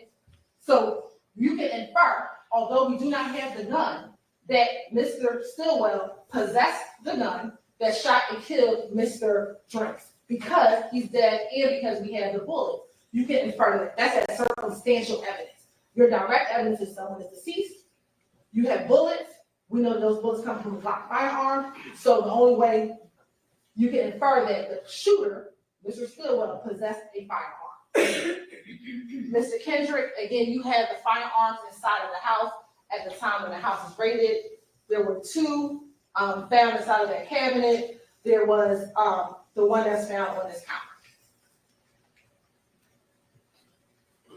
Now, they're also both charged with possession of a firearm by a convicted felon.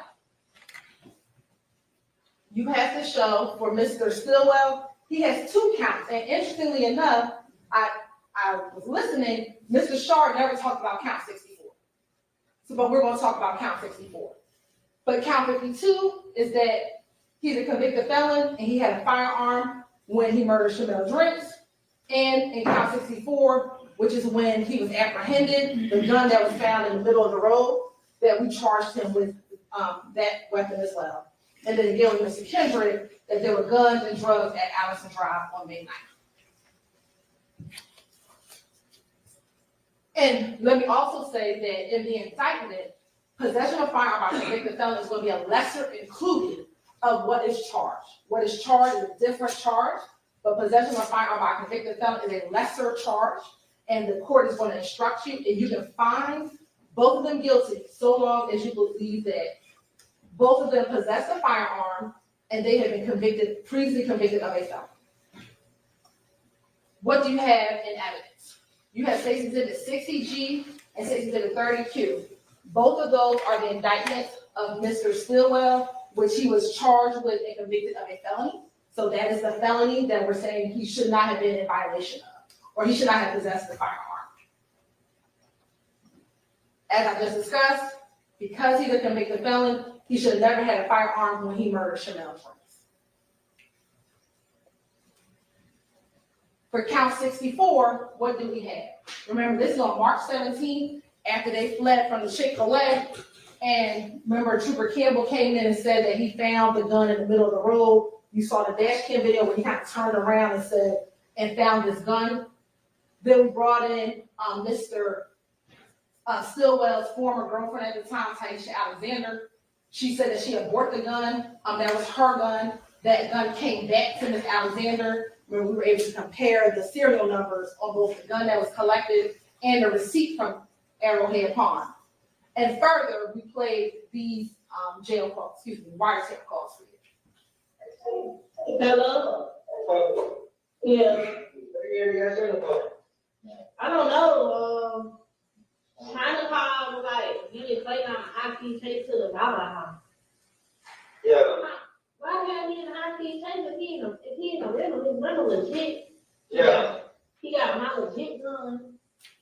So the fact that she says he got my legit gun, which is that gun right here, he should never have ever even been in possession of it. I don't know what it is. I don't know what's going on. I don't know what's going on either, because usually they'll call, like how he got my gun. Yeah. They'll call and be like, come get your gun, but they ain't even call me. So I don't know if where my gun is, I don't know what's going on. And again, this phone call was done on March 17th, the day he got arrested. The day Mr. Stillwell, got arrested.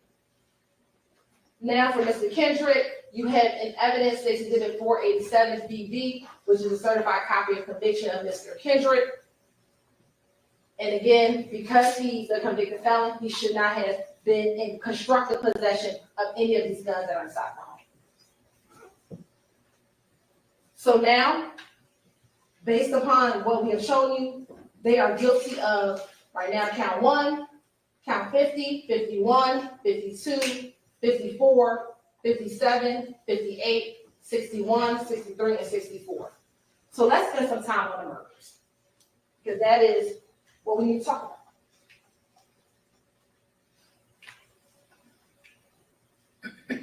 So for the murders, Mr. Stillwell is charged with count 2 and count 49, which is Donovan Thomas Jr. and Chanel Drinks. And Mr. Kendrick is charged solely with count 2, which is the death of Donovan Thomas Jr. You're going to hear the court read you an instruction about intent. Intent is every essential element of any crime must be proved by the state beyond a reasonable doubt. It may be shown in many ways, provided you, the jury, believe that it existed from the proven facts before you. It may be inferred from the proven circumstances or by acts and conduct, or it may be in your discretion inferred when it is the natural and necessary consequence of the act. Intent does not mean the intention to violate the law or to violate a criminal statute, but it is simply the intention to commit the act that is prohibited by the statute. So what are the elements that we have to prove for murder? That Mr. Stillwell and Mr. Kendrick caused the death of another person, here, Donovan Thomas and Chanel Drake, unlawfully and with malice aforethought. What is malice? It is not necessarily ill will or hatred, rather it is the unlawful intent to kill. You may find malice when the circumstances show the defendant acted with deliberate intention to unlawfully take the life of another person, or where there does not appear to be significant provocation and all the circumstances show an abandoned and malignant heart. You often hear about premeditation. Some of you like watching these crime shows. The state does not have to prove premeditation to prove murder. So we don't have to sit and say you planned it out and you all mapped it out and that you knew you were going to kill Donovan Thomas or Chanel Drinks right at that moment. If a killing is done with malice, it is murder, regardless of how briefly the malicious intent existed. So when Diamante Kendrick rode by the barbershop and they saw Donovan Thomas sitting outside with his friends, and I'm going to submit to you, they started calling saying, yo, Donovan's out here. Let's go do this. That's enough. Or with Chanel Drinks, when Shannon and Garlington are sitting in the car and they're backed in and they see Mr. Drinks pull in and they realize, oh snap, that's the dude from the Shell Cal post. And they see him walking up and they decide at that moment they're going to get him because they're going to get revenge, they're going to get back. That's enough right there. Doesn't have to be days planned. Within moments, that is enough. No specific length of time is required for malice to arise in the defendant's mind. It may be formed in a moment, and instantly a fatal wound may be inflicted. If malice was in the defendant's mind at the time of the act of the killing and moves the defendant to do it, that is enough for the killing to be murder. Now, motive. The law says we don't have to prove motive. You want to know why? Because oftentimes I can't get into the mind of why someone wants to murder somebody. But here, and we're going to talk about it, we have some evidence of motive. Any evidence of motive has been admitted for your use in determining the defendant's state of mind at the time of the killing. So you heard Mr. Atkins talk earlier about parties to a crime. I'm not going to go over all of the principles again, but he gave you the example of the bank robbery, right? Everyone who is a part of the crime is responsible. So in this case, for Donovan Thomas, Mr. Kendrick, the driver. Mr. Kendrick, the state's belief, the state's theory, is that he alerted them about where Donovan Thomas was because he was the one that was at the Texaco. He's the one that waited 40-something minutes for the Infinity to pull up. He's the one who got out of the Bonneville and went to the Infinity. He's just as guilty as the ones who pulled the trigger. Nard and Mrs. Jackson. He's just as responsible. And that's what parties to a crime says. Every person involved in the murder is just as responsible as the person who pulls the trigger because you all act together.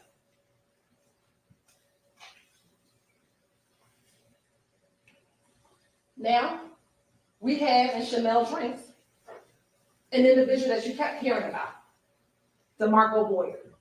And someone brought up that DeMarco Boyer isn't on the indictment. Well, this is the law that's going to be instructed to you. Any party to a crime who did not directly commit the crime may be prosecuted for commission of the crime upon proof that the crime was committed and that that person was a party to it, even though the person alleged to have directly committed the crime has not been prosecuted or convicted, has been convicted of a different crime or degree of crime, is not amenable to justice, or has been acquitted. Mr. Boyer's day is for another day. We're not going to talk about Mr. Boyer today. Today, we're going to talk about Mr. Stillwell and Mr. Kendrick. You can look at presence, companionship, and conduct before and after the commission of the alleged offense. And those things may be considered by you in determining whether or not such circumstances, if any, give rise to an inference or the existence of a conspiracy. So what does that mean? You can look at what they did before, what they did during, and what they did after. And for both of those murders, we're gonna talk about conduct before, conduct during, and conduct after. So let's talk about Mr. Donovan Thomas Jr. You heard from his mother, you heard from his father. He's from Atlanta, he's a kid, he was in the gang, but he had started to kind of try to get into the music business. And he had started doing that by 1, he had a relationship with Rich Homie Quan. 2, he had just put Lucci on, YSL Lucci. So he was trying to kind of turn that mark and do something different. What did you also hear about Donovan Thomas? That on the night that he was gunned down, that he was at the barbershop, getting his hair cut, his brother was there, and what were they getting ready to do? Meet with their daddy and go watch the football game. I think it was the Ravens and the Patriots. Don't quote if I'm wrong, but I think it was the Ravens and the Patriots. And that's what he was getting ready to do. Spend time with his father. You know that he has a biological brother, but he also has a brother, which Kelvin Watts, who's super close to him, that they are brothers, but not biologically, but they share a brother, so they call themselves brothers. He said he was trying to get in the music industry. That's him with YSL Lucci. That's him with Rich Homie Quan. And so much so that after his death, Lucci had a whole album dedicated to him, Long Live Nut. And we know that Peanuts was his nickname. Now let's go over some timelines, because I think oftentimes we focus just on the murder, but there's some things that led up to that day that is very important for you to consider as you continue to live. So we know September 2014, Rich Homie Quan's father's barbershop shooting. Now, Mr. Copeland, we're gonna talk about Mr. Copeland, told you on the stand here that him and Threat were responsible for that. YSL members responsible for shooting up the shop of a YSL gang member. Or shoot the father of a gang associate. Then, if you can recall, in all of the different interviews, majority of them, Mr. Copeland talked about this shooting at the Lakewood gambling house. He talked about it in most every interview when he kept on telling them about the history of him and Kelvin. And he talked about the fact that Kelvin had shot up the gambling house and shot up Doug's car. Then he talks about, in multiple interviews, a meeting at Cascade Skating Rink, in which him and Kel were there. Kel wanted Copeland to call Thug so they can maybe squash whatever issue that they had. And that when Thug, Mr. Williams, got on the phone, he asked Kelvin, "Are you gonna pay for my car window?" Kelvin said no. They got into it, and it kept on going. You heard about the January 6th fight at Club Crucial, in which Copeland was jumped at the club. And then upon leaving the club, there was a fight with Bloody J, that some YSL members jumped on Bloody J. And that Kendrick and Arnold, they were arrested when they left the club. And that's going to be important, because when we talk about phone records, why we don't have some phone records from Mr. Kendrick. Then we had the January 8th shooting at TIG Studio, where Rich Homie Quan's purple truck was shot up. There was some alluding to the fact that Copeland did that shooting. I think Quindarius Zachary may have said in his interview that Copeland did that shooting. Then there was that blood meeting the night before the murder. Now, I know that Mr. Sharp played for you the clip in which Copeland said that the blood meal was about him, but remember, the blood meal was also about Mr. Williams. And he said that in one of his interviews, that the blood meal just wasn't about him, but it was about him, Copeland, and Mr. Williams.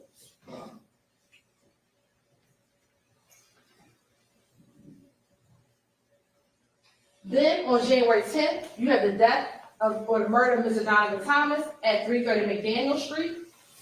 Then you have the retaliatory shootings begin immediately. See, the streets knew what it took the state and the government a long time to figure out. They went directly to who they thought killed Donovan Thomas. They immediately started shooting at Jeffrey Williams' family's house and Kenneth Copeland's family's house, because they thought that both of them were in on it. Also, in the late morning hours, early on January 11th, Kenneth Copeland meets with the Atlanta Police Department, and many of the YSL members, they flee to Miami. You have more retaliatory shootings.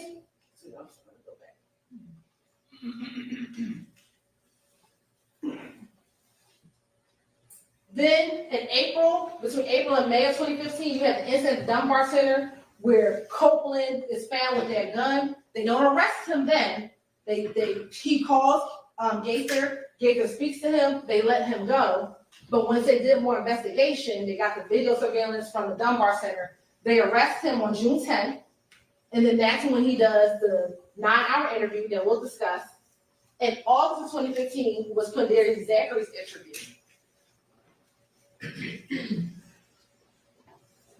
In September of 2015, Shannon becomes the target of 2 shootings, one at the Green Store, the other one with Ms. Tierra Jones. In October 2015, arrest warrants are taken out for Garlington, Copeland, Sledge, and Stillwell. In November 2015, there was a preliminary hearing. The case was dismissed against Sledge. In 2016, the case was dismissed against Garlington and Copeland, and Stillwell received a bond. Between 2016 and 2018, there was an additional investigation and follow-up, and the indictment came in 2022. We're going to talk more about these dates, but I want to give everyone a general timeline overview. As Mr. Atkins talked to you about earlier, you determine the credibility of the witnesses. And I can't remember if it was Mr. Shard or Mr. Weinstein who said it, but they are absolutely right. We don't choose our witnesses. The witnesses and our victims are chosen by the crimes that are committed. So when you do your gang murder and you brag to your gang member friends that you murdered someone, then the person I have to bring in here to tell you what happened is the gang member friend. And the gang member friend isn't going to want to tell you in front of them what they told the police. So that's why I had to fight. Ms. Love got to fight. We got to argue with them back and forth because now they had to come in here and confront the people that they snitched on in front of them. So, and they know that. They know that none of these witnesses want to come in here and say what they told police. And they're begging on you to say, I don't know. I mean, he did swore oath in court and said that he told the God's honest truth. Let's go and tell him God's honest truth in this courtroom. Maybe some of the stuff he told was truthful. Here and there, like he said, he's doing a little bit of truth sometimes. That's what he said, right? That he did that a little bit, and we'll talk about that in a moment. What's going to be important are prior statements. It is important because you as a juror get to determine the witness credibility, right? And this may be affected by you comparing and contrasting the testimony to statements or testimony of that same witness before trial started. You, the jury, can decide whether there's a reasonable explanation for any inconsistency in a witness's pre-trial statements or testimony when compared to that same trial testimony. And we're going to actually apply common sense and reason to decide what testimony you believe or do not believe. So let's go through the evolution of Kenneth Rudy Copeland. Let's take some time, all right? January 11th. This is hours after the murder. His girlfriend's house just got shot up, and they call him. Thorpe calls the girlfriend to kind of check in on and see what's happening with their shooting, and they put Copeland on the phone. See, on January 11th, when he walks inside, he real strong YSL, right? He's not trying to give up his friends. He want to let the police know, I didn't murder. Now, let me tell you something. I didn't murder Donovan Thomas. I'm going to tell you, I was at my girlfriend's house. I'm going to tell you, I went to the Green Store. I went to McDonald's. He's not going to give you too much information because here, he's trying to still protect his friends. That's just common sense. The police don't really know what's going on yet. So when he first goes in, he's trying to protect his friends. But then we get January 28th. See, if y'all remember, y'all, this is after he gets out the shootout on the highway. See, this is after he came from the little pool party, and he on his way home, and they shoot at him at the highway. And remember, in this interview, he talks about I believe Shannon being upset with him because he didn't want to shoot back. So here, he's trying to tell them everything that YFN people are doing to him, but he's still not trying to give up his friends. They're his friends. But he's a little frustrated because everyone's blaming him for murdering Donovan Thomas, and everyone's shooting back at him, shooting him, and he didn't do anything. Then we get February 20th. Now this was the worst one because that's when he's trying to come out the house to take his baby to the hospital, and they come down the street shooting at him. So now he's like, they are shooting at me, they shooting at my baby and my girl. Look, this is too much. And he tells them about what happened. Again, this is the interview where he really didn't want to give up who shot at him. He knew who did it, but see that gang street code is he still didn't want to give up the person who shot at him and his baby. And that's when Kirby was like, they're not going to tell me who just shot at you with their baby? Then the next day was February 21st. They had arrested him for violation of probation. He was upset because they arrested him on violation of probation. And Gaither talks to him, one, about the shooting that had happened the day before, and trying to get more information about the murder, trying to figure out what is going on. What is going on with this back and forth? Because by this time, and ladies and gentlemen, we're not going to go through that whole litany, what we call Operation Planner shooting, but you heard evidence of all those shootings that were happening back and forth, back and forth, back and forth. And they're trying to get a grasp of what is happening. And then we get to the 9-hour interview. So what happened between February and June? A lot. We got some back and forth shootings. Remember, Mr. Copeland went to jail for that violation of probation. He came out. He went to Henry County for a little while. And then on June 10th, he gets arrested for the gun that he had at the Dunbar Center back in May. And what's going on here? Mr. Copeland is tired. He's been getting shot at. His family been getting shot at. Homes getting shot up. Remember Kenneth Hurst or Kenny Booth's house? His sister-in-law, his sister's child's father's home has been broken up, getting shot at. And Shannon and Mr. Williams not talking to him. Remember Shannon, and he thought Mr. Williams was trying to kill him. That's everything he talks about in this 9-hour interview. And let me say this, if some reason y'all want to watch all these interviews again, y'all can. Y'all just gotta let them know. I don't know if you want to sit there watching a 9-hour interview again, but if you wanted to, you can. But in this interview, he is at the place where enough is enough for him. And I'm going to tell you about Mr. Copeland. I'm going to tell you about Quindarius Avery. They are self-preservationists. What do I mean by that? They're going to not talk about what they've done because they don't want to go to jail. But if telling on them is going to get me out of jail, I'm going to tell you what's happened. Because I don't want to go to jail. He's absolutely right. He did not want to go to jail. But he's not going to lie to the police about what they did. He's going to minimize what he's done. And that's what he did in this interview for 9 hours. He minimized his involvement in some things, but he told everything that they did. And if you don't believe what he told the police, well, let's listen to what he told his girlfriend on the jail call. Sure. Yeah. No.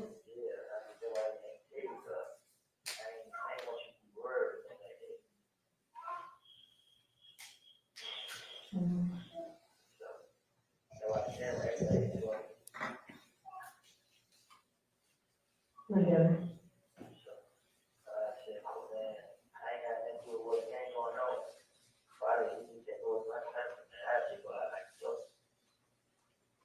Yeah.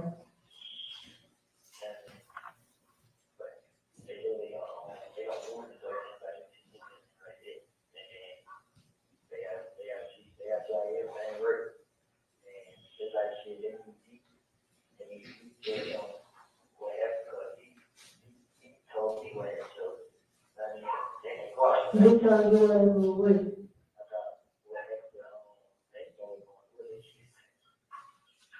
Come on, man.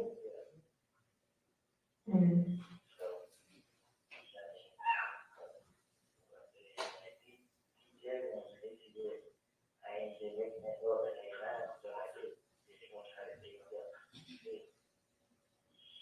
Yeah.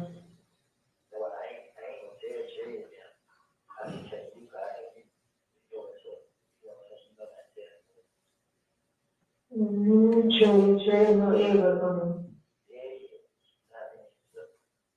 So in that call to his girlfriend, to the love of his life at the time, he told them, I need D to come in so they can move, so they can know what I told them is true. They had to verify what I said. So when he came and said, I will finesse the police, I will lie to them. No, because you wanted them to verify what you told them. And we're going to talk about how the police and Mike Sprinkle was able to verify what he told them. Let's listen to this June 16th, 2015 call.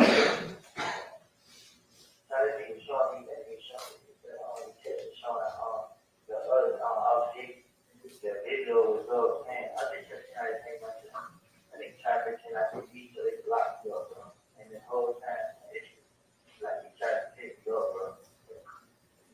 But she got so mad, bro. She go right there, she didn't know that. They didn't go out with what's on, man. He supposed to already come back and he showed me this about going to right there when you put the car right there and have both really things like he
So what is he saying there?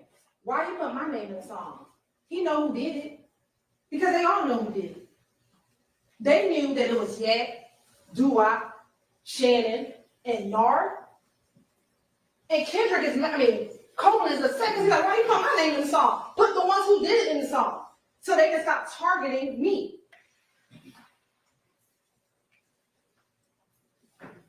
Now, let's talk about his trial testimony. You know, I actually do like rap music, contrary to popular belief.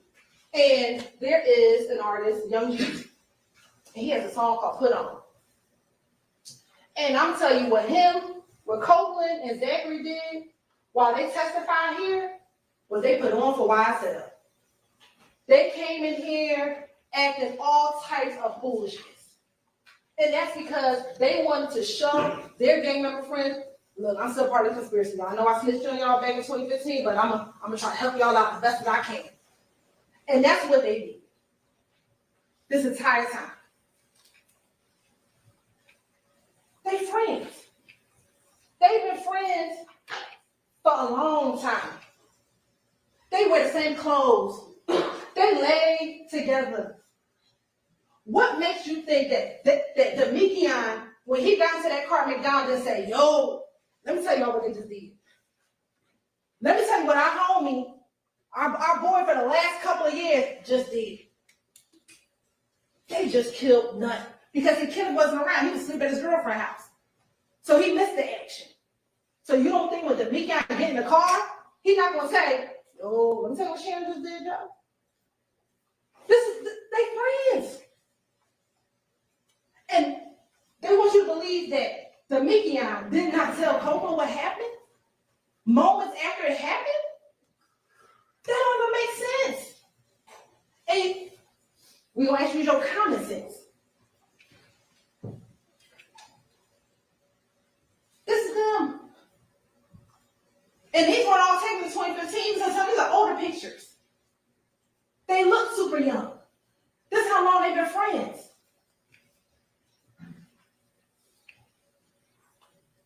Now, it was interesting when Mr.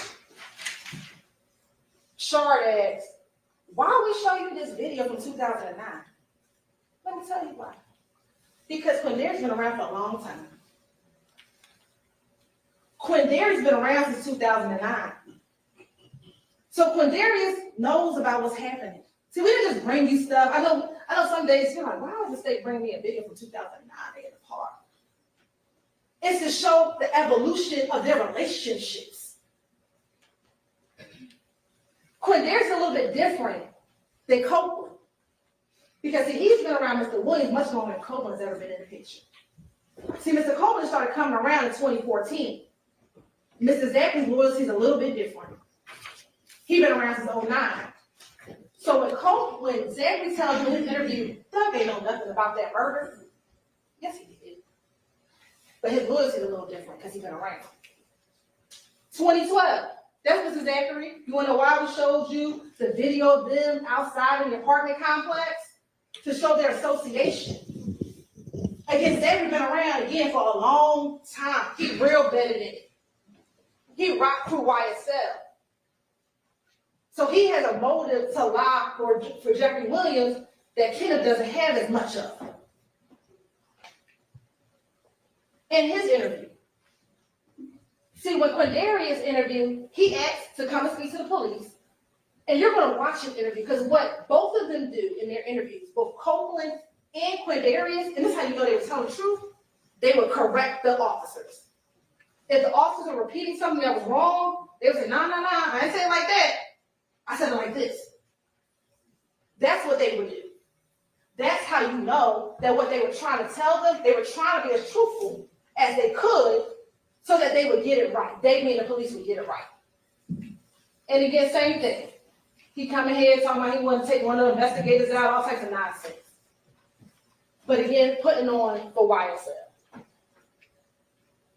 And again, he's been around. They friends. They friends. And why would they lie on their friends? If they knew to make up stuff and make up lies, why would you lie and say your friends committed a murder? That doesn't make sense. Why lie? You could just say anybody made the murder. If you were just lying, you don't want anybody to verify what you were saying, you could have said anybody committed the murder. But that's not what they did. So there were a lot of different witnesses that came in about Donovan Thomas' murder. We're going to talk specifically about these individuals. Investigator Thorpe, he was the original detective on the case. He took out those arrest warrants in October, and that was after talking to an individual by the name of Spencer Wright. He then turned his file over to Mike Sprinkle. Then we have both Dennis and Gaither. They were both just because of the back and forth that they were investigating, just ended up talking a lot about the murder with all these different individuals. And then you have Kenneth Copeland and Quindarius Zachary. And then what did Mike Sprinkle tell you? When he got the file, he reviewed it, and the first thing he did was realize that Spencer Wright was lying and said, okay, I have to get rid of this information. And it was something that Mr. Shard said, which I found interesting. Mr. Shard said that Nicholas Robinson, aka Spencer Wright, is an example of individuals who will say anything to get out of jail. But the difference between Nicholas Robinson and Quindarius and Kenneth Copeland is that Mr. Sprinkle couldn't verify what Nicholas Robinson said. But he was able to verify what Quindarius and what Kenneth Copeland said. So did Mike Sprinkle corroborate Kenneth Copeland and Quindarius Zachary? Emphatically, yes. So let's talk about the activity before the murder. And some of these are the videos, but there was no dispute about the Lakewood shooting in Club Crucial. And what you have in both of those interviews is that both Copeland and Zachary actually sat and talked about those shoes. I'm not gonna play the video for you, just in an abundance of time, but we know that those two things at least were not disputed.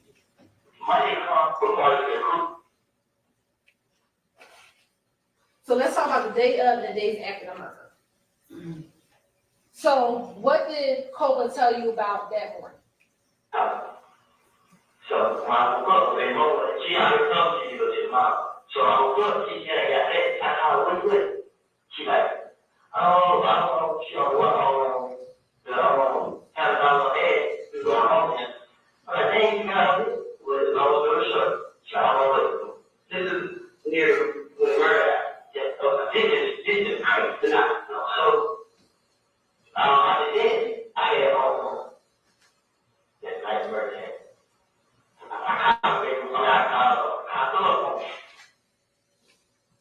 What did the phone records tell you? I know that's kind of small, but you'll have the phone records in the back.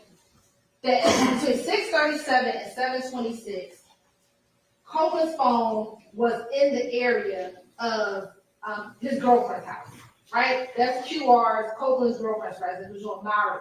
His phone was pinging in that area, and that's between 6:37 and 7:26. If you can recall, the 911 call for the murder came in at 7:22. At 7:26, he is still at his girlfriend's house after the murder.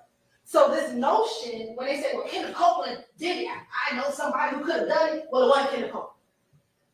The person who did it is Stillwell, Gat, Nard, and Duane. Because Kenneth Copeland was at his girlfriend's house at 7:26. Then he says he went to the green store. That night birthday.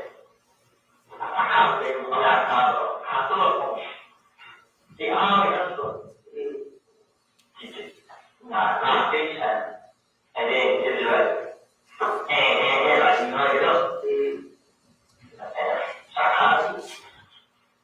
You got my way, which is big time. I don't talk to one people. So I talk to people like, no, please, bro. I think you come to the home. It's your white choice. Alright? So I'm on one house. I love to car. I give me a car. I give you a car, pull up at the ratio.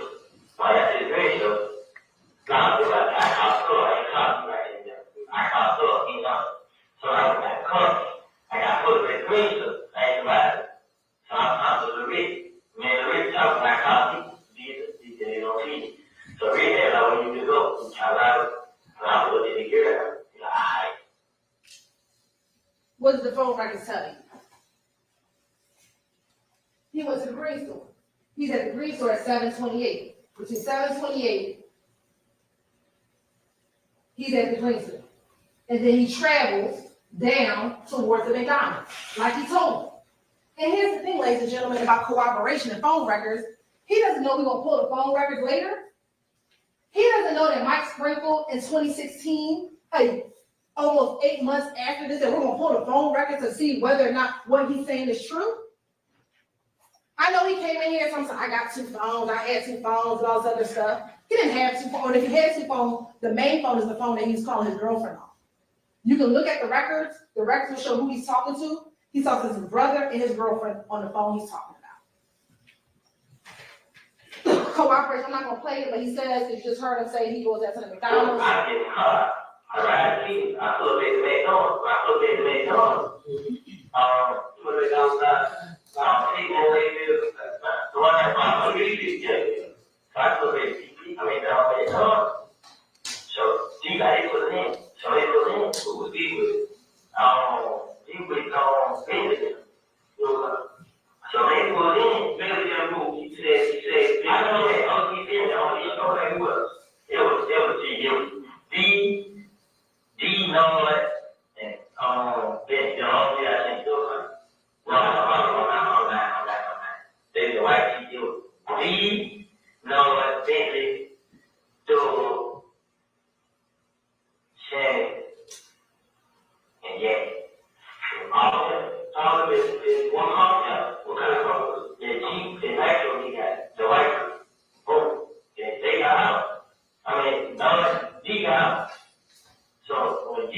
come me, but So we talked about that white nitro. Ladies and gentlemen, that is from the Dexter Montgomery shooting. What is that? That's the white nitro that Nard and BK came in from OG Bentley's house. So is it ironic that, oh my goodness, OG Bentley has a white Dodge nitro? That small fact is corroborated. He talks about getting the call from Antonio Sledge. I got a call, social FaceTime message, but she knows she got shot. I heard what. Like, man, you got some good things discriminate. I know you discriminate, but I'm saying, like, my dick ain't got coach. And what I say is, we'll just go back just very quickly. He told you that he FaceTimed with Antonio Sledge. We know that FaceTimes don't come on records, on phone records, but that entire night, him, Antonio Sledge, and Zachary are in communication. What you will see is none of those three people rarely talk to another group of individuals that want to talk about next. So again, things are corroborated that Coleman is saying. Here he's going to talk about that everybody went to Jeffrey Williams' condo. So the one guy called, he stopped talking. So we were on spill. Wait, are they following y'all? Yeah, nah, they don't follow them. Oh, they don't follow this. Yeah, but when he told me, I didn't follow it. But I said, you need that cover. I was like, she actually did one of them. So we found at the store. They stayed downtown on Chicago. Every day. I found them there. She went about that. She doing it, yeah. So now I got covered. Like, what did he kill with? Like, who? Like, he did point. Now, he has point to his honor, yeah. So I'm like, what happened? She's like, what? So, first thing I say, what? So here you'll have these phone records in the back. This shows phone activity near Mr. Williams' condo between that time of 7:31 and 11:22. Again, he talks about the condo. And remember in this call, in this interview, he first talked to Gaither and the ATF agent. Then later, Short came in, he kind of repeats what happened, right? And that's what is going on, but again, consistently talking about being around the condo. They both talk about going to Miami after the murder. Totally. This is the same guy that he got kids, not this right, all the time. Man, like the people that drive around, he called them, and the person that around is a person, like, person. So he didn't him to drive him straight to Florida to murder me. Like him, Doug, his sister, a girl,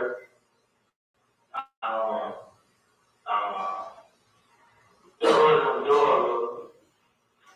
and Laura, and Jay. All them go straight to Florida. So they went to Florida. Now, you call right there and Friday. Now, I mean, you're like, well, what you cut out? I was like, yeah, because I didn't do that. You know what I'm saying? And they my people like, I held the phone, walk up. And when I walked out, I heard they like, I caught. So you went back and talked. Yeah, I mean, those are going on time. We ended up going on time. Where do you go? Okay. That night? Yeah, we were both before we went to visit that morning. Well, we usually before I went down to work. Me, Shannon, me, Woody, yeah. No. So that's them both talking about them going down to Miami. Now, in court, that's probably one of the one things that they talked about, that they all went to Miami. But they all said they went for this concert in Miami. Well, ladies and gentlemen, we showed you all the flyers, and there's no flyer in Miami for January 10th, 11th, 12th, 13th, 14th, 15th, 16th, 17th. The only flyer in Miami or in Florida was in Tampa Bay. So the question becomes, why are y'all going to Florida right after Donovan Thomas' murder? To flee. Because YSL knew what they did, and they had to get up out of Dodge. and they went down to Birdman's house to lay low until things, maybe some of the dust starts to settle. And we had the phone records to show you all that they all went to Miami, all the different phone records in Miami after the murder, and the time that they all went after the murder. Now, we talked about the Grand Infinity. They both discussed, well, Copeland said it was Thug that rented the Grand Infinity. Zachary, I told you his motive is a little bit different. He didn't want to say Thug rented the Grand Infinity. He talked about it was a meeting. But we both know that this Grand Infinity was rented. And I won't play the video for you, but there are the two clips. If you want to play it later, you can play it. And how was that corroborated?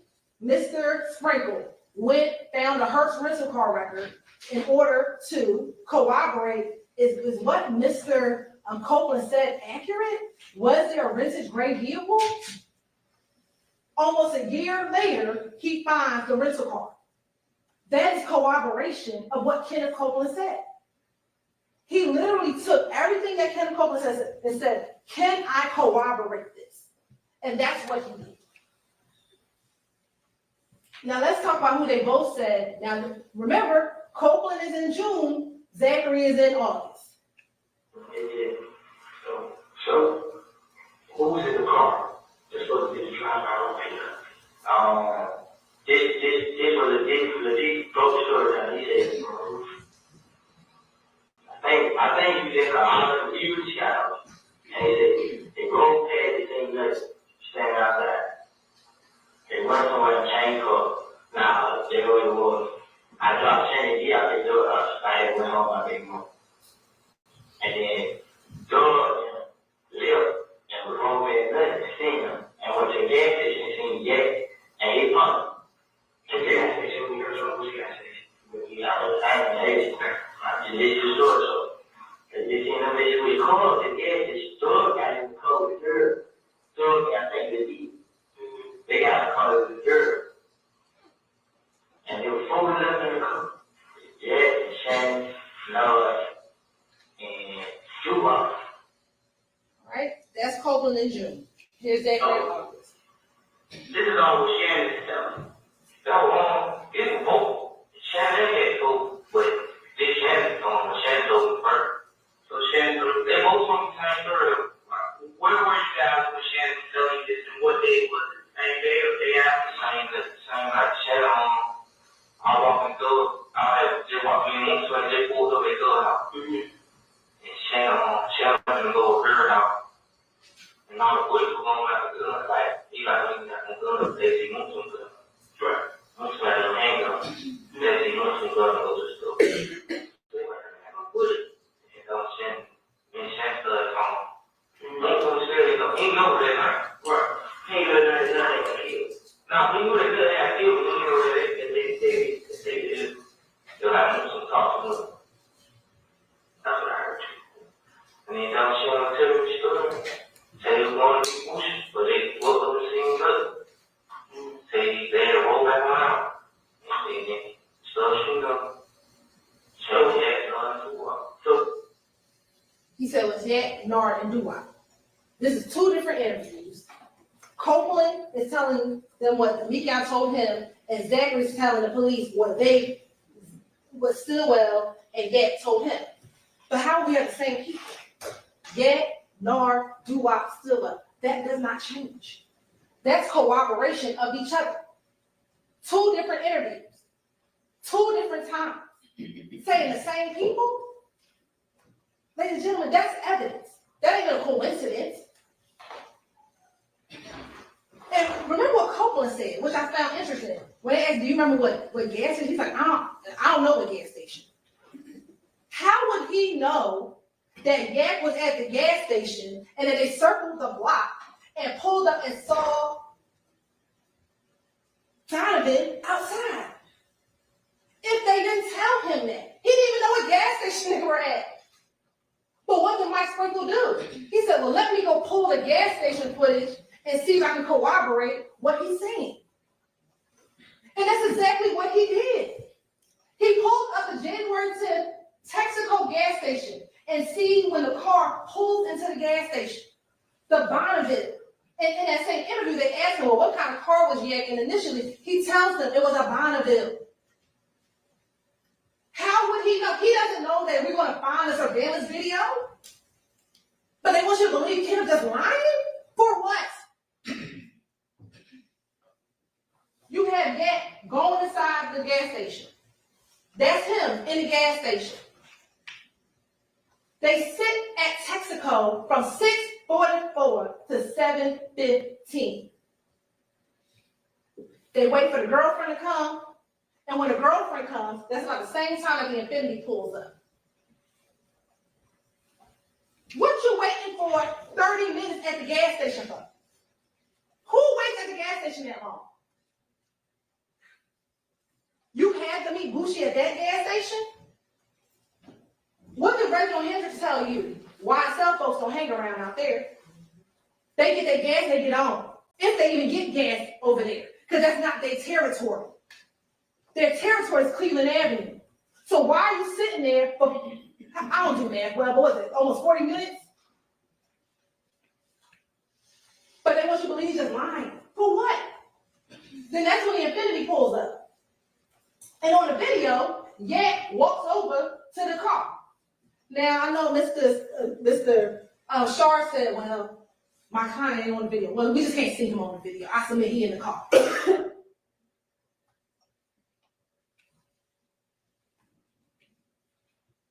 Then they both leave at the same time, and they both turn right on Northside Drive.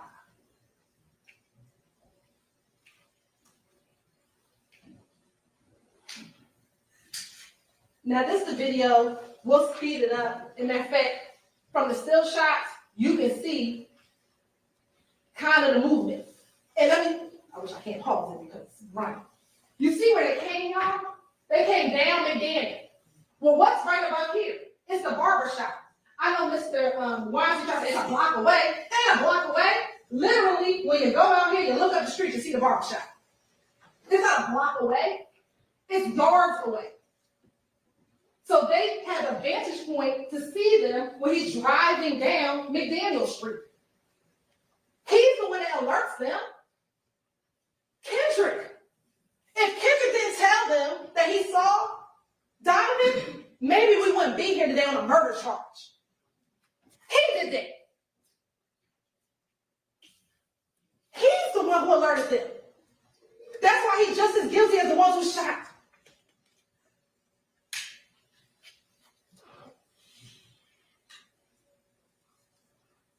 This is them when we sped through the video. So now it's about 9:05.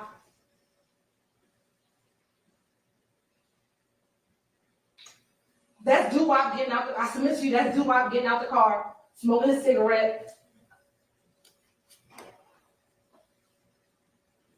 I submit probably trying to look see if he's still out, if Donovan's still outside, so you can see how much time they had before Donovan go inside go get his hair cut.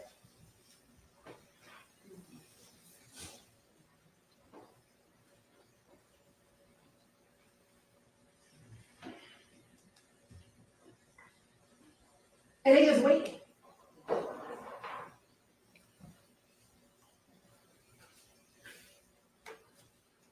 That's when Willie Bushi pulls up in that car.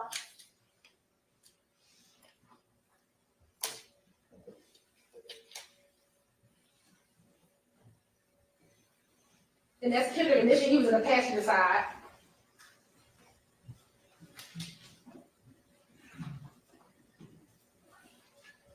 And then that's the driver, that's I submit to you all, that's Bradford. He gets out the car. Then you see Mr. Kendrick kind of waves to the Infinity. Then he walks over to the Infinity.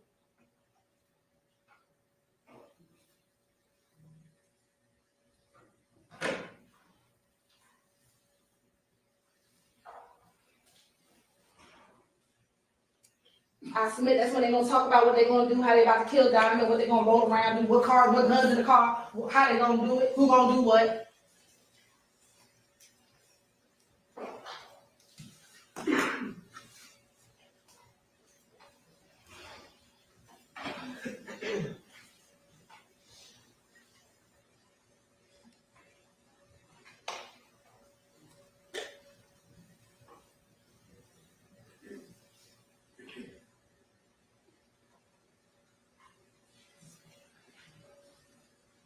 He now gets back in the driver's seat. And we talk about where did they switch cars? I submit to you behind the gas station. They both made it right in a moment. I'm going to show you what's right behind the gas station where they could have easily switched cars.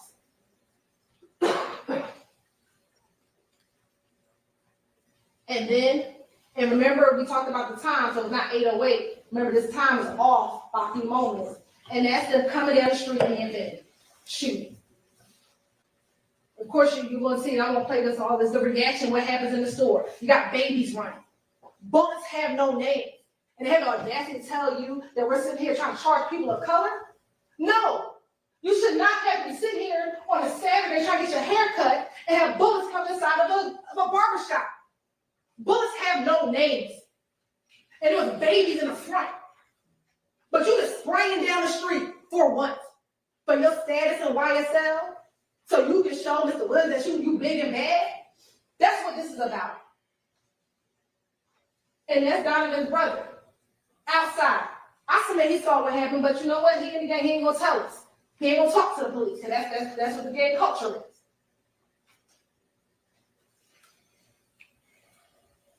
So this is the Texaco. That's Northside Drive. And here are two streets. This one is a one-way street, but they don't follow the law, so I submit that they went up the one-way street. And it's another street. They could have went up either. I submit to you they went up the one-way street because, again, they don't follow the law. So when they turn the right, they switch cars behind here. They switch behind here. It takes no time to drive up the wrong-way street, drive back down, and come back down into their shit. That's where they switch the cars at. They both. I guess we had Aaron to show you that. And this is where he talks about it. I'm not going to play it for you, but that's what he said. And let me tell you something. This is how you know they switch cars. We told you he came in the Infinity with Javorth Bradford, right? This is Javorth Bradford phone records. After the murder, this is him between 6:36 and 7:19. You see the crime scene, he's stationary around the crime scene, right? There's a gap in time between 7:19 and 7:24. At 7:24, between 8:08, this is where Bradford's phone is, right? From 7:31 all the way to 8:08. What's over here? Oak Drive. OG Bentley House. Where they said they got rid of the guns. Let me tell you what he's doing. He waiting for them to come back. And you want to know how we know that Yak isn't in the car with him anymore? This call right here. Using security. You may start the conversation now. So, what is that? I was sitting there like that. Nah, he ain't got, what is that they got there? Security. Nah, yeah. After? Yeah. Hey, Goldie, Ma. What that is? Boosh. What's up, shortstop? What are you doing? What's going on?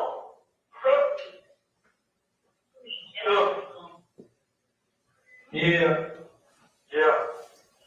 Where you going?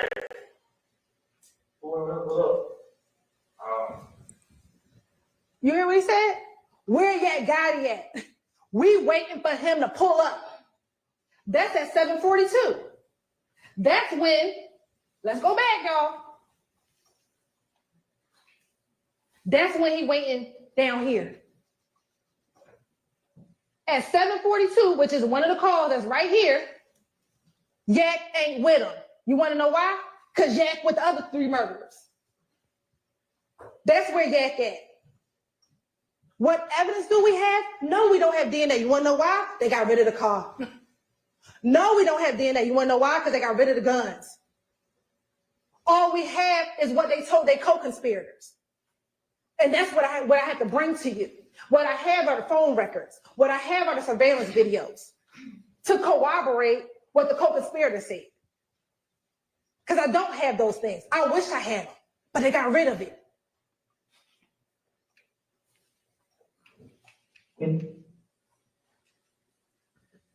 That's cardiac the night of. What'd he say? Maniac's back. That's what he said, right? Y'all know me in my Santana voice. You right. The maniac's back. He just drove the car that took somebody's life. For no reason. For no reason. That's just to show you, that's Javor's Bradford in that Pontiac. That's on that surveillance video. This is when they talk about the guns used to commit the murder. Go back to nothing. Make sure everything right. Demetria pretty much told you with him, Shannon, Nard, Bentley. Now, Demetria and Sub, he and Sub and a girl who to the phone went to Bentley house. He did. And when they got them doing it, they supposed to go to the bunk in the house. But I think the girl is the bush. You know, the girl is supposed to be skinning it.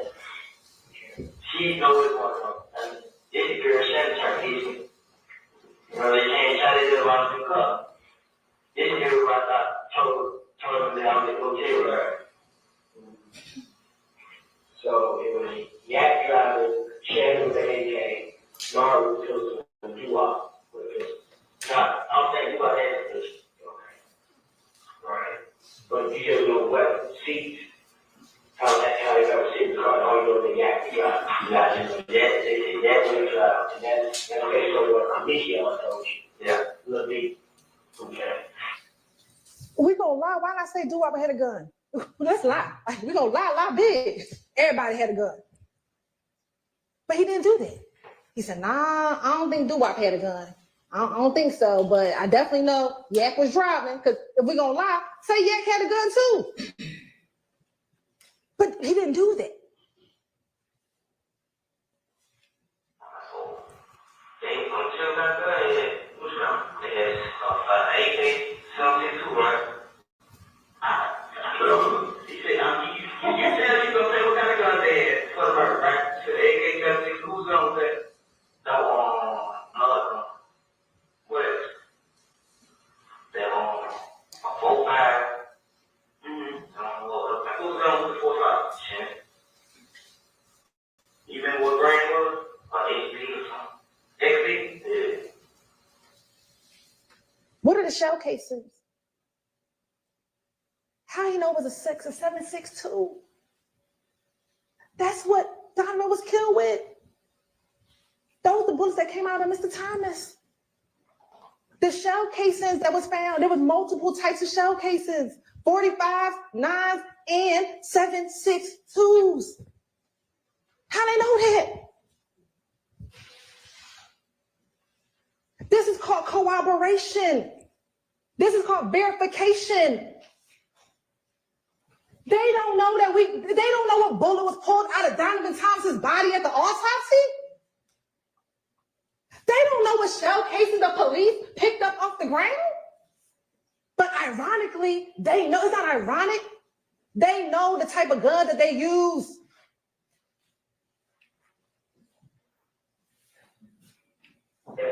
Y'all pull up on Cleveland, and the video right there, they got somebody, they talk about it. So they got guns. They had 2 guns. A chopper and a handgun. They got guns to put in the cup. And they just make it roll out to the cup. So when did Bailey pull up, you didn't think it was his name? Yeah, he was driving a white truck. He wanted to them to Chicago. I live there. So they called Bailey after the shooting. Yeah, they look where they were on Cleveland. Bailey's side was on Cleveland. Right. You did. So I guess there was Thug was straight bench spot. And when Thug was at bench spot, they pulled up on Thug, and they had a bench spot, they wiped the car down. And then he said, I don't know if it was bench. They had to be somebody, if it wasn't bench, there was somebody that, I mean, he got the cup and broke up with the cup.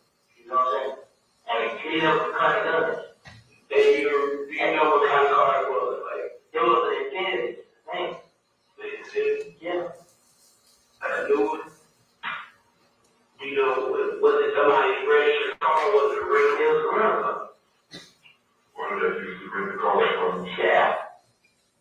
If we finish these at the airport. I don't, let me finish that story. They conflict. Now, they took the gun in the car, OG Bentley. No Bentley, capture. They gave him the gun in the car. What did he do with it? He hid the gun and they took the car back. Do you know where he hid the gun at? I don't know he hid the gun. I know they took the gun, please. You know where it is? It's not. Yeah, I don't know that. It's my old gun. Overt? Yeah. That's the address I showed y'all, right? It's on Oak Drive. That's Bentley spot. And isn't it ironic that that's where the guns was kept in April when Dexter Montgomery, when they went and shot at Dexter Montgomery, they got all the guns from Bentley spot. Bentley keep the guns. That's what happened here. When we talk about interrelatedness, this is the interrelatedness that we are talking about. The same location, you drop one gun off, you pick one gun up. That's what happened.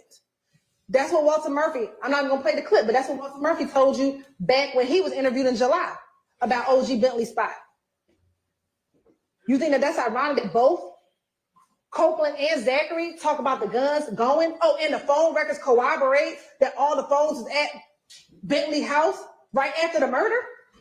All of those things are corroboration. That's evidence.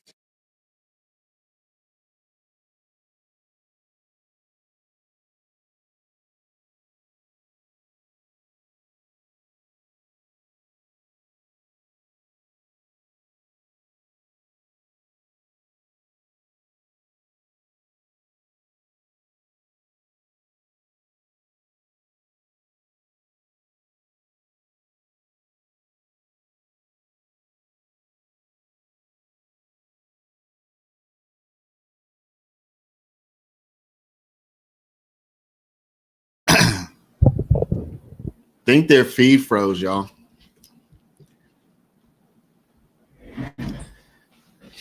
I think the feed just froze. Believe it or not. Oh, shoot.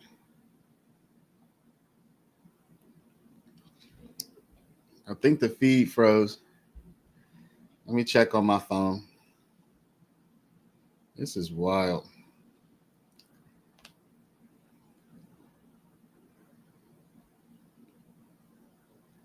Yeah. The feed is frozen. That's law and crime right there.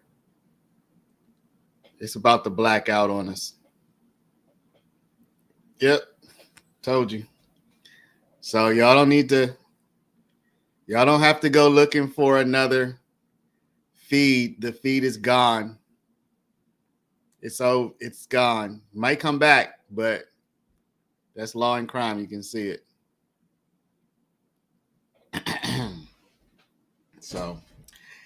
So there's that. There's that, people. So let's just take a moment to let's go to see Miss Sylvia. She's there. Let me see something. She saved us last time. Yeah, why would they just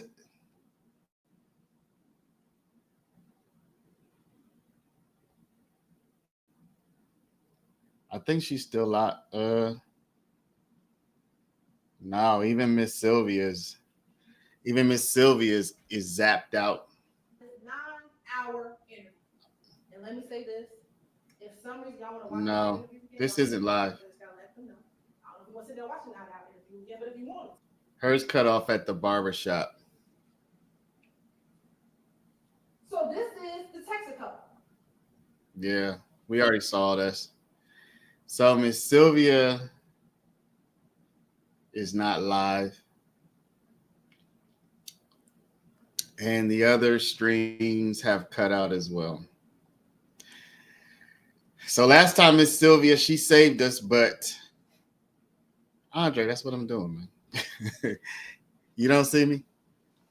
That's literally what I'm in the middle of doing here.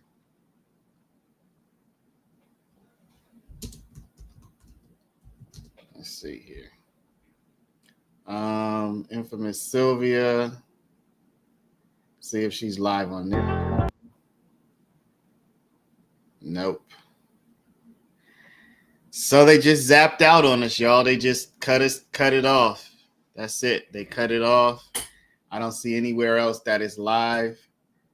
Law and Crime, I just showed you on my phone, it's gone. It's just done. It's over. This is Law and Crime, as you can see. So it is over.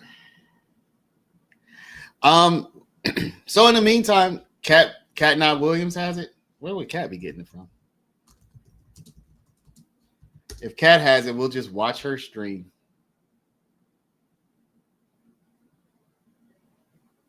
No, she's in the same boat as all of us. Dennis Byron's saying everyone's stream is down. Okay, so Cat doesn't have it either. Oh my gosh. What is with this trial and the court feeds in the last few days? You can hear on Fox 5. All right, let's try that one. Yeah, Sylvia ended her stream 14 minutes ago. So let's keep this. Let me go to Fox ATL and see if we can at least hear it. No. You can't hear it on Fox ATL. So that's it, y'all. We are to the rainbow colors.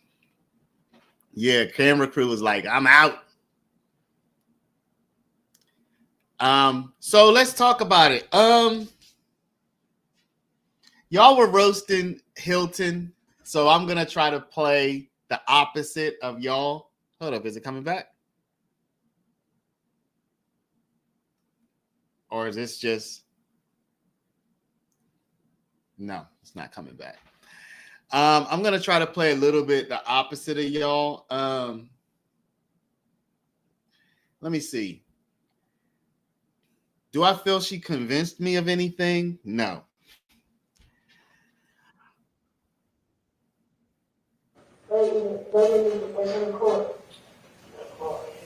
Hold up. It's back.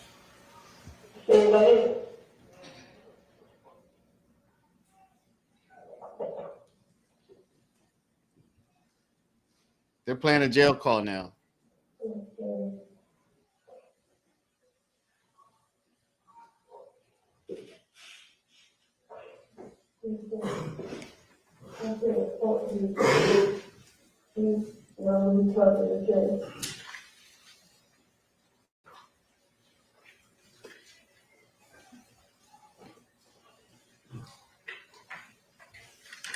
All right, well, while we wait for them to start talking,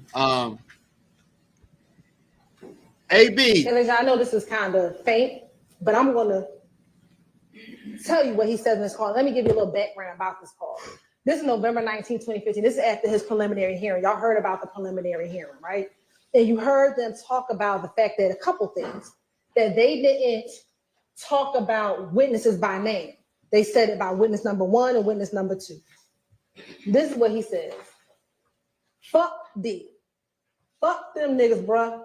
All that fake friend shit. Fuck nigga. He know what's going on. Pussy ass nigga. That's what he said. Fuck niggas a rat. He ain't say he lied on me. He said he a rat. I just went to court and they let everything out. That fuck nigga a rat. Him, Woody, and the other little D. Bitch, you in love with a rat, hoe. That's anger. Why? Because you just heard that your friends, because you didn't really know it was them, but it said witness 1 and witness 2, you were able to infer that your friend told the police about what you did the night of Donovan Thomas's murder. These are his words. He didn't say, yo, them dudes, I went to my prelim and they lied on me. He didn't say, oh man, they I don't know where they got this information from. He said they a rat. Because what do rats do? They tell. And he was angry that his voice would tell what he did. Let's talk about they songs.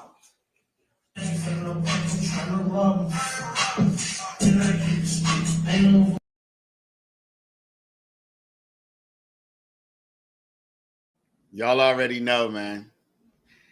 I get demonetized for a 10-second clip, so I'm definitely muting this out. I already know some stuff I'm gonna have to cut out of this live stream. But yeah, nah. So at least we should be able to see whenever this is gonna be over. All right. Important about the timing of this. Ladies and gentlemen, we told you that between 2016 and 2019, there were no courts involvement. From 2019 to 22, there was no indictment, nothing happening in the case. So in 2019, which is 4 years after the murder, he knows that Slash has been dismissed, Copeland has been dismissed, and Garlington has been dismissed. His case is the only one that ain't been dismissed. In 4 years, you haven't heard about an indictment. You think you beat a murder rap. This isn't, oh, he was on this and that. He thought he beat a murder rap because you're not indicted until almost 7 years later. So you think you got away with it. I keep a stick, ain't avoiding no smoke, a chopper. I just beat a murder rap, pay my lawyer $30 for that. Me and my slimes above the law, I know it's mumbling, but he said, we don't work in court at all. And I'll wipe your nose, send your family's face, and just smile it off. Some of these things he repeats in multiple songs. What's this song?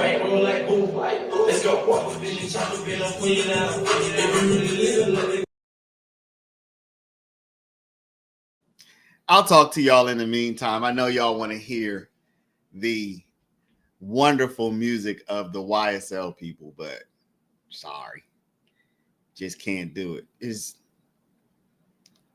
So y'all, while the music's playing, do y'all think Hilton's cooking or what? Is Hilton cooking? Is she cooking, y'all?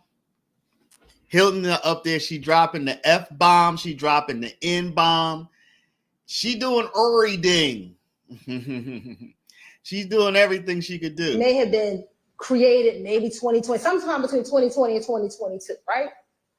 At this point, they real brazen because they don't think they're going to get held accountable for the murder. So they start saying stuff in their songs like, I just beat a homicide. Ha, ha, ha, walk it off. I just left that boy on the curb. Well, where was Donovan Thomas found, y'all? On the curb. I'm a big lizard, big slime, big shots, riding down your block, hanging out the top. Oh, shoot. Didn't Reginald Hendricks say that somebody was shooting out of the top of the infinity? See, now you start bragging on it because you think you beat it. So now you, like our experts told you, they start bragging about it. What we call is dry snitching. You telling on yourself. Because you don't think that the police are going to find your phone. That's why you threw it. But luckily for Viverito, she listened to some jail calls and found that phone. Because you didn't think we were going to find it. This is called confession. This ain't rap. This is a confession over a beat.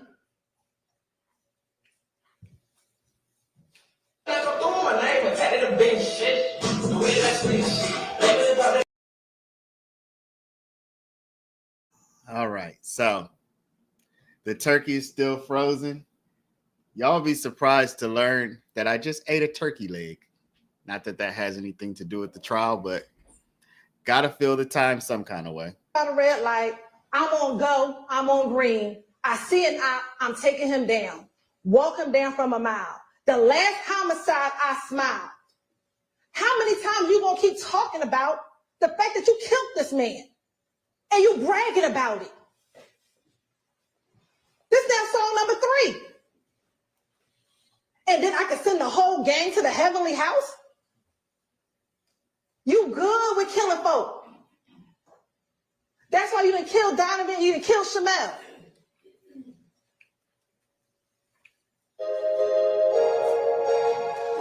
I I ain't gonna play the song. Let's just talk about the words. Dodging all your shots, and I'm watching my eyes. Let that bitch rain out the top of the drop. Here we go again. Lizard walk your block, let that glizzy rock. Oh, glizzy, ain't that a Glock? Dang, one Chanel killed with a Glock? One there, a Glock on that table? Well, what investigator Viverito said it looked like a Glock. And I found it interesting because we're gonna get to Chanel soon. We about to get to Chanel. He said that Shannon wasn't linked to the 40, but he linked to having guns thrown away. That's what he did in 2015. He's linked to the gun that was probably in the house an hour before he killed Shamel, sitting on the table in front of him.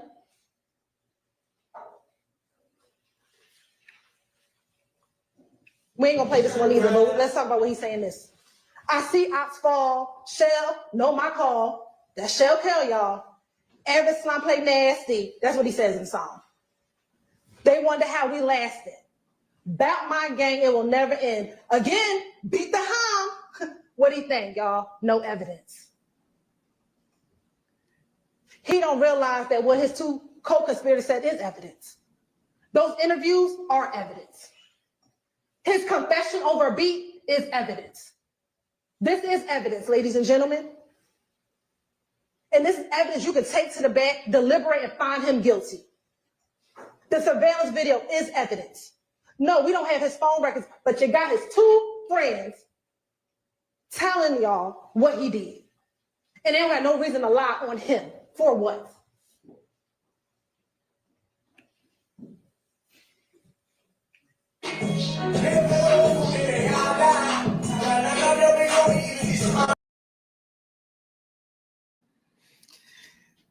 Y'all, okay, she's still talking. Donovan Thomas was the big homie. There was no need for that ad lib at the end of the song. But again, in 2020, they brazen. They have the audacity to think that they can just brag about killing somebody and no one's going to hold them accountable. That's what they're doing in 2020.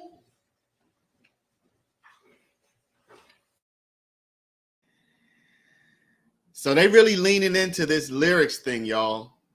They really leaning into this music thing. 100 rounds in a Tahoe? Everyone knew that Donovan drove a Tahoe. And how ironic is it that he got rounds of bullets in his Tahoe and on the street? So they want you to believe, oh, that's a creative line Mr. Williams did. No, it's not. It's him bragging. It's him bragging. It's him wanting to claim responsibility for it. And we talked about judging, like when I say subliminal messaging. But the subliminal is you, as the consumer, don't know what he's talking about. But his family, who know that Donovan drives a Tahoe, know exactly what he's talking about. Everyone in the gang knows exactly what they're talking about because that's who he's talking to. But because the masses bop to the song, they say, well, no, that's just his artistry. No, that's just his confession and his bragging over a beat.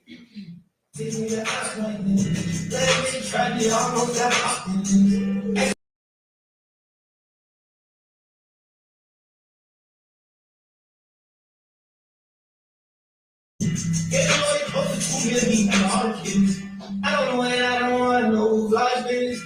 I don't know. So this is full on lean into the lyrics, people.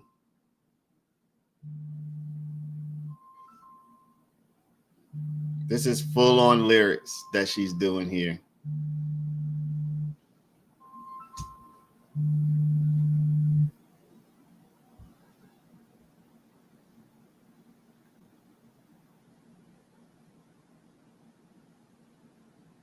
Why is the judge not telling her to wrap it up? What do you got crawling up on him? A snake. They sign. That is a subliminal message to everyone else. Yeah, we did that.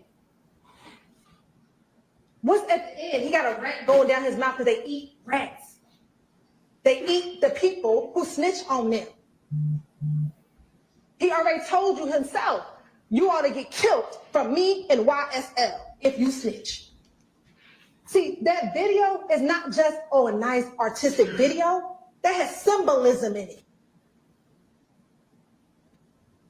So now they're guilty of all those. That's what we're talking about. Shamel. Young man, probably started associating with people from YFN. But on the day that he was about to get killed, he was about to go back to his girlfriend's house and go eat some spaghetti. That's what he's doing at the light. Get ready to go back. You see him go inside the gas station. He's not worried about a thing. He doesn't know that seconds later he's going to lose his life. So the timeline here, this is, and I'll tell you here, this is a direct result of retaliation from the stabbing of Lucci. So what do we have? February 9th, Rayshawn Bennett gets stabbed in the Fulton County Jail by Jada Myrick. February 22nd, Eppinger calls Antonio Sumlin to see if he could get paid for finishing what Myrick didn't now do. she changed it to pay. Then you heard about that emergency bond paperwork that was filled out on March 3rd. Then sometime around early March, the media hears about the YFN Lucci stabbing. It gets picked up on media. On March 11th at 3 a.m., two YSL associates, Christian McMillan and Darius Ford, are murdered on I-75 and I-85. That same night, there's a shooting at 12 Atlanta where a YFN associate gets shot in the head.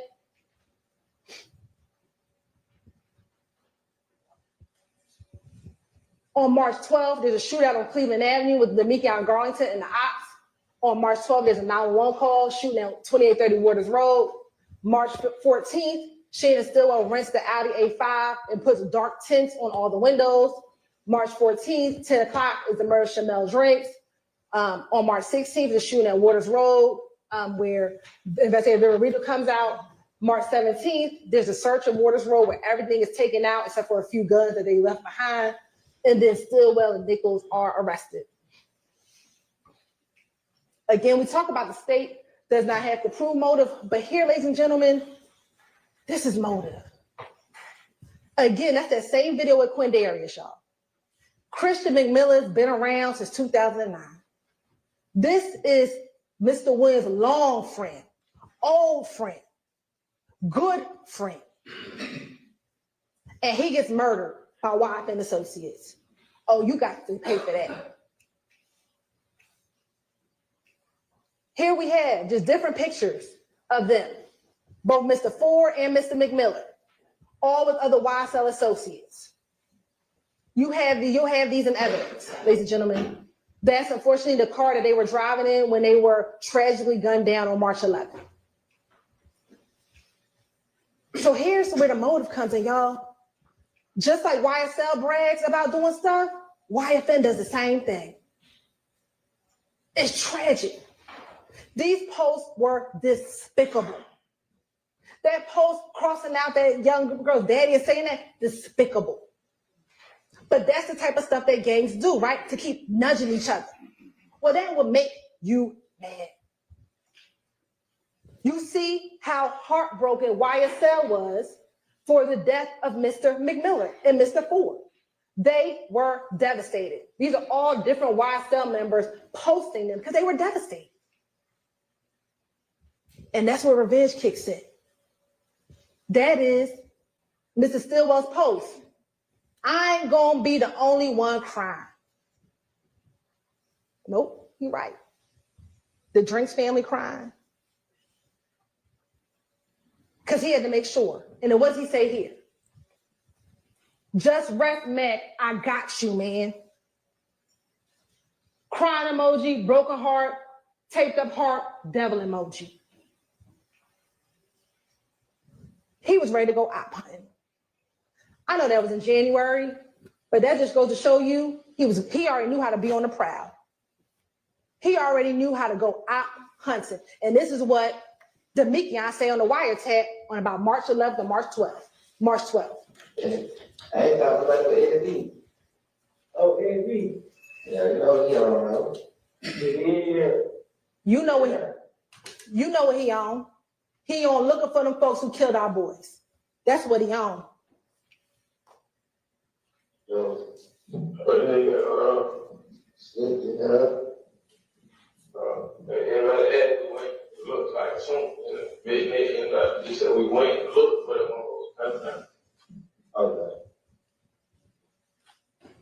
I said, no, but, yeah, I know. Well, I don't need that. Leave it alone. Leave it alone.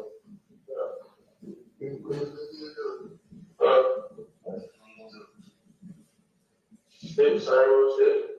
Same shit. Same shit. I'm saying, what it does. Sometimes it'll come pick me up. Shit, that was hard. Yeah. Yeah. That's right. Beat down rock. I said, man, rock, I don't get no coat. Yeah. I tried that shit yesterday, but nigga, I don't got that. Yeah. Same shit. We all the proud. We looking. We went because we need to go find them folks who killed our boys. So we out hunting. Let's go rent this car. Now, you know, this notion that they rented the car because Taisha got into the gunfight. Well, she got into the gunfight on March 9th. So she got into the gunfight on March 9th. Why y'all just renting the car on March 9th? They rent the car on March 14th. Oh, here we go. And what do? Immediately go to the tent place to go get the rental car tinted. Well, why do you do that when you're op hunting? Because the ops don't know what kind of car you in. So you can disguise yourself in this Audi because they don't know you in it. So they're not suspecting you. That's not the car that they're used to. So when you go op hunting, you got to switch the car out because they're not expecting to find you in the car. And then you get tints, but not just regular tints, y'all, like dark black tints. Like you can't see nothing. Some may say those are not the tints you're ever allowed to have on your car. Why? Because you op hunting.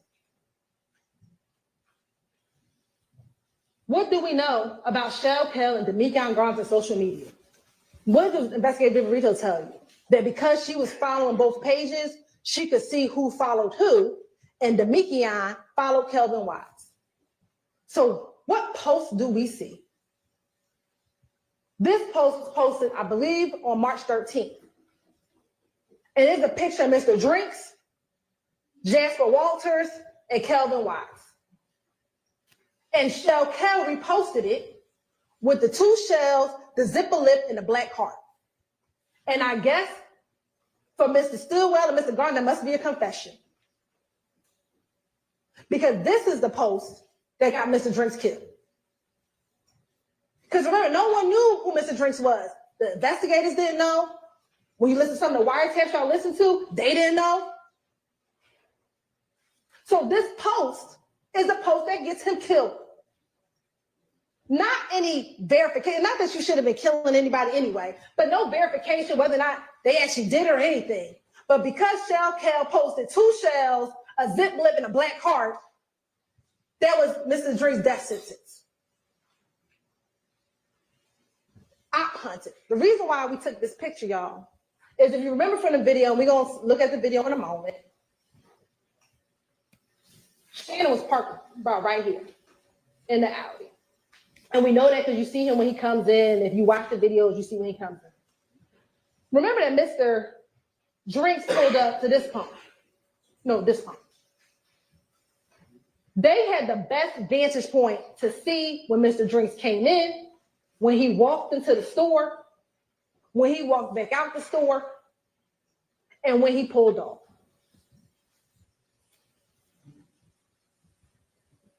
They were scoping it out. Verifying. I submit they in the car. Is that him? Oh, yo, I think he do got the same sneakers on. I think that's him, y'all. Scoping it out. Sit back, watching it. Let's watch the video.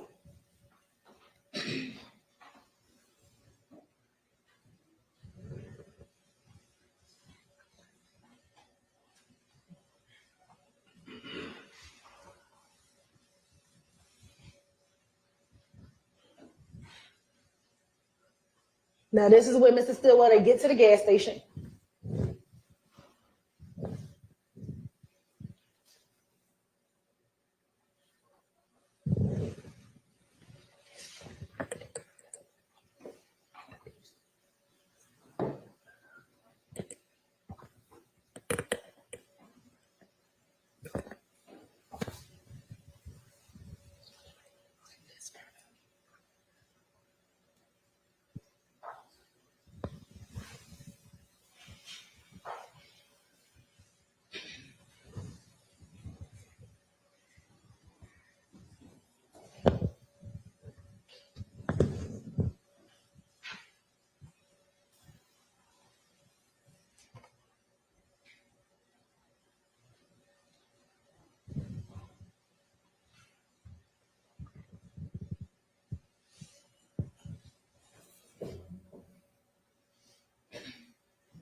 Now you see when Mr. Cormavius Nichols gets to the gas station.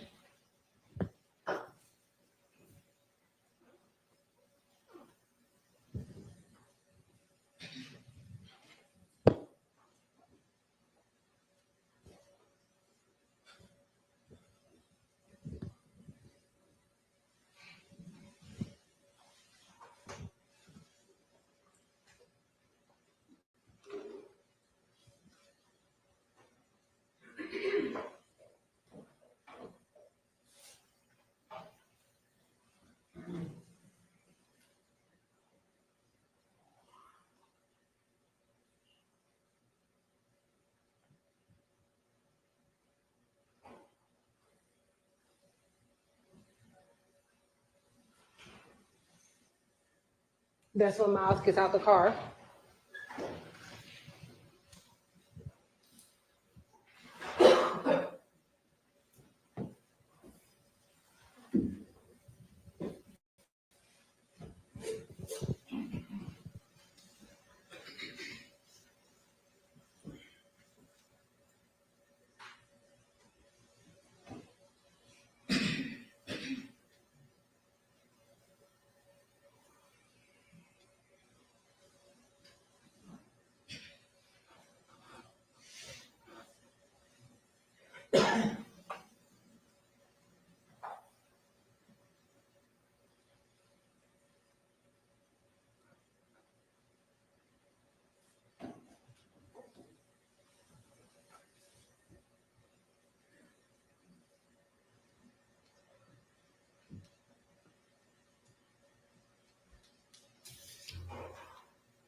Yo, was she about to play this whole footage again or what? What the heck is going on here? She gonna play this whole That's thing? when Shannon walks in the car first, and we know it's Shannon because of the March 16th and wearing the same clothing. No. We already know that. They didn't even deny that he was there. Slim, she had 2 hours, I think, and she's been going for 1 hour and 57 minutes. So, you know, I don't see why she's reestablishing all these facts that the defense has already stipulated to. Like, they've already admitted. Okay, maybe they already admitted that Shannon, that, I mean,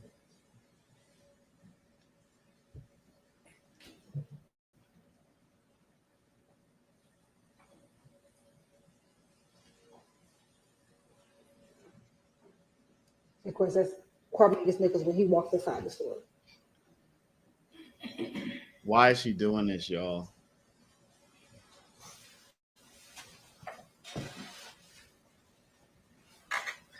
I mean, Max has already admitted that it's Shannon at the light. So is she gonna And point that's when out? Miles walks into the store. Is she gonna point out something we In haven't? his Slama dye shirt.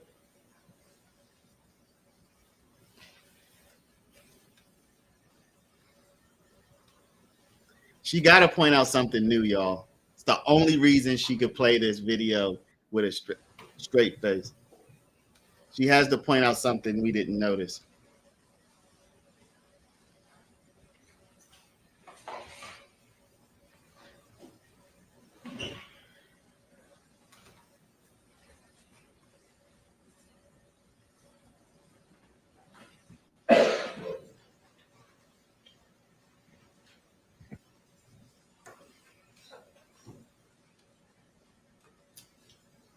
Miles and Cormavius leave out the store, and Miles, in a moment, gets back into the car, and Cormavius is pumping the gas.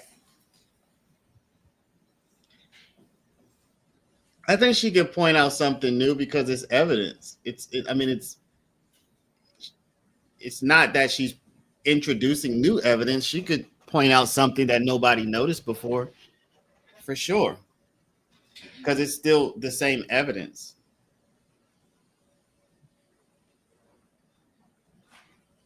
She couldn't just play like a new tape that hadn't been introduced yet. But if she sees something, she could certainly say, take a look at that.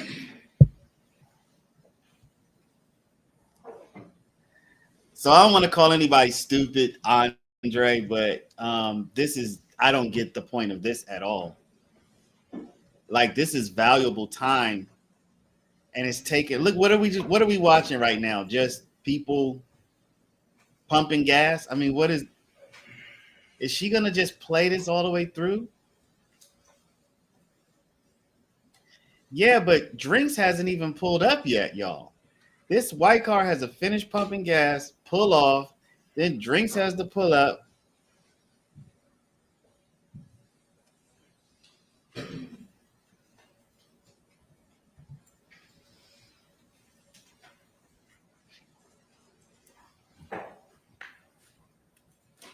Carmen goes back into the store.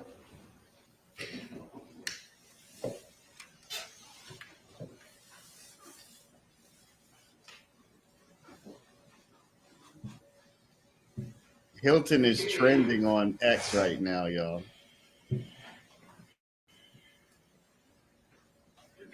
Dang. And this is Mr. Drinks pulling into the gas station. Now, this is how ironic that Quarmavius and Drinks you're going to see, they never see each other. Because Quarmavius gets into the car, and Mr. Drinks sits in the car for a little while. Could have just jumped right to this part if Now, this was her point. It would appear that all their business is done at the gas station. But they don't leave.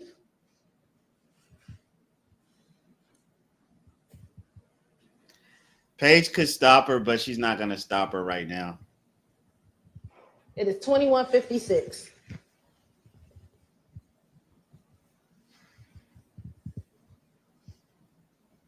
She hasn't really gone over her time, y'all. It's only been 2 hours and 2 minutes. I think she had 2 hours, if I'm not mistaken. So if she's over, she would only be a little bit over.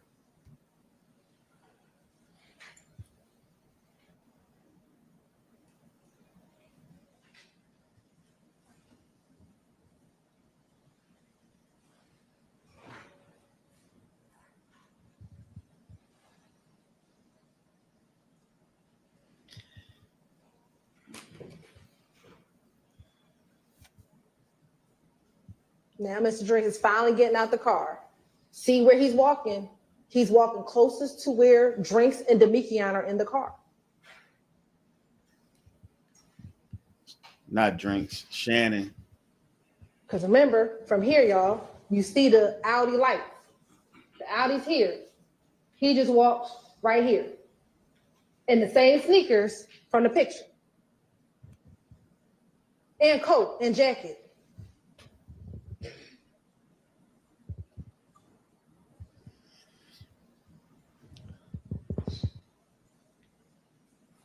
Y'all, she could have put a fast forward on this thing or something.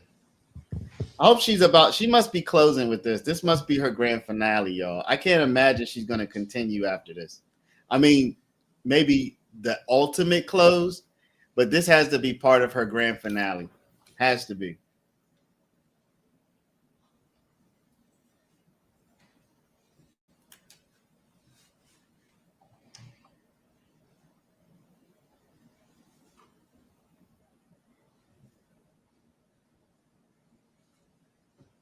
Has to be.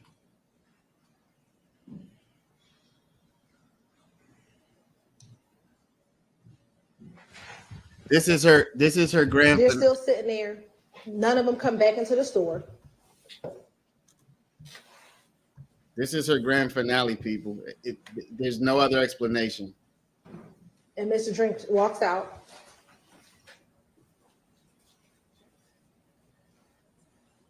And he walks back to his car. Now it's 21:58.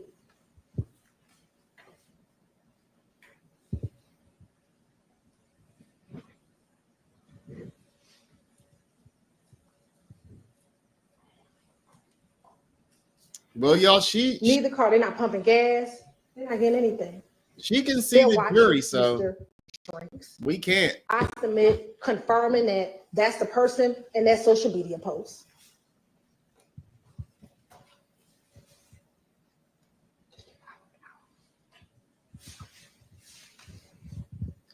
She can see the jury, y'all. We can't. So, you know, she should be able to tell if they're with her or not.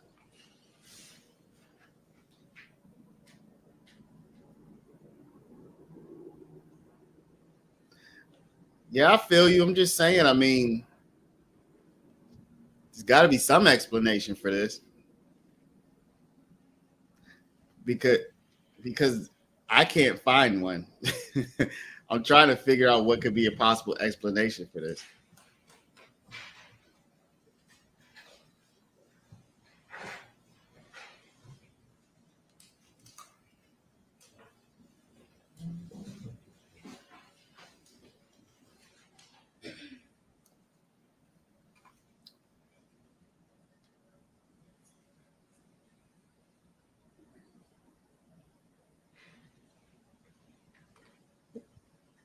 Now Shema has finally gotten into the car.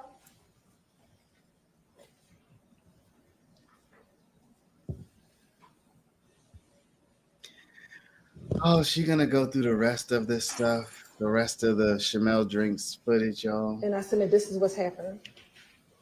Hey, what the hell?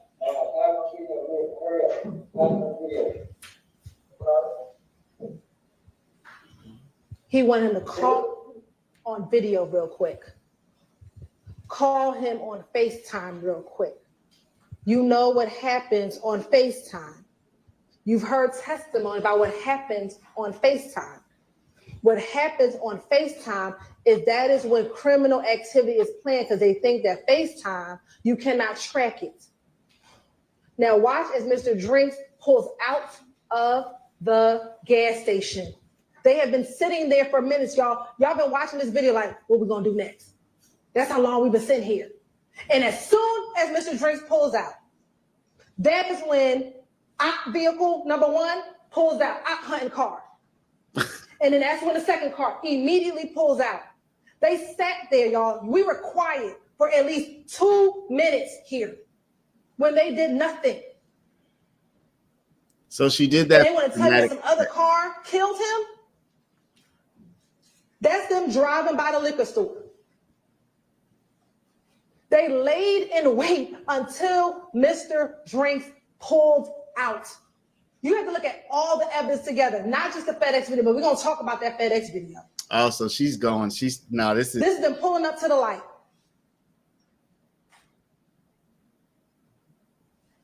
You see there's somebody walking on the street, walking this way towards the gas station. Oh, yeah, that person is walking that way. Here go the 3 cars pulling up at the light. Ladies and gentlemen, you can't see it here, but we know that there's a red light. Shannon and Nichols are stopped at the red light. They stop.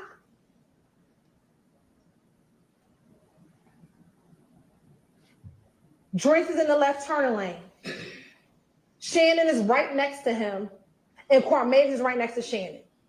Y'all now see the traffic going in the opposite direction that they are in. Then you see Nichols pull up. I'm just going to submit that this car stops here. This car, I think, saw what happened. Because he stops a little behind it, like, whoa. You had the person walking down the street. Yeah, there is a person walking. Okay. Mr. Sharp, and we're going to talk about this car in a moment. Mr. Sharp talked about what the medical examiner said. What she said was, there will be no conscious movement. She didn't say anything about unconscious movement. Because that is what you see with the brake lights, y'all. No, he could not consciously say, let me go. But the unconscious movement, because he just been shot in his head, is what is happening. Y'all got to think about this, because this is what they didn't want to show you. Shannon went from 18 miles per hour to 90 miles per hour. Mr. Shaw didn't want to talk to you about that. He want to tell you about a car that turned around because he heard the gunshot, but the man or woman walking down the street didn't hear any gunshot. That person walking, just chilling. You think if the people in the car heard the gunshot and turned around, don't you think that the person walking down the street would be like, hold up, let me back up? It's a gunshot down there. She's tripping because there were shots. She's the person saying there were shots. Maybe the car that turned around saw the liquor store and said, shoot, let me go get me a drink. It's Saturday. Could it be they left something at the gas station? He wants you to believe that the only reason why they turned around is because they heard gunshots. That doesn't make sense when someone is walking down the street. Isn't she saying it don't make sense that there were gunshots? Then let's talk about the car that was closest to them.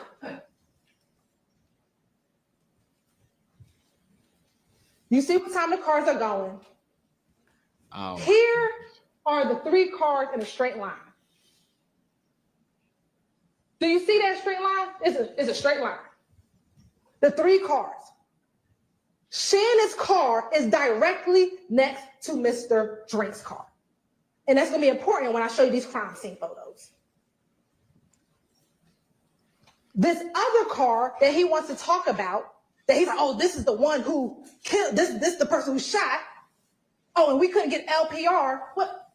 Where was I going to get LPR from? You can't see no license plate. I don't even know what type of car it is.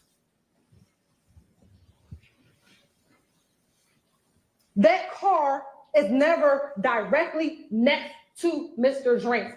It is always behind. I submit they saw what happened. And when they inched up, they looked over, was like, oh, let me get up out of Dodge.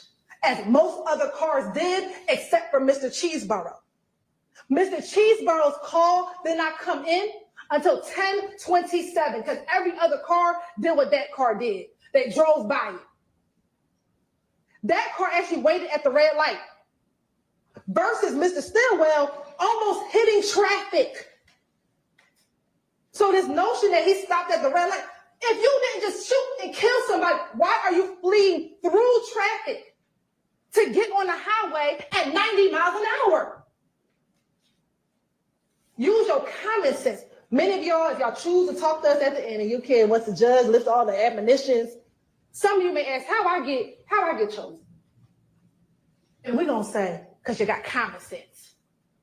Your common sense will tell you that when you go from 18 miles per hour to 90 miles per hour, when you see the person who you think killed your best friend, that you shot and killed him. That's just your common sense. Not some random car that pulls up behind and unfortunately may have witnessed a shooting and they don't want to be involved. Let's look at the car. The crime scene pictures take pictures for a reason. Here go the bullet holes. 1, 2, 3. See, Mr. Shaw didn't show you that. Because if you see the crime scene photos will show you that the bullet went through the door where Mr. Stillwell's car was. And we'll talk about the gunshot residue. What makes sense? There's no muzzle flash anywhere on the video. So that's just nonsense. You don't see no muzzle flash. Mr. Drink's dead though. So we know a gun was fired. Let's take his theory. You don't see the muzzle flash when the other car pulls up, do you? You don't. Y'all, she that theory makes no sense. You have to take all the evidence. I know y'all upset. Not just FedEx, but everything that occurred. Like I told you, he went from literally, y'all, 18 miles all the way to 90. To 90. This is the intersection. This is 1 minute later. What you fleeing for 90 miles per hour if you ain't killed nobody? You was just chilling. And then you go to the studio and do what you do. You brag. Because remember, they all went to the studio. And what did he say? Pop my shit. I really got options. Poor little ops. Look how they just dropped it. Poor little ops. Look how they just dropped it. Those are his words. After he just executed a man at a light. He goes to the studio to go rap about it. This is why they think they above the law.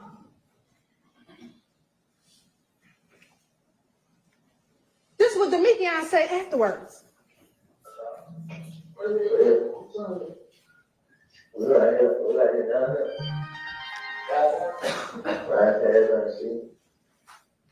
Now I know I don't know if y'all remember when them two got into it, Mr. Reeves was like, he said sit it, he said see. No, he said, I'm coming back. We just coming back through, right, trying to see. This is at early morning hours on March 15th.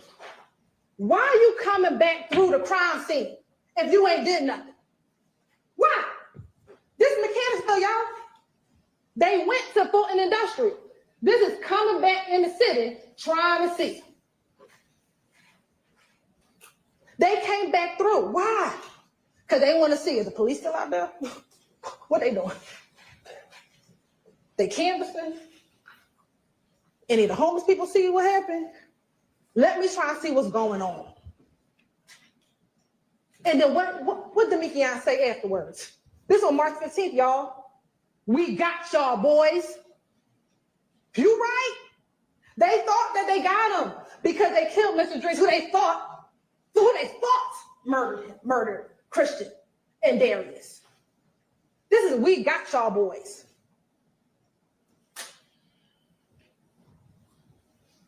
Here's a direct response to the shooting. Remember, this on March 16th. YFN folks, and we know it's YFN, or we believe it's YFN, because remember, these shell cases match the shell cases of the Darius Ford, Christian McMillan shooting. There's too much going on yesterday. Man, it's crazy. That square head, they got pre-torn out. For real? Yeah, no, they shut up big hit spot I was in, you think? They shut up big hit spot, bro? Yeah, man. So we got down, you think they gonna come back? Think they gonna come back? They through? Swear pulled up. Man, yeah, I'm gonna come to the window. No, I was in the living room, it's crazy, but nobody eat. And you know what we did was, what y'all know? Yeah. What did he say? They shot Big Nick spot because their boy got killed in Mechanicsville. Again, the streets know before we know. But how did we find out? Because their house got shot up.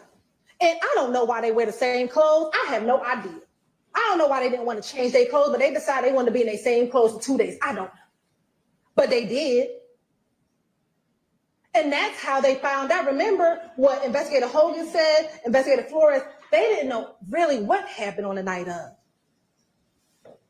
All he knew is he had some suspects on the surveillance video, and that's it. And just lo and behold, Viverito just at APD doing what she normally does and say, hey, do you need help? And he's like, let me show you the surveillance video. This is all I got. And she's like, oh, snap. Oh, snap. That's Shannon. I just saw him earlier today. Oh, and that's the car? He literally just told me that that's his car. And they were like, well, why would he do that? Why? I mean, if he just killed somebody in there, because they think they above the law. So they go, and they don't know at the time what the police know. So he tells them. So let's talk about consciousness of guilt. So these are text messages on the 15th. And he is telling Poker, we need to get this hotel room. We need to get up out of Dodge. We need to lay low. He tells him, don't tell anyone any information. Why you gotta do all that if you ain't killed nobody? Because of what happened on the 9th? Well, why is it so urgent on the 15th? Not when she had to shoot the people on the 9th. You gotta ask yourself the question. This became real important the day after he killed Chanel. This didn't become important after she done almost got robbed. What else you have? You're searching for the crimes? They want to tell you, well, that's because his grandmama told him and his girlfriend told. Well, they told him on March 14th about the shooting. He not Googling on March 14th. He Googling on the 17th. Oh, what happened? Viverito. Remember what they said in them jail calls? Shit, Miss V know everything. Right? They like, Miss V know everything. So that's why they start Googling, well, what Miss V know? What they got? This is the same way he started Googling on the 12th, on the 12 Atlanta shooting. What them folks got about that shooting over at 12 Atlanta? You know Stephen did that. What they know? That's why you Googling. Consciousness of guilt. You done flat your good Chick-fil-A sandwich. Out of the park. Why? Because you start hearing them helicopters going. You like, hold on. It's the 17th. I've been Googling. I ain't heard a whole lot. Now I got helicopters? Let me get up out of here. The police sirens going, helicopters going, and they go fleeing. That's consciousness of guilt. You deleting contents from the phone? You got Grandma Betty helping you out deleting the contents of your phone? Why?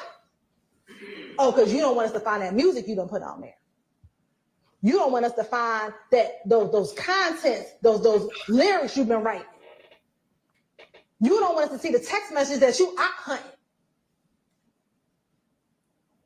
You got your, I don't know if it's a little brother, little cousin. I'm not gonna play the call for you, but that's that call where Grandma Bet is like, you better hurry up and get home. You know what you gotta do. Them folks got the phone. Why are we deleting the stuff? And it's not because of poker, because they didn't delete it until Viverito got the phone. He ain't want poker to have the phone. We started deleting it when the police got the phone. That's consciousness of guilt, ladies and gentlemen. And then let's talk about the call that Mr. Sharp played, because he ain't played the whole call. So we're gonna play another portion of the call.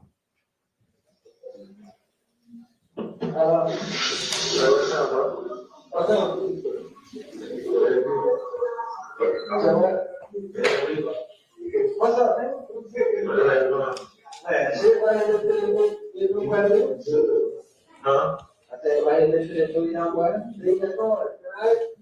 Yeah, you trying to shit. So, yeah, are you on? Oh, this is the government?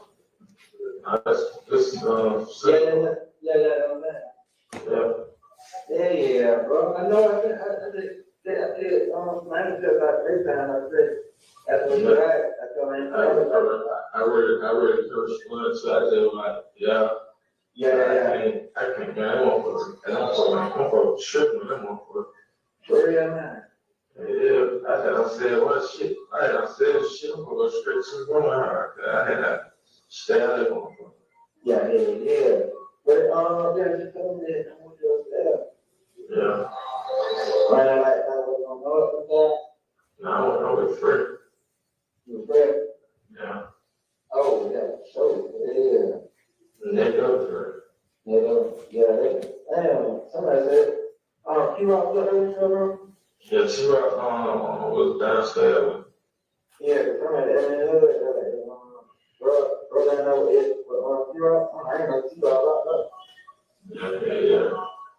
What the hell, what's up, too, man? Man, you know, talk crazy. What's that? Just talk crazy, man. Nah, shit, man. You got crazy right now? Nah, it's about me, to my wild shit. But I ain't heard that. Yeah, it's a lot of shit. So, yeah. And it's blow. They blow? And we blow. Oh, yeah, I ain't talked on that. I'm talking about 3 years now. Yeah, he asked me what's going on. I'm like, yeah, I don't know. What the hell? No, like, or, damn, bro. Like, everybody's smooth. yeah, I know it. I know that. They just got them, they don't matter. Yeah. Cause I don't know what the fuck you got from. Yeah, that's what I'm saying. Like, that's what I'm saying for. I'm like, shit, with they locked up for like, what they saying, like, you know, I'm like, but they good. I'm like, they don't assume shit like that anyway. They don't assume that, like, like, I mean, man, you know, I keep telling you that now. Look, I keep telling them like, they chill, like, I know. Yeah, I'm like, this is man, bro. Like, they just doing that cause they see that they got diligence. Like, they chill. You see what I'm saying? yeah.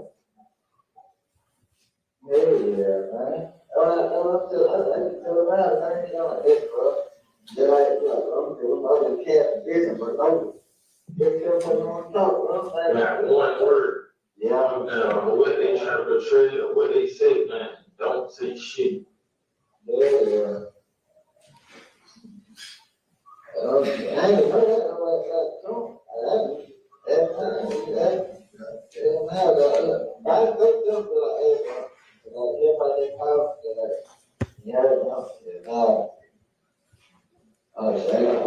I keep contact with, you know what I'm saying, it's April. I ain't telling them, I'm like, you know what I'm saying? I ain't doing that, don't worry. Yeah, I already know.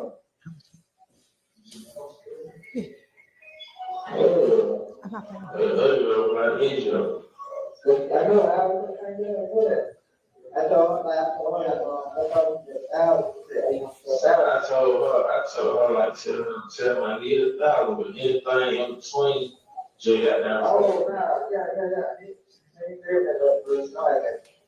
Yeah. I know, like, but I know one time, she told me, like, he paid, and she got that, I thought, she knew. What? Yeah. Yeah, and they said, like, and before I leave the book like that, like, they tell me that you pay, you won. Yeah. Yeah. And they tell me to pay, work out. No, that part, I just, like, I know, like, how that go. You know what I'm saying? I ain't tripping, man. I ain't tripping. Like, I was just trying to keep bullet from, you know what I'm saying? Yeah, do that, work that. Yeah, I don't really be liking that culture and shit. That shit got me all out, like. Yeah. But then, I think what that was good. I'm like, what the hell is that? Farmers. Who? So they talking about farmers. Okay. Yeah. She really got to take me to out of the farm. They would, I just already said what they did by myself. Yeah. Yeah, I already found. Yeah. I already know about myself. That's what you showing the way to turn the head. Yeah. Like, who don't last? She ain't coding them. No better, I'm gonna pay the shit. So, I don't know who told you how to video check, like, bro, I ain't run. I say, you run, you done for some shit, man. Huh? I ain't say run, you done for some shit, Yeah. I ain't know what's wrong. I'm like, listen, bro, you know what's going on. Like, before all this shit, like, out of the church. Yeah. I'm like, shit, you know what's going on, like, yeah, right now, problem, going with everybody, I'm like, this, bro. You know how this shit is, bro. Try this shit, but like, I'm like, everything. I'm like, shit, that ain't going on no more, bro.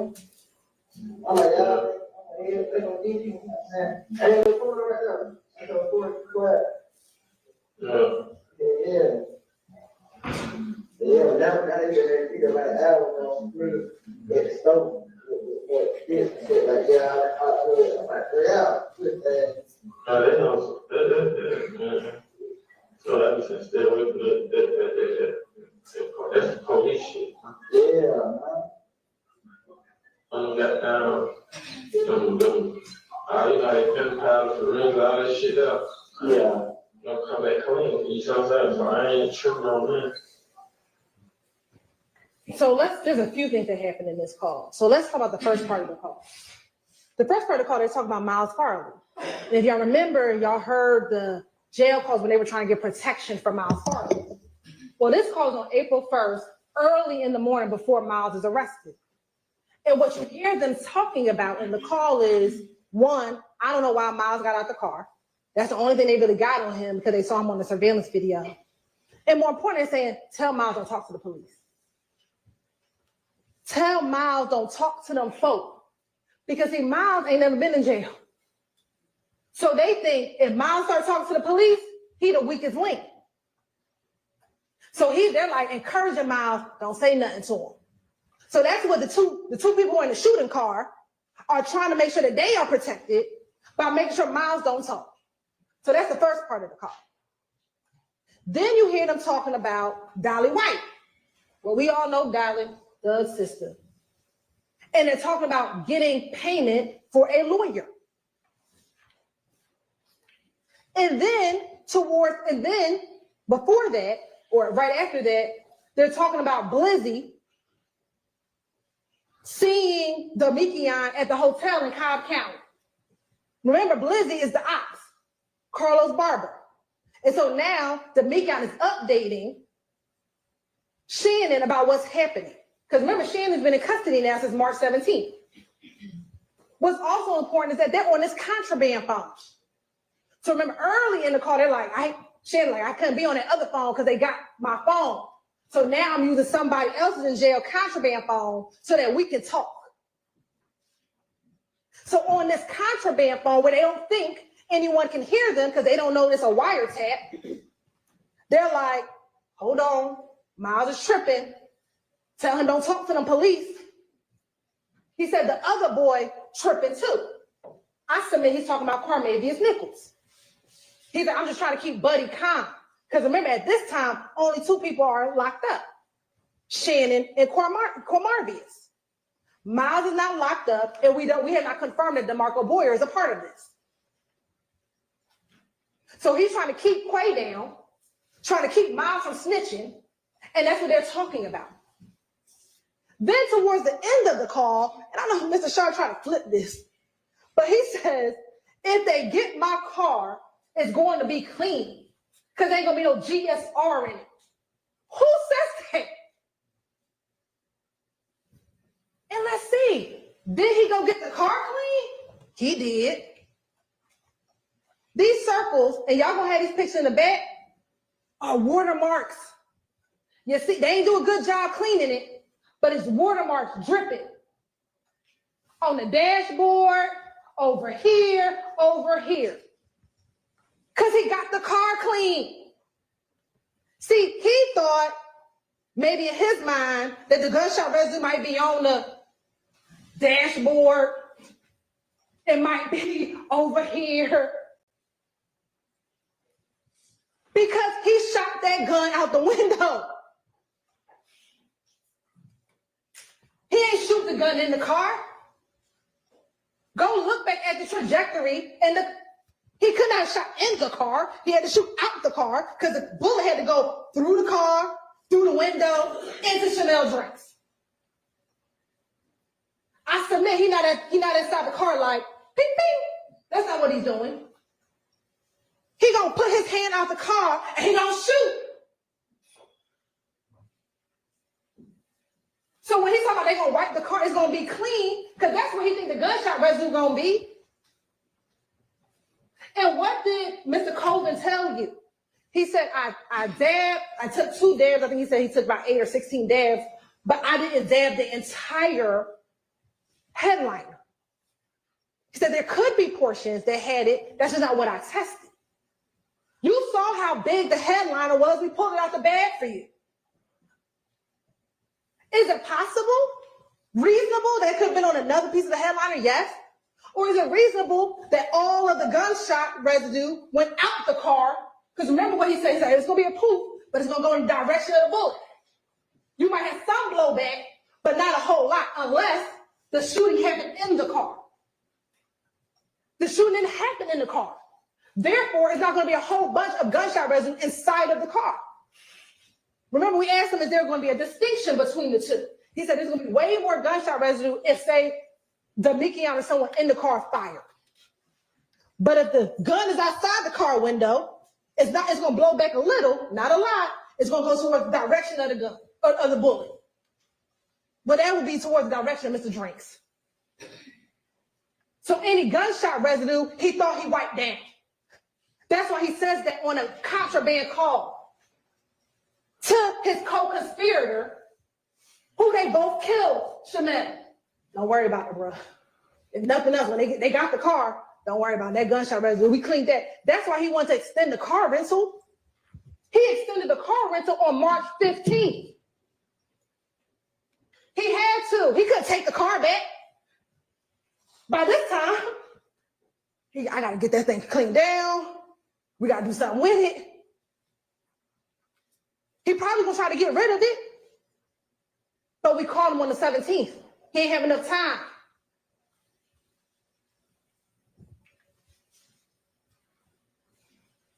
Now, I'm almost done, y'all. But I found it ironic how the first murder and the last murder in this indictment, how eerily similar they are. How ironic is it they both named Nut? They both happen near gas stations. They both using rental cars, one by Jeffrey Williams, one by Shannon. They both have multiple YSL defendants. They both travel after the murder. He talks about going, they flee to Miami. He talks about poker. He talks to poker about going to Miami. They go into the studio, writing lyrics about it.